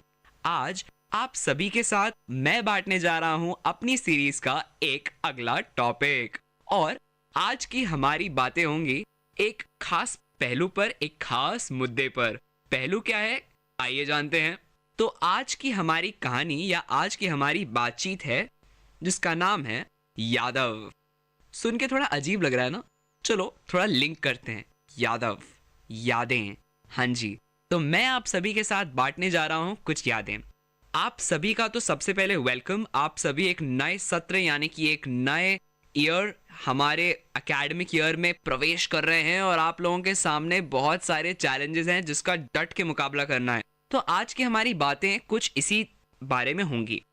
तो यादव, अब मैं आपको बताता हूँ, यादव नाम है एक रसोइये का। कुछ समय पहले मेरे घर पर एक फंक्शन था। फंक्शन के लिए खाने की अरेंजमेंट्स करनी थी, तो हमने कांटेक्ट किया हमारे एक जान पहचान के व्यक्ति को, जो कि कहा जाता है मेरे शहर का सबसे अच्छा रसोइया है, सबसे अच्छा हलवाई है। नाम बंदे का यादव है। तो मैं समझ नहीं पाता था कि बंदे में ऐसी क्या क्वालिटीज है जो उसको इतना खास बनाती है। वो बंदा इतना डिमांड में भाई कि जैसे ही शादियों का सीजन चालू होता है, धड़ाधड़ धड़ाधड़ धड़ाधड़ धड़ाधड़ लोग उसको ऑर्डर देने लगते हैं, और हमारी बारी नहीं आ रही थी, लेकिन किसी तरह से हम उसे जानते थे तो कांटेक्ट हो गया। तो अब जब यादव भैया ने हमारे यहाँ काम करना शुरू किया, तो उन भैया से मैं कभी कभी रसोई में जाकर बातें करता था। एक बार मैंने उनसे पूछा कि आपकी इतनी प्रसिद्धि, लोगों का आपको इतना अच्छे ढंग से जानने का आखिर कारण है क्या? क्या राज है आपकी इस खासियत का, आपके खाने को बनाने के इस हुनर की? आखिर ऐसी क्या बातें भाई हमारे साथ भी बांटिए। तो यादव भैया ने हमें बताया कि देख बेटा, अगर 8 बजे खाना मुझे पेश करना है तो मैं ऐसा मान के चलता हूं कि मुझे 7 बजे तक पेश करना है, और मैं खाना ले आता हूं। हाँ जी, सही समझे आप। आज हम बात कर रहे हैं बिफोर टाइम होने की, यानी कि अपने काम को थोड़ा पहले खत्म करने की। अब ये आदत ऐसी है जो कि हम में से अधिकतर लोग अपने लाइफ के बहुत सारे फटीग, टायर्डनेस, थकान के कारण भाड़ में जाए कर देते हैं और आगे बढ़ जाते हैं। लेकिन याद रखिए कि जब तक आप जीवन में बड़े बड़े प्रिंसिपल्स को अपने लाइफ में, कह लीजिए यार छोटे छोटे प्रिंसिपल्स को अपनी लाइफ में नहीं लाएंगे, तब तक आप बड़े नहीं बन पाएंगे। कहते हैं ना, बूंद बूंद से सागर भरता है। हाँ जी, एकदम सही बात बोल रहा हूँ। तो आगे बढ़ते हैं। तो यादव भैया से मैंने पूछा, भैया आप क्या करते हैं? उन्होंने बताया कि अगर मुझे 8 बजे तक खाना परोसना है तो 7 बजे तक तैयार कर देता हूँ। अब ये लो, ये कौन सी बात हुई? 1 घंटा पहले कर भी क्या लेगा यार इंसान। हम लोग एग्जाम ही अगर 8 का होता है तो 8:15, 8:30 पहुंचते हैं देने के लिए। सही बोला ना? तो देखो भाई, ऐसा है कि भैया ने मुझे बताया ऐसा प्रिंसिपल जो शायद मैं एक्सपेक्ट ही नहीं कर रहा था। उन्होंने ये बोला कि देख भाई, जब तक तू 7 बजे तक खाना नहीं बनाएगा तो उस 1 घंटे में तू कैसे एक परफेक्शन ला पाएगा अपने खाने में। तो मैंने पूछा कैसे? तो उन्होंने बताया कई बार ऐसा होता है कि खाने में नमक कम, शक्कर ज्यादा, और ये हुआ तो सारी मेहनत बर्बाद। जो लोगों के बीच में थू थू होगी वो अलग, और उसके अलावा ग्राहक जो कम हो जाएंगे वो अलग।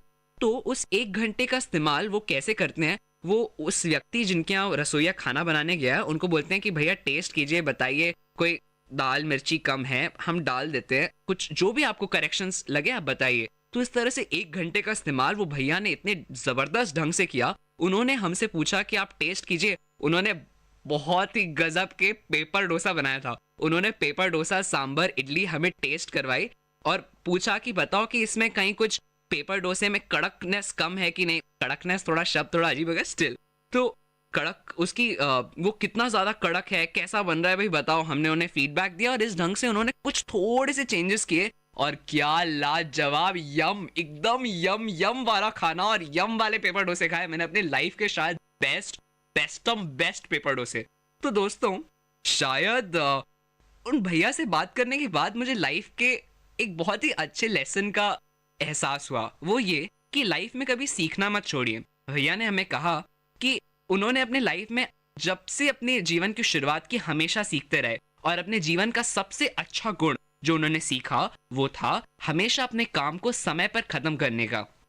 और याद रखिएगा जब भी आप कोई बहुत बड़ा या कोई ऐसा नियम लाइफ में फॉलो करेंगे ना जो आपको किसी बहुत अच्छी पोजीशन पर ले जाने वाला होगा, तो आपके सामने बहुत सारे रेजिस्टेंस आएंगे। कभी कोई सामने आ जाएगा, कभी कोई काम याद आएगा, कभी दिमाग खराब होगा, कभी मन में लगेगा यार भाड़ में जाए, और भी न जाने क्या क्या। लेकिन जब तक आप रेजिस्टेंसेस को पार नहीं करेंगे तब तक आपकी पोटेंशियल एनर्जी बढ़ेगी कैसे। अब साइंस स्टूडेंट हो भाई, बातें ऐसी करता हूँ। खैर आगे बढ़ते हैं। तो इसके लिए एक बहुत ही अच्छा इडियम है। इडियम ये, an early bird catches the worm. बिल्कुल सही है। अब आप सभी इसका कॉन्टेक्स्ट तो जानते ही होंगे। बहुत सारी चिड़ियां होती है और रिसोर्सेज बड़े कम होते हैं। क्या खाती हैं वो? केचुए। और ये केचुए यही चिड़िया लोग पकड़ के दबा जाती हैं, वही दबा पाती हैं जो सुबह सुबह सबसे पहले उठ के केचुआ खोजना शुरू करती है। जी हाँ, जीवन भी कुछ इसी तरह से है। तो दोस्तों ऐसा ही एक और एग्जाम्पल मैं आपको देता हूँ। रिसेंटली मैं एक नॉवल पढ़ रहा था, सर APJ अब्दुल कलाम की। नॉवल का नाम है विंग्स ऑफ फायर। क्या नॉवल है, गजब की। उन्होंने अपने लाइफ में बताया कि जब भी मैं सुबह सुबह वॉक करने जाया करता था तो वॉक करते करते मैं सारी प्लानिंग पहले से ही कर लेता था कि मुझे आगे लाइफ में क्या करना है, मुझे आने वाले 2 दिनों के अंदर कौन कौन से काम खत्म करने हैं। और हम जानते ही हैं कि आज उन्होंने हमारे जीवन में कितने बड़े चेंजेस लाए हैं। आज हमारे देश के राष्ट्रपति होने के बाद आज हमारा देश जिस भी पोजीशन पे है उसमें उनका कितना बड़ा योगदान है। और हमारा यह जीवन तो बना ही दूसरों के लिए है। अगर आप सांस छोड़ते भी हैं तो वो भी पेड़ों की कार्बन डाइऑक्साइड बन जाती है। बिल्कुल सही। तो आपको अपनी लाइफ का कुछ समय ऐसे बिताना है कि याद रखना है कि हम लाइफ में जो भी करते हैं ना वो सब दूसरों के लिए। तो कभी कभी अपनी इन सांसों के अलावा अपने विचारों को भी दूसरों के लिए समर्पित कीजिए और फिर देखिए कैसे आपका जीवन खुशनुमा और मस्त हो जाता है। और दोस्तों जाने से पहले कई आप लोगों को लगेगा मैंने बड़ी बड़ी बातें तो कर दी, बंदा बोल के बड़बड़ करके चला गया, लेकिन ये नहीं बताया कि भाई इसको इनकॉर्पोरेट कैसे करें। तो हाँ जी, तो अब इनकॉर्पोरेशन की बारी आती है। तो क्लास 12th में मेरी एक बहुत अच्छी फैकल्टी थी। उन्होंने मुझे एक बार समझाया, बेटा अगर कोई काम बहुत बड़ा हो ना तो उसको छोटे छोटे छोटे छोटे छोटे हिस्सों में बांट लो। और जब तुम किसी बड़े काम को छोटे हिस्सों में बांटते हो, यानी कि one large task into small task, तो वो आसान हो जाता है। इसलिए अगर आपका काम मुश्किल है तो उसे छोटे हिस्सों में बांटिए। अब आपको सीखना है अगर कि आपको अपने हर काम को समय पे करना है तो अपने लाइफ के छोटे छोटे कामों को समय पे करना सीखिए। यदि माँ ने कहा कि बेटा 2 बजे तक खाना खाने आ जा, तो दोपहर में ठीक 2 बजे से 5 मिनट पहले पहुंच जाइए। उन 5 मिनटों में हाथ धोइए, सैनिटेशन का यूज कीजिए, आराम से बैठिए, आराम से मुंह धोइए और अपने दिल खुश करके खाना खाइए और कहिए अन्नदाता सुखी भव। ठीक वैसे ही कुछ। और कभी माँ कहे कि बेटा सुबह उठ जाओ, 5 बजे उठो, 7 बजे उठो, घर से नाश्ता करके जाओ, तो माँ की उस बात को सुनो और सुबह 7 बजे उठो। और ऐसे छोटे छोटे हिस्सों में अपने जीवन को बांट दो और इन छोटे छोटे हिस्सों में इस पंक्चुअलिटी के नियम को अप्लाई करने की कोशिश करो। फिर देखो कैसे ये नियम आपके जीवन के हर पहलू में घुस जाएगा और आप अपने लाइफ के हर छोटे छोटे काम को बिल्कुल समय पे और फर्राटेदार सही ढंग से कर पाएंगे। और मानिए दोस्तों, ये एक बहुत बड़ा राज है। राज ये कि अगर आप मानते हैं, अगर आप विश्वास करते हैं कि आप कोई काम बहुत अच्छे ढंग से कर सकते हैं, तो इस संसार की कोई ताकत आपको नहीं रोक सकती। और अगर आप इस बारे में और पढ़ना चाहते हैं तो रोंडा बायर्न की एक बहुत अच्छी किताब है द सीक्रेट, रहस्य। तो उसे जरूर पढ़िए और समझिए कि यदि एक बार आपने कुछ ठान लिया तो उस बारे में सोचिए और ज्यादा सोचिए कि मैं कर सकता हूं और जरूर कर सकता हूं, और सारी राहें आपके सामने खुल जाएंगी। खैर बड़ी बड़ी बातें हो तो हो गई, छोटी छोटी बातों को जीवन में अप्लाई करते रहिए और जीवन के मजे लूटिए दोस्तों। तो ऐसी कुछ और बातों के साथ अपने लाइफ को और खुशनुमा और हैपनिंग बनाने की छोटी छोटी टिप्स के साथ VIT गपशप पर मैं आपका होस्ट, आपका दोस्त खुशवंत आपसे मिलता रहूंगा। तब तक के लिए आप मुझे दीजिए इजाजत और आप सुनते रहिए VIT community radio 90.8 FM। Hello and hi VIT, आप सुन रहे हैं VIT कम्युनिटी रेडियो 90.8 FM। ये है आपका शो गीता और मैं हूँ आपकी होस्ट आशी। तो आप सब लोगों ने मेरी तरह रामायण, महाभारत ऐसी कहानियों के बारे में बहुत सुना है और मैंने भी बहुत सुना है। इनकी पूरी कहानी हमें पता है क्योंकि हम बचपन से देखते हुए आ रहे हैं और टीवी पर हो गया या मम्मी पापा के थ्रू हो गया, हमें इनकी कहानियां पता है। हम इनके डीप रूट में जा चुके हैं। हमें सब पता है कि भगवद गीता, रामायण, महाभारत इन सब चीज़ों में क्या है। बट भगवद गीता एक ऐसा सब्जेक्ट है, एक ऐसा टॉपिक है जो शायद हम थोड़ा सा कम जानते हैं। थोड़ा सा मतलब मुझे तो बिल्कुल ही नहीं पता था इसके बारे में। और अभी कुछ देर पहले ही, कुछ दिनों पहले ही मेरे पेरेंट्स ने मुझे ये बताया, तो क्योंकि मेरे पेरेंट्स से मुझे जो ज्ञान मिला है वो मैं आप लोगों के साथ शेयर करना चाहूँगी। और तो इसीलिए मैं बात करना चाहूँगी गीता के सार के बारे में। तो गीता का सार है क्या? भगवत गीता श्री कृष्ण जी के द्वारा बताया गया ये वो ज्ञान है जो महाभारत के युद्ध के समय पे हमें उन्होंने दिया था हमारे मोटिवेशन के लिए। इसके बहुत सारे अच्छे पॉजिटिव थॉट्स हैं। वो है, एक तो ये मोटिवेशन देता है आपको टुवर्ड्स लाइफ, आपको हर चीज़ अच्छा करने की पॉजिटिविटी का मोटिवेशन देता है, रिलीफ देता है आपके माइंड को, शांति, एकदम खुशी। और शांति आपको पता है कब मिलती है? शांति हमें तब मिलती है जब हम खुश होते हैं। तो सबसे पहले मैं बताना चाहूँगी कि इसके रूट्स कहाँ हैं। तो basically the roots go back to the era of Mahabharata. Mahabharata से कहानी शुरू होती है। कौरव पांडव भाई हैं। 100 कौरव 5 पांडव कुरुक्षेत्र में रहने वाले ये भाई हैं। और इनमें से एक भाई, पांडवों में से एक भाई अर्जुन जो था, जब इन लोगों की लड़ाई होने वाली थी, महाभारत आप सभी जानते हैं कि कौरवों और पांडवों के बीच की लड़ाई की कहानी है। तो जब ये लड़ाई होने वाली थी तो अर्जुन जो पांडवों की तरफ से थे वो इस बात से परेशान थे कि दो भाइयों के बीच में लड़ाई हो रही है, इसमें रिलेशंस जो है वो ख़त्म हो जाएंगे, रिश्ते नाते सब टूट जाएंगे। और एक तरीके से जो उस समय पे बहुत ही ज़्यादा वर्ड यूज़ किया गया था, अधर्म, तो ये एक सबसे बड़ा अधर्म था। तो अर्जुन इस फाइट को एकदम नहीं होने देना चाहते थे, इस महाभारत को एकदम, उनके लिए महाभारत जो था वो अधर्म था जिसे वो नहीं करना चाहते थे। तो इसी श्रेणी में श्री कृष्ण जो थे वो उनके रथ के सारथी बने और उन्होंने अपने उपदेश दिए, मैसेजेस दिए, और उन उपदेशों को हमने एक ग्रंथ में जो है ढाला और उसे हम कहते हैं गीता, भगवत गीता। तो वो जो 7 उपदेश गीता में लिखे गए हैं, श्री कृष्ण जी द्वारा दिए गए हैं, उन्हें हम एक धर्मशास्त्र के रूप में लेते हैं और इसीलिए इसी तरीके से उसे फैलाते जा रहे हैं। तो वो कुछ उपदेश इस प्रकार हैं। जो पहला उपदेश है वो ये है कि जो बीत गया वो अच्छा था, जो हो रहा है वो भी अच्छा है, और जो होने वाला है वो भी अच्छा ही होगा। पॉजिटिविटी, फुल ऑन पॉजिटिविटी आपको इससे देखने को मिलती है। ऑब्वियसली जो अभी है वो अच्छा है, जो चल रहा है that's cool, everything is good. जो हो चुका था शायद उसके पीछे भी कोई रीज़न था, जो हम हमेशा सोचते हैं कि अगर कुछ गलत हुआ है तो ऑब्वियसली उसके पीछे कुछ अच्छा कारण रहा होगा और वो हुआ, इसीलिए आज आप यहाँ हैं। तो कुछ गलतियों से सीखते हो, कुछ अच्छी चीज़ों से सीखते हो, तो इसीलिए सैड होने की तो एकदम ज़रूरत ही नहीं है। दूसरी चीज़ है बेकार की चिंता क्यों बेकार में डरते हो? किससे डरते हो? कौन है जो आपको मार सकता है? आत्मा can't be made and can't be destroyed, chemistry की लैंग्वेज में बोले तो यही है। चिंता सब जाए भाड़ में, चिंता को मारो गोली और डरो मत किसी से। जिंदगी बहुत छोटी है यार, किसी से डर के क्यों इसे वेस्ट करना, क्यों इसे वो करना। मतलब कि जिंदगी है, लेट इट बी ना, लेट इट गो। क्या खोया है? तीसरा जो इस श्रेणी में उपदेश था वो है, क्या खोया है जिसके लिए रो रहे हो? क्या लाए थे अपने साथ जो खो दिया तुमने? क्या पैदा किया तुमने जो नष्ट हो गया? जो मिला था वो यही मिला, जो दिया वो यही दिया, भगवान से लिया और उन्हीं को दे दिया। जो आज रखा है कल किसी और का था और कल किसी और का हो जाएगा। तुम इसे अपनी प्रॉपर्टी समझ के क्यों खुश हो रहे हो? और जब ये तुम्हारे हाथों से चले जाएगी तब दुखी हो जाओगे। तो क्यों? बेसिकली इसका पूरा समराइजेशन ये है, खाली हाथ आए थे और खाली हाथ चले जाओगे। तो क्यों किसी चीज को अपनी पोजेशन के अंदर रखना चाहते हो? सब कुछ जो है वो यहीं का है और यहीं छोड़ के जाना है। केवल तुम हो और तुम्हारी ये छोटी जिंदगी है जो तुम जी रहे हो और तुम्हें यहीं पर खत्म करने है उसे। तो क्यों इतना हासिल एंड फासिल है? क्यों हर चीज को अपना बनाना चाहते हो? क्यों? चौथी चीज, जो चौथा उपदेश जो था जो कि दिया गया वो ये था, परिवर्तन यानी change is a rule of this world.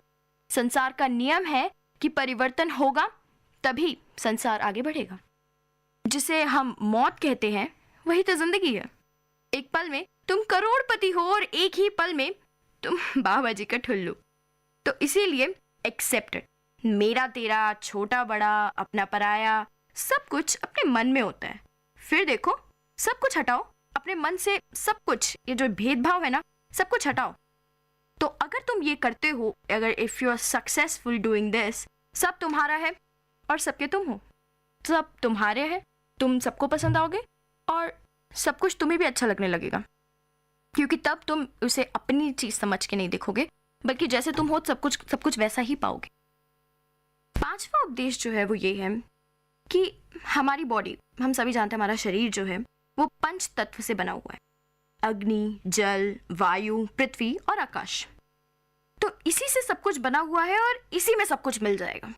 लेकिन आत्मा वो स्थिर है, स्टेबल है। इसीलिए झांको और देखो कि तुम कौन हो, क्या हो। खुद को जानो कि तुम क्या हो। इन सब चीजों में, अपने शरीर में, इन सब चीजों में कुछ नहीं रखा है। अपनी आत्मा को जानो, क्योंकि वो हमेशा से तुम्हारे साथ ही है और रहेगी। उसे सुधारो, उसे जानो, पहचानो। छठा उपदेश, जो तेरा है वो मेरा नहीं है। इसीलिए अपना सब कुछ भगवान को ही अर्पित कर दो, यानी कि give it to him. That's the best. अगर इसके सहारे रहे तो डर, चिंता, दुख सब दूर हो जाएगा। तो केवल ये मूल मंत्र अपनाओ कि यहाँ से कुछ नहीं लिया है, सब कुछ जो है वो भगवान का है। तो अपने पोजेशन से सब कुछ हटाओ, फिर किसी बात का डर और चिंता ही नहीं रह जाएगी। सातवां उपदेश था वो ये है, जो भी करते हो गिव इट टू गॉड, भगवान को ही दे दो। अगर ऐसा करते हो तो सफलता भी तुम्हें ही मिलेगी और बाद में मुक्ति भी। तो अगर सफलता चाहिए कि तुम्हारे कदम चूमे, तो उसके लिए तुम्हें भी सब कुछ देकर, सब कुछ खोकर ही कुछ मिलता। तो इसलिए अगर कुछ खोगे तभी कुछ मिलेगा। तो ये थे 7 उपदेश।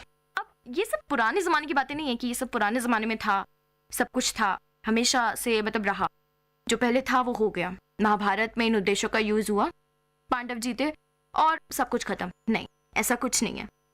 आज के ज़माने में भी और पहले से भी, after the period of Mahabharata also, ये चलता आया है और ये चलता रहेगा। गांधी जी, इन्होंने जब अपना देश आज़ाद कराया तो गीता के उपदेशों को ही एक बेस बनाया। गीता के उपदेशों को एक ढाल बनाकर इन्होंने सारा युद्ध लड़ा। अंग्रेज, इनकी तो एक ही पॉलिसी थी, डिवाइड एंड रूल, जो हम सब जानते हैं कि तोड़ो और राज करो। तो गीता जो थी वो इन सब चीज़ों से कोई कम नहीं थी, कोई कमी नहीं थी। गीता जो थे उसके पास सारे सॉल्यूशंस थे, सारे इन सभी लड़ाइयों के तोड़ थे, इन सभी दुष्प्रवृत्तियों के तोड़ थे। तो केवल गांधी जी ने ही नहीं, बहुत सारे आगे भी फ्रीडम फाइटर्स आए, बहुत सारे स्वतंत्रता सेनानी थे जिन्होंने कि यही गीता का सार अपनाया, इसे ही बेस बनाकर आगे की लड़ाई लड़ी, अपनी सोच बदली। इसीलिए इनके दुबले पतले होने का फायदा नहीं उठा पाए अंग्रेज, क्योंकि जो मेन इनका हथियार था वो थी इनकी सोच, और वो सोच आई गीता से। गीता ने दिया इन्हें वो थॉट, वो सोचने का जरिया, जिससे ये लोग देख पाए कि आगे क्या है, पहले क्या था और आगे क्या हो सकता है। जवाहरलाल नेहरू हमारे सबसे पहले प्रधानमंत्री बने।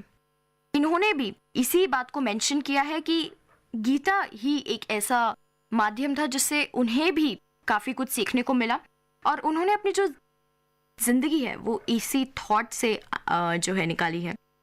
इंडिया को हाइट्स पे लेके गए तो वो भी उसका कारण भी उन्होंने गीता को ही बताया है। इवन उनकी बेटी इंदिरा गांधी जी, जो कि हमारी इंडिया की एक अच्छी प्राइम मिनिस्टर रही हैं, बहुत बड़ी प्राइम मिनिस्टर रही हैं, उन्होंने भी गीता के उपदेशों को माना है और गीता के उपदेशों से ही अपने कार्यों को आगे बढ़ाया है। तो केवल पुराने ज़माने में ही नहीं, आज के नए ज़माने में जो आज आप हैं, वो उसके पीछे गीता का बहुत बड़ा हाथ है, उसके उपदेशों का बहुत बड़ा हाथ है। आज भी हम लोग पढ़ते हैं गीता, हम में से हर किसी के घर में गीता होगी, आई एम प्रीटी श्योर। और हमारे पेरेंट्स जो हैं अभी भी इस बात को मानते हैं। और अगर मेरी तरह आप लोगों को भी, मेरी तरह जैसे मेरे पेरेंट्स ने मुझे बताया है, आप लोगों को भी कभी ना कभी इसके बारे में पता चलेगा कि मे बी आपके पेरेंट्स भी बताएंगे, क्योंकि हमारे हर किसी के पेरेंट्स को ये बात पता होती है, क्योंकि पहले गीता को बहुत ही ज़्यादा माना जाता था। और ऑब्वियसली जनरेशन वाइज हम लोगों की थिंकिंग आगे बढ़ती जा रही है, थोड़ी चेंज होती जा रही है, लेकिन ऐसा नहीं है। आज भी हमारे पेरेंट्स सब जानते हैं, और अगर आप एक बार उनसे जाके पूछेंगे तो वो डेफिनेटली आपको बताएंगे क्यों इतनी जो मोटा सा ग्रंथ रखा है, मोटी सी किताब रखी है आपके मंदिर घर में, वो गीता है, भगवत गीता है, वो क्यों रखी है, उसका सिग्निफिकेंस जो है वो आपको बताएंगे अगर आप उनसे पूछने जाएंगे। गीता रखने का क्या मतलब है, उनसे अगर आप पूछेंगे तो वो आप लोग को यही बताएंगे, सीखना। अपनाते हैं हम, वो अपनाना, पहले तो सीखोगे फिर अपनाओगे। इम्प्लीमेंटेशन ऑफ द नॉलेज, जो आजकल हम बहुत कम करते हैं, आई होप यू अंडरस्टैंड। तो अगर आपने कुछ पढ़ा है तो उसे इम्प्लीमेंट किया, ये हमने गीता से सीखा। कि अगर जैसे आज भी गीता पढ़ते सब है, इम्प्लीमेंटेशन बहुत कम होता है। अगर आप उसे इम्प्लीमेंट करते हैं तो that's really a big thing. आप अगर थोड़ी सी चीज़ को भी इम्प्लीमेंट करें तो देखिए फिर ज़िंदगी क्या मस्त चलेगी एकदम। हम सबको यही सिखाया जाता है गीता के द्वारा कि अगर अभी अच्छा करोगे तो अच्छा ही मिलेगा, जो करोगे वो मिलेगा। अच्छा करोगे अच्छा मिलेगा, बुरा करोगे बुरा मिलेगा। तो ये सब कुछ जो है वो आपके सोचने और समझने की ताकत पे है। क्या सोचते हो, क्या समझते हो, क्या सीखते हो, क्या देखते हो, उन सब चीज़ों पे डिपेंड करता है। तो अगर अच्छी चीज़ें देखोगे, अच्छी चीज़ें करोगे तो ऑब्वियसली अच्छा ही मिलेगा, अच्छा ही सोच पाओगे, अच्छा ही कर पाओगे। तो इसलिए कभी ये मत सोचो कि क्या पढ़ रहे हैं, क्यों पढ़ रहे हैं, किस लिए पढ़ रहे हैं। क्योंकि जो पढ़ रहे हो वो इसलिए पढ़ो क्योंकि सीखना है, उससे कुछ जानना है। तो एक इंटरेस्टिंग श्लोक था जो मैं, जब मेरे पापा ने मुझे इसके बारे में बताया, मेरे पापा ने जब मुझे गीता के बारे में बताया, तो एक बहुत ही इंटरेस्टिंग श्लोक था जो मेरा पर्सनल फेवरेट है इस पूरी किताब में। जो मैंने सब कुछ पढ़ा उसमें से जो मेरा पर्सनल फेवरेट है वो मैं आप लोग को बताना चाहूँगी, आप लोग के साथ शेयर करना चाहूँगी। कर्म किए जा फल की चिंता मत कर इंसान, जैसा कर्म करेगा वैसे फल देगा भगवान, यह है गीता का ज्ञान। Like it's really good. Crime वगैरह बहुत अच्छा है और इसका मतलब भी बहुत अच्छा है। तो बेसिकली मैंने इस बात को मानना शुरू कर दिया है। मैंने लिटरली इस बात को मानना शुरू किया इन दिनों कि जस्ट पढ़ो, देखते हैं बाद में क्या होता है। जो कर रहे हो करो यार, एक बार ट्राई तो दो, देखते हैं क्या होता है बाद में। Let's see, like nobody knows क्या होगा आगे, so let it go. Gita जो है ना हमें खुशी देती है। गीता का एक मैसेज भी पढ़ोगे ना तो ऐसा लगेगा कि यार सब कुछ इतना मुश्किल नहीं है, इट्स ईजी। अगर आप करना चाहो तो आसान है, और जब कुछ आसान लगता है तो ऑब्वियसली खुशी होती है, और खुशी होती है तो एक शांति से मिलती। तो गीता इसीलिए आपको शांति प्रदान करते हैं, शांति देती है, एक आपके मन की शांति देती है, आप मन में खुश होते हो। तो जैसे अगर मुझे लगता है कि जैसे नेशनल बर्ड है, नेशनल एनिमल है, नेशनल लैंग्वेज है, उसी तरीके से अगर कभी कोई राष्ट्रीय शास्त्र हुआ तो उसका जो पद है वो गीता को ही मिलना चाहिए। क्योंकि मुझे लगता है कि जितना मैसेज और जितने थॉट गीता के डीप हैं उतने मुझे नहीं लगता कि किसी और बुक में हमें मिल सकते हैं। गीता में जो चीज़ है वो हम रियल लाइफ से जो है रिलेट कर सकते हैं, कोरिलेट कर सकते हैं, और केवल आज ही नहीं, हमेशा आगे वाली कितनी ही जनरेशन्स आ जाए, कितनी ही लोग आ जाए, बट हर किसी की लाइफ में, हर किसी सिनेरियो में गीता के उपदेश हमेशा काम आएंगे। गीता आपको हमेशा से एक साथ बांध के रखेगी और आपकी सोच को एकदम बदलेगी। मैं आज आपको ये भी बताना चाहूँगी कि मेरी आपको ये जानकारी देने का केवल एक ही मकसद था कि मेरे को एक अच्छी चीज़ देखने को मिली, एक सुनने को मिली, मुझे एक अच्छी चीज़ के बारे में पता चला, और वो मुझे आप लोगों के साथ बांटना था, मुझे सबके साथ बांटना था। तो मुझे ये मीडियम जो है, जो आधार जो है वो बहुत अच्छा लगा। एक समय जब मैं आप लोगों को बता सकती थी, एक तरीका जिससे मैं आप सब लोगों को बता सकती हूँ, और मैंने आपकी मुलाकात इस जानकारी से करा दी है। और उम्मीद है मुझे कि किसी एक छोटे से पार्ट को भी अगर आप अपने मन के अंदर ढाल लेते हैं, अप्लाई करते हैं, और थोड़ा सा किसी एक पॉइंट को भी, किसी एक उपदेश को भी अगर आप अपनी ज़िंदगी में ढालने की कोशिश करते हैं तो ज़रूर मेरी सक्सेस तो हो जाएगी, आपको तो सक्सेस मिलेगी मिलेगी। मैं ज़रूर अपने आप को सक्सेसफुल फील करूँगी कि मैंने आपको एक बहुत अच्छी चीज़ बताई, आपने उसका यूज़ किया और आपके फ़ायदे में भी रही, और मैं खुद भी इसे यूज़ करने की पूरी कोशिश करूँगी। क्योंकि मेरे हिसाब से इट्स रियली इम्पॉर्टेंट कि हम जाने कि क्या हो रहा है, और इट्स रियली इम्पॉर्टेंट कि हमें जो अच्छी चीज़ पता चलती है हम उसे अपनी ज़िंदगी में ढालें। तो यहाँ पर मैं यहीं पर विराम देना चाहूँगी। तो यहाँ पर मैं थी आपकी होस्ट आशी, शो गीता के साथ। आप सुन रहे थे VIT community radio 90.8 FM। Dear listeners, you had listened to the program Team Speak Time in VIT Community Radio 90.8. Thank you for listening.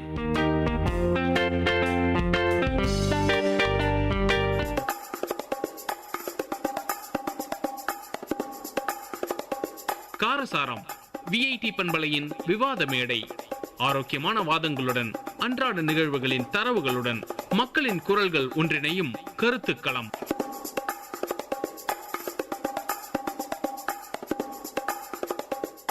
வணக்கம் நேர்களே, இது VIT பண்பலை 90.8 VIT பல்கலைக்கழகத்தின் சமுதாய வானொலி. இந்த நிகழ்ச்சி உங்கள் அபிமான காரசாரம். இன்றைய காரசாரம் நிகழ்ச்சியில் நாம் சமூக வலைத்தளம் நன்மை தருதா அல்லது தீமை தருதா என்பதை பத்தி தாங்க பேச போறோம். நன்மை தாங்க தருது அப்படின்றத பத்தி பேச வராங்க பாரதி, கார்த்திகா, ஸ்ரீஹரி, மதிஹரன். இல்லைங்க, தீமையை தான் தருது அப்படின்றத பத்தி பேச வராங்க சௌந்தர்யா, ஸ்ரீதர், கௌதம். வாங்க நேர்களே, நிகழ்ச்சிக்குள்ள போலாம்.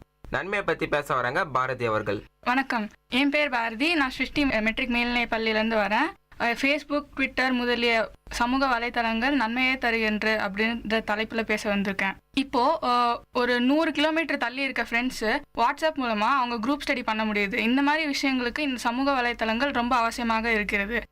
இதனால சமூக வலைத்தளங்கள் நன்மையை தருகிறது அப்படின்னு நான் சொல்றேன். தீமையை பத்தி பேச வராங்க சௌந்தர்யா அவர்கள். வணக்கம், என் பேர் சௌந்தர்யா. நான் சிருஷ்டி மெட்ரிகுலேஷன் ஸ்கூல்ல இருந்து வந்திருக்கேன். நான் இப்போ social network like Facebook, WhatsApp, Twitter எல்லாமே நம்மளுக்கு டிஸ்அட்வான்டேஜ் தான் தருதுன்ற டாபிக்ல இருந்து பேச வந்திருக்கேன். இப்போ ஃபேஸ்புக், வாட்ஸ்அப்லாம் நம்ம யூஸ் பண்ண ஃபுல் டைம் அதிலே நம்ம செலவழிச்சிடுவோம். நம்மளுக்கு வேற விஷயத்துக்கு போக ஒரு இன்ட்ரெஸ்டே வராது. இப்போ படிக்கணும்னு போனா உங்களுக்கு ஏதாவது மெசேஜ் வந்திருக்கா, லைக்ஸ் வந்திருக்கா அப்படின்னு தான் உங்களுக்கு போகும். ஸோ உங்களுக்கு அது ஒரு அடிக்ஷன் மாதிரி ஆகிடும். ஃபுல்லாக அடிக்ஷன் ஆக நீங்கள் அதிலே இருந்துருவீங்க. வேற விஷயம் ஒரு புதுசாக எதுவும் நீங்கள் கற்றுக்கவே மாட்டீங்க. கம்ப்யூட்டர் முன்னாடியோ மொபைல் முன்னாடியோ அப்படியே தான் உட்காந்துருப்பீங்க. அப்புறம் அது கேம்ஸ் விளையாடுறதால உங்களுக்கு ஒரு ஃபிசிக்கல் ஆக்டிவிட்டியே கிடைக்காது. வெளியில் போய் மற்ற குழந்தைங்களோட சேர்ந்து உங்களால் விளையாட முடியாது.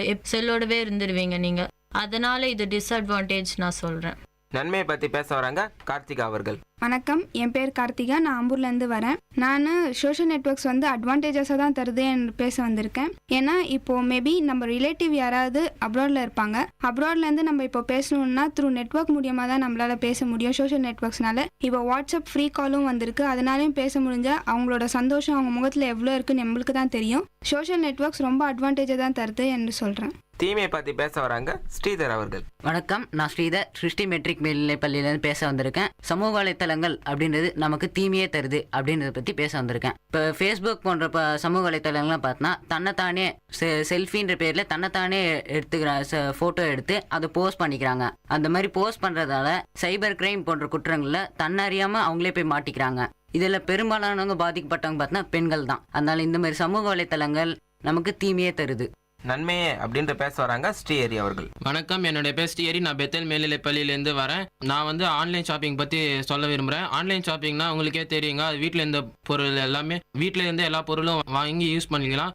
கடையில் போய் நம்ம க்யூவில் நின்று வாங்க பொருள் தேவையில்லை. வழியில் டிராஃபிக் தொல்லை இல்லாமல் ஃப்ரீயாக ஆன்லைன் மூலியமே புக் பண்ணிக்கலாம். அப்புறம் வீட்டு உபயோக பொருட்கள் மற்றும் எல்லா பொருட்களும் ஆன்லைன் மூலியமே புக் பண்ணிக்கலாம். இதனால் நம்மளுக்கு டென்ஷன், உடம்பு, பாடி பெயின் எல்லாமே இல்லாமல் ஃப்ரீயாக நம்ம ஆன்லைன் ஷாப்பிங் மூலயமா ப்ராடக்ட் எல்லாம் வாங்கிடுறோம். தீமையை பற்றி பேச வராங்க கௌதமன். வணக்கம், என் பெயர் கௌதமன். நான் வெள்ளூர் VVNKM சீனியர் செகண்டரி ஸ்கூல்லேருந்து வரேன். சமூக வலைத்தளங்கள் தீமையை தருகிறது என்று கூற வருகிறேன். இப்போ பல பேர் கமெண்ட்ஸ் அவங்களோட ஃபோட்டோவை போஸ்ட் பண்ணி அதுக்காக லைக்ஸ்க்காக வெயிட் பண்ணி மற்ற விஷயங்களில் கான்சன்ட்ரேட்டே பண்ணாமல் முழு நேரமும் கம்ப்யூட்டர் முன்னாடியே உட்காந்துட்டு இருக்காங்க.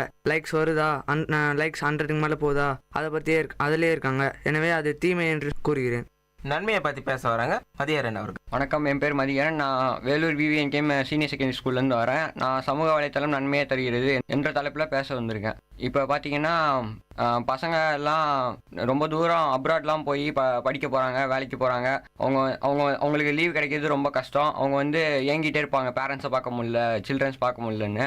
அதுக்கெல்லாம் ஒரு தீர்வாக வீடியோ சாட்னு ஒன்று வந்துச்சு. அது ஸ்கைப் அந்த மாதிரி அதிலலாம் யூஸ் பண்ணிக்கலாம். இப்போ வெளியில் வேறு நாட்டிலேருந்து இப்போ இந்தியானா வேறு நாட்டிலேருந்து இந்தியாவுக்கு டைரெக்டாக லேப்டாப் மூலமாக டேரெக்டாக அந்த ஸ்கைப் மூலமாக நேருக்கு நேர் பேசிக்கலாம், பார்த்து பேசிக்கலாம், ஒருத்தர் முடிஞ்ச ஒருத்தர். அதனால் அதெல்லாம் ரொம்ப யூஸாக இருக்குது. இப்போ எல்லோரும் VIP படம் தனுஷ் படம் பார்த்துருப்பீங்க. அதில் பார்த்தீங்கன்னா பல பேருக்கு வேலை இல்லாமல் வெட்டியாகவே இருப்பாங்க. தனுஷ் நெட்டில் அந்த விஷயத்த அந்த ஒரு இதுக்கு வேலை வேணும் அப்படின்னு போட்டவொடனே அதுக்காக நிறைய பேர் கிளம்பி வருவாங்க. அந்த வேலையை சக்ஸஸாக முடிப்பாங்க. இதனால் பல பேருக்கு எம்ப்ளாய்மெண்ட் கிடைக்கும். உடனே நன்மைன்னு சொல்லு. சௌந்தர்யா அவர்கள் சொன்னாங்க, இது மாதிரி டைம் எல்லாம் வேஸ்ட்டு தான் ஆகும். நீங்கள் எதுக்கு டைம் வேஸ்ட் ஆகும்னு நினைக்கிறீங்க? யூடியூப்பும் தெரியாத, யூடியூப்பில் போய் நிறையவே கற்றுக்கலாமே. அது கற்றுக்கினதால நம்ம எவ்வளோ லேர்ன் பண்ணிக்கலாம். இப்போ மேபி டீச்சர்ஸ் யாரும் இல்லைன்னா ரொம்ப புவர் பீப்புள்ஸ் நிறைய பேர் யூடியூப்னால நிறைய பேர் கற்றுக்கலாம்.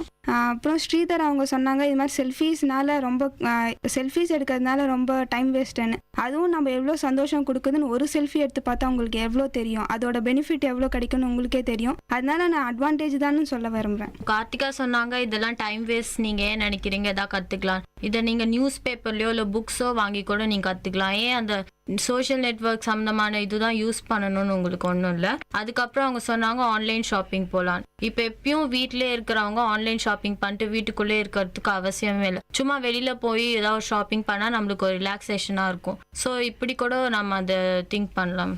சௌந்தர்யா அவர்கள் சொன்னாங்க இது மாதிரி நியூஸ் பேப்பரில் பார்க்கலாம். நியூஸ் பேப்பர் வந்து யூடியூப்பில் சொல்லித்தர மாதிரி வீடியோ சாட்டெல்லாம் ஒன்றும் இல்லைங்களே. நம்மளா நியூஸ் பேப்பரில் பார்த்தா ஜஸ்ட் பார்க்க தான் முடியும், ஆனால் யூடியூப்லலாம் நிறைய கற்றுக்கலாம், வீடியோஸ் எல்லாம் பார்க்க முடியும்ல. இப்படி சில டைம் பார்க்கலாம், ஆனால் மோஸ்ட்டாக எல்லாம் என்ன பண்ணுறாங்க அப்படியே அவங்க அதிலே போய் அடிக்ட் ஆகிட்டு அதுதான் இது, வேற ஐடியாவே இல்லை அப்படின்னு நினைக்கிறாங்க. நான் என்ன சொல்ல வரேன்னா அட்வான்டேஜ் நிறைய இருக்குது, நிறையவே கற்றுக்கலாம் யூடியூப்னால. நீங்கள் எது கெட்டதாக போகிறீங்கன்னு நினைக்கிறீங்க? கற்றுக்கலாம்ல, எவ்வளோ கிராஃப்ட்ஸ் இருக்குது, எவ்வளோ ஸ்டிச்சிங் இருக்குது, அதெல்லாம் யூடியூப்பில் எவ்வளோ கற்றுக்கலாம். நீங்கள் எதுக்கு தப்பான வீடியோவே பார்க்கணும்னு நினைக்கிறீங்க? யூடியூப்ல நீங்க இப்ப எடுத்தீங்கன்னா கூட நடுநடுல வர விளம்பரங்கள்லாம் பார்த்தீங்கன்னா தேவையில்லாததே வருது. அப்படி இருக்கிறச்ச அதை பார்க்கறதுக்குனே நம்ம இப்போ இது மனசு அதுக்கே இயங்கும். அப்படி இருக்கிறத நீங்க என்ன பண்ணுவீங்க? யூடியூப்ல வந்து வீடியோ பார்க்கறது ஆட் பார்க்கறதுக்கு இல்லை. ஆட் நீங்கள் க்ளோஸ் பண்ணிட்டு வீடியோ பார்க்கலாமே. நீங்கள் எதுக்கு ஆட் பார்க்குறீங்க? தப்பான ஆடு நீங்கள் எதுக்கு பார்க்குறீங்க? வீடியோ பார்க்கறது தானே யூடியூப். விளம்பரத்தை டிசைன் பண்றவங்களுக்கு அந்த மூளை இருக்கணும்ல. ஆனால் இப்போ என்னன்னா எந்த ஒரு விஷயமா இருந்தாலும் செல்ஃப் கண்ட்ரோல் வேணும். செல்ஃப் கண்ட்ரோல் இல்லைன்னா நம்ம மைண்ட் தப்பாக தான் போகும். ஒருத்தருக்கும் அவங்களோட செல்ஃப் கண்ட்ரோல் தான் அவங்க நல்லவங்களா கெட்டவங்களான்னு முடிவு பண்ணுறது. அதனால எந்த ஒரு விஷயத்தையும் செல்ஃப் கண்ட்ரோல் வேணும். அது மாதிரி தான் இந்த ஆட்ஸ் அதெல்லாம் நமக்கு தேவையில்லைன்னு நினச்சா நம்ம கண்ட்ரோல்டாக இருக்கலாம். இப்போ புக்கை பற்றி பேசினாங்க. புக்கு வந்து வாங்கி அதை படிக்கலாம்னாங்க. புக்கு வாங்கிறதுக்கு அது கூட காசு செலவாகுது. அதுக்கு பதில் விக்கிபீடியா போனால் எல்லா விஷயமும் மொத்த விஷயமும் அதிலே வந்துடுது. அதனால் அதை யூஸ் பண்ணி ஃப்ரீயாகவே பார்த்துட்டு போயிடலாமே. இப்போ பெரிய பெரிய பொலிட்டீஷியன்ஸ்லாம் பார்த்தீங்கன்னா இப்போ கூட கையிலேருந்து லெட்டர் எழுதி தான் அனுப்புகிறாங்களே கண்டி இந்த மாதிரி ஃபேஸ்புக் அந்த மாதிரி இது சமூக வலைத்தளங்கள் அனுப்புறது இல்லை. அப்படி இருக்கச்ச நம்ம மட்டும் ஏன் இதெல்லாம் பயன்படுத்தணும்? அது வந்து அந்த ஜெனரேஷன். இந்த ஜெனரேஷனில் எப்படி இருக்காங்க நம்ம பார்க்க முடியும். வாட்ஸ்அப் ஃபேஸ்புக் இல்லாமல் நீங்கள் இருக்கீங்களா? இல்லை யாராவது ஸ்டூடெண்ட்ஸ் இருக்காங்களா? College students. இப்போ நான் பேசுகிறேன், எனக்கு கூட ஃபேஸ்புக்கில் அக்கௌண்ட் இல்லை, வாட்ஸ்அப்பில் இதுவும் இல்லை, அக்கௌண்ட் இல்லை. அப்படி இருக்கச்ச எனக்கு எப்படி இதை இந்த மாதிரி யோசித்து முடிவெடுக்க தெரியும்? அதிலெல்லாம் இருந்தால் தான் நம்ம நாலேஜ் கெயின் பண்ண முடியும். இல்லை எல்லாம் எதுவுமே தெரியாமல் தானே போகும் நம்மளுக்கு. அதில் இருந்தால் எவ்வளோ விஷயம் கற்றுக்கலாம். தப்பாக விஷயம் கற்றுக்கணும்னு ஒன்றும் இல்லையா, நல்லதாக எவ்வளவோ இருக்குது. அது எது கற்றுக்காமல் இருக்கீங்க? இப்போ ஃபேஸ்புக் ஓப்பன் பண்ணால் நெக்ஸ்ட்டு நம்ம ப்ரொஃபைல் பிக்சர் போடணும் அப்படின்னு சொல்லி செல்ஃபி அந்த மாதிரிலாம் எடுப்போம். ஸோ அதால் அந்த மாதிரி ஆகிட்டு லைக்ஸ் வேணும் அப்படி இப்படின்னு இந்த ஃபோட்டோஸ்லாம் மிஸ்யூஸ் கூட பண்ணுவாங்க. ஸோ இது டேஞ்சரஸ்.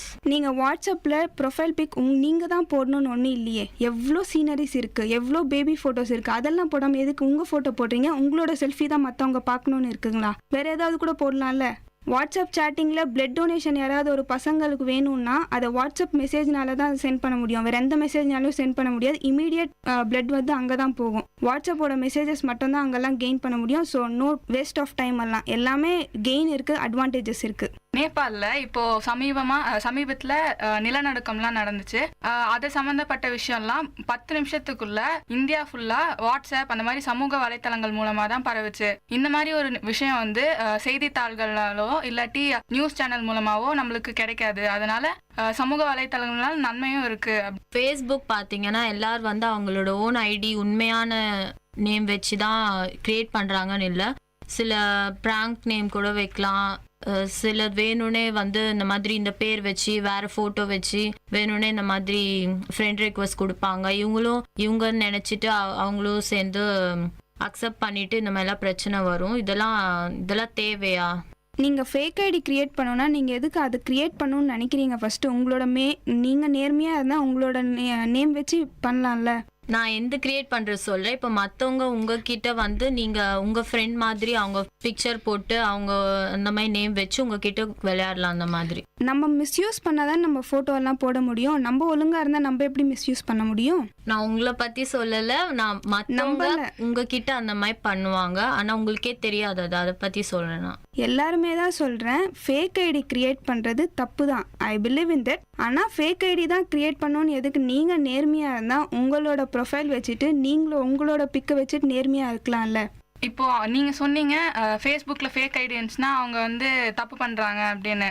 யார் ஒருத்தர் ஃப்ரெண்ட் ரெக்வெஸ்ட் கொடுத்தாலும் அந்த பேக்ரவுண்டை செக் பண்ணிட்டு அதுக்கப்புறம் நீங்க அதை அக்செப்ட் பண்ணலாம்ல. எதுக்கு நீங்க தேவையில்லாம ஃபேக் ஐடினே சொல்லிட்டு இருக்கீங்க?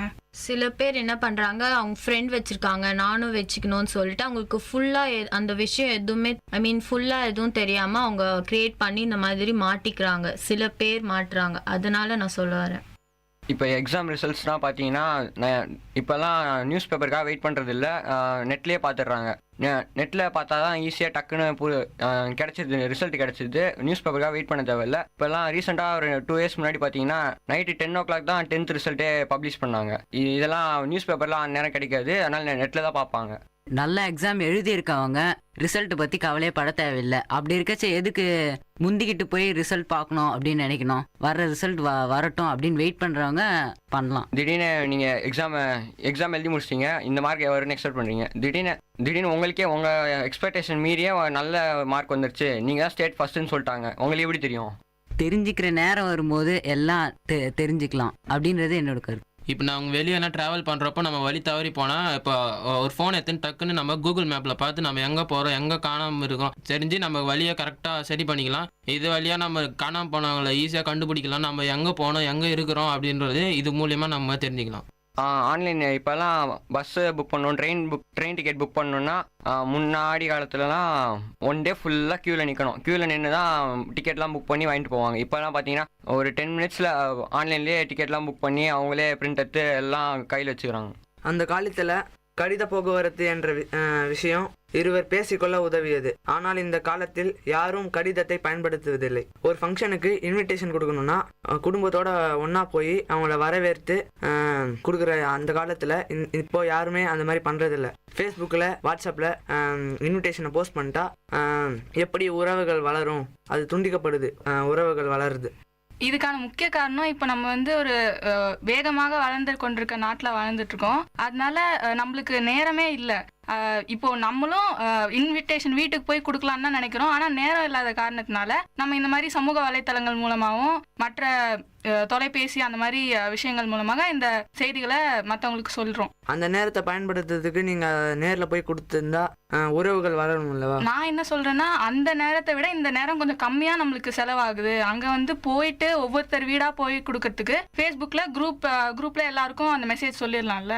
அதுவும் இல்லாம இப்போ நம்ம வெளிநாட்டுல இருக்க அவங்களுக்குலாம் இன்விடேஷன் நேர்ல போய் கொடுக்கறது ரொம்ப கஷ்டமான ஒரு விஷயம். அதனால இந்த சமூக வலைத்தளங்கள் மூலமாக கொடுத்துடலாம். நான் இப்போ சமீபத்தில் ஒரு போஸ்ட் பார்த்தேன். ஒருவர் வந்து இந்த இன்விடேஷனை பார்த்துட்டு 1001 ரூபாய் மொழி பணத்தை ஃபோட்டோ எடுத்து போஸ்ட் பண்ணியிருக்காரு. இதுலேருந்து என்ன தெரியுதுன்னா, அவர் வந்து அதை ஒரு கருத்தாக எடுத்துக்கல. அதனால எப்படி உறவுகள் வளரும்? அதை எடுத்து நான் எப்படி பயன்படுத்த முடியும்? இப்போ ஐபிஎல் மேட்ச் தான் இப்போ ஹாட் நியூஸாக போயிட்டுருக்கு. இப்போ இந்த வருஷம் மே மாதம் நடக்கும். இப்போ திடீர்னு ஃபைனல் நடந்தபோது கரண்ட் போச்சுன்னா நல்லா என்டர்டெயின்மெண்ட் பண்ணிடுவோம். கடைசி நேரத்தில் ஒரு பெரிய விஷயம் நடக்கும்போது திடீர்னு கரண்ட் போயிடுச்சுன்னா எவ்வளோ டென்ஷனாக இருக்கும், அப்படியே ரொம்ப கோவப்படுவாங்க. இப்போ அதெல்லாம் இல்லாமல் கரண்ட் போயிடுச்சுன்னா ஈஸியாக ஒரு 5 நிமிஷத்தில் ஃபோனில் இல்லை கம்ப்யூட்டரில் ஓப்பன் பண்ணி அந்த ஆப்பை ஓப்பன் பண்ணி அதில் பார்த்தீங்கன்னா அதில் நெட்டில் பார்த்தாங்கன்னா ஸ்கோர் ஈஸியாக தெரிஞ்சிடும். லைவ் ஆக்ஷனே போடுறாங்க இப்போ ஹாட் ஸ்டாரில் அந்த மாதிரிலாம் பார்த்தீங்கன்னா. இப்போ அதெல்லாம் ரொம்ப யூஸ்ஃபுல்லாக இருக்குது. அவர் ஸ்கோர் பார்க்கறதுக்காக காலையில் நியூஸ் பேப்பருக்காக வெயிட் பண்ண தேவையில்லை. நான் நைட்டு மேட்ச் நடக்குதுன்னா அந்த செகண்டே ஸ்கோர் அடுத்த செகண்டே வந்துடுது. இது நல்லா யூஸ்ஃபுல்லு, இதனால நன்மைன்னு சொல்கிறேன். உங்களுக்கு ரொம்ப இன்ட்ரெஸ்டிங்காக உங்களுக்கு கிரிக்கெட் மேட்சோட ரிசல்ட் பார்க்கணுன்னா நீங்கள் காலையில் வரல காத்துனீங்கன்னா உங்களுக்கு இன்னும் கொஞ்சம் இன்ட்ரெஸ்டிங்காக இருக்கும். பார்த்தோன்னே உங்களுக்கு சடனாக ஒரு ஹாப்பினஸ் வரலாம். ஸோ அதனால நீங்கள் நியூஸ் பேப்பரில் பார்க்கறதுனால ஒரு பிரச்சனையும் உங்களுக்கு வராது. இப்போ நீங்கள் அந்த ஆப்பில் போய் ரிசல்ட் பார்த்தீங்கன்னா உங்களுக்கு வெறும் அந்த கிரிக்கெட் ஸ்கோர் மட்டும்தான் தெரியும். இதே நீங்கள் நியூஸ் பேப்பரில் பார்த்தீங்கன்னா யார் விளையாடினா என்ன நடந்துச்சு ஒரு இன்சிடென்ட்டும் உங்களுக்கு கரெக்டாக தெரியும். ஸோ அதுவும் இல்லாமல் நீங்கள் ஃபுல்லாக உங்களுக்கு பார்க்க மொத்தம் நியூஸ் பேப்பரும் படிக்கிற மாதிரி உங்களுக்கு இன்ட்ரெஸ்ட் வரும். ஸோ உங்களுக்கு அது நாலேஜ் கெயின் ஆகும் அது மூலமாக. அதான் இப்போ லைவ் ஆக்ஷனே போடுறாங்கன்னு சொல்லிட்டேனே, அதோட கூகுள்லாம் ஓப்பன் பண்ணிங்கன்னா ஜஸ்ட் 1 செகண்டில் டைப் பண்ணி தட்டினா அதை பற்றி 100 வெப்சைட் வருது. அந்த 100 வெப்சைட்டில் எல்லா இன்ஃபர்மேஷனும் மொத்தமாக வந்துடுது. ஒரு வெப்சைட்லேயே எல்லாமே வந்துடுது. அதனால ஈஸியாக அந்த ஒரு டாப்பிக்கை தேடி அலையாமல் ஒரு செகண்டில் தெரிஞ்சுக்கலாமே. இந்த மாதிரி பண்ணுறத விட நீங்கள் நியூஸ் பேப்பர் அந்த மாதிரி விஷயத்துலலாம் நீங்கள் போனீங்கன்னு வச்சுக்கோங்களேன், உங்களுக்கு நாலேஜ் கெயின் ஆகும். அதுவும் இல்லாமல் நீங்கள் சீரியஸாக இல்லாமல் ஃப்ரீயாக பார்க்கணும் அப்படின்ற மூடில் இருக்கும்போது தானே இந்த மாதிரி கிரிக்கெட் அந்த மாதிரி இதுவெல்லாம் பார்ப்பீங்க. அப்படி இருக்கச்சே நீங்கள் அப்படியே சீரியஸாக இது என்ன அப்படியே பார்த்துருந்தா உங்கள் கண்ணு முன்னாடியே நடக்கிற மேட்ச்னால் நீங்கள் டேரெக்டாக போய் பார்க்கணும். ஆனால் அதை விட்டுட்டு நீங்கள் இந்த மாதிரி இதில் டிவியில் உட்காந்து பார்த்துட்டு இந்த மாதிரி நமக்குள்ளாரவே ஒரு இதோ இவன் ஜெயிக்கணும் இதோ அவன் ஜெயிக்கணும் அப்படின்னு சொல்லிட்டு நீங்கள் இங்கேருந்தே உங்கள் பக்கத்தில் இருக்கவங்கள குத்திட்டு இருந்தீங்கன்னா அது தப்பு. இந்த மாதிரி நீங்கள் நாளைக்கு வரைக்கும் உங்கள் பேட் லக் கரண்ட் போனதுன்னா அதுக்கு இந்த மாதிரி விஷயத்தெலாம் யூஸ் பண்ணுறத விட நியூஸ் பேப்பர் யூஸ் பண்ணி நாலேஜ் கெயின் பண்ணிக்கலாம்ல. கொஞ்ச நேரத்துக்கு முன்னாடி ஆன்லைன் ஷாப்பிங் பற்றி பேசினாங்க. இப்போ ஆன்லைன் ஷாப்பிங் அப்படின்னு பார்த்தீங்கன்னா அதில் காட்டுற பிக்சர் வந்து அவன் போலியாக கூட எடுத்துருக்கலாம். நல்லா இருக்க ஒரு பொருள் மேலே மட்டும் ஃபோக்கஸ் வச்சு அவன் கேமரா வச்சு எடுத்திருப்பாங்க.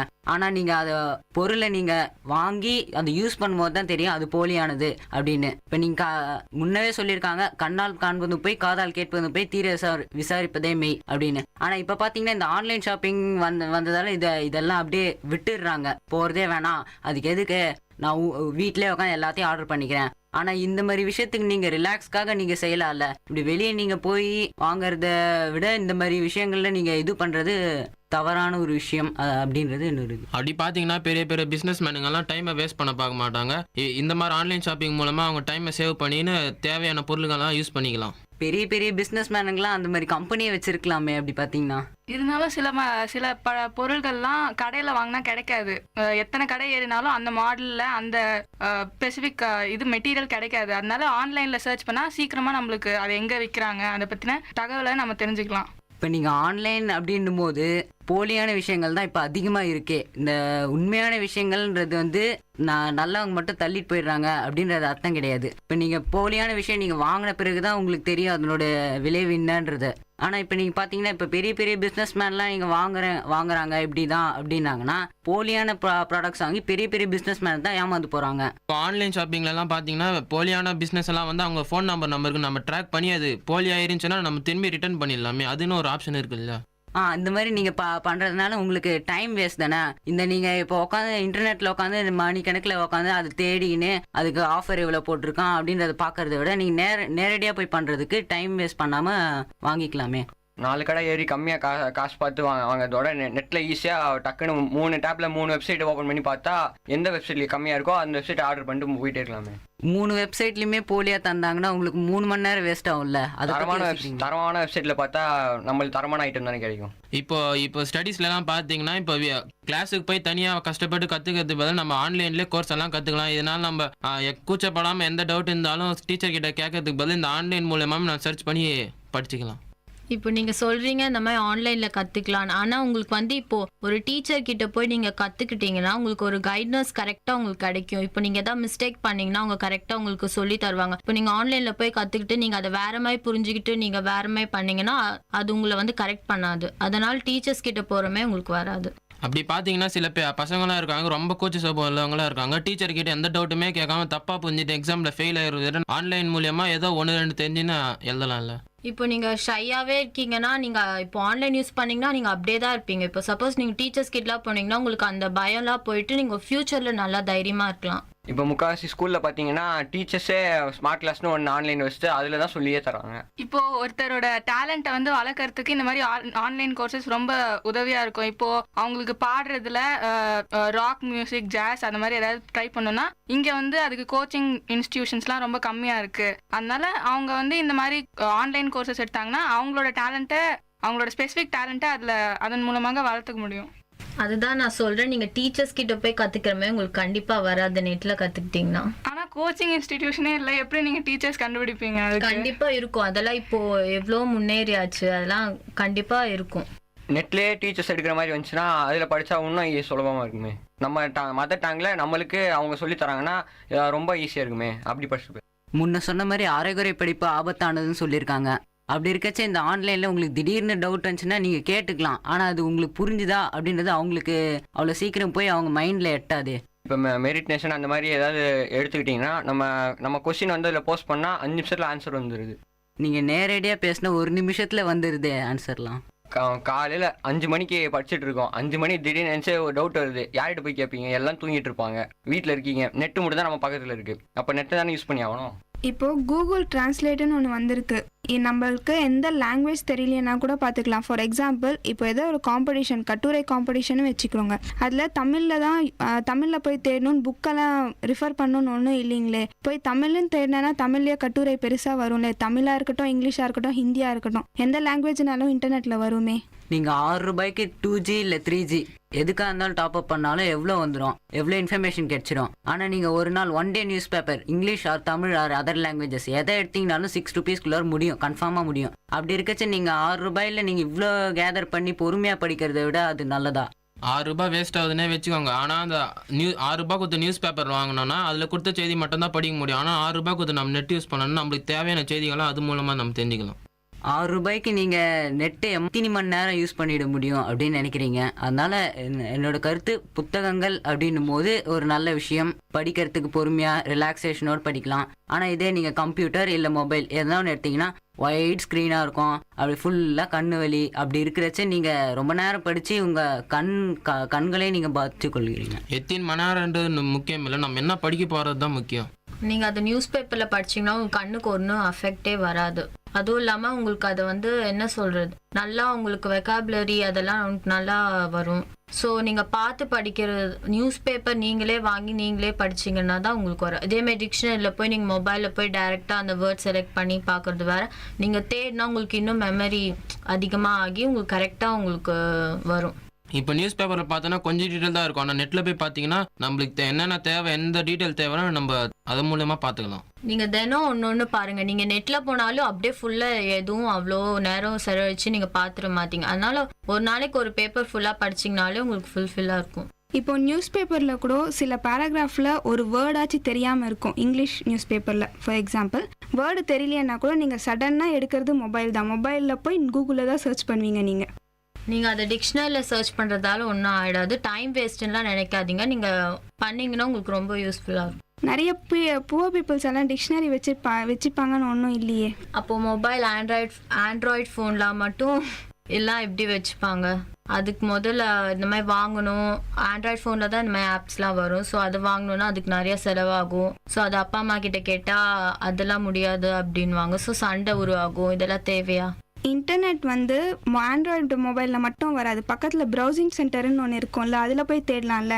நீங்கள் அதில் வேஸ்ட் பண்ணுற 10 ரூபாவை நீங்கள் டெய்லி நியூஸ் பேப்பர் வாங்கி படிச்சிங்கன்னா, நீங்கள் டெய்லி நியூஸ் பேப்பர் அவங்க செய்கிறவங்களே நேரடியாக போய் எடுக்கிறத விட இந்த விஷயங்கள் எவ்வளவோ உண்மையாகவே இருக்கும். இப்போ சமூக வலைத்தளங்களில் பிரசிடென்ட்ஸ் அவங்களாம் இருக்காங்க.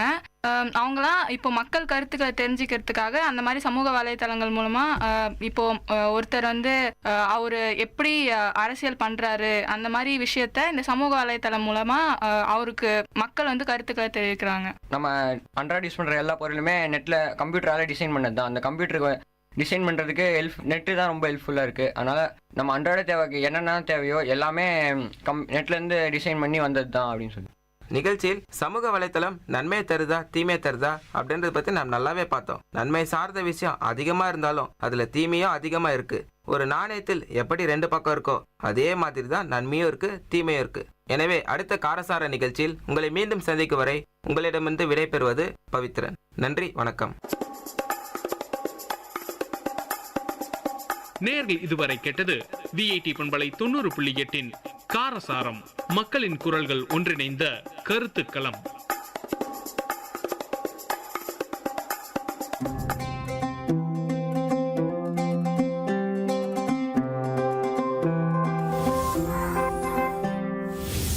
की हूँ कोई बच्ची नहीं, नहीं हूँ पर कच्ची नहीं। मानो या ना मानो तुम, कुछ बड़ा करने की है बारी यही, भविष्य देश का लिखने की तैयारी यही। बचपन से अब तक मेरी माटी ने दुलारा, आज मुझको है मेरे देश ने पुकारा। आज चल पड़े हैं हम सबके कदम, बदलने भाग्य देश का निकल पड़े हैं हम।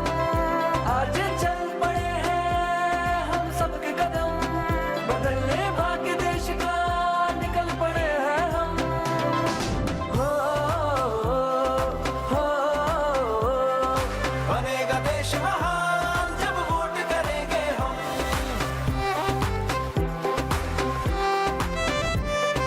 ये जीवन ये तन मन सब कुछ है तुम्हारा, आज मुझको है मेरे देश ने पुकारा। जो सोचे और ठाने तो करके दिखा दे, ऐसे है मेरे देश के फौलादी इरादे। आज चल पड़े हैं हम सबके कदम, बदल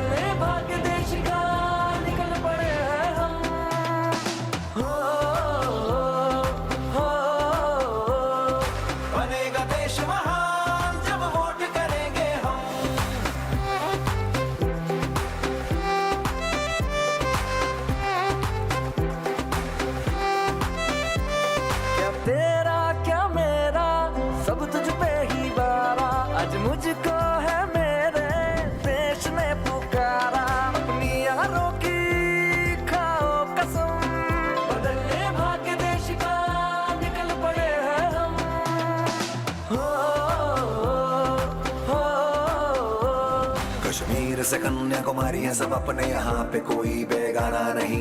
हम तो यहाँ पे सब देश के दीवाने, तो हमसे कोई टकराना नहीं। आवाज यही, अधिकार यही, आजादी का पुरस्कार यही, लोकतंत्र का पहले संस्कार यही, संस्कार यही।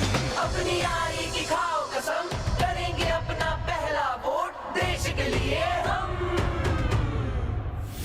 ये जीवन फर्स्ट टाइम जी सर, सब कुछ है तुम्हारा, आज मुझको है मेरे देश ने पुकारा।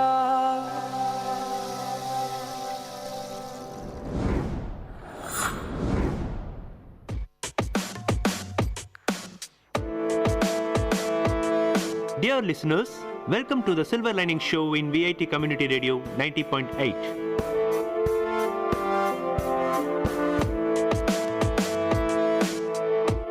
The program to reach heights, a motivation to enhance the positivity in you.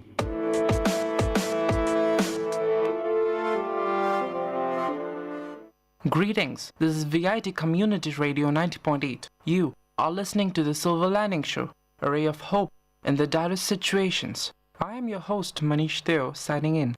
Welcome back to another session of awareness, not just about what humanity does to itself and to others, but also to the world in its entirety. We are talking about some issues our planet itself faces. Our planet is sick, Mother Earth is ill, and we are responsible by our activities, by our mindset. These issues, can they be redressed?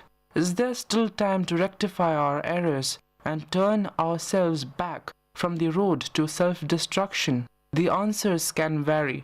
Some people say it is just the beginning.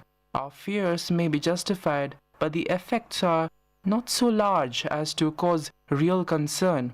In fact, such an attitude is what still drives many individuals, companies, and even entire companies in their economic setup, plans for development, etc. Some people continue to prosper at the cost of our planet's health. Other people say that it may be already too late. Those who cannot see the effects of what we have caused are truly blind.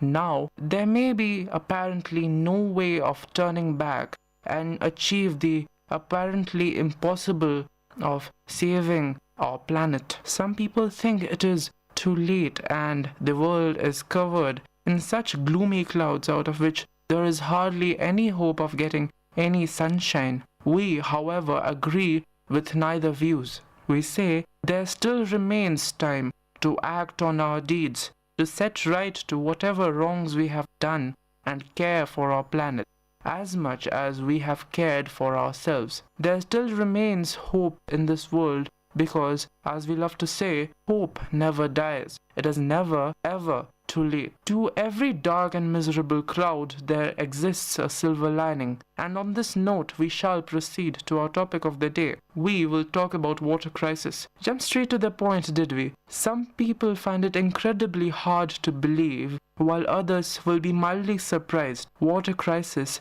is a harsh reality in this world. And if we do not control this, this could potentially pave the way for another world war. Not for power, but for resources. And water will be one of the priceless resources. Before we all feel good and inspired to act on our problem, we feel it is our duty to tell people more about how real this problem is. It is essential to understand the gravity of the situation and to act on it. Talking about causing change and doing big things is all very cool and brave and heroic. But if there is no inspiration, when there is no conviction, there is no work done. We face a clean water crisis. The water you drink today has likely been around in one form or the other since dinosaurs roamed the earth like hundreds of millions of years ago. While the amount of fresh water on the planet has remained fairly constant over time, continuously recycled through the atmosphere and back into our cups, the population has exploded in proportions. This means that every year competition for a clean, copious supply of water for drinking, cooking, bathing, etc. intensifies. Water scarcity is an abstract concept to many and a stark reality for others. It is the result of myriad environmental, political, economic, and social forces. Fresh water makes up a very small fraction of all water on the planet. While nearly 70% of the world is covered by water, only 2.5% is fresh. The rest is saline and ocean-based. Even then, just 1% of our fresh water is easily accessible, with much of it trapped in glaciers and snowfields. In a sense, only 0.007%, a very small number of this, is available to fuel and feed its 6.8 billion people, or rather 7 billion people by now. Due to geography, climate, engineering, regulation, and competition for resources, some regions seem relatively flush with fresh water, while others face drought and debilitating pollution. In much of the developing world, clean water is either hard to come by or a commodity that requires laborious work or significant currency to obtain. Water is indeed life. Wherever they are, people need water to survive. Not only is the human body 60% water, the resource is also essential for producing food, clothing, and even technological items like computers, moving our waste stream and keeping us and the environment healthy. Unfortunately, humans have proved to be very inefficient water users. According to the UN, water use has grown at more than twice the rate of population increase in the last century itself.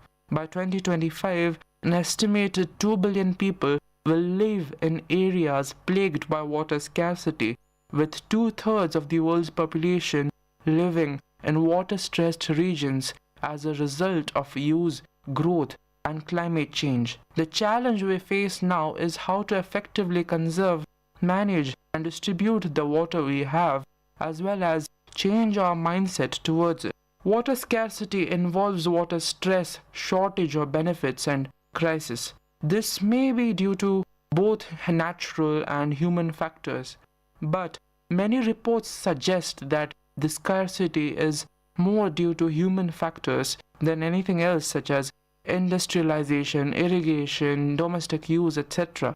As a country that receives copious rain, water scarcity in India is mainly attributed to human factors such as the population of the country itself. It has increased bit by bit since independence. The absence of comprehensive family planning and a lack of education may have contributed to this. This in turn has increased the demand for water, but no government has so far been able to resolve the difference of water distribution. More than 50% of the country's population lacks access to safe, clean drinking water. Corruption and lack of planning and coordination are also blamed as factors for water scarcity in India. Many projects to supply safe drinking water are often stuck in red tape. More than 80% of water needs of this country is met by exploiting the groundwater resources. This has aggravated the depletion of the water table and led to an unprecedented water shortage. More than 75% of the water resource are wasted or washed off due to lack of storage planning. It is not only us but even animals who suffer. Being the prime intelligent species as we are, it is our responsibility to coexist with nature and take care of lesser beings, or even equal beings we should say. Very close to us here, the acute water shortage in the forest areas of Tamil Nadu's districts of Madurai and Dindigul has led the Indian gores found in the forest of the region to death as they come in search of water and end up dead by falling into the wells. Not simply in India, but the issues of water scarcity are seen. The world is acting upon causing so-called development of its countries and its people, but also very often it is doing that at the costs on the environment. There are plenty of river problems all over the world. Our rivers are heard to be drying up, getting polluted, being rendered useless either due to contamination or because of having hardly any more water left in them. Some examples include the Colorado River in the United States of America. It is one of the most used and contested waterways on Earth. It provides water to nearly 30 million people and has many dams and diversions along its route. Because it is so heavily tapped for agriculture, industry and so on, the Colorado River rarely reaches its delta and the Gulf of California. About 1/10 of the river's former flow now makes it to Mexico, but most of that is used for farming and cities south of the border. Coming nearer to our country, we find the Indus River in Pakistan. The river, which is considered as the lifeline of Pakistan and from where India originally derived its name, the beds of which river formed the home grounds of the ancient Indus Valley civilization. This river faces a threat to its existence and in fact is facing an existential crisis, and most of it is because of man-made causes. Waters from the Indus are drawn for household and industrial use and support about 90% of the agriculture in this arid country. The Indus is one of the greatest rivers in the world, so exploited that it no longer flows into the ocean at the port of Karachi in South Pakistan. Choked off from its water supply, Karachi is plagued by increasingly brazen water thieves and riots over scarcity. Many in the water-stressed delta blame wealthy landowners upstream for taking water out of the river. Going to Central Asia, we have the Amu Darya and the Sir Darya rivers. Many school children know about the sad tale of the Aral Sea, once the world's fourth largest inland water reservoir, or an inland sea. The sea was once ringed with prosperous towns and supported a lucrative muskrat pelt industry and thriving fishery. The Aral Sea was originally fed by these two rivers. The former is the longest river in the region, sneaking through thousands of miles. But in the 1960s, Russia decided to make the steppes bloom. So they built an enormous irrigation network to irrigate sprawling fields of cotton and wheat in Kazakhstan and Uzbekistan. The system was leaky and inefficient, however, and after several decades, the Amu Darya has lost so much of its flow that it no longer reaches the Aral Sea. It ends about 100 kilometers away from the banks. In China, we have the Yellow River. The Yellow River happens to be the second longest in China after the Yangtze and is the sixth longest in the world. It was the cradle of the earliest known Chinese civilization, and it has a long and complex history in the region. Numerous floods over the centuries resulted in catastrophic loss of life, including a flood in 1931 that killed 1 to 4 million people. Since 1972, this river has frequently run dry before reaching the sea thanks to extensive diversion, largely for agriculture. In 1997, the lower Yellow River did not flow for almost 230 days. Such a dramatic decrease in water has choked off the ecologically rich delta, which is also eroding due to loss of silt. In Australia, the Murray River is one of the main rivers. Some experts have warned that the troubles in Australia's Murray River basin may be a harbinger of water-stressed regions can expect in a warming world with rising human population. The Murray is Australia's longest and most arguably important river, stretching from the Australian Alps across the inland plains to the Indian Ocean near Adelaide. As a result of irrigation, the Murray Valley is Australia's most productive agricultural zone and is widely known as the nation's food bowl. However, withdrawals have resulted in rising salinity, which threatens that agricultural productivity. The river is also source of 40% of Adelaide's drinking water and most of the water for many smaller towns along its length.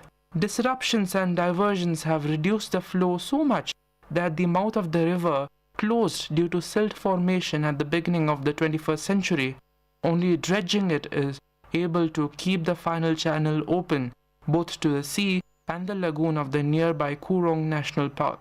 The Murray faces serious environmental threats, including polluted runoff, especially from farms in the 4 Australian states, and introduction of many invasive species. Similar problems affect the Darling River, which flows into the Murray at Wentworth. The Darling is known as a main waterway of the outback, but some years it is so tapped and affected by drought that it hardly flows at all. Now these can be seen as omens about what can happen in the future. Human psychology is a very fragile thing. Due to lack of water resources, we can predict water wars happening in such very sensitive regions of the world. Come to India itself and take the case of the Teesta River that flows into the mainstream that enters Bangladesh. The Teesta River flows about 300 kilometers through the Indian state of Sikkim into the Brahmaputra River in Bangladesh. It starts in the Himalaya where it is fed by snowmelt and then it carves its way through temperate and tropical valleys. The Teesta, often called the lifeline of Sikkim because so many people depend on it for their survival. But in recent years it has been so tapped for irrigation and such other uses that it has largely dried up. Fishermen are no longer able to make a living along its banks, and thousands of farmers have lost their water supply. Even so, just look at the Indian government's strategy, the psychology of the people that rule us. India goes ahead with plans to build new series of dams along this very fragile river system in a bid to generate electricity. Geologists warn that the weight of sediments that pile up as a result could trigger earthquakes in the seismically active area. Reasonable sharing of the Teesta River is the only way to improve the ecological situation in the area. Is there a brighter side to this water crisis? How do we reverse this? Most importantly, is it even possible to do that? We may say that yes, we can, but can we imagine the sheer magnitude of changes we'll need to perform? This can undermine our mind, and our psychology being as fragile as it is, we might give up. People give up. So we shouldn't do that. It is possible to save ourselves, but it will be a humongous task. But we should not run away. This task is ours and our duty to our future generations. There exists a ray of hope for the future of Earth, for our future. We sign off today's session with this simple message: save water, but save yourselves as well. In our next episode, we will talk about some positive efforts to reverse this water crisis. We take up cases of people who have this mental mindset to do something in this world and make a good change. Until then, be responsible and spread the awareness. This is Manish Deo signing out, and you were listening to The Silver Lining Show, a ray of hope in the darkest situations, only on VIT Community Radio 90.8.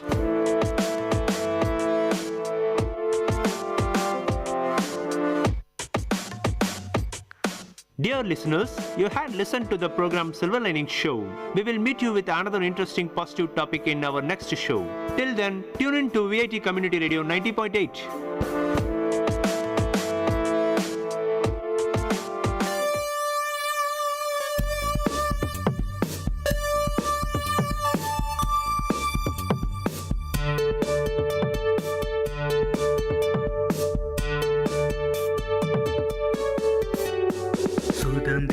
மண்ணின் நறுமணமே, தியாகிகள் பெருங்கதை பரப்பிடுமே, விடுதலை தேசத்தின் நற்குணமே, பாரதம் தழைத்திடுமே.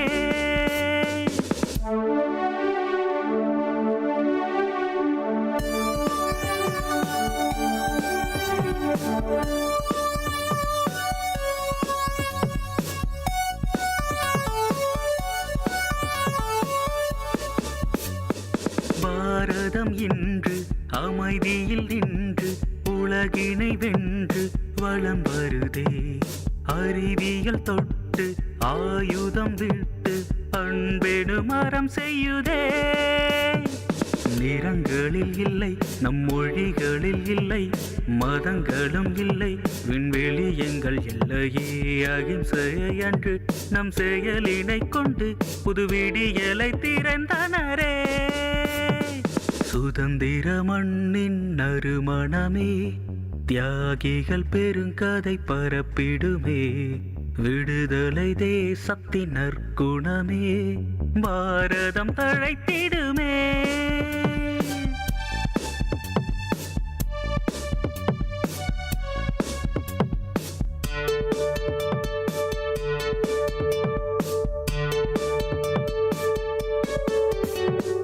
கடமைகள் உண்டு, உரிமைகள் உண்டு, தியாகத்தில் மலர்ந்திட்ட குடிவளமே, தோழமை கண்டு தோளோடு நின்று படையேனும் அரண் செய்யுமே. உறங்கிடும் போதும் நம் உயிரினுள் ஓடும் கனவுகள் காணும் நம்பிக்கை எங்கள் கொள்கையே, இருளினை அன்று தம் கனவினை கொண்டு நல்வுறக்கத்தில் புதைத்தனரே. சுதந்திர மண்ணின் நறுமணமே, தியாகிகள் பெருங்கதை பரப்பிடுமே, விடுதலை தேசத்தின் நற்குணமே, பாரதம் தழைத்திடுமே. கேட்ட பாடலை இசையமைத்து பாடியவர் முருகானந்தம். பாடல் வரிகள் KP ஆனந்த். என்ன ரகு, ரொம்ப சந்தோஷமா இருக்க போல? ஆமாண்டா, ரொம்ப நாள் கழிச்சு வீட்டுக்கு போறேன் இல்லையா, அந்த சந்தோஷம் தான். எப்பவும் வீட்டுக்கு போறப்பெல்லாம் கடையே வாங்கிட்டு போவியே, இந்த தடவை எப்படி? இந்த தடவை தான் அம்மாவுக்கு புடவை, தம்பிகளுக்கு Dress, அப்பாவுக்கு வேட்டி சட்டை, ஒஸ்தியான சுருட்டு, பாட்டிக்கு வெத்தலை பாக்கு, வாசனை சுண்ணாம்புன்னு புகையில கூட வாங்கிட்டு போறேன். அட பாவி, ஏண்டா உன் குடும்பம் இவ்வளவு நாள் சந்தோஷமா இருந்தது மட்டும் போதுமா உனக்கு? ஏண்டா இப்படி கேக்குற? ஆமா, உங்க அப்பா கேட்டாருன்னு சுருட்டு வாங்கிட்டு போற. அது அவரு வீட்டுல தான் பிடிப்பாரு. அவரோட உடல் நல்லா பாதிக்கும். வீட்டுல நல்ல காத்தே இருக்காது. பசங்களுக்கு சுவாசிக்கிறதுக்கு நல்ல காத்து இல்லைன்னா அவங்க எப்படி ஆரோக்கியமா வளருவாங்க? அது மட்டும் இல்லாம பாட்டிய கூட நீ விட்டு வைக்க மாட்டேன்ற. அவங்களுக்கும் கூட புயலைய வாங்கிட்டு போற. அது உயிரை கெடுக்கிறது இல்லையா? உங்க பாட்டி பசங்களை எடுத்து கொஞ்சும் போது அவங்க வாயில இருந்து தொற்று நோய் உண்டாக்கக்கூடிய கிருமிகள் பசங்களுக்கு போய் தோல் புற்றுநோய் ஏற்படுத்துறதுக்கான வாய்ப்பும் கூட இருக்கு. இப்ப சொல்லு, நீ செய்யறது சரிதானா? எப்பவோ ஒரு தடவை தான் வாங்கிட்டு போறேன், இதுக்கெல்லாமா நோய் வரும்?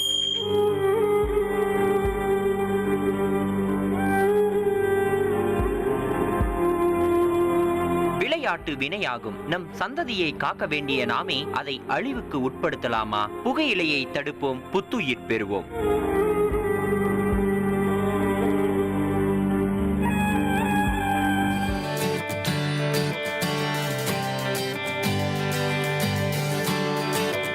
It's 8:30 in the morning. The scene is father, Mr. Joshi, and mother, Mrs. Joshi, waiting at the dining table for their children, Rohan and Sonam.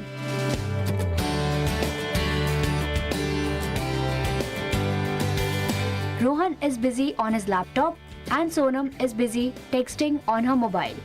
Sonam, Rohan, beta, we are waiting for you. Coming, Dad. Just a second, Dad. Sonam studies in 11th standard and she's new to Facebook and has instantly become addicted to it. Rohan is a college boy and he is into ethical hacking, but his parents are unaware of it. Sonam and Rohan arrive at the dining table.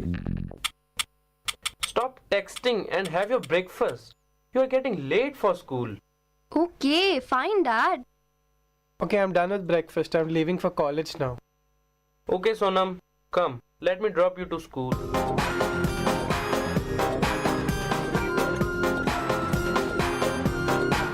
At school, Priya is Sonam's friend who lives in hostel and was equally addicted to Facebook. Hi, Priya. Did you see my latest profile pic? What happened? You look tensed. A week before, I accepted a friend request from a random guy. He looked quite good. He always asked me to be online, so I spent most of my time chatting with him and I enjoyed it. Eventually, I gave him my number. How can you do that? You gave him your number just after weeks chatting? Yeah, I know it was a stupid thing to do. Okay, fine. What happened next? So now he started texting me day in and day out. But slowly, the texts that used to please me started irritating me. They turned vulgar. I stopped replying and even blocked him on Facebook.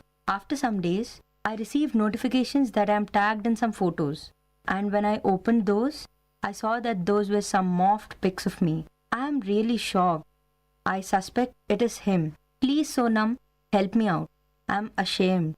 I can't even tell my parents about it. Damn you, you idiot. Why do you always get into trouble? Okay, fine. My brother knows a lot about these things. Maybe he can help us in some way. Okay, let's meet him as soon as possible.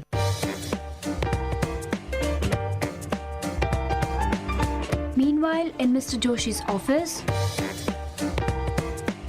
let me go through my inbox. You received a cash prize of $60,000. To avail the prize, kindly deposit $1,000 in below mentioned bank details. Wow, how lucky I am. since Mr. Joshi is in a financial crisis and in a dire need for money, he instantly transfers the money as required. After an hour, he receives another email. We received your cash, but we are facing some issues with the foreign exchange department. You need to pay $500 more as processing fee. And Mr. Joshi commits the same mistake again. After an hour, he receives another email claiming successful transfer of cash in his account. He calls his bank. Good evening. Welcome to Indian Bank. How may I help you? Hello, I rang up to inquire about my account balance. My account number is 3164668. Has any money been deposited recently? Please wait for a moment. Sorry, but there hasn't been any recent deposits in your account, but only withdrawal. Can you please check it again? Yes, sir. I'm quite sure. Thank you.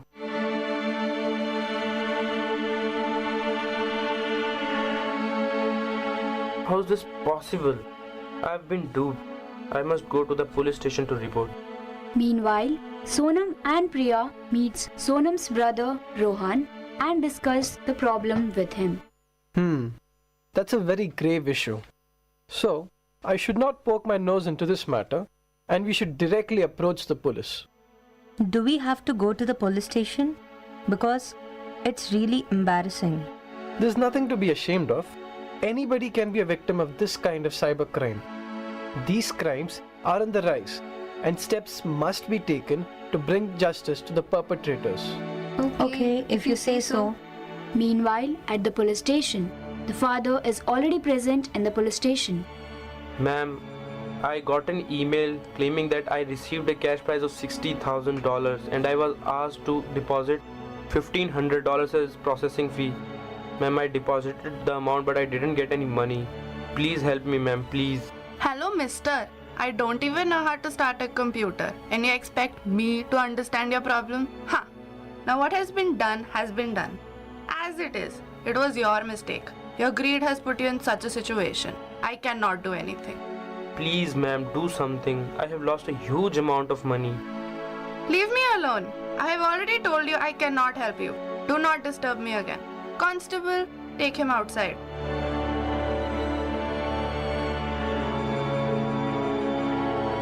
Mr. Joshi is very disheartened at the kind of treatment at the hands of the police.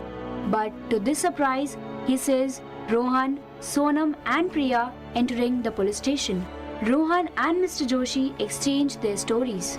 What were you thinking? You should have at least asked me before doing any such thing. This is a kind of online fraud, and the victims are usually duped heavily. It is very difficult to trace back the perpetrators. Now, the three of them go to the police officer with their woes, and they get a similar reply as Mr. Joshi. Lack of awareness among people has led to the increase in these crimes. It is also unfortunate that our cyberspace is vulnerable, but our government is taking steps to make the internet a safer place. Special cyber cells are being set up at major police stations, and the framework is being expanded. Pooja Agrawal as narrator, Ritesh Sood as Mr. Joshi, Rishi Soni as Rohan, Sirat Chima as police officer, Harita as banker, Vatsala Daur as Sonam, and Sneha Gantasala as Priya. अंधियारों के रास्ते चले हैं सितारे, उम्मीदों की झोली में भर के न जाए, कहीं दूर आंसू गिरेगा ज़मीन पे, उम्मीदों की कश्ती बढ़ेगी किनारे, बढ़ेगी किनारे। इरादे खो न जाए, ये सपने सो न जाए, ये मर्जी है खुदा की, ये राहें खो न जाए, तो बढ़ेगा उठेगा गिरेगा जहां में, तेरी ज़मीं है तेरा आसमां, तेरा आसमां।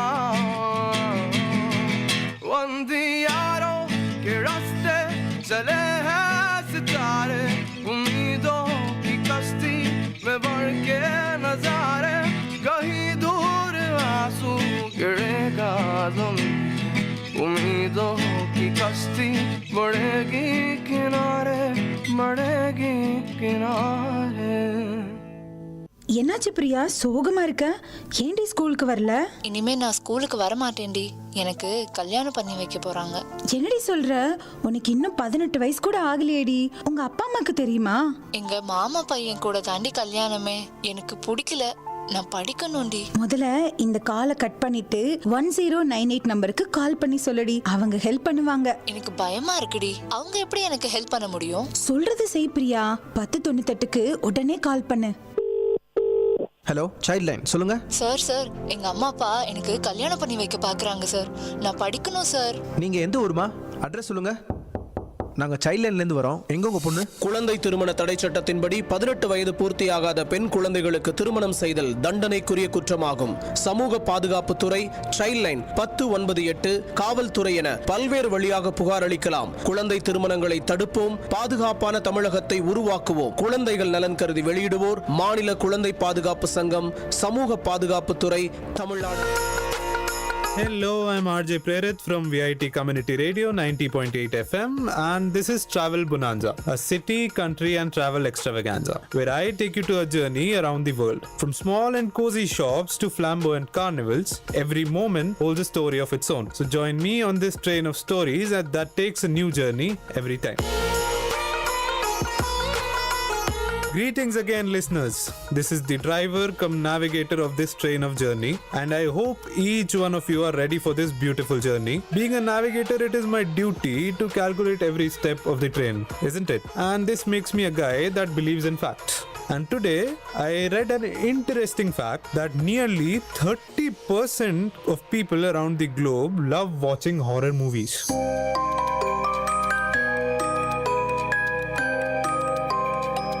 I mean, I don't know about you guys, but I myself explore that genre of movies quite a lot. Since these many passengers of ours love horror, why not visit a place of horror on the episode? Disclaimer, this show does not support any form of ghost and or spirits or rebirth and or life after death in general.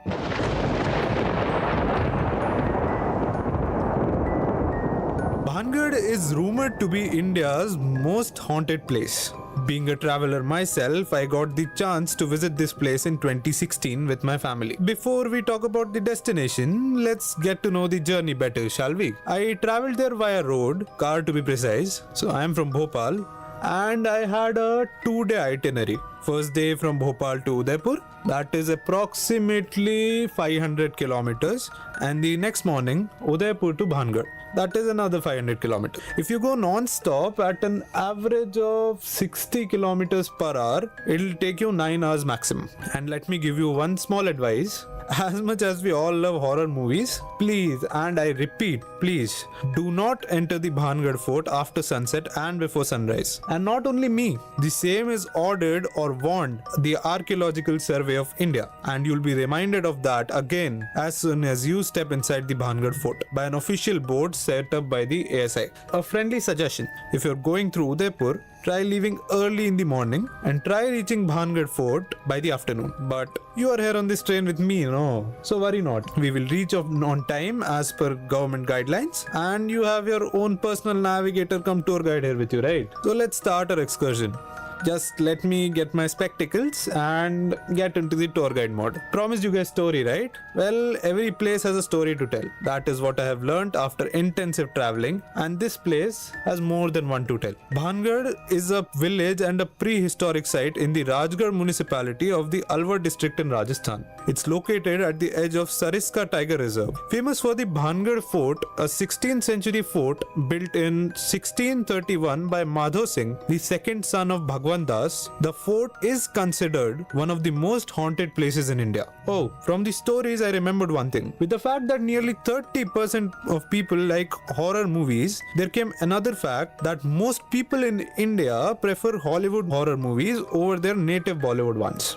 And it made me think why. Since Bollywood being one of the biggest movie hub, why do people in India prefer Hollywood horror movies over the Bollywood ones? So I bought in my magnifying glass and went on to investigate. Did you find anything, Watson? I sure did, Sherlock. Hey, take a look at this.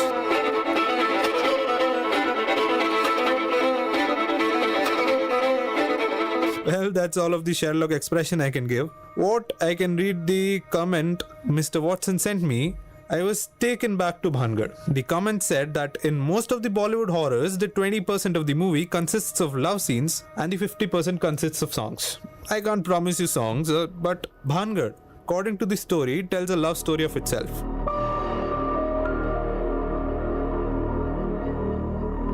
Do you hear this eerie silence in the fort, as well as the village we approached Bhangarh from? This eerie silence, I assure you, is dying to tell someone its story. Let us go back to the 17th century and relive the story of Bhangarh.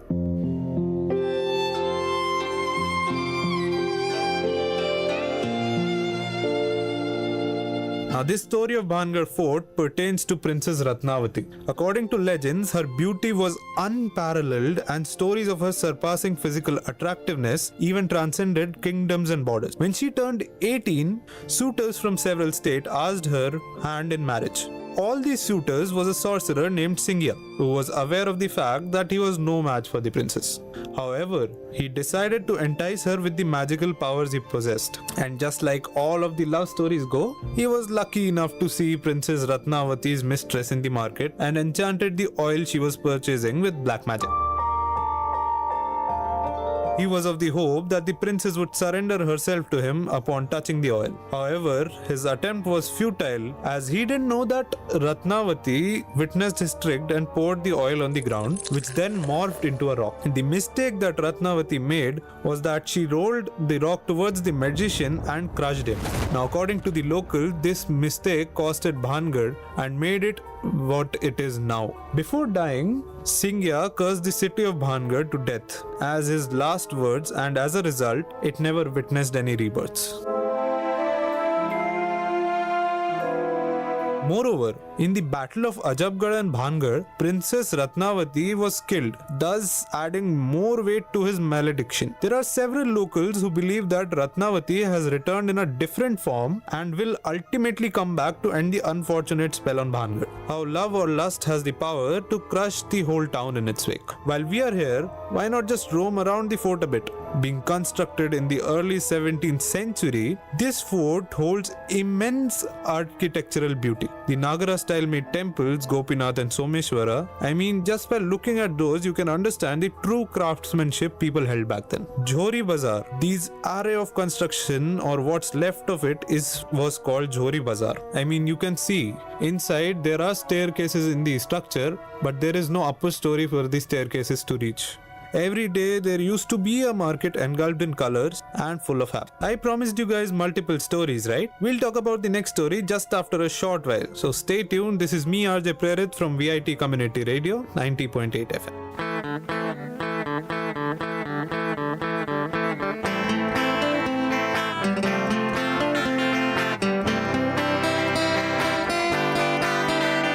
உங்கள் இல்லம் நுழைந்திடும் உங்கள் செவிகளை தீண்டிடும் உங்கள் மனதினை வருடவே பண்பலையாய் மலருதே உங்கள் இல்லம் நுழைந்திடும் உங்கள் செவிகளை தீண்டிடும் உங்கள் மனதினை வருடவே பண்பலையாய் மலருதே VIT 90.8 வேலூரில் நாங்க Tambe VIT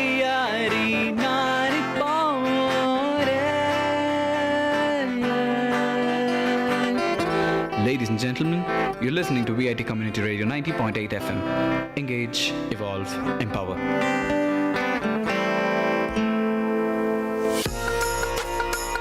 Welcome back to Travel Bonanza with me, RJ Prerit. We were talking about Bhangar, also known as India's most haunted village. Before we took a break, we were talking about the architectures of the Bhangar fort, and we also discussed one local fable about the fort. Now it's time to discuss another fable.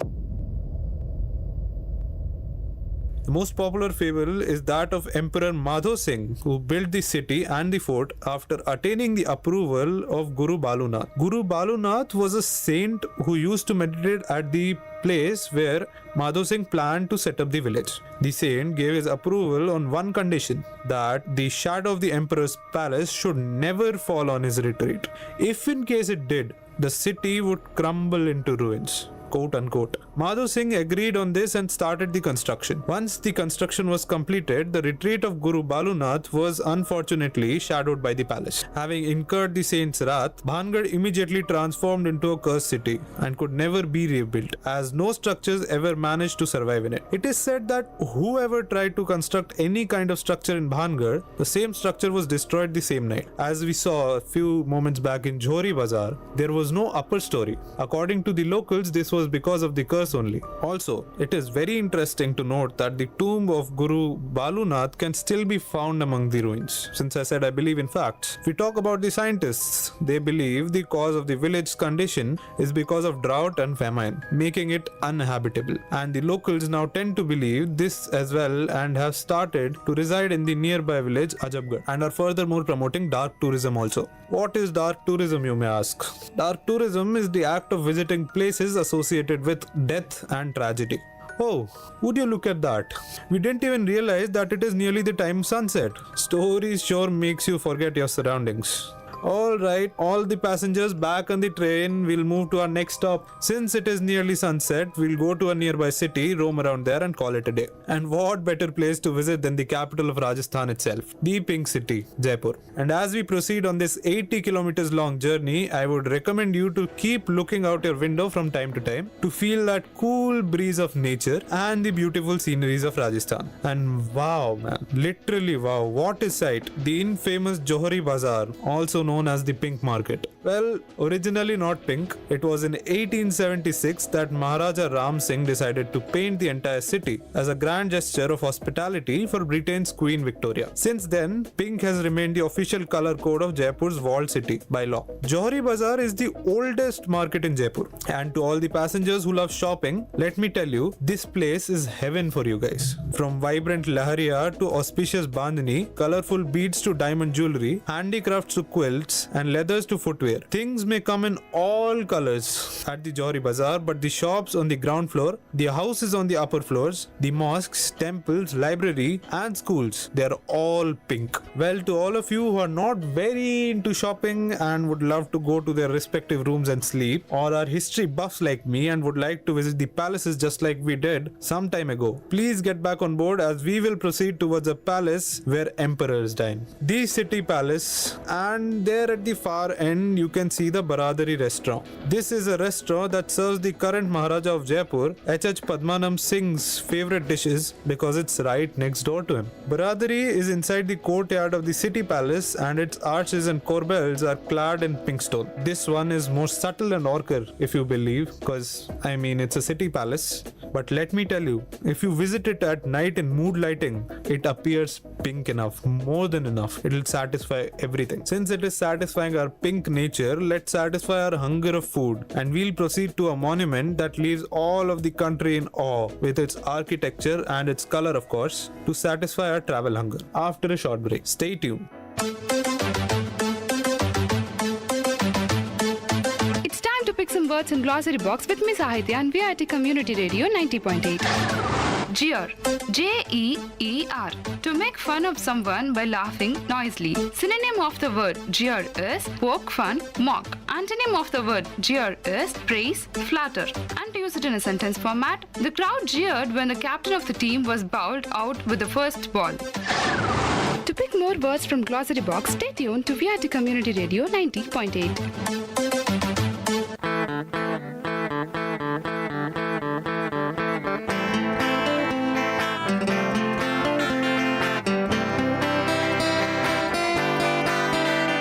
உங்கள் இல்லம் நுழைந்திடும், உங்கள் செவிகளை தீண்டிடும், உங்கள் மனதினை வருடவே பொன்பலையாய் மலருதே. உங்கள் இல்லம் நுழைந்திடும், உங்கள் செவிகளை தீண்டிடும், உங்கள் மனதினை வருடவே பொன்பலையாய் மலருதே. VIT 90.8 வேலூரில் நாங்க Tambe. VIT 90.8. Ladies and gentlemen, you're listening to VIT Community Radio 90.8 FM. Engage, evolve, empower.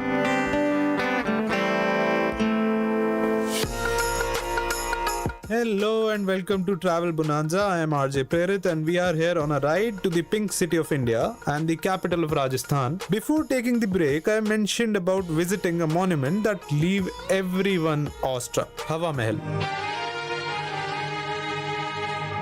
I mean, what use is the trip to Jaipur if you don't visit palaces, right? With new palaces to visit every day of the week, I am pretty sure that this would be your first picture of the pink city. The Hawa Mahal may be Jaipur's most famous pink building, and for good reason, known as the Palace of Winds. This 5-story crown-shaped building is simply mesmerizing. It was built from pink sandstone in 1799, then pink washed with calcium oxide in 1876 to boost the. Built by Savai Pratap Singh, this mesmerizing structure contains 953 windows. Would you believe that? The idea behind it was to provide the ladies of the royal house the view to the street processions without being seen. Since I mentioned royal ladies and history, why not visit the old forts or palaces in Jaipur? Come aboard then. Why not hit two birds with one stone? We'll visit the fort or palace as well as check in our hotel for the night at the same time. Sounds good, no? Let's do it then. Off to Rambagh Palace. Passengers who were shopping, I hope your shopping went well, and yes, you can share the pics you clicked with the fellow passengers to see what each one of you missed while you were shopping and the others were eating, or you were busy somewhere. And here it is. Rambagh, one among the famous palaces of Jaipur, is located about 8 kilometers away from the city. Earlier, the residence of Maharaja of Jaipur is today converted to one of the finest Taj hotels. Even this palace has a story of itself. Constructed in the year 1835 by the then Prince of Jaipur in order to provide shelter for his wet nurse, this palace was soon converted to a hunting lodge in 1878. Considering everything, the then Maharaja Savai Man Singh II converted this hunting lodge to his own official residence in the 20th century. Sprawling over 47 acres of land with beautiful landscape, this is now one of the finest hotels. The elegantly decorated palace rooms reflect the Rajasthani culture and are equipped with modern amenities. Okay, since we have checked into the hotel, let's find a place to eat. We are in Rajasthan, so it will be a crime not to try the dal bati churma and the pyaz kachori. Am I right? Yes, I am.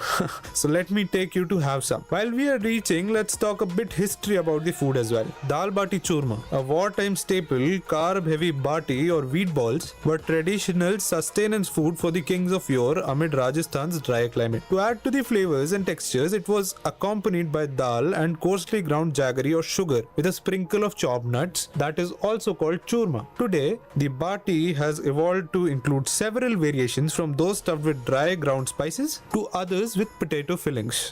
And here we are. Welcome to Choki Dhani passengers. Choki Dhani means a special village, and in this special village, everything what India believes is celebrated. Atithi Devo Bhava. The guests are God. You'll be treated with things that you will love. Things like mud houses, animal rides, the infamous camel ride of Rajasthan, traditional folk dances performing on Rajasthani music. We all know that Rajasthan is a state of tradition, right? And as I mentioned, authentic Rajasthani cuisine, platforms and machans that serve as the stage for the local artists to perform dance and music, the Rath Khana which displays the chariots used by Rajput royalty since ancient times. Since Rajput royalty is coming in, we all know that Rajasthan is a place of history. Every king, every emperor that it has seen was a legend in its own. Getting back to Choki Dhani, established in 1989 by Gul Vaswani, it aimed to provide striking visuals of the Rajasthani culture amongst the domestic as well as the international tourists. And trust me, the food here is amazing. From 25 different variety of Rajasthani traditional food, I believe you're in for a treat. Just like how every trip starts with a sweet, I would like to end this trip with a sweet truth of dessert. We all have elderly people in our home, our mother, grandmothers. Whenever we leave for something, just some good work, they always come to us and say, eat this sweet. It's a sweet of good luck. I would like to end this trip with a sweet. I want every endeavor you take after this to be a good luck for you. Ghevar. And as we know, you might have guessed by now that I am a history buff. So why not talk about some of the history of it as well? Ghevar is a traditional Rajasthani sweet dessert that was invented in 1961 by Lakshmi Mishthan Bhandar, LMB in short, in Jaipur itself. Mind you, not only Ghevar, but LMB has mouth-watering food as well. So what are we waiting for? Let's dive into it. And yes, the Pyaz Kachori is on me, people. Let's get back to the hotel and call it a night, people. I hope you enjoyed this ride with me as much as I did. That's all from me today. Keep on making memories, keep on traveling, keep on living your dreams, and keep on enjoying. This is RJ Prerit from VIT Community Radio, 90.8 FM, signing off.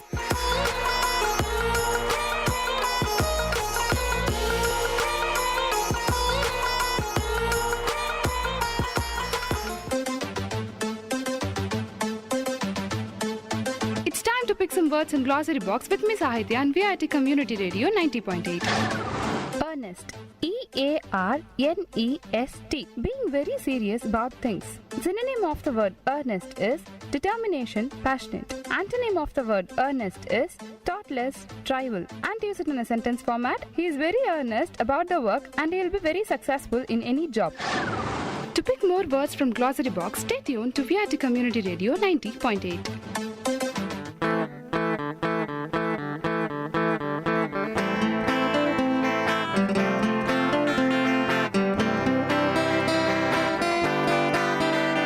உங்கள் இல்லம் நுழைந்திடும் உங்கள் செவிகளை தீண்டிடும் உங்கள் மனதினை வருடவே பண்பலையாய் மலருதே உங்கள் இல்லம் நுழைந்திடும் உங்கள் செவிகளை தீண்டிடும் உங்கள் மனதினை வருடவே பண்பலையாய் மலருதே VIT 90.8 வேலூரில் நாங்கதாம்பே VIT 90.8. Ladies and gentlemen, you're listening to VIT Community Radio 90.8 FM.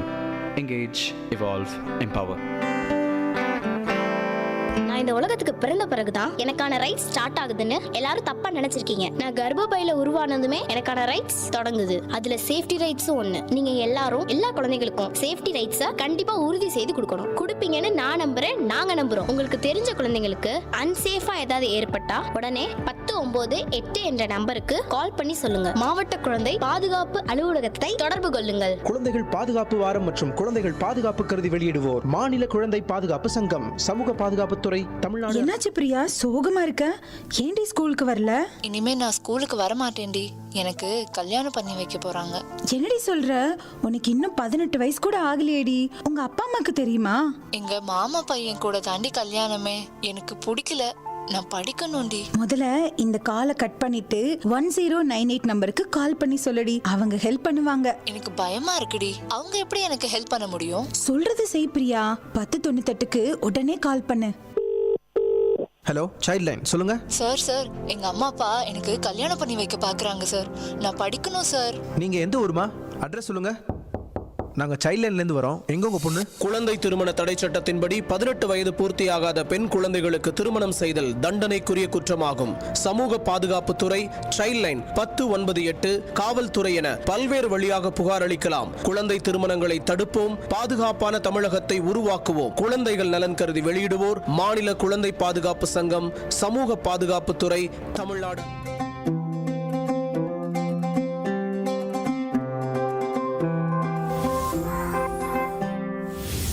की हूँ कोई बच्ची नहीं, नई हूँ पर कच्ची नहीं। मानो या ना मानो तुम, कुछ बड़ा करने की है बारी यही। भविष्य देश का लिखने की तैयारी यही। बचपन से अब तक मेरी माटी ने दुलारा, आज मुझको है मेरे देश ने पुकारा। आज चल पड़े हैं हम सबके कदम, बदलने भाग्य देश का निकल पड़े हैं हम। आज चल पड़े हैं हम सबके कदम, बदलने भाग्य देश का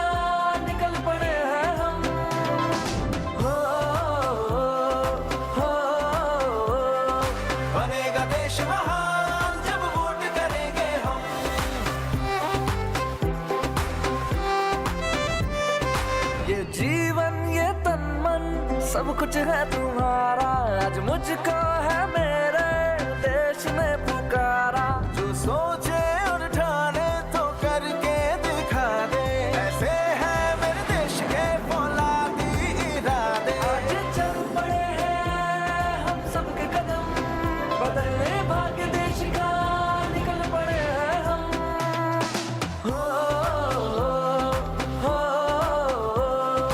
बनेगा देश महान जब वोट करेंगे हम।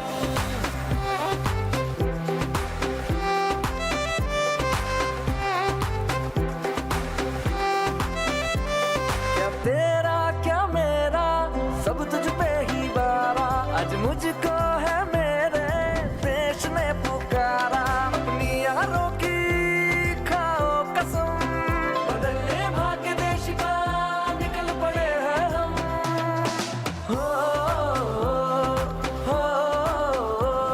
कश्मीर से कन्याकुमारी है सब अपने, यहाँ पे कोई बेगाना नहीं।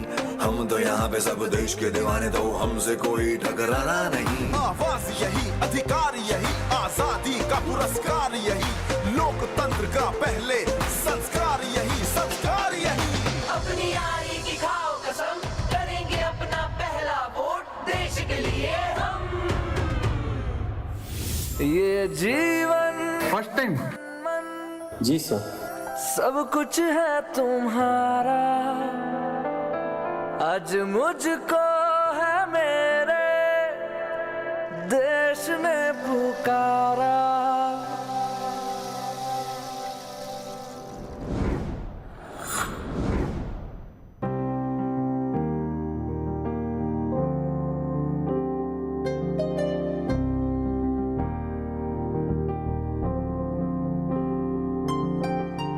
करवट बदल के दिखाए,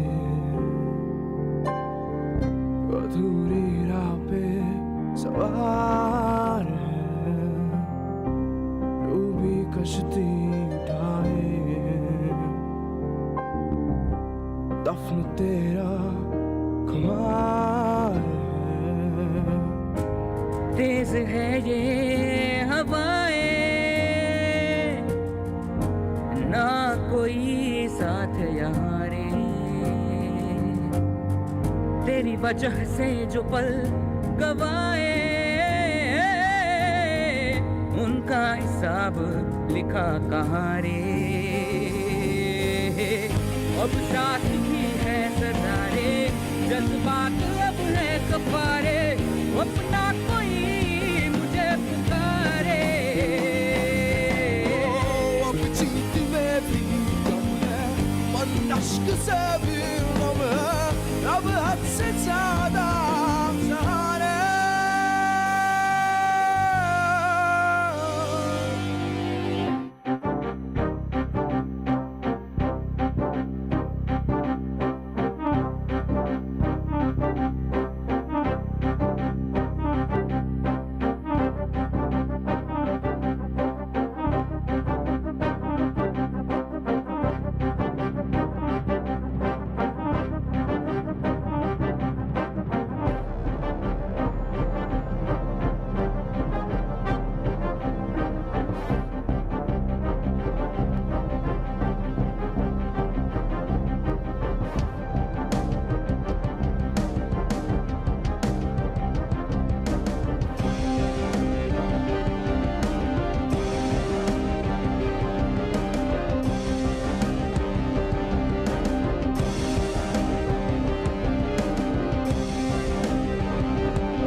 कच्चे धागे रिश्तों के,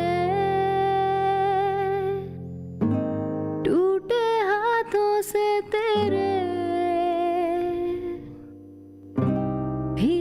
फिर न आएगी, मिटे लकीरें हाथों की।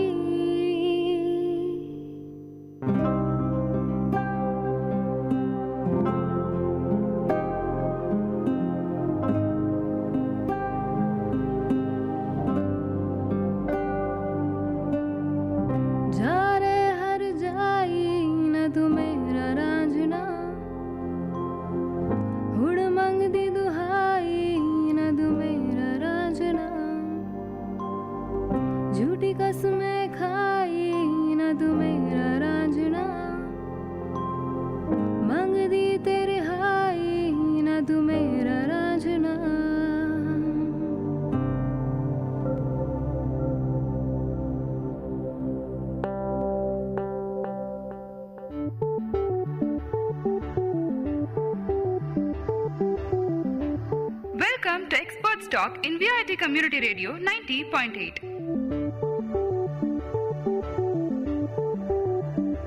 Clay pottery to galaxy, agriculture to astronaut, teaching to technology, a discussion on anything and everything. Dear listeners, this is VIT Community Radio 90.8. Welcome to the program Experts Talk. Today I'm honored to welcome Ms. Swapna Sundar, the CEO of IP Dome, a Chennai-based boutique firm specializing in IP strategy. Ms. Swapna Sundar has completed postgraduate diploma in patent laws from the Nalzar University of Law and an ML in International Economic Law from the Brussels School of International Studies, Belgium. She also practiced civil law in Madras High Court and was also the regular and guest faculty in various institutes, including our Vellore Institute of Technology. Her book, IP Smart Workbook, published recently. It is a lab-to-market guide to inventing. IP Dome relies on creative engineering of the business to solve issues or satisfy needs of clients and stakeholders. So I'm a pleasure to welcome you, ma'am, to the show Experts Talk. Ma'am, so what is intellectual property rights? Right. Thank you for first asking me to be here. I'm honored as well. Intellectual property rights are those rights that people who have good ideas and inventions and write books or music, they can protect those rights and it helps them to commercialize them and eventually make some money from them. Ma'am, so who all can file patents copyright? Any individual can file if they have something innovative? Yeah, that's right. So patent is filed for an invention. An invention has to be either something mechanical or it has to be a process or it has to be a way or method of achieving some technology-oriented result. Then you can get a patent on it. You could also get a copyright on such activities like music or a book or a poem, a story, a performance. Those you can get copyrights on. Okay. Ma'am, so what all can be patented? Anything which is innovative, creative? Well, apart from being innovative and creative, one of the most important things is that they should be industrially applicable. Okay. So a painting can be copyrighted, but it cannot get a patent. And a single prototype of something which is not industrially manufacturable cannot get a patent. Similarly, something very imaginary, like a time machine, cannot get a patent. Okay. So it is something that has to be industrially applicable, it has to be useful, and it has to be inventive. So what are all the procedures involving for an individual to file patent in other countries? Not only in our country, but in other foreign countries. Patent is a domestic right, which means that for every country you have to get a different patent. The rules are fairly common across the world, but the laws are somewhat different. Like in India, it's slightly tougher to get a patent in certain areas like software. But in some countries like the US, it is easier. Some of the countries in Africa like Namibia, Tanzania and South Africa, there is no examination. So you will just get a patent if you file it. In India, there is an examination. In the US also, there is an examination.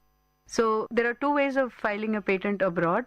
One is to directly file it in the Patent and Trademark Office of that country, like in the US USPTO, or in the UK Patent and Trademark Office. Or you can go through something called the PCT, which is a Patent Cooperation Treaty of the WIPO, the World Intellectual Property Organization. So you file the application there first, then you get a long window in which you can do your market research, and then you can go to individual countries. So is it easy to file a patent in other countries than in our country? I wouldn't say that. Filing a patent is not difficult. It is a series of forms, and there is a particular format in which an invention has to be filed. But the filing itself is not so difficult. The drafting is very difficult. And also the drawings and illustrations are tough. But the more important part is getting the patent granted.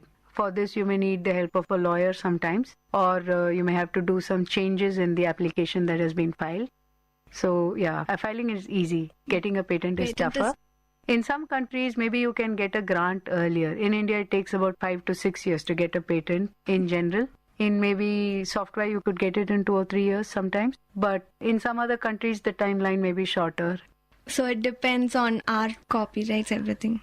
It would depend on the technology. It would depend on the laws of each country. And it depends on the queue. So if there are a large number of patents being filed in chemistry or biotechnology. Same topic. So, correct. Same domain. So what happens is that the number of examiners, you can't keep hiring examiners. If the examiners are very busy, it may take longer. Longer time. Yeah. So what are all the duration for a patent grant at domestic and international level? So you file a patent, let us say this month, which is June, then you get 12 months to file a complete specification. So here you can file a provisional specification and then you can work on it for 1 year. And at the end of that, you file a complete specification. And 18 months from then, you have a publication. So the document gets published, everybody can access it. And after that, it gets examined. So you have to file request for examination in India, otherwise it won't get examined. So once it is examined, it is about 6 to 7 months if it is granted. Long process, ma'am. It is a long process. So unless you think it is valuable, it's not a recommended process. It's also very expensive. So unless you see value in it, you shouldn't waste your money. Yes, ma'am. Ma'am, so how to monetize IP, intellectual property? Yes. It's a very tough process. Some companies are very good at it, like some pharmaceutical companies and so on. But the general statistics are against IP. So something like 3 out of 5,000 patents get marketed. So the ratio is very poor. Very low. Yeah. Yes. And if you're looking for a blockbuster, you might be finding 1 in 10,000 patents. So monetization is a tough process.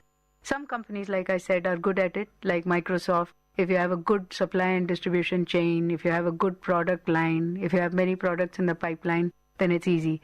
But if you have a single patent, like many inventors or many colleges have 1 or 2 patents, then it becomes tougher. But that's the process that I've talked about in the book, in IP Smart. Yes, ma'am.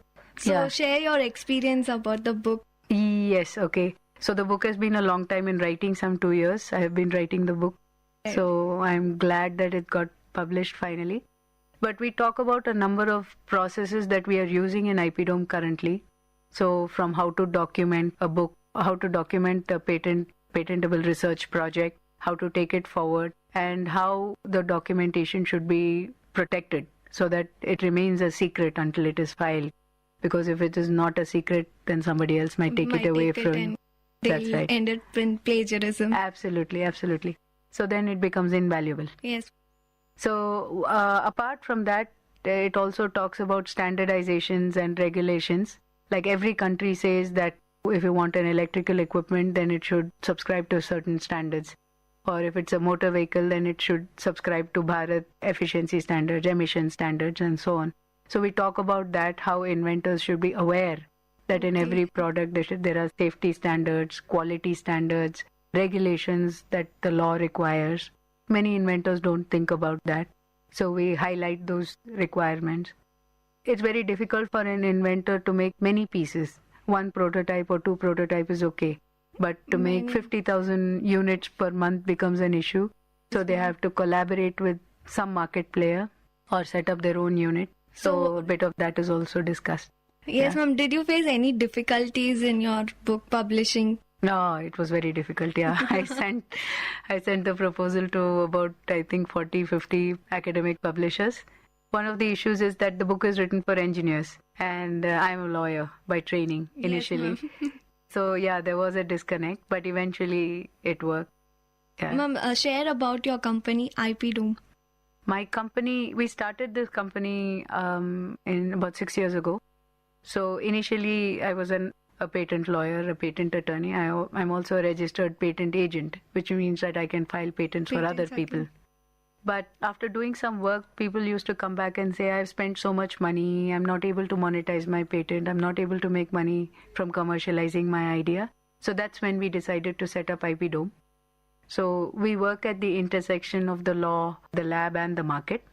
So we teach people how to strategize to ensure that their patent is protected properly and the right kind of commercialization strategies are applied.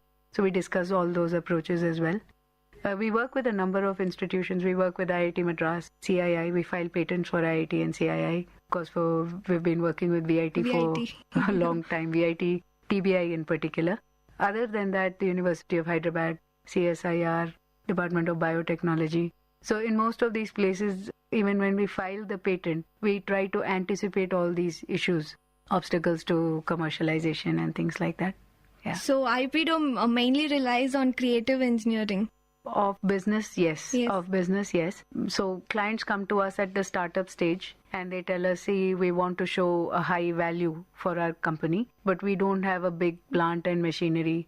So what can we do? So we help them to identify areas where they can file patents, and collaborate, funding options at different stages. We have also recommended several technologies to VIT-TBI. So we help them to do that.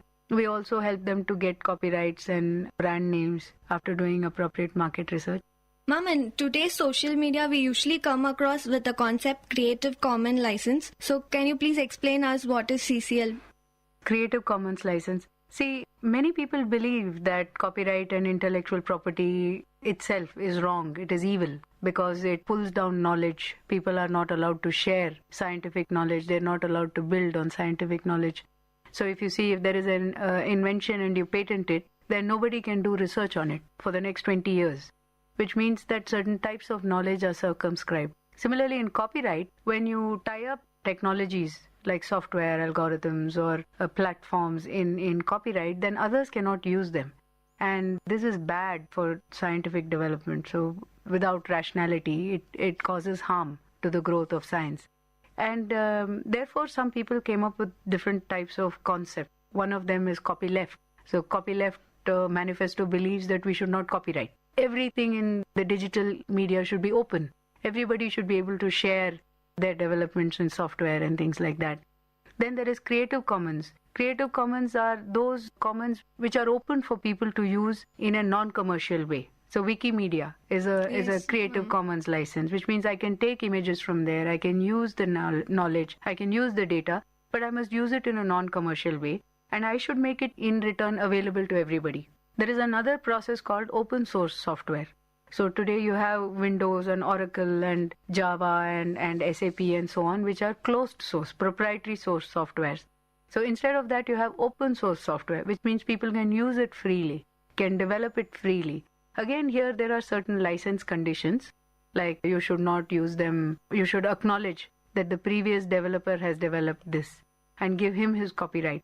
But at the same time, you should see that it's all open for other people to develop and use. Yes, ma'am. Yeah. So these are very good things. And in fact, there are some such processes also available in the Indian Patent Act. One of them says that when you have a patent, you should use it. So in 3 years, if you have not used it, nobody has made benefit from it, society has not benefited from it, then other people should be able to use it. So definitely, I endorse such views. Okay, ma'am. Ma'am, so can you explain the usage of copyrighted materials for non-commercial activities, media, like? Yes, students are perhaps the largest group of people who use copyrighted material for non-commercial purpose, which means they are reading, they are analyzing, they are philosophizing, they are writing research papers. Studies. Absolutely. So on the other hand, there are people who will take this content and publish it into other books and sell it, which might be a commercial use. In non-commercial use, it is not that everything can be used. When you write your research paper, you can copy a certain amount, which is called fair use. So normally the fair use component is 5% of any literature, or up to 5 to 10 pages of a big book. So it's not that you can copy everything. If you copy everything, it becomes plagiarism. Right. So even if it is free use or fair use, it should still be circumscribed by certain limitations. So we can take countable words like from a copyrighted. You can. Ideally, 5% is what should be allowed or is allowed. You should also look at your guidelines if you have them in your university. But this kind of work also preserves the moral right of the author. So the author has a copyright, he also has a moral right. So it is not that if he is not making money from it, I can just use it. Yes, right? ma'am. He also has a moral right, which means that if he has used a certain paragraph in a certain context, then it is our duty to reproduce it in that context. We cannot take it out of context and say he has said this. Yes, right? ma'am. So those duties are there, even if it is free use. Ma'am, so share your views about domain speculations and speculators. This is interesting. Many domains. A domain speculator, I think, would be a person who blocks a domain without having use for it. So let us say that Nestle doesn't have a domain, doesn't have a particular domain. So I go and register www.nestle.com. Then when Nestle wants to register it, they have to come and ask me for it. Yeah. So here again, there should be a rational reason for why you're blocking a domain. I saw in the newspaper some time ago, and the ICANN is coming up, the internet, the organization that controls names and domains on the network is coming out with policies about how these things should be done. And when high-level domains are coming out, like right now, if it is a university, you get .edu, isn't it? .com, .org, .edu. So now they are trying to say you could actually get .Swapna Sundar. Yes, ma'am. So when these kind of things are happening, I think this is quite an interesting area to see how this will work out. Yeah. Ma'am, share your experience or encouragement for women in engineering domain. Right. I don't see many women engineers. In fact, I don't see many women in my field either. Often when I go and sit in a panel which is discussing stakeholders in the IP domain, or we are having a conference on IP, normally I'm probably the only woman, or there's only one other woman. And I often find that there are not a sufficient number of women engineers. And time and again, research has shown that companies that are led by women, engineering companies that are led by women, like Yahoo currently, do better. You know, they have a better financial record, they have a better personal record, they have a better HR record. And I think there should be more women in industry, particularly the science and technology industry. I also find that a number of girls who take up engineering often lose interest, probably because of family pressures or because of personal interest. And as a result, I think half the workforce or half the creative ability of the workforce is lost. So I think more girls should definitely stay on in engineering, and their families should definitely support them to stay on. I also think that engineering as a discipline is also becoming less and less creative in India. It's being reduced to body shopping and outsourcing and contract labor. So I think some of the interest is lost there. So science and the creativity of science, the passion of science is lost when you are put in an air-conditioned building for 13 hours and doing mind-numbing work. So I think some amount of creativity should be restored. And I hope that in future we will see that. Many women in I hope engineering domain. I surely hope so. Yeah. Ma'am, and share your advice for the future entrepreneurs. Entrepreneurs. In India, it's tough for me to encourage people into entrepreneurship without sounding like a hypocrite. Yeah, because we are so stifled we're so structured in our thought process. So if you see, the largest entrepreneurship organization going on in India is food business.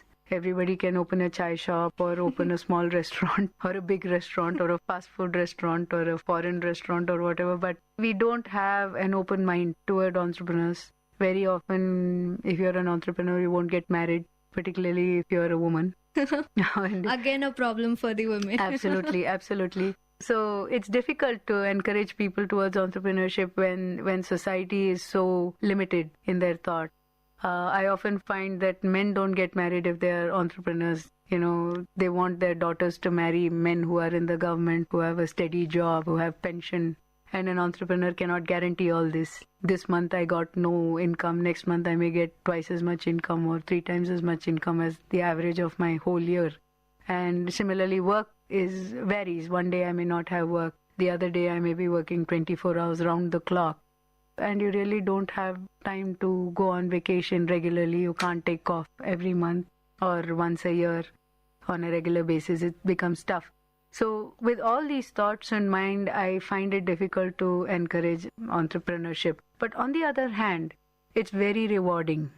Working for yourself, seeing your balance sheet grow, seeing your team grow, seeing your vision come to life is a completely different feeling. Yeah. I don't think working for somebody else will have that feeling. Definitely not. And plus working with technology, working in a creative space, designers, inventors, students is like really, really rewarding. At the end of the day, you are at the cutting edge of that science and you've met the people who are doing the best kind of work. The rewards are all inside, I think. Unless you really make it big and you become a blue chip company, it's hard work and passion together. Mama, being a successful woman, how do you manage your social life and personal life? It's tough. I wouldn't be able to do it without a very supportive husband and a very supportive family, definitely. But At the same time, I think it also is important because I think we need to have an ambition of our own and we need to also have a life of our own. So I think it's great, but it is the balancing is almost a constant tightrope walk. Like today I'm here and my kids are alone at home, and very soon it'll be dark and they'll be asking for me. So it's a balance. It's a tightrope walk. Ma'am, is there any anti-copyright infringement organization which will protect the copyrighted materials from illegal usage? There is no anti-copyright organization. The police is the organization who's supposed to protect you. But there are some organizations which will enforce the rights of copyright holders, like the performance rights organizations. These organizations will, for a fee, for a subscription fee, they will take your copyright data or details and they will protect you so that you don't have to go after every person who infringes. So I don't know if you know this, but I think it was IPL 2 years ago in Bangalore where they were playing some music without paying royalty. So actually the PRO, the performance rights organizations, went there and they fined them and then they got more royalty for the copyright owner. So such organizations exist. But otherwise it is the police that is supposed to protect you, and you're supposed to file a case in the district court for copyright infringement and then get your damages or remedy. Ma'am, we find in Indian cinema we have made many more steps to stop piracy. But in this digital world, we have more people who do illegal copies of the films. Is there any other option to stop these activities? Yeah, it's an interesting question because I think our producers are the biggest copyright thieves. I have seen so many American movies being copied by our producers, but I don't think that it counts as piracy. Some 15-year-old is selling CDs, then he gets trapped by the police and put in the jail.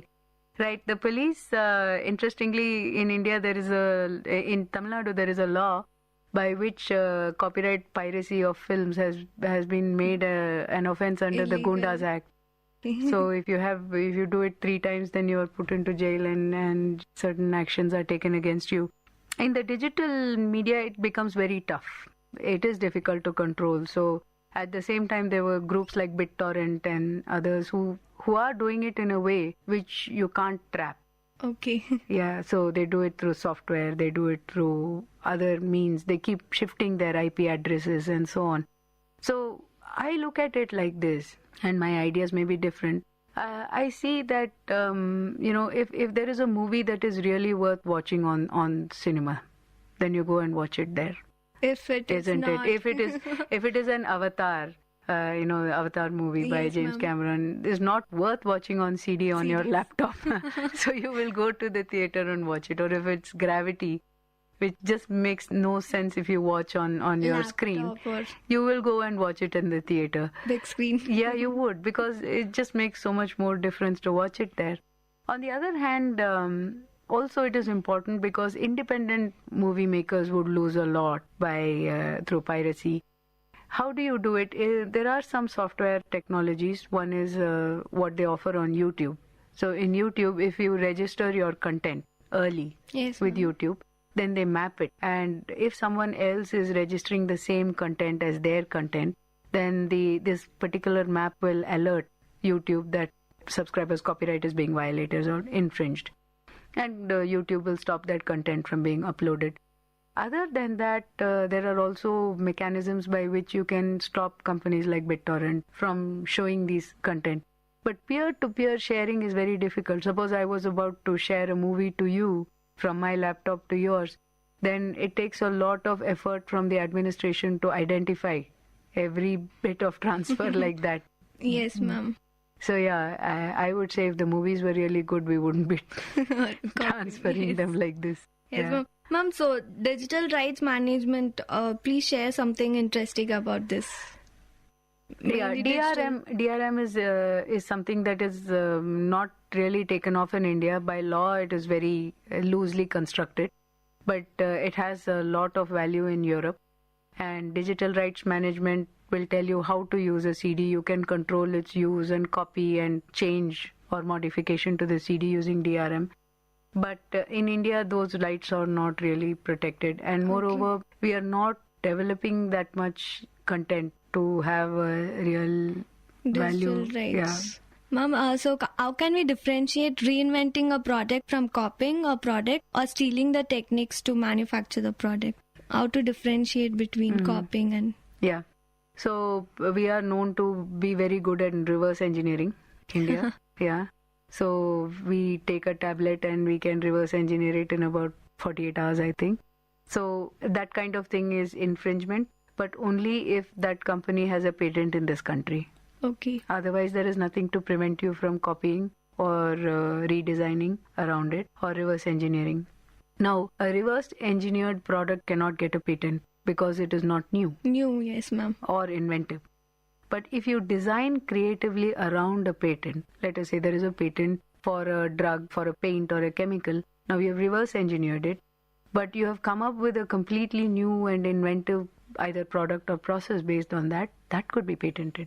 A copied product cannot be patented in different countries because when the examiner is doing a search, he's doing a global search. So if any part of that product or any part of that process is available in any other country, it will show up in his search. So your product has to be inventive over that. Otherwise, you won't get a patent. Yes, ma'am. What is your secret of success?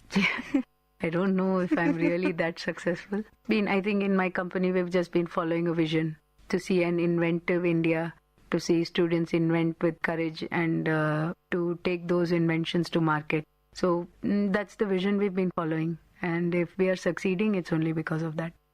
Yes, ma'am. Yeah. Thank you so much for coming into our show. And it was such an immense pleasure for me to interview you and for sharing your experience for the other VIT students. Thank you so much, ma'am. You're welcome. Thank you very much. Dear listeners, you are listening to the program Experts Talk in VIT Community Radio 90.8. Thank you for listening to Experts Talk. Until we catch you on our next discussions in various fields, keep waiting and stay tuned to VIT Community Radio 90.8. My bookshop in second look of VIT Community Radio 90.8 FM.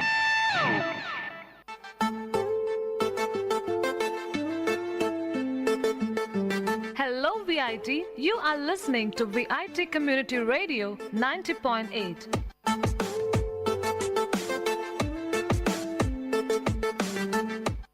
And welcome to the brand new episode of My Bookshop, which introduces you to a program where we review some best-selling must-readable books. And we would like to inculcate a reading habit to our listeners, and by reviewing these best-selling books on our show, we wish to open the world of books to you all.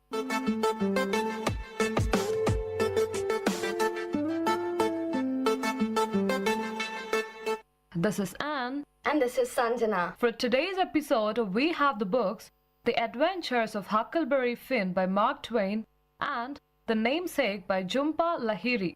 Talking more about The Adventures of Huckleberry Finn, The Adventures of Huckleberry Finn opens by familiarizing us with the events of the novel that preceded it, The Adventures of Tom Sawyer. Both novels are set in the town of St. Petersburg, Missouri, which lies on the banks of the Mississippi River. At the end of Tom Sawyer, Huckleberry Finn, a poor boy with a drunken bum for a father, and his friend Tom Sawyer, a middle-class boy with an imagination too active for his own good, found a robber's stash of gold. As a result of his adventure, Huck gained quite a bit of money, which the bank held for him in trust. Huck was adopted by the widow Douglas, a kind but stifling woman who lives with her sister, the self-righteous Miss Watson. As Huckleberry Finn opens, Huck is none too thrilled with his new life of cleanliness, manners, church, and school. However, he sticks it out at the bequest of Tom Sawyer, who tells him that in order to take part in Tom's new robbers' gang, Huck must stay respectable. All is well and good until Huck's brutish drunken father Pap reappears in town and demands Huck's money. The local judge, Judge Thatcher, and the widow try to get legal custody of Huck, but another well-intentioned new judge in town believes in the rights of Huck's natural father and even takes the old drunk into his own home in an attempt to reform him. This effort fails miserably, and Pap soon returns to his old ways.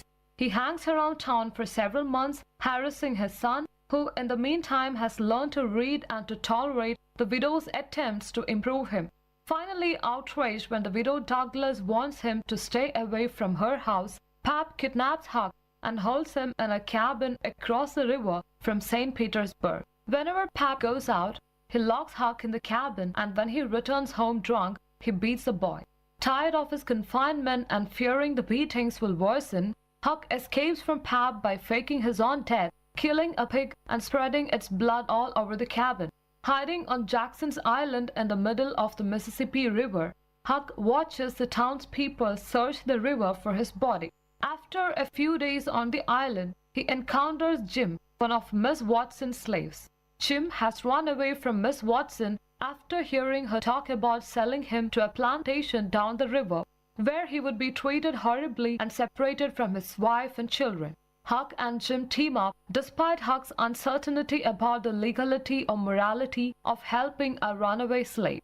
While they camp out on the island, a great storm causes the Mississippi to flood. Huck and Jim spy a log raft and a house floating past the island.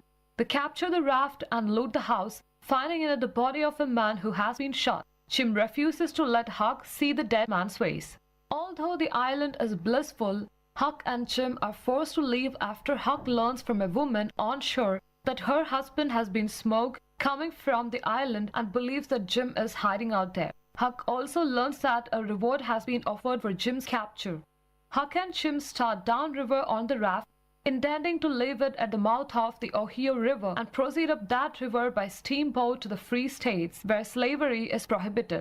Several days' travel takes them past St. Louis, and they have a close encounter with a gang of robbers on a wrecked steamboat. They manage to escape with the robbers' loot. During a night of thick fog, Huck and Jim miss the mouth of the Ohio and encounter a group of men looking for escaped slaves. Huck has a brief moral crisis about concealing stolen property. Jim, after all, belongs to Miss Watson, but then lies to the men and tells them that his father is on the raft suffering from smallpox. Terrified of the disease, the men give Huck money and hurry away. Unable to backtrack to the mouth of the Ohio, Huck and Jim continue downriver. The next night, a steamboat slams into their raft and Huck and Jim are separated. Huck ends up in the home of the kindly Grangerfords, a family of Southern aristocrats locked in a bitter and silly feud with a neighboring clan, the Stafford sons. The elopement of a Grangerford daughter with a Stafford son leads to a gun battle in which many in the families are killed.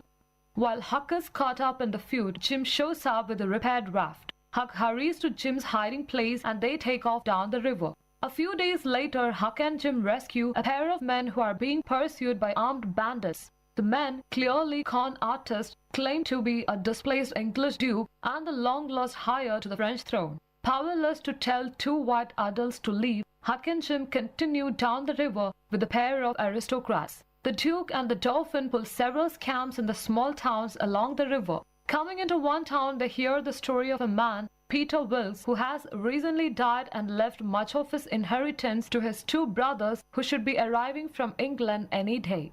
The Duke and the Dauphin enter the town pretending to be Wilkes' brothers. Wilkes' three nieces welcome the con men and quickly set about liquidating the estate. A few townspeople become skeptical, and Huck, who grows to admire the Wilkes sisters, decides to thwart the scam. He steals the dead Peter Wilkes' gold from the Duke and the Dauphin, but is forced to stash it in Wilkes' coffin. Huck then reveals all to the eldest Wilkes' sister, Mary Jane. Huck's plan for exposing the Duke and the Dauphin is about to unfold when Wilkes' real brothers arrive from England. The angry townspeople hold both sets of Wilkes' claimants, and the Duke and the Dauphin just barely escape in the ensuing confusion. Fortunately for the sisters, the gold is found. Unfortunately for Huck and Jim, the Duke and the Dauphin make it back to the raft just as Huck and Jim are pushing off. After a few more small scams, the Duke and Dauphin commit their worst crime yet. They sell Jim to a local farmer, telling him Jim is a runaway from whom a large reward is being offered. Huck finds out where Jim is being held and resolves to free him. At the house where Jim is a prisoner, a woman greets Huck excitedly and calls him Tom. As Huck quickly discards, The people holding Jim are none other than Tom Sawyer's aunt and uncle, Silas and Sally Phelps. The Phelpses mistake Huck for Tom, who is due to arrive for a visit, and Huck goes along with their mistake. He intercepts Tom between the Phelps house and the steamboat dock, and Tom pretends to be his own younger brother Sid. Tom hatches a wild plan to free Jim, adding all sorts of unnecessary obstacles, even though Jim is only lightly secured. Huck is sure Tom's plan will get them all killed, but he complies nonetheless. After a seeming eternity of pointless preparation, during which the boys ransack the Phelps house and make Aunt Sally miserable, they put the plan into action. Jim is freed, but a pursuer shoots Tom in the leg. Huck is forced to get a doctor, and Jim sacrifices his freedom to nurse Tom. All are returned to the Phelps house, where Jim ends up back in chains. When Tom wakes the next morning, he reveals that Jim has actually been a free man all along, as Miss Watson, who made a provision in her will to free Jim, died 2 months earlier. Tom had planned the entire escape idea all as a game and had intended to pay Jim for his troubles. Tom's Aunt Polly then shows up, identifying Tom and Sid as Huck and Tom. Jim tells Huck, who fears for his future, particularly that his father might reappear, that the body they found on the floating house off Jackson's Island had been Pap's. Aunt Sally then steps in and offers to adopt Huck, but Huck, who has had enough civilizing, announces his plan to set out for the West. Alright, Anne, so can you tell us something about the author of this book? Samuel Langdon Clemens, better known by his pen name Mark Twain, was an American author and humorist. He is noted for his novels Adventures of Huckleberry Finn, called the Great American Novel, and The Adventures of Tom Sawyer. He achieved great success as a writer and public speaker. His wit and satire earned praise from critics and peers, and he was a friend to presidents, artists, industrialists, and European royalty. However, he lacked financial acumen. Though he made a great deal of money from his writings and lectures, he squandered it on various ventures, in particular the paint compositor, and was forced to declare bankruptcy. With the help of Henry Hutchinson Rogers, however, he eventually overcame his financial troubles. Twain worked hard to ensure that all of his creditors were paid in full, even though his bankruptcy had relieved him of the legal responsibility. Born during a visit by Halley's Comet, he died on its return. He was lauded as the greatest American humorist of his age, and William Faulkner called Twain the father of American literature. So who is your most favorite character in the book? Huck Finn is my favorite character in the book. From the beginning of the novel, Twain makes it clear that Huck is a boy who comes from the lowest levels of white society. His father is a drunk and a ruffian who disappears for months on end. Huck himself is dirty and frequently homeless. Although the widow Douglas attempts to reform Huck, he resists her attempts and maintains his independent ways. The community has failed to protect him from his father, and though the widow finally gives Huck some of the schooling and religious training that he had missed, he has not been indoctrinated with social values in the same way a middle-class boy like Tom Sawyer has been. Huck's distance from mainstream society makes him skeptical of the world around him and the ideas it passes on to him. So what do you think is the theme of this book? Racism and slavery can be the theme of the book. Although Twain wrote Huckleberry Finn 2 decades after the Emancipation Proclamation and the end of the Civil War, America, and especially the South, was still struggling with the racism and the aftereffects of slavery. By the early 1880s Reconstruction, the plan to put the United States back together after the war and integrate freed slaves into society had hit shaky ground, although it had not yet failed outright. As Twain worked on his novel Race Relations, which seemed to be on a positive path in the years following the Civil War, once again became strained. The imposition of Jim Crow laws, designed to limit the power of blacks in the South in a variety of indirect ways, brought the beginning of a new, insidious effort to oppress. The new racism of the South, less institutionalized and monolithic, was also more difficult to combat. Slavery could be outlawed, but when white Southerners enacted racist laws or policies under a professed motive of self-defense against newly freed blacks, far fewer people, Northern or Southern, saw the act as immoral and rushed to combat it. Alright, so now I will move on to the review of the book The Namesake by Jhumpa Lahiri. The Namesake is the first novel by Indian-born author Jhumpa Lahiri. Like her collection of short stories published in 1999, Interpreter of Maladies, The Namesake focuses on first-generation Indian immigrants and the issues they and their children face in the United States. The Namesake follows the Ganguly family over the course of 30 years. The Indian couple Ashok and Ashima named their son Gogol after the Russian author whose work Ashok was reading just before he survived a terrible train accident years before. But Gogol rejects his strange-sounding name as a teenager, and when he goes to college, he begins to permanently use his public name Nikhil.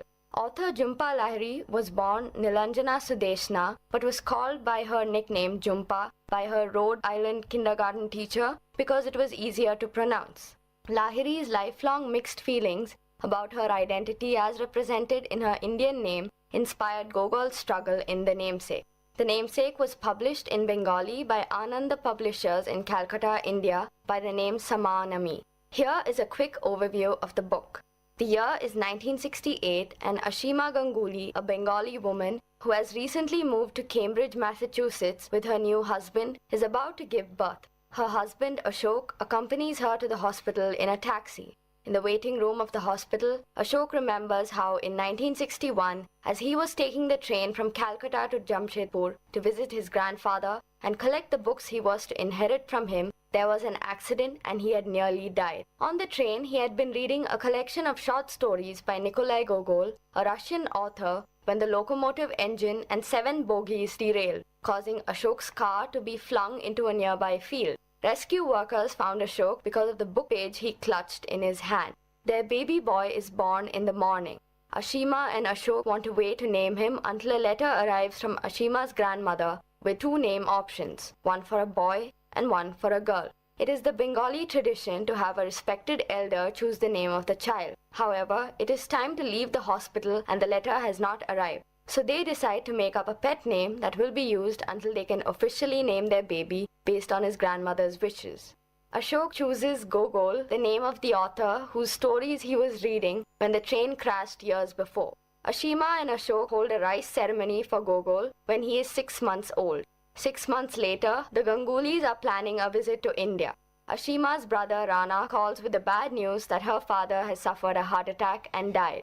Ashima is extremely upset and they decide to go to Calcutta 6 weeks earlier than they had planned for the funeral. By 1971, the Gangulys have moved from Harvard Square to a university town outside Boston. After 2 years in university-subsidized housing, Ashima and Ashok decide to buy a home. The new house is on Pemberton Road and there are no Bengali neighbors. On the first day of Gogol's kindergarten, his parents tell the principal, Mrs. Lapidus, that she should call Gogol by his formal name Nikhil. But she overhears them referring to him as Gogol and asks him what he would like to be called. When he answers Gogol, it sticks. Ashima gives birth to Gogol's little sister Sonia in May. In the next years, Ashok finds out about the deaths of both his parents and Ashima finds out about the death of her mother. They learn about these deaths by phone call. On Gogol's 14th birthday, his father comes into his room and gives him his birthday present, the short stories of Nikolai Gogol. Gogol is more interested in listening to the Beatles than looking at the book, and he is unable to appreciate it. Ashok begins to tell Gogol about the train accident that made him appreciate the author so much, but stops because he realizes Gogol cannot yet understand. Gogol stashes the book away when his father leaves. The next year, the Gangulys decide to go to Calcutta for 8 months while Ashok is up for sabbatical at the university. Gogol begins his junior year of high school in the fall, taking English with Mr. Lawson. Mr. Lawson knows about the Russian author Gogol and assigns the class to read one of his short stories, The Overcoat. The summer before he leaves for college at Yale, Gogol goes to probate court and legally changes his name to Nikhil. Gogol goes to Yale and introduces himself as Nikhil. However, it takes a while before he really feels like Nikhil. He begins to date a girl named Ruth, but they grow apart while she is studying abroad at Oxford. The next Thanksgiving, Ashok tells Gogol about the origin of his name, about the train accident in which he was almost killed. Gogol asks him if he reminds him of that night that he almost died, and his father says no. He reminds him of everything that followed. By 1994, Gogol is living in a tiny apartment in New York, working as an architect. He begins to date a woman named Maxine Ratliff. Her parents, Lydia and Gerald, are incredibly wealthy and they interact in a casual but intelligent way that is totally opposite the behavior of Gogol's own parents. He begins spending most of his time at their home rather than at his own apartment, and he feels effortlessly incorporated into their lives. Eventually, he basically moves into their home with them. Ashima calls to ask him to visit them to see his father off before he leaves to spend 9 months at a university outside Cleveland, but the most Gogol will do is stop in for lunch with Maxime on their way to her parents' lake house in New Hampshire. While Ashima is addressing Christmas cards one quiet day, Ashok calls at 3 p.m. and tells her he is at the hospital. His stomach has been bothering him all day, so he has driven himself to the hospital to get it checked out. After 2 hours, she has not heard from Ashok, and so she calls the hospital. An intern tells her that Ashok has expired. He has died from a massive heart attack. Gogol flies to Ohio to identify his father's body and clean out his apartment. The next morning, he flies home to Boston to be with his mother and Sonia. At the house on Pemberton Road, many people come by to sit with them in mourning. Sonia decides to live there with her mother for a while. A year after Ashok's death, Gogol has broken up with Maxine. Ashima encourages him to call Moshumi Mazumdar, the daughter of family friends whom Gogol has grown up around at family parties. She tells him that she moved to Paris to study French literature and then moved to New York to follow her ex-fiancé, an American named Graham. After the fight that ended their engagement, Moshumi had taken the rest of the semester off from NYU and mourned, finally returning to school in the fall. It was then that she met Gogol. Gogol and she begin to date seriously. Within a year of dating, Gogol and Moshumi get married in New Jersey in a ceremony that is almost entirely planned and managed by their parents. They move into an apartment together and get used to married life. They go to Paris in March together. Moshumi is presenting a paper at a conference, so Gogol accompanies her as a vacation. While there, he feels lonely because Moshumi is so obviously at home in the city. 2 days after their first wedding anniversary, Moshumi comes across a resume at the university from a man named Dimitri Desjardins, whom she knows from her teenage and college years. Moshumi begins having an affair with Dimitri on Mondays and Wednesdays after she teaches her class. Gogol knows nothing of his wife's affair with Dimitri. He has the vague feeling that something is not right in his marriage with Moshumi, but he can't put his finger on what. A year later, before Christmas of the year 2000, Ashima is preparing food for the party she will throw that evening. She has decided to move out of the house on Pemberton Road to spend 6 months at a time in Calcutta with her family and 6 months in the United States with her children and friends. The reader learns from Ashima's point of view that Sonia and Ben are going to be married in Calcutta in little over a year and that Gogol and Moshumi decided to get a divorce.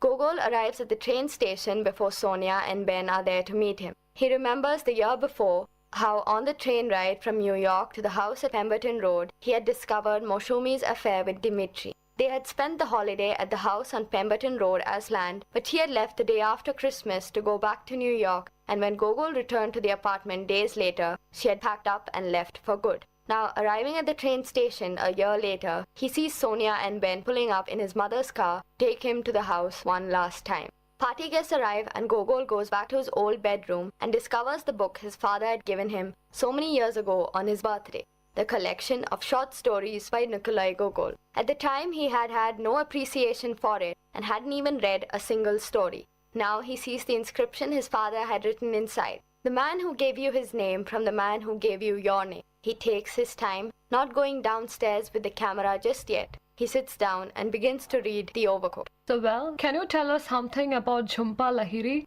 Born Nilanjana Sudeshna to Bengali Indian immigrants in London, Jhumpa Lahiri moved with her family to the United States when she was 3 years old. She grew up in Kingston, Rhode Island and earned a BA in English Literature from Barnard College in 1989. She went on to earn an MA in English and an MFA in Creative Writing, an MA in Comparative Literature and a PhD in Renaissance Studies from Boston University. From 1997 to 98, she held a fellowship at Provincetown's Fine Arts Work Center. In 1999, Lahiri published her first short story collection entitled Interpreter of Maladies. It dealt with the issues of Indians or Indian immigrants, including their generation gaps in understanding and values. The protagonist in the third and final continent, the last of the Interpreter of Maladies, is based on Jhumpa's father, librarian Amar Lahiri. While American critics praised the short story collection, Indian critics were hot and cold. Some of them felt the collection represented Indians negatively. Interpreter of Maladies was awarded the 2000 Pulitzer Prize for Fiction and sold 600,000 copies. Lahiri married journalist Alberto Wurvele Bush in 2001. They have 2 children, Octavio in 2002 and Noor in 2005. The family currently lives in Brooklyn, New York. In 2003, Lahiri published her first novel, The Namesake, originally a novella in The New Yorker. It is the story of the Ganguly family, comprised of parents who immigrated to the United States from Calcutta and of their children, Gogol and Sonia, raised in the USA. The story follows the family over the course of 30 years in Calcutta, Boston, and New York. She published another collection of short stories called Unaccustomed Earth in 2008. With this collection, Lahiri broke from her previous literary focus on first-generation Indian immigrants to the United States and their family problems. The stories in Unaccustomed Earth focus instead on the second and third generations of immigrants and their assimilation into the culture of the United States. Lahiri has published many short stories in The New Yorker, including Cooking Lessons, The Long Way Home in 2004, Improvisations, Rice in 2009, and Reflections, Notes from a Literary Apprenticeship in 2011. She has won many awards, including the Transatlantic Award from the Henfield Foundation, the O. Henry Award for the short story Interpreter of Maladies, the PEN Hemingway Award for Best Fiction Debut of the Year for the Interpreter of Maladies, and most recently the Frank O'Connor International Short Story Award and the Asian American Literary Award, both for Unaccustomed Earth. So, what did you like more about the book? Lahiri's use of words and arrangement is so sensitive and makes you forget that you're actually reading a book. Instead, you feel like you're watching a movie and you see this happening in front of you. Lahiri is very unique in her writing in that she uses flashback to bring more insight into the main characters, giving a chance for the readers to connect with them. The flashbacks are not what makes Lahiri's novel unique, but how she writes it. She uses the most lyrical wording in conveying the emotion of the characters. Another unique part of her novel is that she doesn't write about the most obvious of things. There is a scene where the son Gogol is to be married. The obvious build-up is that the wedding and ceremony itself would be described. However, Lahiri chooses not to write about it, instead just skipping it altogether and continued her story right after the wedding takes place. I thought that was a unique and very different way of writing, keeping me as the reader wondering what I was going to leave up to my imagination. I thought her omissions were very cleverly placed so as to allow the reader to make up what happened. Have you watched the film adaptation of this novel? Yes, The Namesake was made into a major motion picture in 2006, directed by Meera Nair and with a screenplay written by Suni Taroporowala. It stars Carl Penn as Gogol, Tabu as Ashima, and Irfan Khan as Ashok. The film was nominated for Best Film at the 2007 Gotham Awards and for Best Feature Film Casting by the Casting Society of America. Irfan Khan was nominated for the Best Supporting Male Award at the Independent Spirit Awards, and Meera Nair won the Golden Aphrodite Award at the 2006 Love is Folly International Film Festival in Bulgaria.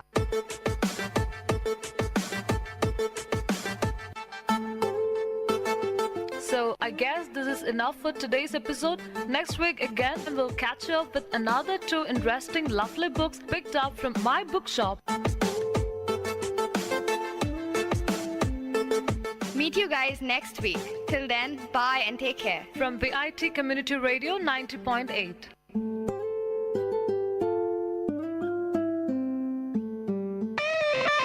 My bookshop in second look of VIT Community Radio 90.8 FM.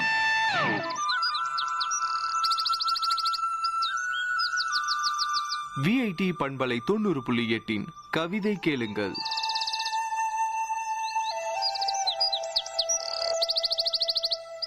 வருடா வருடம் புத்தகங்களை பரப்பி கூவி கூவி விற்று பார்க்கின்றனர் பதிப்பகத்தார்.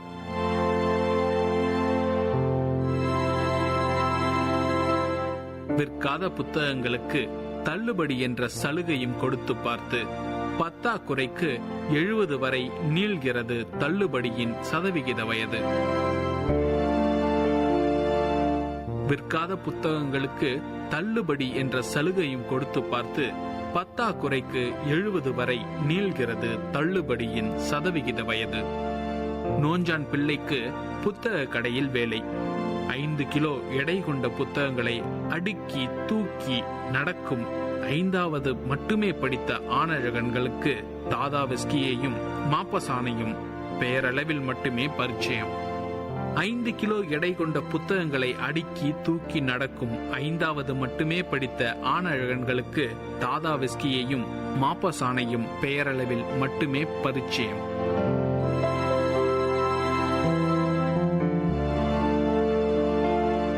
சில ஆணழகன்கள் soda புட்டி கண்ணாடியோடு ரசனை மிகுந்து பிடித்து படித்தனர் உலகை புரிந்த எழுத்தாளர்களோடு. சில ஆணழகன்கள் சோடா புட்டி கண்ணாடியோடு ரசனை மிகுந்து பிடித்து படித்தனர் உலகை புரிந்த எழுத்தாளர்களோடு. பெண்களின் எண்ணிக்கை சொற்பமே என்றாலும் வலிமை கூட்டக்கூடிய எண்ணிக்கை பெருகிக் கொண்டே இருக்கிறது ஆண்டாண்டு காலமாய். பெண்களின் எண்ணிக்கை சொற்பமே என்றாலும் வலிமை கூட்டக்கூடிய எண்ணிக்கை பெருகிக் கொண்டே இருக்கிறது ஆண்டாண்டு காலமாய்.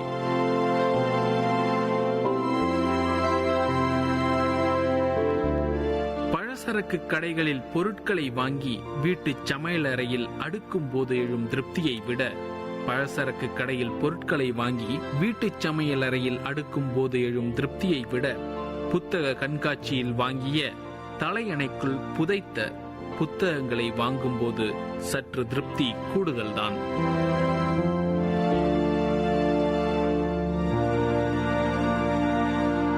மஞ்சளில் குளிப்பாட்டிய நூல், அச்சேரி மையில் குளித்தது புத்தகம். மஞ்சளும் இல்லை, அச்சில் மையும் இல்லை. வளையிலும் கைபேசி திரையிலும் உருண்டோடி தவழும் மின்பூ இன்றைய மின் புத்தகம்.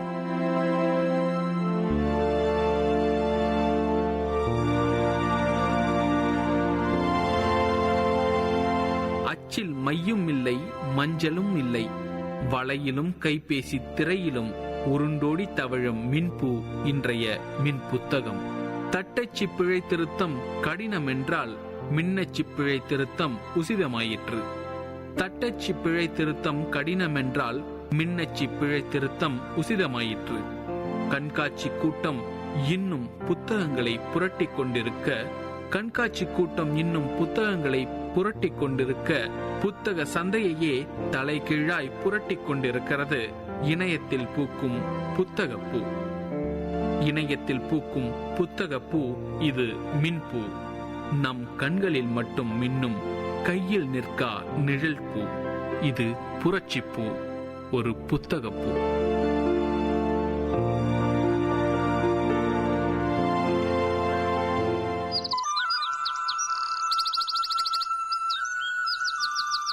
நேயர்கள் கேட்டது விஐடி பண்பலை 90.8 கவிதை கேளுங்கள்.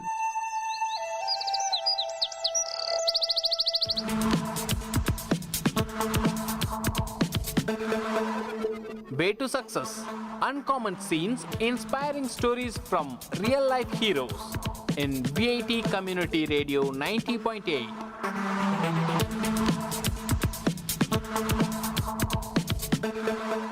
Hi guys, this is VIT Community Radio 90.8 and welcome to the show Way to Success. I'm your host Pooja.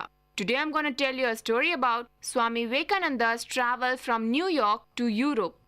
As Swami Vivekananda stayed in New York to attend a congress of the history of religion, he stayed there for a few weeks and then his health became worse. And then he reached Paris on August 1, 1900 with his friends Mr. and Mrs. Liggett. Mr. and Mrs. Liggett had a beautiful house in Paris. Swami Vivekananda stayed along with them. Then he met many important people and had conversations with them. In this way, he was able to spread his ideas. The main event during his stay in Paris was the Congress of History of Religions. Swamiji had begun to learn French during his stay in America. Now he began to study the language in earnest so that he could speak to the Congress. He succeeded to learn and was able to explain difficult questions in French. Then his health was not good, but he was able to speak before the Congress twice. As the other scholars liked his talks, he was very well known and met many important people. As Dr. J.C. Bose, who was the great Indian scientist, was in Paris at that time and Swamiji met him several times. He was very proud of the scientific discoveries of his fellow countrymen. He then traveled through other parts of Europe. He visited Austria and Turkey. He stayed for several days in Constantinople, which is now called as Istanbul, and saw many interesting places in the city. He also met a number of important people. He next took a steamer to Greece, where he stayed for a few days. Then he sailed for Egypt. Several friends with him.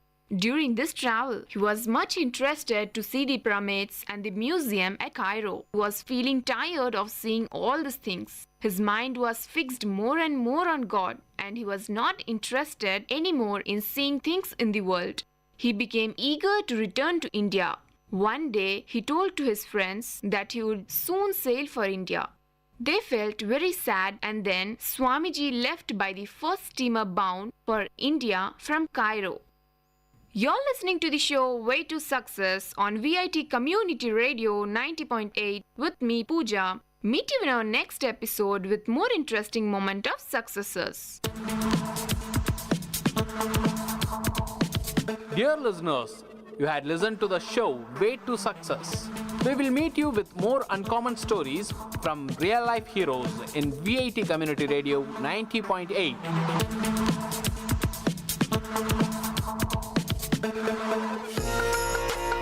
Hello, I'm RJ Prerit from VIT Community Radio 90.8 FM, and this is Travel Bonanza, a city, country and travel extravaganza, where I take you to a journey around the world. From small and cozy shops to flamboyant carnivals, every moment holds a story of its own. So join me on this train of stories that takes a new journey every time.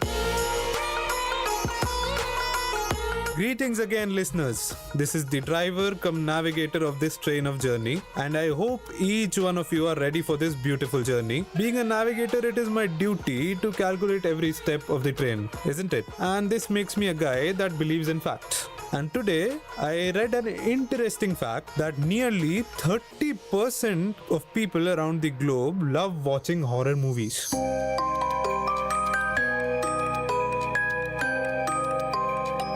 I mean, I don't know about you guys, but I myself explore that genre of movies quite a lot. Since these many passengers of ours love horror, why not visit a place of horror on the episode? Disclaimer, this show does not support any form of ghost and or spirits or rebirth and or life after death in general.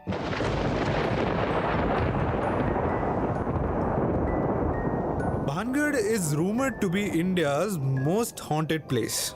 Being a traveler myself, I got the chance to visit this place in 2016 with my family. Before we talk about the destination, let's get to know the journey better, shall we? I traveled there via road, car to be precise. So I am from Bhopal, and I had a 2-day itinerary. First day from Bhopal to Udaipur, that is approximately 500 kilometers, and the next morning Udaipur to Bhangar, that is another 500 kilometers. If you go non-stop at an average of 60 kilometers per hour, it'll take you 9 hours maximum. And let me give you one small advice. As much as we all love horror movies, please, and I repeat, please, do not enter the Bhangar fort after sunset and before sunrise. And not only me, the same is ordered or warned the Archaeological Survey of India, and you'll be reminded of that again as soon as you step inside the Bhangar fort by an official board set up by the ASI. A friendly suggestion: if you're going through Udaipur, try leaving early in the morning and try reaching Bhangar fort by the afternoon. But you are here on this train with me, so worry not. We will reach on time as per government guidelines, and you have your own personal navigator come tour guide here with you, right? So let's start our excursion. Just let me get my spectacles and get into the tour guide mode. Promised you guys story, right? Well, every place has a story to tell. That is what I have learned after intensive traveling, and this place has more than one to tell. Bhangar is a village and a prehistoric site in the Rajgarh municipality of the Alwar district in Rajasthan. It's located at the edge of Sariska Tiger Reserve. Famous for the Bhangar Fort, a 16th century fort built in 1631 by Madho Singh, the second son of Bhagwan Das. The fort is considered one of the most haunted places in India. Oh, from the stories I remembered one thing. With the fact that nearly 30% of people like horror movies, there came another fact that most people in India prefer Hollywood horror movies over their native Bollywood ones. And it made me think why. Since Bollywood being one of the biggest movie hub, why do people in India prefer Hollywood horror movies over the Bollywood ones? So I bought in my magnifying glass and went on to investigate. Did you find anything, Watson? I sure did, Sherlock. Hey, take a look at this.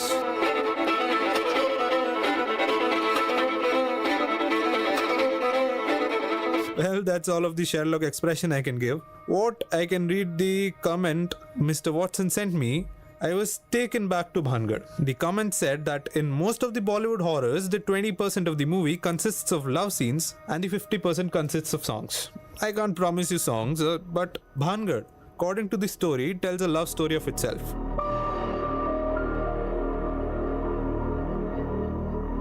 Do you hear this eerie silence in the fort, as well as the village we approached Bhangar from? This eerie silence, I assure you, is dying to tell someone its story. Let us go back to the 17th century and relive the story of Bhangar.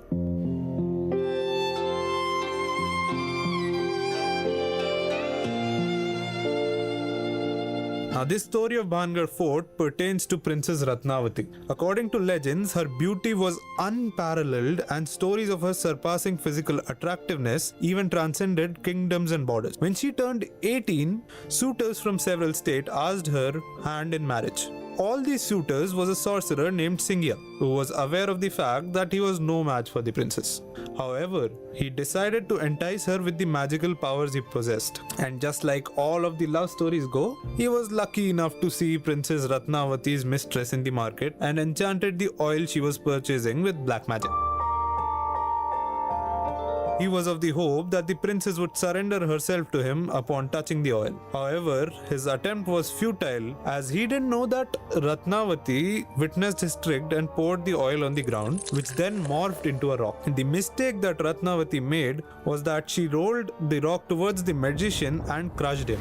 Now, according to the local, this mistake costed Bhangar and made it what it is now. Before dying, Singya cursed the city of Bhangar to death as his last words, and as a result, it never witnessed any rebirths. Moreover, in the Battle of Ajabgarh and Bhangar, Princess Ratnavati was killed, thus adding more weight to his malediction. There are several locals who believe that Ratnavati has returned in a different form and will ultimately come back to end the unfortunate spell on Bhangar. How love or lust has the power to crush the whole town in its wake. While we are here, why not just roam around the fort a bit? Being constructed in the early 17th century, this fort holds immense architectural beauty. The Nagara style made temples, Gopinath and Someshwara, I mean, just by looking at those, you can understand the true craftsmanship people held back then. Jhori Bazaar, these array of construction, or what's left of it, was called Jhori Bazaar. I mean, you can see inside there are staircases in the structure, but there is no upper story for the staircases to reach. Every day there used to be a market engulfed in colors and full of happiness. I promised you guys multiple stories, right? We'll talk about the next story just after a short while. So stay tuned. This is me, RJ Prerit from Vit Community Radio 90.8 FM.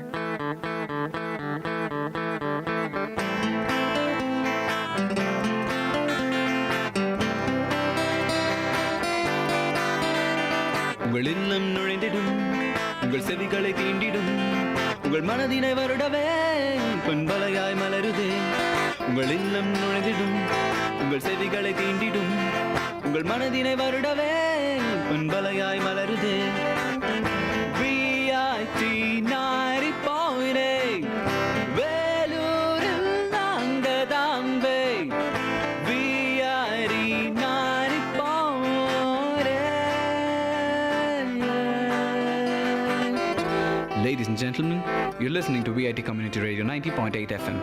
Engage, evolve, empower.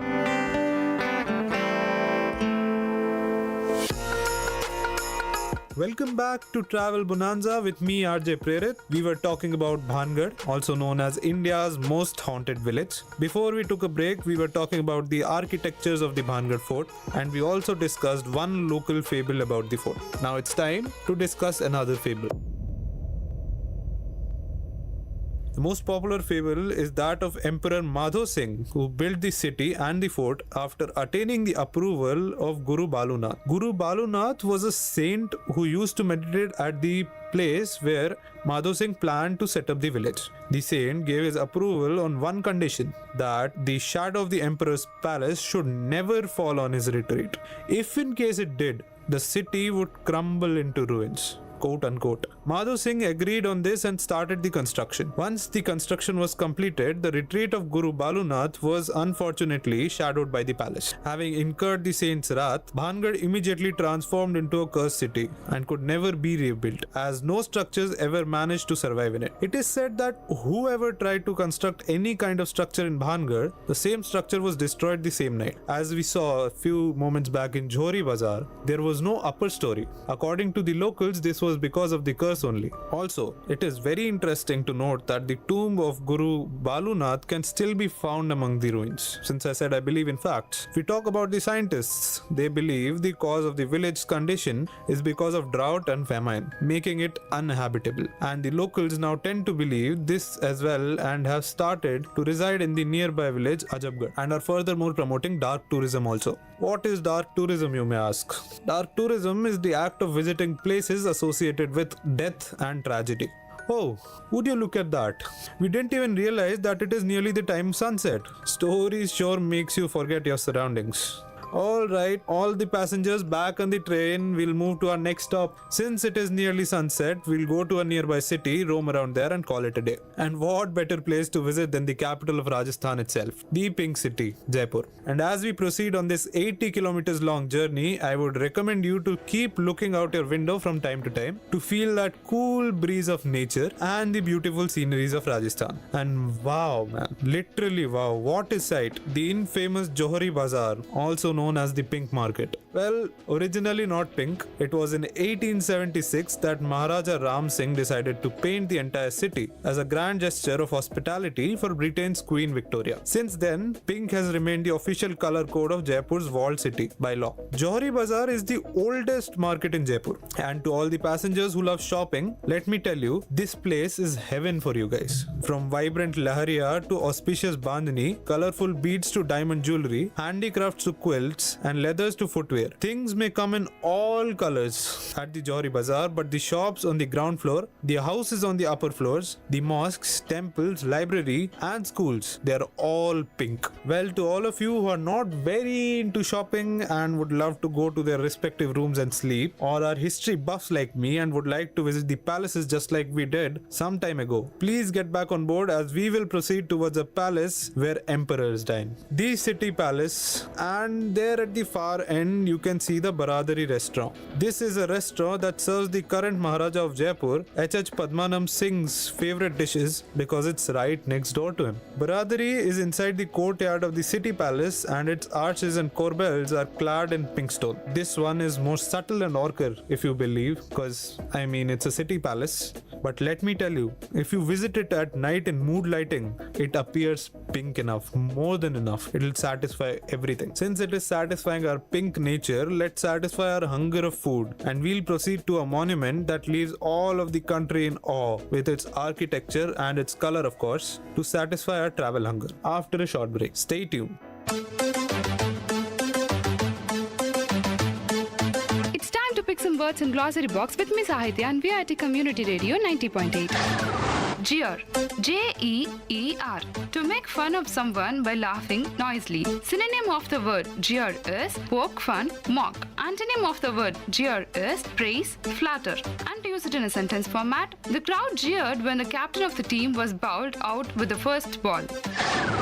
To pick more words from glossary box, stay tuned to VIT Community Radio 90.8.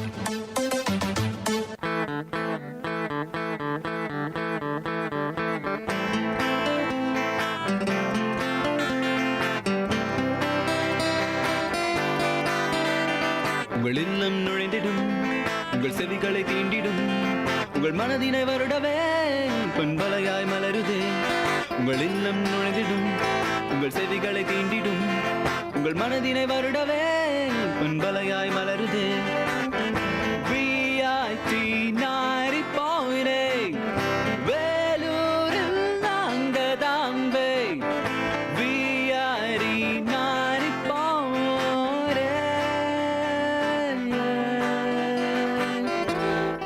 gentlemen, you're listening to VIT Community Radio 90.8 FM.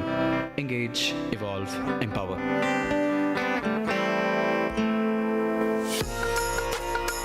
Hello and welcome to Travel Bonanza. I am RJ Prerit and we are here on a ride to the pink city of India and the capital of Rajasthan. Before taking the break, I mentioned about visiting a monument that leave everyone awestruck. Hawa Mahal.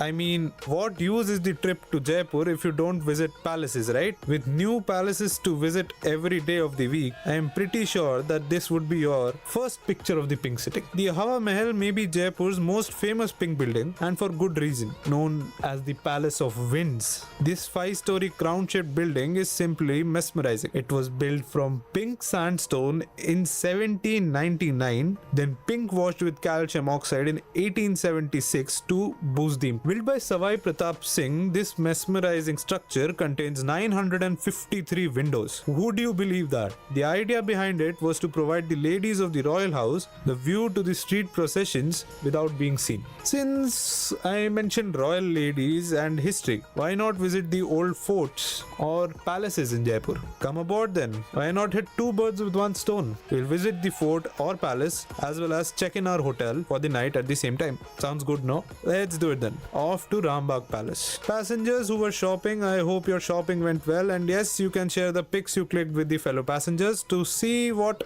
each one of you missed while you were shopping and the others were eating, or you were busy somewhere. And here it is. Rambagh, one among the famous palaces of Jaipur, is located about 8 kilometers away from the city. Earlier, the residence of Maharaja of Jaipur is today converted to one of the finest Taj hotels. Even this palace has a story of itself. Constructed in the year 1835 by the then Prince of Jaipur in order to provide shelter for his wet nurse, this palace was soon converted to a hunting lodge in 1878. Considering everything, the then Maharaja Savai Man Singh II converted this hunting lodge to his own official residence in the 20th century. Sprawling over 47 acres of land with beautiful landscape, this is now one of the finest hotels. The elegantly decorated palace rooms reflect the Rajasthani culture and are equipped with modern amenities. Okay, since we have checked into the hotel, let's find a place to eat. We are in Rajasthan, so it will be a crime not to try the dal bati churma and the pyaz kachori. Am I right? Yes, I am. So let me take you to have some. While we are reaching, let's talk a bit history about the food as well. Dal bati churma, a wartime staple, carb-heavy bati or wheat balls, were traditional sustenance food for the kings of yore amid Rajasthan's dry climate. To add to the flavors and textures, it was accompanied by dal and coarsely ground jaggery or sugar with a sprinkle of chopped nuts that is also called churma. Today, the bati has evolved to include several variations from those stuffed with dry ground spices to others with potato fillings. And here we are. Welcome to Chowki Dhani passengers. Chowki Dhani means a special village, and in this special village, everything what India believes is celebrated. Atithi Devo Bhava. The guests are God. You'll be treated with things that you will love. Things like mud houses, animal rides, the infamous camel ride of Rajasthan, traditional folk dances performing on Rajasthani music. We all know that Rajasthan is a state of tradition, right? And as I mentioned, authentic Rajasthani cuisine, platforms and machans that serve as the stage for the local artists to perform dance and music, the Rath Khana, which displays the chariots used by Rajput royalty since ancient times. Since Rajput royalty is coming in, we all know that Rajasthan is a place of history. Every king, every emperor that it has seen was a legend in its own. Getting back to Chowki Dhani, established in 1989 by Gul Vaswani, it aimed to provide striking visuals of the Rajasthani culture amongst the domestic as well as the international tourists. And trust me, the food here is amazing. From 25 different variety of Rajasthani traditional food, I believe you're in for a treat. Just like how every trip starts with a sweet, I would like to end this trip with a sweet truth of dessert. We all have elderly people in our home, our mother, grandmothers. Whenever we leave for something, just some good work, they always come to us and say, eat this sweet. It's a sweet of good luck. I would like to end this trip with a sweet. I want every endeavor you take after this to be a good luck for you. Ghevar. And as we know, you might have guessed by now that I am a history buff. So why not talk about some of the history of it as well? Ghevar is a traditional Rajasthani sweet dessert that was invented in 1961 by Lakshmi Mishthan Bhandar, LMB in short, in Jaipur itself. Mind you, not only Ghevar, but LMB has mouth-watering food as well. So what are we waiting for? Let's dive into it. And yes, the Pyaz Kachori is on me, people. Let's get back to the hotel and call it a night, people. I hope you enjoyed this ride with me as much as I did. That's all from me today. Keep on making memories, keep on traveling, keep on living your dreams, and keep on enjoying. This is RJ Prerit from VIT Community Radio 90.8 FM signing off.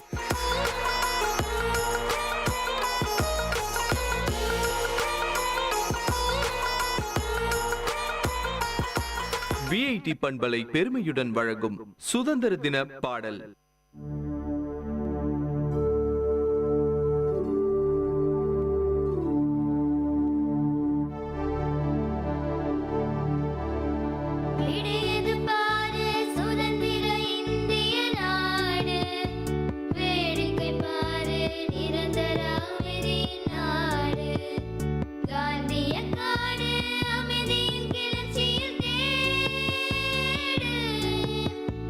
சூழ்ச்சியை வென்று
கேட்ட பாடலை பாடியவர்கள் சாதனா, ஷாமினி மற்றும் ராஜஸ்ரீ.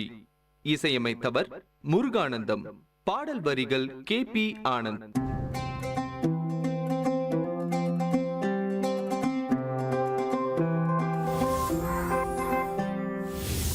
की हूँ कोई बच्ची नहीं, नई हूँ पर कच्ची नहीं. मानो या ना मानो तुम, कुछ बड़ा करने की है बारी यही. भविष्य देश का लिखने की तैयारी यही.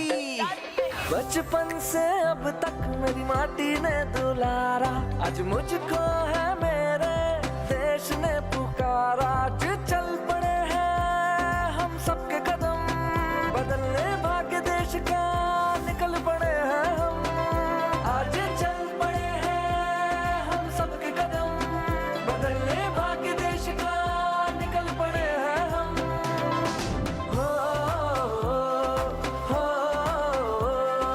बनेगा देश महान जब वोट करेंगे हम.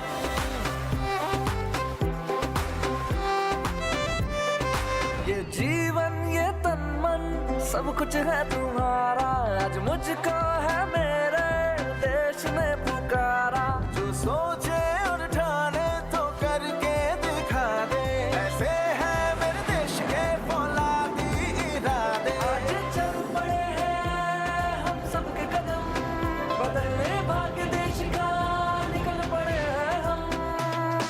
हो बनेगा देश महान जब वोट करेंगे हम.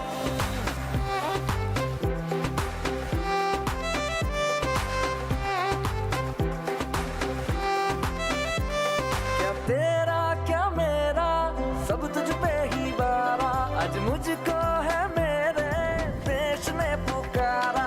अपनी यारों की खाओ कसम, बदलने भाग्य देश का निकल पड़े हैं हम. हो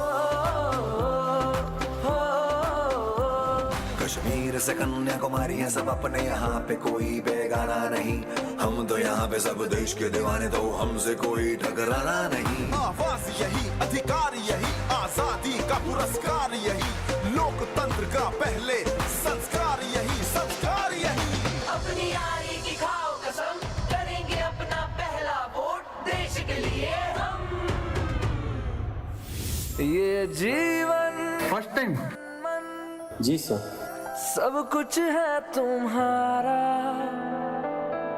आज मुझको है मेरे देश ने पुकारा.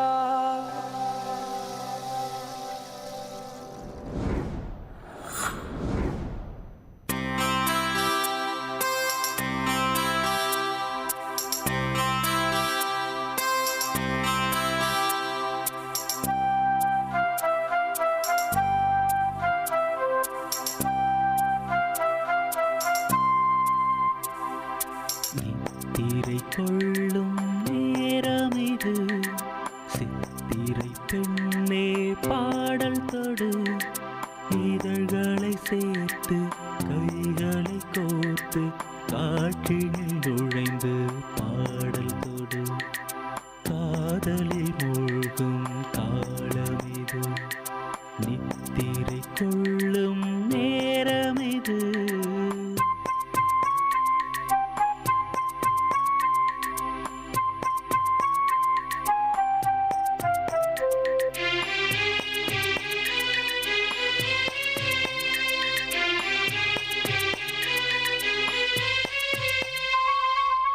மயில் தோகை விரித்தாடி, இருள் போர்வை நிறம் மாறி, வான்முகிலின் வர்ணத்தில் வார்த்தெடுத்த மென்சிகையோ,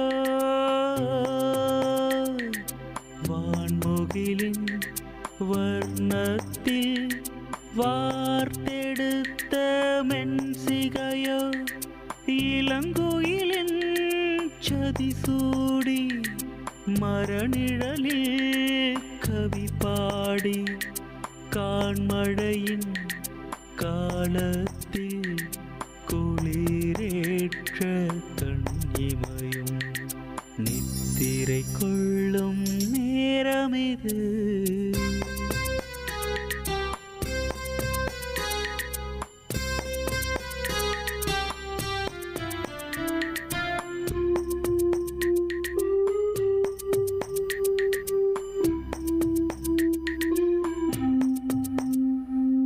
நெடுங்கிளைகள் வளர்ந்தோடி பசு மரங்கள் சுமை கூடி பண் இசைக்கும் மோனத்தில் நெளிந்தாடும் வளைகரமும்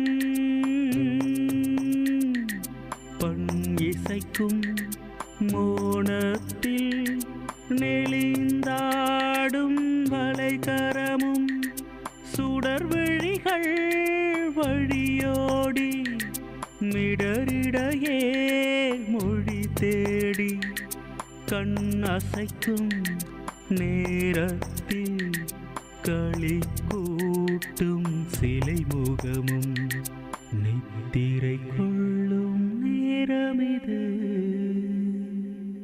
கேட்ட பாடலை இசையமைத்து பாடியவர் முருகானந்தம். பாடல் வரிகள் KP ஆனந்த்.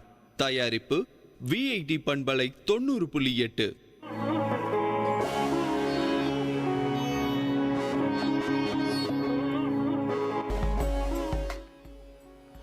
நேர்களே, இது VIT பண்பலை 90.8. இந்த நிகழ்ச்சி அறிவோம் ஆயிரம். அறிவோம் ஆயிரம் நிகழ்ச்சியில் ஒவ்வொரு நாளும் ஒவ்வொரு துறை சார்ந்த பல்வேறு தகவலை கொண்டு வந்துட்டு இருக்கோம். அந்த வகையில் இன்னைக்கு எந்த துறை சார்ந்த தகவலை கொண்டு வந்திருக்கோன்றத ஒரு சின்ன ரகசியமாக வச்சுருக்கோம். அந்த சின்ன ரகசியத்தை இன்னும் கொஞ்ச நேரத்தில் உங்களுக்கு சொல்ல போகிறோம். நான் உங்கள் அன்பு தோழன் KP ஆனந்த். என்னுடன் இணைந்திருப்பது சுரேஷ் போஸ், ரஞ்சித் குமார்.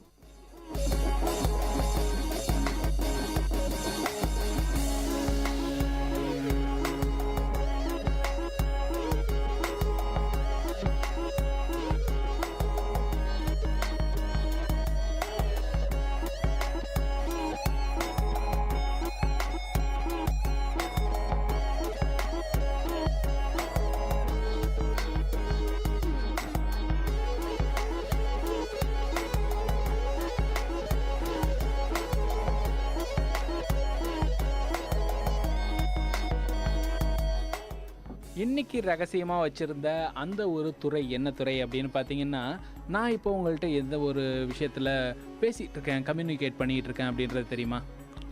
மொழி. டப்புன்னு சொல்லிட்டீங்களே, இது என்னது? சரி, இப்போ மொழியை பற்றி தான் இன்றைக்கி நம்ம பல தகவல்கள் கொண்டு வந்திருக்கோம். அந்த தகவல்கள் என்ன அப்படின்றத கேட்டிங்கன்னா உங்களுக்கே ரொம்ப ஆச்சரியமாக இருக்கும். இப்படியெல்லாம் இந்த மொழி சார்ந்த தகவல் இருக்கா, இதை எங்கேருந்து தான் இவங்கெல்லாம் தேடி கண்டுபிடிச்சிருக்காங்க அப்படின்ட்டு. ஏன்னா அது மாதிரி ரொம்ப வித்தியாசமான தகவல்கள் நாங்கள் வச்சுருக்கோம். அதை முதல்ல நம்ம வந்து சுரேஷ் பஸ் தொடங்கி வைப்பார். மொழின்னு சொன்ன உடனே நமக்கு அது கம்யூனிகேஷனுக்காக ஒரு டூல்னு சொல்லுவாங்க. ஆனால் அந்த ஒரு மொழின்ற வார்த்தை அதோட முற்று பெறாது. ஒரு மொழி தான் வந்து ஒரு இனத்துக்கான அடையாளம், அவங்க கலாச்சாரம், அவங்களோட பண்பாடு எல்லாத்துக்குமே ஒரு அடையாளம் அந்த மொழி தான் சொல்லுவாங்க. அந்த மொழி இல்லைன்னா ஒரு நாடு, ஒரு தனி இனம் எதுவுமே கிடையாது. அதான் மொழி வந்து ஒரு மொழி வந்து தான் ஒரு இனத்துக்கான அடையாளம். ஒரு மொழி இல்லைன்னா அந்த ஒரு இனமே கிடையாது, அவங்களுக்கு அடையாளமே கிடையாது. இதை இன்னும் டீட்டெயிலாக நம்ம KP சார் மொழி எங்கேருந்து ஆரம்பிச்சதுன்றது அவரோட ஸ்டைலில் தாறுமாறாக சொல்ல போகிறாரு. என்னோட ஸ்டைலில் நான் மொழி எங்கே ஆரம்பிச்சதுன்னு சொல்லணும்னா, மனுஷன் முதல்ல எப்போ தொடங்கினானோ, அதாவது பிறந்தானோ, அப்போவே இந்த மொழி ஆரம்பிச்சிடுச்சின்னு தான் சொல்லணும். ஏன்னா மொழின்றது ஒரு கம்யூனிகேஷன் பண்ணுறதுக்கான ஒரு டூல். அந்த ஒரு டூல் எப்போ தொடங்கியிருக்கும் அப்படின்னு யோசிச்சு பார்த்தோம்னா, மனுஷன் எப்போ தொடங்கினானோ அப்போயே தொடங்கியிருக்கும். மனித இனமுடைய தொடக்கம் எப்போன்னுன்றது நம்ம சொல்லி புரிய வேண்டிய அவசியம் இல்லை, ஆதி காலத்துலேருந்தே இருக்குது. அந்த ஒரு தொடக்கத்தில் அவன் எதை வந்து முதல்ல கண்டுபிடிச்சான் அப்படின்னு பார்த்தீங்கன்னா, மொழிக்கு முன்னாடி ஒரு சில விஷயங்களை வந்து தன்னுடைய தொடர்புக்காக வச்சுருந்தான். அதாவது ஒருத்தன் மனசில் நினைக்கிறத இன்னொருத்தவங்களுக்கு சொல்லணும். அதை எப்படி சொல்கிறது? அவன் வந்து ஃபஸ்ட்டு பண்ண ஒரு விஷயம் அப்படின்னு விசில் அடித்தான். ஸோ இதுக்கு வந்து ஒரு பேர் இருக்குது. அந்த பேர் என்னன்னு தெரியுமா? விசில் தான். விசில் கிடையாதுங்க. விசில்ன்றது இங்கிலீஷில் நீங்கள் சொல்கிறீங்க. தமிழில் அதுக்கு என்ன பேர்? சைகையா? சீழ்கை ஒளி அப்படின்னு சொல்கிறாங்க. அந்த சீழ்கைன்றது ஒளி மட்டும் இல்லை, அது ஒரு மொழியாகவும் கூட இருந்திருக்கு. ஸோ இந்த மாதிரியான ஒரு மொழியை வந்து அவன் முதல்ல உருவாக்கினான். இந்த சீழ்கை ஒளியிலேருந்து உருவாக்கப்பட்ட பல வார்த்தைகள் தான் வேறு வேறு வடிவங்கள் மாறி இன்றைக்கி நம்ம பேசக்கூடிய தமிழ் மொழின்னு ஆயிருக்கு. இன்னொரு இடங்கள்ல அது ஆங்கிலமாக மாறி இருக்குது, இன்னொரு இடத்துல வேறு மொழியாக மாறி இருக்குது. அப்படின்றது ஒரு பெரிய நீண்ட நெடிய வரலாறு. அந்த வரலாறுல இன்னும் பல தகவல்கள் காத்திருக்கு உங்களுக்காக. மொழி நம்ம சொன்னவொடனே என்னடா மொழி பற்றி என்ன இருக்குது தெரிஞ்சுக்கன்னு சொல்லும் போது, ஆனால் மொழியை பற்றி படிக்கிறதுக்கு படிப்புனே ஒன்று இருக்குது. அதுதான் லிங்குஸ்டிக்னு சொல்லுவாங்க. அதாவது மொழியியல். மொழிகளோட வரலாறு, அதோட தோற்றம், ஒவ்வொரு மொழிக்கும் உள்ள இணைப்பு, அதை பற்றி தெரிஞ்சுக்க லிங்குஸ்டிக்னு ஒரு படிப்பு இருக்குது. அதை படிக்கிறதுக்கு நம்ம இந்தியாவிலே அலோட் இருக்குது. அதாவது இப்போ நம்ம எல்லோரும் மொழி பற்றி பேசணும். அடுத்ததாக பார்த்திங்கன்னா இந்த ஸ்லாங்னு ஒன்று இருக்கும். ஒவ்வொரு ஊருக்கும் நம்ம தமிழ்நாடை பொறுத்த வரைக்குமே பார்த்திங்கன்னா வந்து தமிழ் மொழிக்கே வந்து ஏகப்பட்ட ஸ்லாங் இருக்குது. மதுரை தமிழ் ஒரு மாதிரி இருக்கும், கோயம்புத்தூர் தமிழ் ஒரு மாதிரி இருக்கும், இங்கே ஆற்காடு சைடு உள்ள ஒரு மாறுபடும். அதே மாதிரி ஒவ்வொரு ஊர்லேயுமே அந்த ஏரியாவை பொறுத்து வந்து அந்த ஸ்லாங்குகள் வந்து வட்டார வழக்குன்னு சொல்லுவாங்க இல்லையா, அது வந்து மாறுபடும். வட்டார வழக்குன்னு சொன்னோன்னு எனக்கு ஞாபகம் வருது. நம்ம இங்கே அப்படின்ற ஒரு வார்த்தை யூஸ் பண்ணுறோம். அது வந்து இன்னொரு ஊர் பக்கம் பார்த்தா இங்கனக்குள்ள இஞ்ச அப்படின்ற மாதிரி மாறி மாறி பேசுகிறாங்க. ஆனால் தமிழோட வரலாறு பார்த்திங்கன்னா ஒவ்வொரு செய்யுளும் அது மொழிபெயர்க்கும் போதும் அந்த வட்டார வழக்குகள் மொழிபெயர்த்தனால பல வார்த்தைகளும் புரியாமல் இருக்குது. ஆனால் நமக்கு ஒரு திருக்குறள் நமக்கு ஒரு அர்த்தம் தரும்னு பார்த்திங்கன்னா, ஆனால் திருநெல்வேலியில் இருக்கிறவங்களும் வேறு ஒரு அர்த்தம் தருமா. அதுபோல் தான் வந்து வட்டார வழக்குகளும் தமிழ்நாட்டில் பிரிஞ்சு கிடக்கு. நம்ம இப்போ வந்து நம்ம இந்தியாவை பற்றி பேசணும். உலகத்திலே அதிகமாக பேசக்கூடிய ஒரு மொழி இருக்குது தெரியுமா? அதாவது ஒரு 4 மொழி வந்து 1, 2, 3, 4ன்னு இருக்குது. அதாவது மொழி பார்த்திங்கன்னா சைனீஸ் மொழி வந்து அதிகமாக பேசப்படுது. ஏன்னா ஜனத்தொகை படியும் பார்த்திங்கன்னா அவங்க அதிகமாக இருக்குது, அதனால் அதிகமாக பேசப்படுது. அடுத்ததாக பார்த்திங்கன்னா ஸ்பானிஷ் மொழி, அது வந்து ரொம்ப யூரோப்பியன் கண்ட்ரிஸ், அது மட்டும் இல்லாமல் நார்த் அமெரிக்கா, சவுத் அமெரிக்கா அந்த பகுதியிலும் பேசப்படுது. அடுத்ததாக பார்த்திங்கன்னா இங்கிலீஷ் பேசப்படுது. 4ஆவதாக வந்து நம்மளுடைய நாட்டை சேர்ந்த ஹிந்தி வந்து பேசப்படுது. இந்தியாவில் அதிகமாக பேசப்படுற மொழிகள்னு பார்த்திங்கன்னா வெஸ்ட் பெங்காலில் பெங்காலி, அதான் இந்தியாவில் அதிகமாக பேசுகிறாங்க. அதுக்கடுத்து ஹிந்தி, அதுக்கப்புறம் பார்த்திங்கன்னா தெலுங்கு, அதுக்கப்புறம் தான் தமிழும் தெலுங்கு எல்லாம் சொன்னால் திராவிட மொழி குடும்பங்களில் வரும். நம்ம சொன்னார் இந்த மாதிரி வந்து நிறைய லாங்குவேஜ் பேசுகிறவங்க சைனீஸ் அப்படின்னு சொல்லிட்டு. நிறையனா அதில் வந்து ஒரு எண்ணிக்கை வேணும் இல்லையா? ஸோ எத்தனை கோடி பேர் சைனீஸ் பேசுகிறாங்கன்னு யாருக்காச்சும் தெரியுமா? 88 கோடியா? இல்லை, தப்பு. 200 கோடி பேர் கிட்ட சைனீஸ் பேசுகிறாங்க. 40 கோடி கிட்ட பேர் ஸ்பானிஷ் பேசுகிறாங்க. 33 கோடி பேர் வந்து இங்கிலீஷ் பேசுகிறாங்க. 26 கோடி மட்டுமே ஹிந்தி பேசுகிறாங்க. சரி, இப்போ எத்தனை கோடி பேர் வந்து மொழிகள் பேசுகிறாங்க அப்படின்றதெல்லாம் சொல்லிட்டீங்க. மொழிகள் பேசுகிறத தவிர்த்து அந்த மொழிகளை வந்து எழுத்து வடிவத்தில் கொண்டு வர்றதுன்றது இன்னொரு பெரிய பரிமாண வளர்ச்சி அப்படின்னு சொல்லலாம்.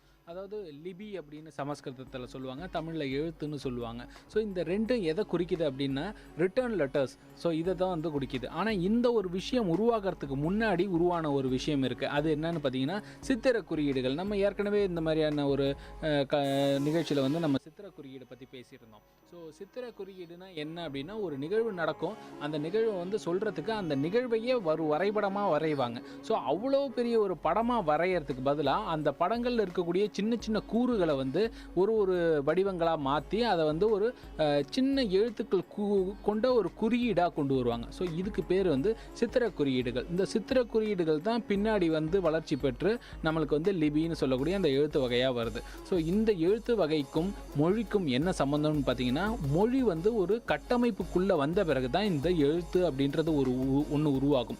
ஸோ இப்போ இந்த மொழி உருவாகி பல கோடி ஆண்டுகளுக்கு அப்புறமா, பல 100 ஆண்டுகளுக்கு அப்புறமா இந்த லிபி உருவாகி, அந்த லிபி உருவாகும் போதே கூடவே சேர்ந்து இன்னொன்று உருவாகும். அது என்னென்னு பார்த்தீங்கன்னா கிராமர்னு சொல்லக்கூடிய இலக்கணம். இந்த இலக்கணம் இல்லாமல் ஒரு மொழி எந்த அளவுக்கு கட்டுக்கோப்பாக இருக்கும் அப்படின்னு பார்த்தீங்கன்னா அது ரொம்ப கஷ்டமான ஒரு விஷயம். தனி மொழின்னு சொல்லிட்டு ஒரு விஷயம் இருக்குது. அது என்னென்னா, எந்த ஒரு மொழி தனித்து இயங்கும், எந்த ஒரு மொழிகள் வந்து இலக்கணத்தையும் எடுக்காமல் இந்த வார்த்தைகளை அதாவது எந்த ஒரு லாங்குவேஜோட ஹெல்ப்பும் இல்லாமல் இண்டிபெண்ட்டாக செயல்படக்கூடிய ஒரு லாங்குவேஜ். ஆமாம், அதுதான் வந்து இன்றைக்கி வந்து செம்மொழி வந்து கேள்விப்பட்டிருப்பீங்க. செம்மொழின்ற விஷயம் அப்படின்னு பார்த்தீங்கன்னா, எந்த ஒரு மொழி வந்து 1000 வருஷத்துக்கு முன்னாடி பழமையானதோ அதே சமயம் அது வந்து எந்த மொழியிலேருந்தும் வார்த்தைகள் வாங்காமல் தன்னிச்சையாக கூடியதாக இருக்கணும்னு சொல்லுவாங்க. உதாரணத்துக்கு வந்து இப்போ நம்ம தமிழில் பார்த்தீங்கன்னா, இன்றைக்கி வந்திருக்க ஒரு பென்ட்ரைவ்க்கு வந்து தமிழில் வந்து வார்த்தை இருக்குது, ஆவண கடத்தின்னு சொல்லுவோம். ரிமோட்டுக்கும் இருக்குது, தொலைஏக்கின்னு சொல்லுவோம். ஆனால் வேறு எந்த லாங்குவேஜ் மற்றபடி நான் மற்ற லாங்குவேஜ் நான் எப்படி சொல்கிறேன்னா, மற்ற லாங்குவேஜ்லேருந்து ஹெல்ப்போட வர எந்த லாங்குவேஜும் வந்து அந்த பேரை வந்து இங்கிலீஷ்லையோ இல்லை வேறு லாங்குவேஜோ சொல்லி ஆகணும் தவிர அவங்க மொழியில் வந்து அவங்க உருவாக்க முடியாது. அந்த மாதிரி இருக்க மொழிகளுக்கு வந்து செம்மொழி அங்கீகாரம் தராங்க. இப்போ நம்ம லாங்குவேஜை வந்து வளர்த்துட்ருக்கோம். இவ்வளோ தூரம் வந்து தமிழ் வளர்ந்துட்டுருக்கு, பேசிகிட்டு இருக்காங்க. ஒவ்வொரு ஸ்டேட்லேயும் வந்து நிறைய லாங்குவேஜஸ் வளர்ந்துட்டுருக்கு. எப்போ வந்து ஒரு லாங்குவேஜ் அழியுதுன்னு பார்த்திங்கன்னா அது பேசுகிறவங்க வந்து ரொம்ப கம்மியாயிட்டாங்கன்னா அது ஆட்டோமேட்டிக்காக அழிய ஆரம்பிச்சிடும். இந்தியாவிலே பார்த்திங்கன்னா நிறையா, அதாவது மலைப்பகுதியில் வாழ்கின்ற மக்கள், பழங்குடி மக்கள் வந்து அவங்க வந்து பேசுகிற மொழி இருக்குது. ஆனால் வந்து அதுக்கு வந்து எழுத்து கிடையாது. எழுத்து கிடையாமல் வெறும் வந்து பேச்சால் மட்டுமே இன்னுமே வந்து கம்யூனிகேட் பண்ணிகிட்டு இருக்காங்க. நிறைய மொழிகள் வந்து அழிஞ்சிட்ருக்குன்னு கூட சொல்லலாம். நிறைய பேர் என்ன பண்ணுறாங்கன்னா அதோட முக்கியத்துவம் தெரிஞ்சு அந்த மாதிரியான எழுத்துக்களை வந்து பதிவு பண்ணிவிட்டு ஒரு மெமரி மாதிரி வச்சிட்ருக்காங்க. சரி, இப்போ சுரேஷ் போஸ், நீங்கள் சொன்னீங்க இந்த செம்மொழி அப்படின்ற ஒரு விஷயம், கிளாசிக்கல் லாங்குவேஜ்னு சொல்லப்படக்கூடிய அந்த செம்மொழி வந்து எப்படி உருவாகுதுன்னா, ஒரு பழைய இலக்கண பழமை இருக்கணும், அது வந்து ஒரு கட்டுக்கோப்பான ஒரு முறையில் இருக்கணும், அதுவும் இல்லாமல் வேறு மொழியோட வார்த்தைகளை வாங்காமல் தனித்து இயங்கணும் அப்படின்னு சொன்னீங்க. சரி, இந்த மாதிரி இயங்கக்கூடிய மொழிகள் உலகத்தில் எவ்வளவு இருக்குது, என்னென்ன மொழிகள்னு தெரியுமா? 7ன்னு நினைக்கிறேன். நான் அதை வந்து இன்னும் விரிவாக சொல்கிறேன். அதாவது திராவிட மொழி குடும்பத்தில் பார்த்திங்கன்னா மொத்தம் 4 மொழிகள் இருக்குது. என்னென்னா தமிழ், தெலுங்கு, கன்னடம், அப்புறம் மலையாளம். இந்த 4 மொழிகளுமே செம்மொழி ஆகக்கூடிய ஒரு தகுதியை உடையது. ஏன்னா இது எல்லாமே திராவிட மொழி குடும்பத்திலேருந்து உருவாக்கப்பட்ட தனித்தனி மொழிகள். அது இல்லாமல் இந்தோ ஐரோப்பிய மொழிகளில் பார்த்திங்கன்னா கிரேக்கம், சமஸ்கிருதம், லத்தீன், பாரசீகம், இந்த 4 மொழிகளும் அதன் அடிப்படையில் தனித்து இயங்குகிற ஒரு வல்லமை பெற்றிருக்கு. அதே மாதிரி ஆப்பிரிக்கா, ஆசிய மொழிகளில் பார்த்திங்கன்னா 2 மொழி இருக்குது. அரபு மொழி ஒன்று, எபிரேயம் ஒன்று. இந்த 2மே கூட கிளாசிக்கல் லாங்குவேஜ்னு சொல்லப்படக்கூடிய ஒரு இதில் வருது. அது இல்லாமல் நம்ம சீன திபேத்திய மொழிகளான சீன மொழியிலே மொத்தம் 2-3 சொல்கிறாங்க. மேண்ட்ரின்னு சொல்கிறாங்க, இன்னொரு 2 மொழி சொல்கிறாங்க. அந்த மாதிரியான மொழிகள் எல்லாமே செம்மொழி அப்படின்ற ஒரு தகுதியை உடைய ஒரு மொழிகளாக இருந்துகிட்டு இருக்கு அப்படின்றது கூடுதல் தகவலாக உங்களுக்கு சொல்லிக்கிறேன். இப்போது திராவிட மொழி குடும்பங்களில் 4 லாங்குவேஜ் இருக்குன்றது நமக்கு எல்லாருக்குமே பரிச்சயமான ஒரு விஷயம் தான். ஆனால் அதையும் தாண்டி திராவிட மொழி குடும்பங்களில் பார்த்திங்கன்னா 84 மொழிகள் இருக்கான். அந்த 84 மொழிகள் எங்கே பேசப்படுதுன்னா, இப்போ சார் சொன்ன மாதிரி இந்த மலைவாழ் மக்கள்லாம் பயன்படுத்துகிற மொழிகள், அது இந்தியாவில் மத்திய இந்தியா வரைக்கும் வந்து நம்மளோட திராவிட மொழி குடும்பத்தில் பிரிஞ்சு போன பல மொழிகள் வந்து திராவிட மொழிகளாக இருக்குது. இந்த உட்பட துளு உட்பட எனக்கு ஒரு விஷயம் முக்கியமாக படுது. எல்லா ஊர்லேயும் அந்த விஷயம் இருக்கும். அதாவது வந்து நம்மளுக்கு வந்து இப்போ நம்ம ஒரு பக்கத்து ஸ்டேட்டுக்கு போனோடனே அங்கே ஒரு வேறு மொழியாக இருக்கலாம். ஆனால் வந்து நம்ம வந்து சில உணர்வுகளையும் உணர்ச்சிகளையும் வந்து மொழி முக்கியமே கிடையாது. இப்போ வந்து நம்மளுக்கு பசிக்குதுன்னு சொல்லும்போது சிம்பிள் மூலிமா இந்த மாதிரி ஆனால் வாய்க்கிட்ட நம்ம கையை கொண்டு போகும்போது அவங்களுக்கு தெரியும், ஓ இவருக்கு பசிக்குது. தூக்கம் வருதுன்னா கன்னத்தில் வந்து கையை வச்சுட்டு தூக்கம் வருது. அந்த மாதிரியான சில விஷயங்கள் வந்து அதுலேருந்து தான் வந்து மொழி வந்திருக்கலாம். அதாவது அந்த செய்கைகள் மூலமாக, சிம்பிள்ஸ் மூலமா தான் வந்து நம்மளுக்கு வந்து மொழின்ற ஒரு விஷயம் கிடைச்சிருக்கு. ஸோ நம்ம இன்னொரு இடத்துக்கு போகும்போதும் அந்த மொழிகளை அடாப்ட் பண்ணுறது வந்து ரொம்ப சுலபமான விஷயம். புதுசாக கூட ஒன்று சொல்லுவாங்க, அதாவது ஒரு மொழியை கற்றுக்கிட்டா ஒரு பிறவி எடுக்கிற மாதிரி சொல்லுவாங்க. சாதாரண விஷயம் கிடையாது. அதனுடைய கலாச்சாரம், அதனுடைய குணாதிசயங்கள் எல்லாமே கலந்து தான் இருக்குது. இப்போ சீன மொழி பார்த்தீங்கன்னா, சீன மொழியில் ஒவ்வொரு அந்த எழுத்துக்குமே வந்து ஒரு குறியீடு இருக்குது. அவங்க வந்து இப்போ நம்ம ரொம்ப பெருசாக எழுதுகிற ஒரு தமிழ் வார்த்தையை வந்து அவங்க சுருக்கி ஒரே வார்த்தையில், இப்போ நம்ம சூரியன் எழுதுகிற ஒரே வார்த்தையை அவங்க வந்து 4 கோடுகள் போட்டு ஒரு சிம்பிள் மாதிரி ஒரே வார்த்தையில் வந்து சுருக்கி எழுதிடுவாங்க. அந்த மாதிரியான விஷயங்கள் மொழிகளுக்கு மொழிகள் நிறையா வந்து மாற்றங்கள் இருக்குது. நம்ம இந்தியாவில் மட்டும்தான் இந்த மாதிரி பல மொழிகள் இருக்குது அப்படின்னு கூட சொல்லிடலாம். பல மொழிகள் இருக்கிற ஒரே நாடு வந்து இந்தியா தான். நம்ம இங்கேருந்து ஒரு 100 கிலோமீட்டர் தாண்டிட்டோம்னாலே வேறு ஸ்லாங்கோ இல்லை வேறு லாங்குவேஜோ பேசக்கூடிய நிலைமை தான் நம்ம இந்தியாவில் இருக்குது. அப்படி இருக்கும்போது நம்ம இந்தியாவில் எதெல்லாம் அஃபிஷியல் லாங்குவேஜஸ் அப்படின்னு யாருக்காச்சும் தெரியுமா? 18 லாங்குவேஜுங்களா? இல்லை, 22 லாங்குவேஜ் இருக்குது. அந்த 22ல் சிலதை வந்து நம்ம எல்லாருமே நம்மளோட ரூபாய் நோட்டிலே வந்து பார்க்க முடியும். அதாவது அசாமி, பெங்காலி, குஜராத்தி, கன்னடா, காஷ்மீரி, கண்காணி, மலையாளம், மராத்தி, நேபாளி, ஒரியா, பஞ்சாபி, சான்ஸ்கிரிட், தமிழ், தெலுங்கு மற்றும் உருது, இதெல்லாம் தான் வந்து நம்மளோட அஃபிஷியல் லாங்குவேஜஸ். இதை நம்ம ரூபாய் நோட்டில் கூட பார்க்கலாம். இப்போ வட்டார வழக்குகளை பற்றி நம்ம பேசிட்டு இருந்தோம். இந்த வட்டார வழக்கு எப்படி உருவாகுதுன்ற ஒரு ஐடியா இருக்குங்களா? வட்டார வழக்குகள் எப்படி உருவாகுது அப்படின்றதுனா எனக்கு தெரியல, நீங்களே சொல்கிறீங்களேன். வட்டார வழக்குனா இப்போ வந்து நம்ம இப்போது வேலூர் பக்கம் இருக்கோன்னு வச்சுங்களேன். இப்போ வேலூரில் வந்து 3 ஸ்டேட்டு, 2 ஸ்டேட்டும் கனெக்ட் ஆகுது. இங்கே இருக்கிற பலதரப்பட்ட 2 ஸ்டேட்டு மக்களாக இருப்பாங்க.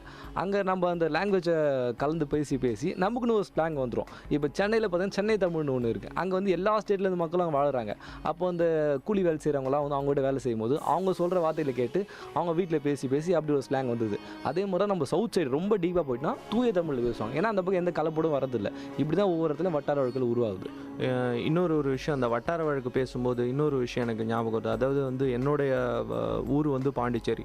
ஸோ அங்கே இருக்கும்போது முன்னாடியே வந்து ஃப்ரெஞ்சுக்காரங்க வந்து அங்கே ஆட்சி செஞ்சனால வந்து ஃப்ரெஞ்சோட இன்ஃப்ளூயன்ஸ் அங்கே இருக்கும். தமிழ், மலையாளம், தெலுங்கு அது இருக்குது. அது மட்டும் இல்லாமல் வேறு ஒரு நாட்டோட மொழியும் அங்கே வந்து நிறைய வார்த்தைகள் இருக்கும். அதாவது தேங்க்யூ சொல்லும் போது மெர்சி சொல்லுவாங்க. அதை ஃப்ரெஞ்சில் பயன்படுத்துகிற ஒரு வார்த்தை. தேங்க்யூ நம்ம வந்து ஆங்கிலத்தில் நன்றின்னு சொல்லும்போது ஃப்ரெஞ்சு பீப்புளோ இல்லை வந்து ஃப்ரெஞ்சு குடியுரிமை பெற்ற தமிழர்களோ என்ன பண்ணுவாங்கன்னா மெர்சின்னு சொல்லுவாங்க. மோன்சேன்னு சொல்லுவாங்க. ஹலோ சார், சார்ன்ற வார்த்தைக்கு மோன்சேன்னு சொல்லுவாங்க. நிறைய அந்த மாதிரி சின்ன சின்ன வார்த்தைகள் நம்மளுக்கே தெரியாமல் அந்த வார்த்தைகள் இருக்கும். பின்னாடி அதை வந்து ரிசர்ச் பண்ணும்போது வந்து இது வந்து ஒரு ஃப்ரெஞ்சு வார்த்தையோட தழுவல். ஸோ நம்மளுக்கு தெரியாமலே நிறையா வந்து நம்ம இன்ஃப்ளூயன்ஸ் ஆகிருக்கோம். நம்ம வந்து பிரிட்டிஷ் நம்மளை ஆண்டிருக்காங்க. ஸோ அது மூலயமா வந்து ஆங்கிலமும் நிறைய இடத்துல வந்து பரவி நீக்க மர நிறைஞ்சிருக்குன்னு தான் நான் சொல்லுவேன். இதுக்கு அர்த்தம் என்னென்னு தானே புரியல உங்களுக்கு. ஒரு சின்ன இடைவெளிக்கு அப்புறமா வந்து இதோட அர்த்தம் என்னென்னு சொல்கிறேன். இது விஐடி பண்பலை 90.8. இந்த நிகழ்ச்சி அறிவோம் ஆயிரம்.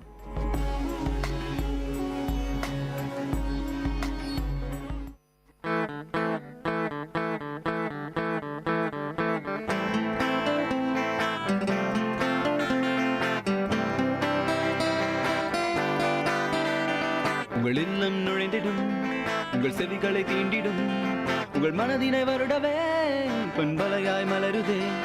உங்கள் இல்லம் நுழைந்திடும், உங்கள் செவிகளை தீண்டிடும், உங்கள் மனதினை வருடவே பண்பலையாய் மலருதே. விஐடி 90.8 வேலூரில் நாங்கள் Tambe. VIT 90.8. Ladies and gentlemen, you're listening to VIT Community Radio 90.8 FM. Engage, evolve, empower.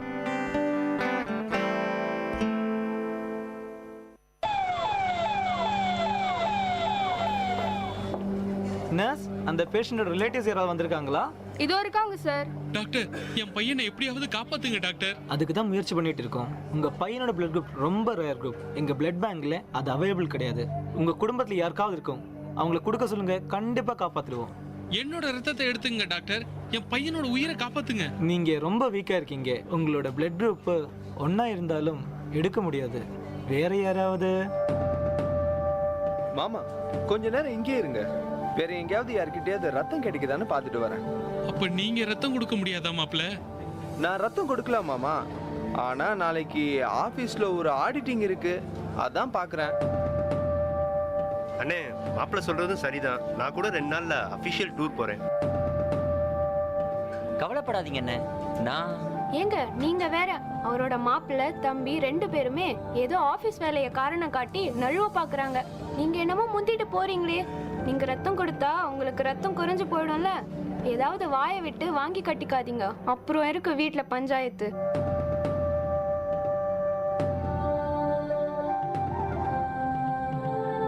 தாத்தா தாத்தா, நானே அப்பாக்கு ரத்தம் தரேன் தாத்தா, என்கிட்ட இருந்து எடுத்துக்க சொல்லுங்களேன். தம்பி, நீ பிளட் கொடுக்கணும்னு சொல்றது சந்தோஷமா இருக்கு. ஆனா நீ ரொம்ப சின்ன பையன். உனக்கு 18 வயசு ஆனாதான் பிளட் டொனேட் பண்ண முடியும். டாக்டர், பிளட் பேங்க் வாலண்டியர் வந்திருக்காரு. அவர் பிளட் கொடுத்துட்டு இருக்காரு. சீக்கிரம் வாங்க டாக்டர். உயிர் காக்க இரத்த தானம் செய்யுங்கள். முகம் தெரியாத ஒரு முகத்தில் புன்னகையை உண்டாக்குங்கள்.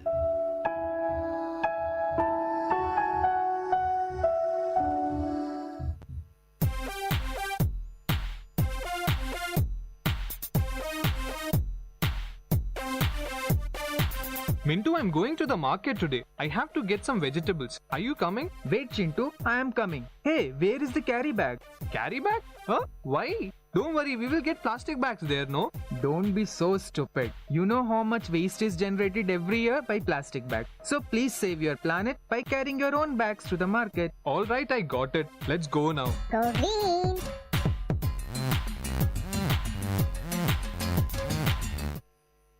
Sorry, Puhu.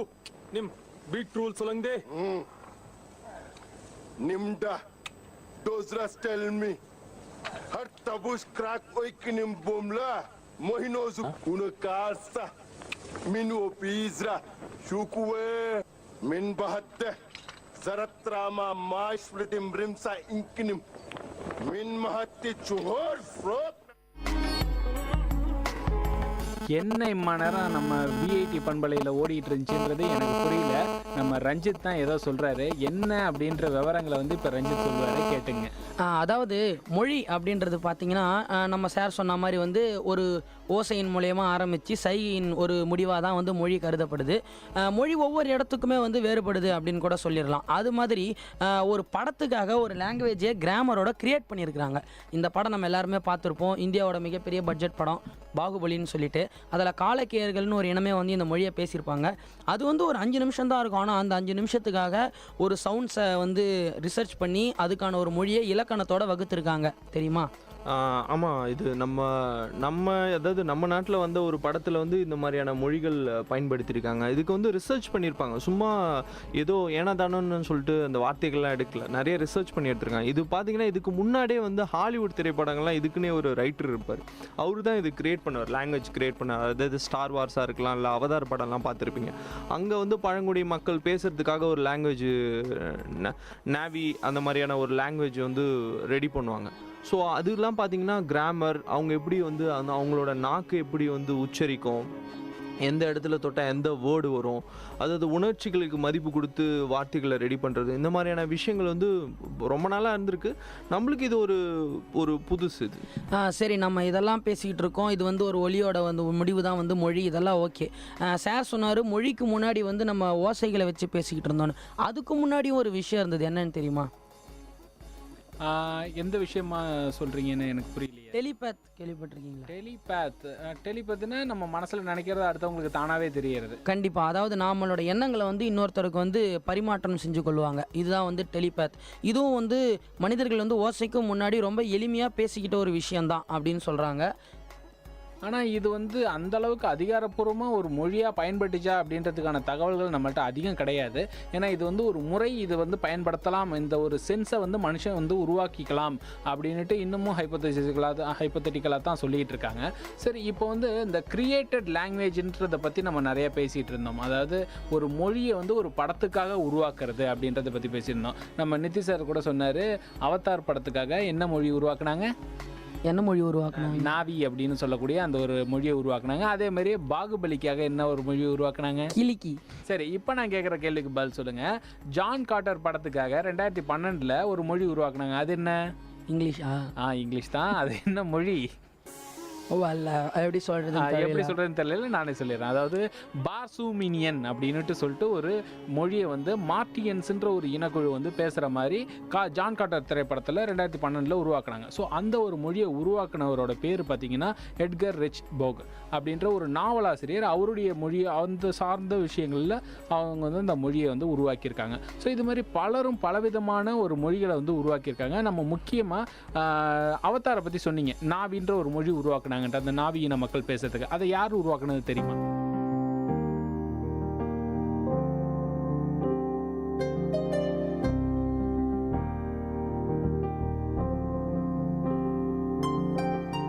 करवट बदल के दिखाए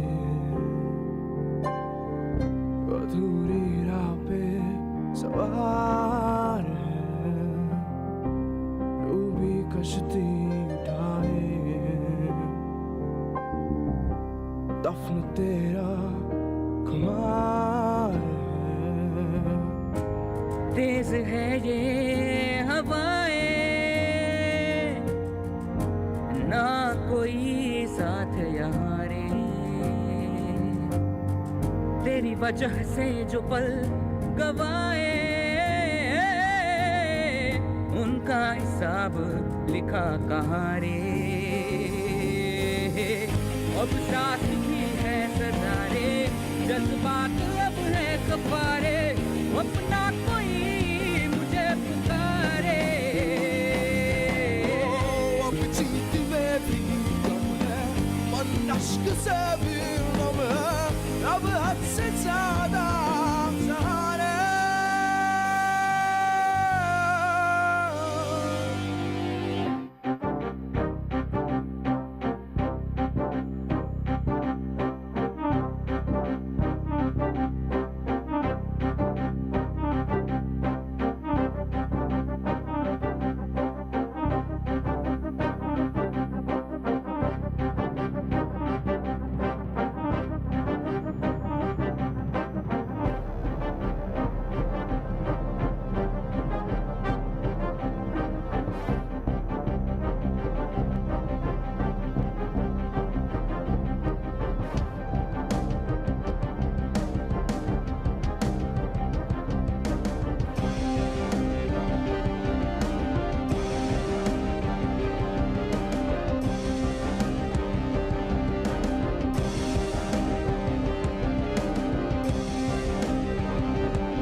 कच्चे धागे रिश्तों के टूटे हाथों से तेरे फिर न आएगी मिटे लकीरें हाथों की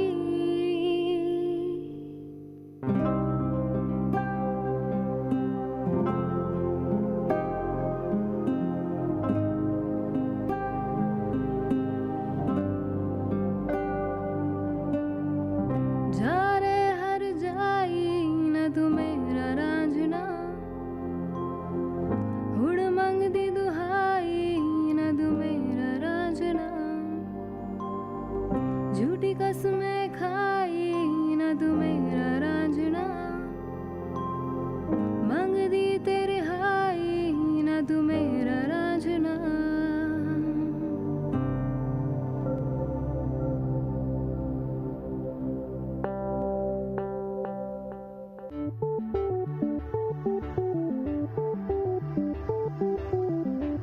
Welcome to Experts Talk in Vit Community Radio 90.8.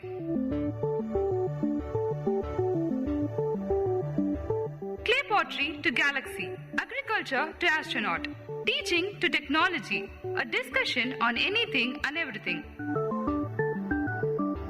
Dear listeners, this is VIT Community Radio 90.8. Welcome to the program Experts Talk. Today I'm honored to welcome Ms. Swapna Sundar, the CEO of IP Dome, a Chennai-based boutique firm specializing in IP strategy. Ms. Swapna Sundar has completed postgraduate diploma in patent laws from the Nalzar University of Law and an ML in International Economic Law from the Brussels School of International Studies, Belgium.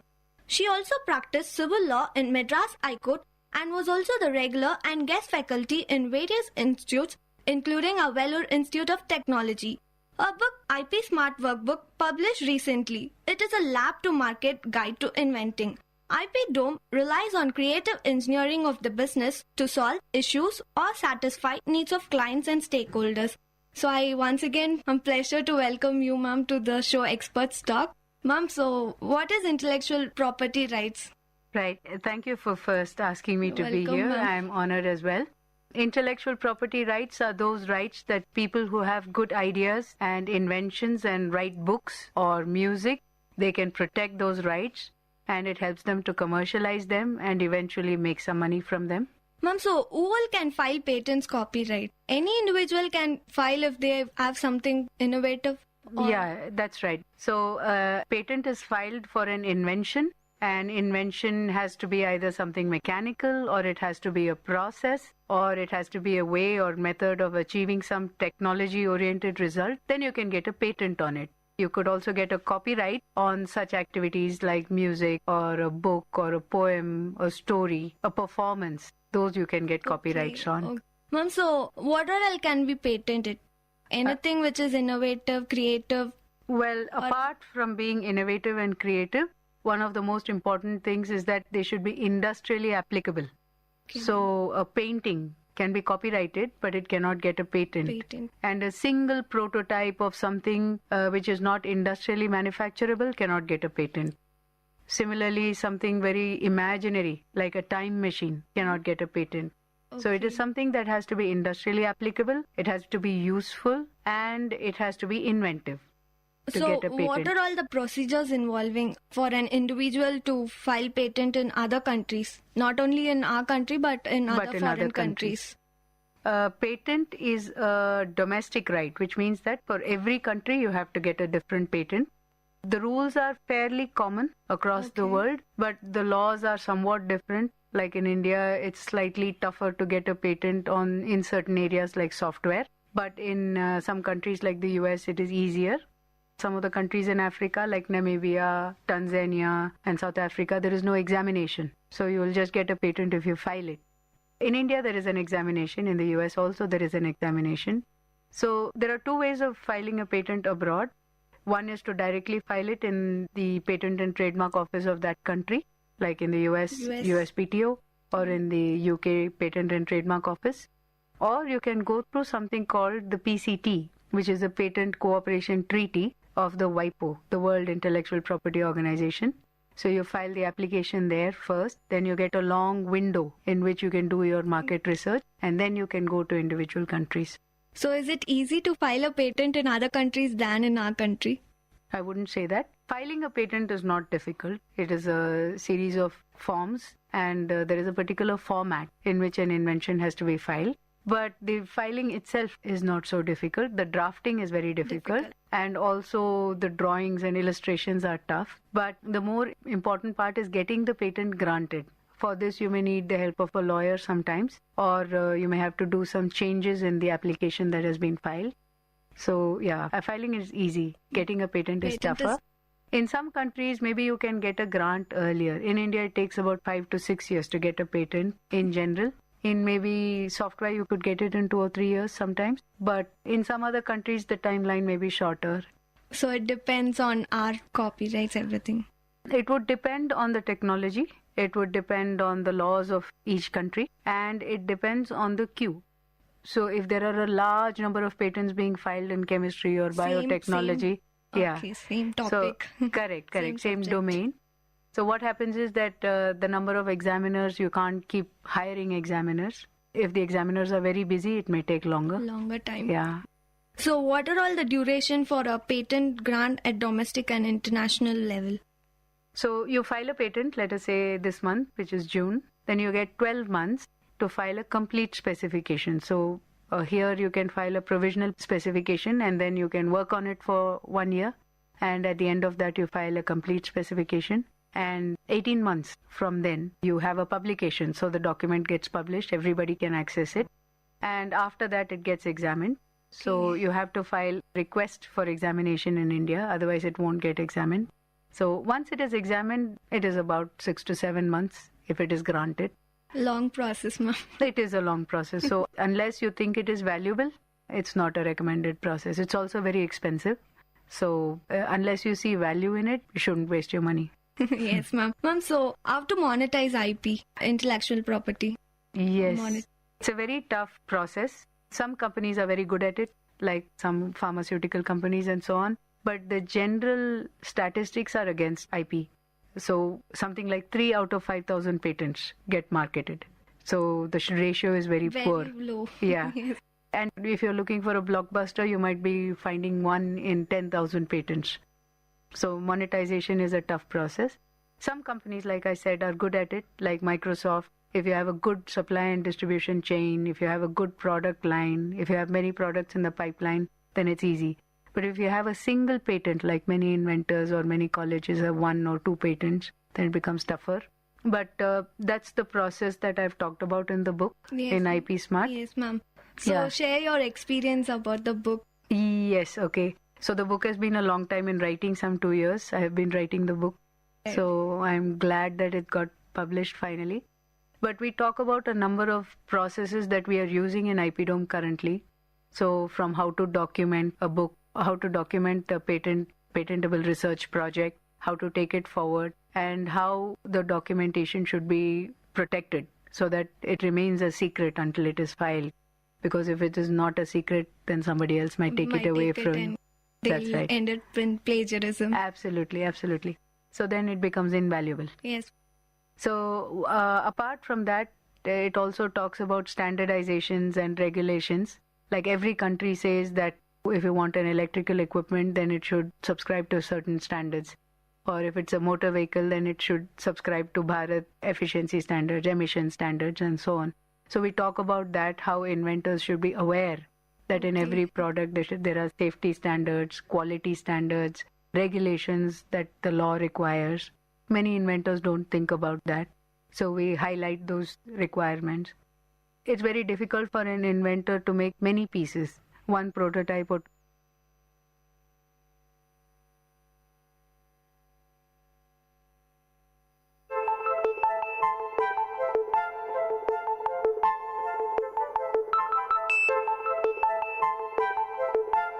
மகிழ்ச்சி நிறைந்த அறிவு சார்ந்த நிகழ்ச்சிகளால் உங்கள் மனங்களை கவர்ந்த இன்றைய ஒளிபரப்பு இனிதே நிறைவு பெறுகிறது. மீண்டும் எமது அடுத்த ஒளிபரப்பு நாளை காலை 9 மணிக்கு 90.8 பண்பலை அலைவரிசையில் ஆரம்பமாகும். VIT பண்பலை 90.8 நேயர்கள் அனைவருக்கும் நன்றி, வணக்கம்.